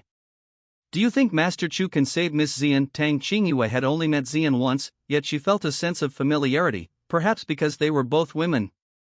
Don't worry, he can definitely save Miss Ziyan. Those old men have regained his memories, and now Chu Pengfei's skills have greatly improved. I believe he can do it, Su Ming said confidently. Tang Qingyue nodded and stepped forward to take Longer's arm. Longer gently stroked her hand and said softly, Sister Tang, don't be afraid. My brother said he can save her, and he definitely can. Miss Ziyan is kind-hearted, good deeds are rewarded. Tang Qingyue felt slightly relieved, now she was entirely counting on Chu Pengfei. Chu Pengfei's heart was churning. Ziyan's injuries were much more serious than he had anticipated. But knowing that distraction would be useless, he immediately calmed himself and focused all his energy on channeling his inner strength into Ziyan. Gradually, Ziyan felt her strength returning, and the pain subsided. She slowly opened her eyes.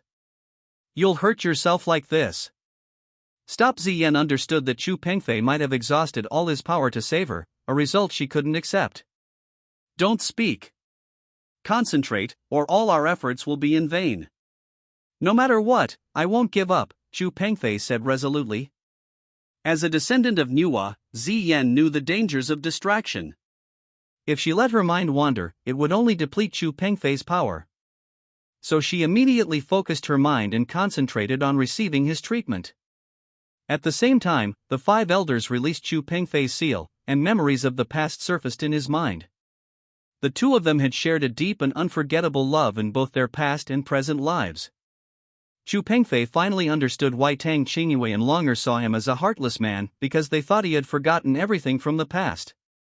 What shocked him most was that they had once loved each other so deeply. No wonder he felt an extraordinary closeness to Ziyan when they first met.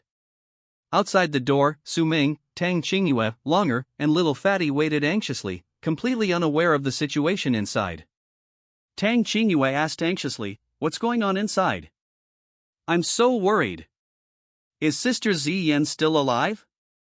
Although Longer called Tang Qingyue Sister Tang, she had lived for hundreds of years and was far more mature than Tang Qingyue. She comforted her, "Sister Tang, don't worry too much. Miss Ziyan is very lucky.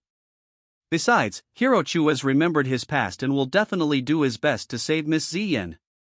Yes, we don't need to worry at all. I have faith in Chu Pengfei. Any man who knows Ziyan's identity would risk everything to save her. It's just a pity that Chu Pengfei is also quite pitiful, his memories of his two previous lives are sealed. Who can know how he feels now as a man?" Su Ming could better understand Chu Pengfei's state of mind. It was torture for him. He had never truly experienced love before, and now, suddenly being bombarded with so many memories, it was unbearable. Whether he could get through it was up to fate. "It's good that you're all right. It's good that you're all right. Do you think Chu Pengfei and Ziyan will get together after he saved her?" Tang Qingyue's thoughts were simple. She felt the two were a match made in heaven. If those five wicked old men hadn't sealed Chu Pengfei's memories of both lives, they would have been together long ago. Chu Pengfei felt things weren't so simple. He always felt this fate was rather mysterious. The five elders had gone to great lengths to seal his memories. They certainly weren't doing it lightly. He believed he had an important mission, something he absolutely had to complete. Su Ming's thoughts differed from Tang Qingyue's. In his opinion, Chu Pengfei's situation was far from as smooth as it seemed. Why are you so unlucky? They have such a good relationship, why can't they be together? Men are all the same, one way in public, another in private. not a single one of them is any good. Tang Qingyue became increasingly agitated as she spoke, and Su Ming could only shake his head and sigh. Stop being so unreasonable. What does this have to do with us? You've insulted every man in the world, do you think they've all offended you? If we're talking about trouble, women are the most troublesome. They only care about their own feelings and don't care about anything else. Tang Qingyue was speechless with anger at Su Ming's words. She chased after him, but couldn't catch him after a whole lap, finally sitting on the ground, panting heavily. You better not let me catch you, or I'll show you what I'm made of. 2 hours later, Chu Pengfei finally regained his strength, and Ziyan was out of danger. When Chu Pengfei released her, Ziyan softly collapsed into his arms. This time, he didn't resist. Memories of his past life flashed through his mind. He was conflicted. On one hand, there was the love of his 2 lifetimes, on the other, the great cause of the Ame sect. He truly didn't know how to choose. If he chose love, the 5 elders would be disappointed. If he chose the cause, what would Ziyan think? Thank you for saving me. You should remember everything now, right? Ziyan slowly opened her eyes, gazing at Chu Pengfei with deep affection. Yes, I remember now. You're still weak, don't think too much. I'll take care of you. Chu Pengfei was a man of honor. He knew there were still many things to do and he couldn't let personal feelings interfere with the Ame sect's grand cause. You should rest first. I'll go tell the others, everyone is worried about you. Don't keep them waiting too long. Ziyan was weak, and Chu Pengfei carefully placed her on the bed. The moment he picked her up, countless memories flooded his mind. The two looked at each other, as if transported back to the past. Chu Pengfei tried to calm himself and quickly left the room. Master Chu, you're finally out. How is Sister Ziyan now? Chu Pengfei had just stepped out when he saw Tang Qingyue waiting for him at the door. She's alright now, just still weak and needs proper care. I'm going to buy some things, please watch over her for me. With that, Chu Pengfei left. Su Ming quickly followed. Brother, what are your plans now? Chu Pengfei stopped and turned to Su Ming, saying, Brother Su, to be honest, I'm really confused and don't know what to do. I'd like to go for a walk to calm myself down and maybe buy some things. Let's just leave chapter 72 to fate. Su Ming understood Chu Pengfei's feelings. Men and women are different. Women tend to vent their sadness, while men are used to burying their deepest pain in their hearts and bearing it alone. He knew that Chu Pengfei needed time now, and there was no need to rush into anything. Alright, think it over carefully. Whatever you decide, I will support you. As a man, I know this is torture for you, but it's a choice you must make in your life. Under Tang Qingyue's meticulous care, Ziyan recovered quickly. Seeing her change, Tang Qingyue was very happy. Sister Ziyan, you look much better. It seems you're alright. What are your plans next? What plans could I have? Everything here is resolved, and I should go back to the Nuwa temple. Although she was reluctant to leave, Ziyan knew that Chu Pengfei had his own mission. She came to San'in City to protect Su Ming and Chu Pengfei from harm. Now that the demon lord's injuries had worsened, she should return. How can this be? Master Chu has regained his memories, you should be happy together. You've missed hundreds of years, are you going to miss this last chance? You'll regret it. A woman who can't be with the one she loves is destined to be unhappy. Although they weren't very close, Ziyan liked Tang Qingyue, this simple, kind, brave, and upright girl. People like Chu Pengfei and me, with our status, simply don't have the right to choose love. I don't expect to be with him forever, just seeing him safe and happy is enough. The rest, I'll leave to fate. Miss Ziyan, I've had the kitchen make some porridge. You haven't eaten for a day and a night, you're so weak, you need to replenish your energy. Su Ming, ever thoughtful, immediately brought over the porridge and some side dishes. Thank you so much, but I don't want to eat anything right now, just leave it there. Ziyan had no appetite. She had almost lost her life just now. If those elders hadn't released Chu Pengfei's seal beforehand, she might have perished. How can this be? People need to eat, without food, they'll lose their energy. even the biggest problems can be solved. Miss Tang, it's your turn to act. I'll head out now. Time passed quickly, and evening arrived, but Chu Pengfei still hadn't returned. Tang Qingyue, Su Ming, and Longer sat at the table, all looking worried. Chu Pengfei seemed to have vanished into thin air. They had searched most of Sanian City but couldn't find a trace of him. Could that kid have run away? How could he do this? He's so unreliable. Tang Qingyue couldn't help but complain, feeling that Chu Pengfei should take responsibility for Ziyan. Can you please stop arguing? Do you think Chu Pengfei is doing well right now? He's suffering more than anyone else. Can't you let him have some peace and quiet? As expected, men understand men better. After hearing Su Ming's words, Longer immediately chimed in, Sister Tang, I think my brother is absolutely right. We're only thinking about Miss Ziyan, but Master Chu might not be feeling well either. His memories, sealed for 2 lifetimes, have suddenly been unlocked. He needs time to process them. Tang Qingyue then realized that relationships are a matter between 2 people, and she seemed to have been too biased towards Ziyan.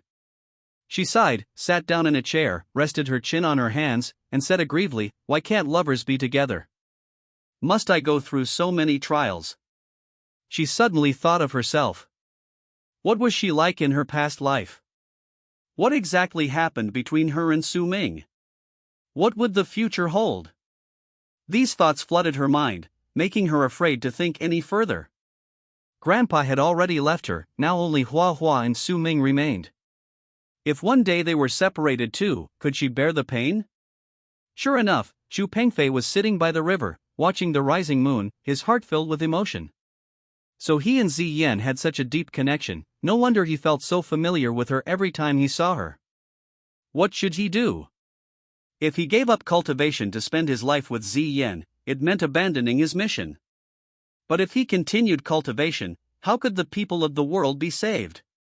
The next morning, Chu Pengfei finally made up his mind. He returned to the city, bought a carriage, and went straight back to the inn. After a night's rest, Ziyan had recovered considerably. She had also made up her mind it was time to leave. Thinking this, she gently knocked on Tang Qingyue's door. Sister Ziyan, it's you? You're up so early.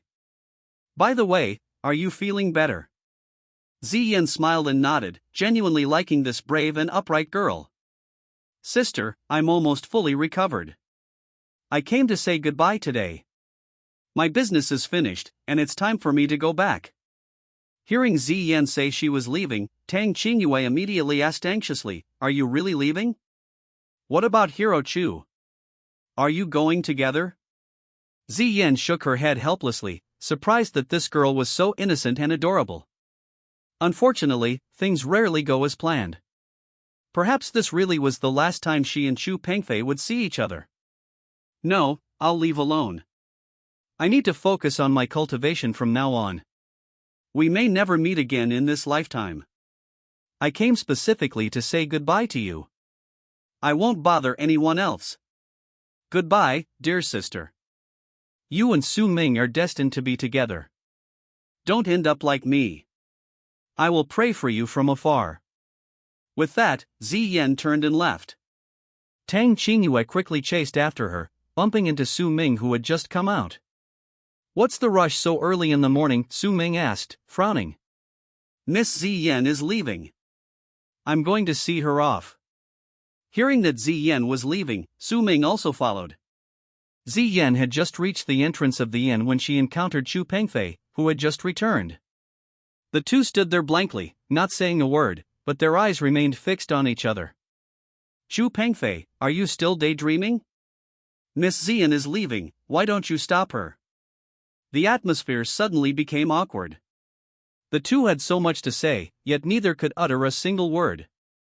Brother Chu, Sister Ziyan is leaving, why don't you stop her? Tang Qingyue shoved Chu Pengfei in front of Ziyan. I'm going back to the Nuwa temple. It was a pleasure meeting you all, I will always remember you. Hearing Ziyan say this, Su Ming quickly chimed in, Miss Ziyan, it was a pleasure meeting you. When are you coming back? We're all worried about you. You two can't just think about yourselves and leave us out in the cold, that won't do. The group exchanged glances and laughed. However, Xian's next words surprised everyone. You've got it wrong. I'm leaving alone, and I won't be coming back. This might be the last time we see each other. Pengfei, I can't deceive myself anymore. You've changed, you're not the same person you used to be. Continuing like this will only hinder your cultivation. Let's part ways here. At this moment, Chu Pengfei's mind was also in turmoil. He knew what he should do, but seeing Xian, he couldn't bear to let go. I'll always remember you. Promise me you'll take care of yourself and don't do anything foolish again. Xian had now let go of her obsession. She smiled slightly and said to Chu Pengfei, you need to take care of yourself too. You're always so impulsive, think things through more in the future. I'll send you my blessings from afar. With that, she walked away without looking back, determined never to see Chu Pengfei again. Brother Chu, why are you still standing there? Go after her. Sister Xian loves you, and you love her too. If you let go now, you'll definitely regret it later. Tang Qingyue was even more anxious than Chu Pengfei.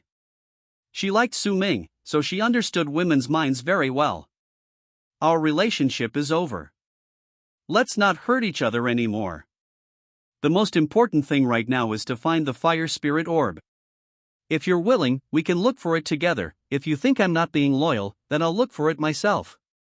Chu Pengfei's eyes were resolute. Su Ming understood he had made up his mind, and choosing cultivation was the right thing to do.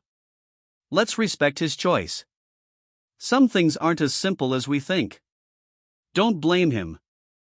I know he's suffering more than any of us. Men and women are different, they not only have to consider relationships, but also many other important things to do. Su Ming's words silenced everyone. They had to admit he was right, because there are many things in life besides love. Ziyan didn't turn around, forcing back tears, which streamed down her cheeks without being wiped away, letting them fall onto her shoes. Pengfei, you must take good care of yourself. You must be all right. The four returned to the inn, looking at the breakfast spread on the table, but had no appetite. Little Fatty broke the silence. Food is essential, everyone. Don't waste it, eat something. The other three remained silent, feeling sorry for them. Little Fatty's right, everyone hurry up and eat some breakfast. We'll go find the fire spirit orb later. Su Ming thought for a long time and decided to put aside past entanglements. After all, they still had a mission to complete. Ziyan's departure might have been fate. At Su Ming's suggestion, everyone picked up their chopsticks and began to eat heartily. Let's guess where the fire spirit orb might be hidden by the Fire Ghost King. It's such a small thing, it won't be easy to find. Chu Pengfei said, no matter what, we must find that thing. After we go in, we'll split up to search. You're in charge of keeping the Fire Ghost King occupied, and the rest of you will look for the fire spirit orb. Su Ming nodded. Chu Pengfei was right, this time they needed to use their brains, not just act recklessly.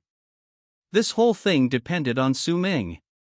After they agreed, after finishing breakfast, a few of them quietly slipped to the entrance of the blissful world and slipped inside before the guards noticed.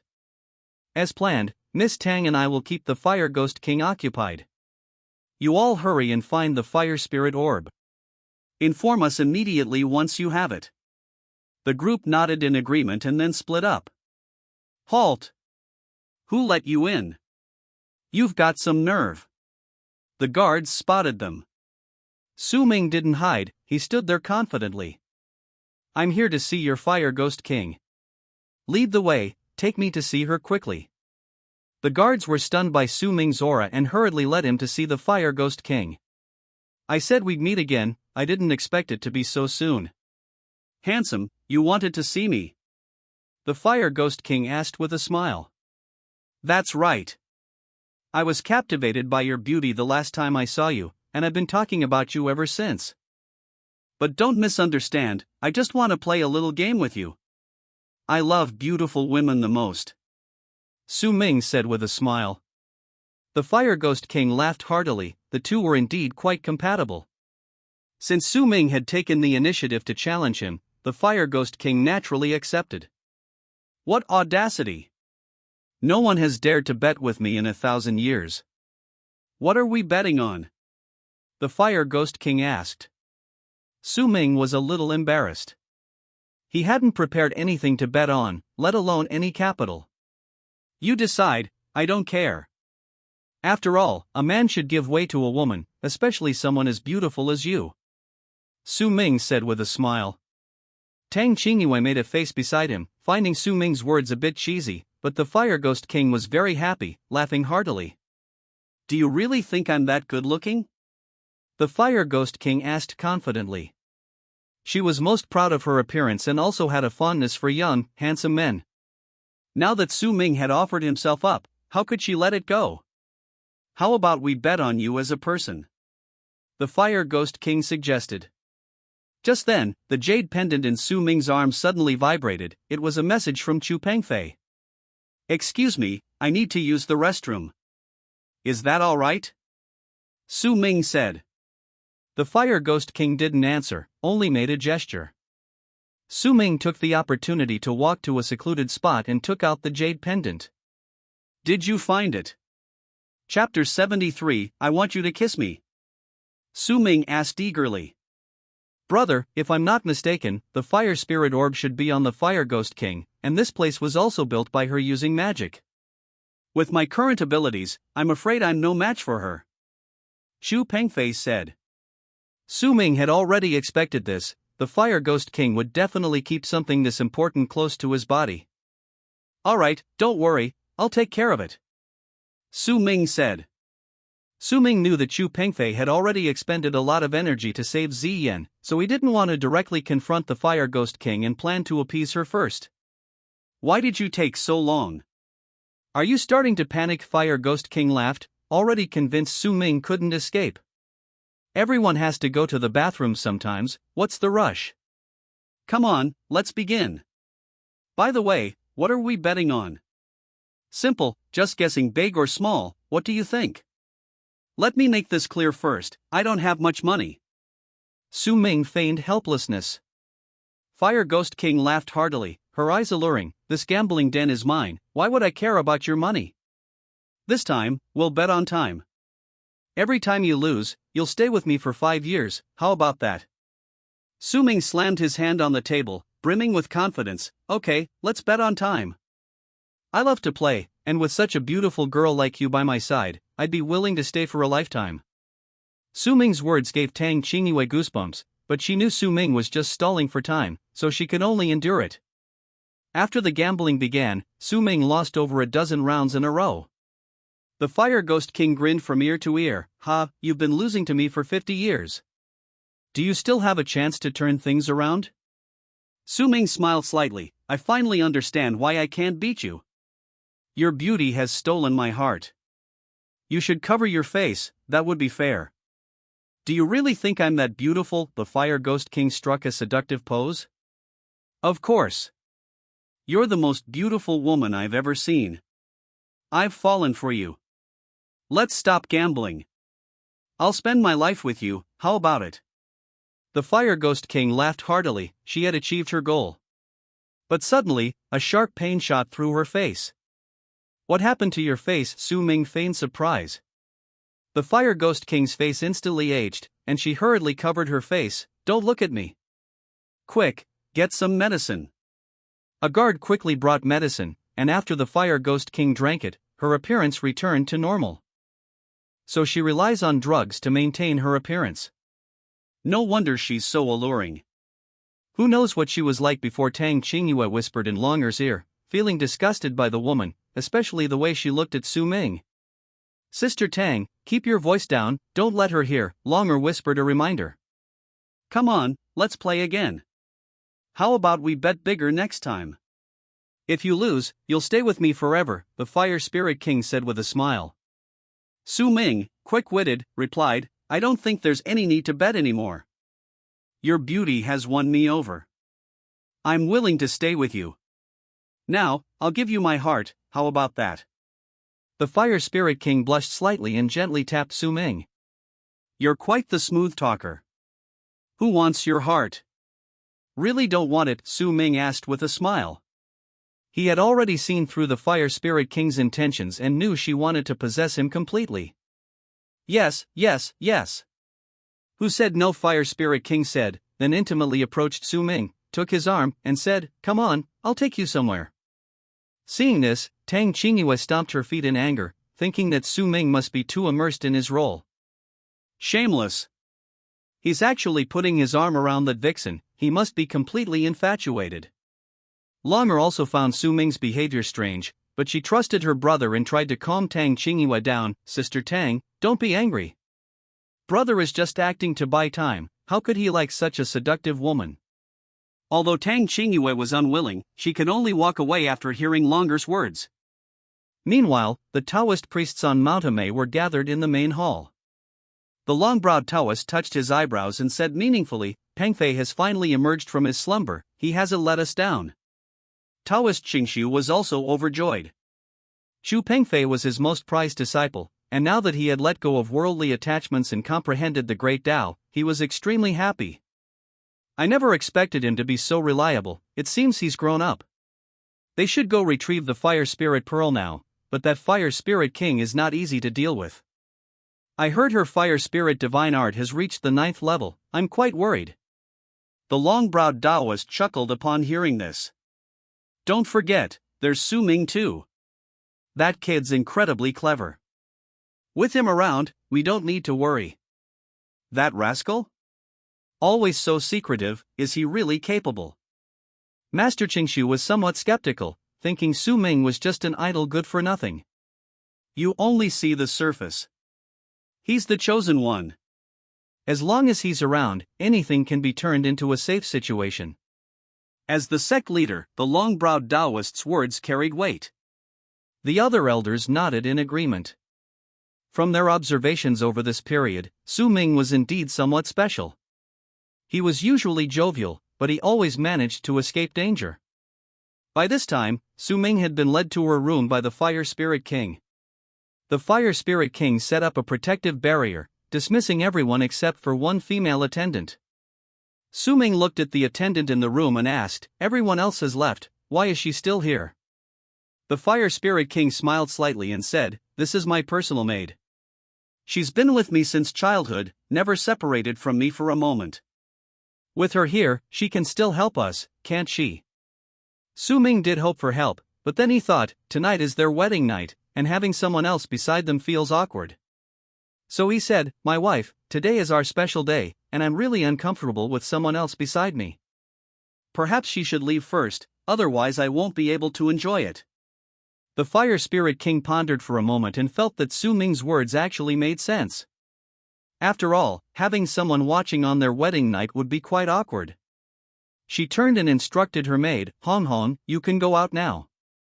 I'll call you if anything happens. But tonight, no matter what noise you hear, don't come in. This is a special day for my husband and me. You'll understand when you get married." Hong Hong immediately left. Only Su Ming and the Fire Ghost King remained in the room. The Fire Ghost King nestled in Su Ming's arms and whispered, "Husband, it's just the two of us now. Let's enjoy this time alone." Su Ming held her close and said tenderly, "You'll be my wife soon. Once we're married and have a few children, that'll be true happiness." The Fire Ghost King blushed upon hearing this, and said in a coquettish tone, "Who wants to have your baby? You're so annoying." After playing around in the room for a while, Su Ming suddenly became serious. "Wife, I heard you have a Fire Spirit Pearl, formed from the spiritual energy of heaven and earth. Can I take a look?" Upon hearing this, the Fire Ghost King quickly clutched the pendant on her chest, saying warily, "Are you after the Fire Spirit Pearl? This is my most precious possession. Without it, I'd be powerless. This is no joke." Su Ming was secretly delighted. So the Fire Spirit Pearl had always been with the Fire Ghost King, which was why Xu Pengfei couldn't find it. However, now that he knew its location, he was confident he could get his hands on it. He pretended to be nonchalant, saying, "I was just asking casually. If you don't want to see it, that's fine too. After all, you're the one I love most. As long as you're happy, that's all that matters." The Fire Ghost King was relieved to hear this. The fire spirit orb was her innate magical treasure, so of course she had to hide it carefully. She laughed and said, "No, no, you're making me so angry. I'm going to punish you." Su Ming looked bewildered and asked, "How will you punish me?" "Don't hit me, I'm terrified of fighting." The Fire Ghost King pouted and slowly approached Su Ming, saying, "Who's going to hit you or scold you?" "I'm asking you to kiss me." Su Ming felt a wave of nausea, but had nowhere to escape. Before long, his face was covered in lipstick. Just then, Tang Xingyue's voice rang out from outside the door, "You naughty guy, what are you doing in there? Come out now." The two stopped, and the Fire Ghost King said somewhat unhappily, "What a spoilsport." Su Ming didn't want Tang Xingyue to come in and disturb him now, because if he had just a little more time, he could get his hands on the fire spirit orb. "Oh dear, you don't need to worry about them at all. They're just my maids. Come, don't let them ruin our good mood." The Fire Ghost King sat up, looking puzzled. "If they're your maids, how dare they boss me around like that? It's outrageous. I think I'll deal with them all tomorrow. I don't need any more servants." The Fire Ghost King seemed a little displeased, so Su Ming quickly explained, "Madam, today is our wedding day. It's unlucky to talk about fighting. They just wanted to cause some trouble in the bridal chamber. In our hometown, bridal chamber pranks are a custom, it's not something to be taken so seriously." Hearing Su Ming's explanation, the Fire Ghost King finally smiled. After all, bridal chamber pranks are common in many places. Brother, come out quickly." Longer's voice came from outside the door again, and the Fire Ghost King, who had just calmed down, started to get angry again. "Why are they calling you brother again? You two siblings are addressing each other so intimately. You need to tell me right now, what's your relationship with them? Or I'll kill them all. Why are you adding to the chaos now? You're so annoying." Su Ming thought to himself, but said aloud, "Don't be angry, she's my distant cousin. Why don't you wait a moment, I'll go and chase them away." Meanwhile, Tang Xingyue and Longer were pacing anxiously. No matter how they called, Su Ming didn't respond. "Sister Tang, has something happened to my brother?"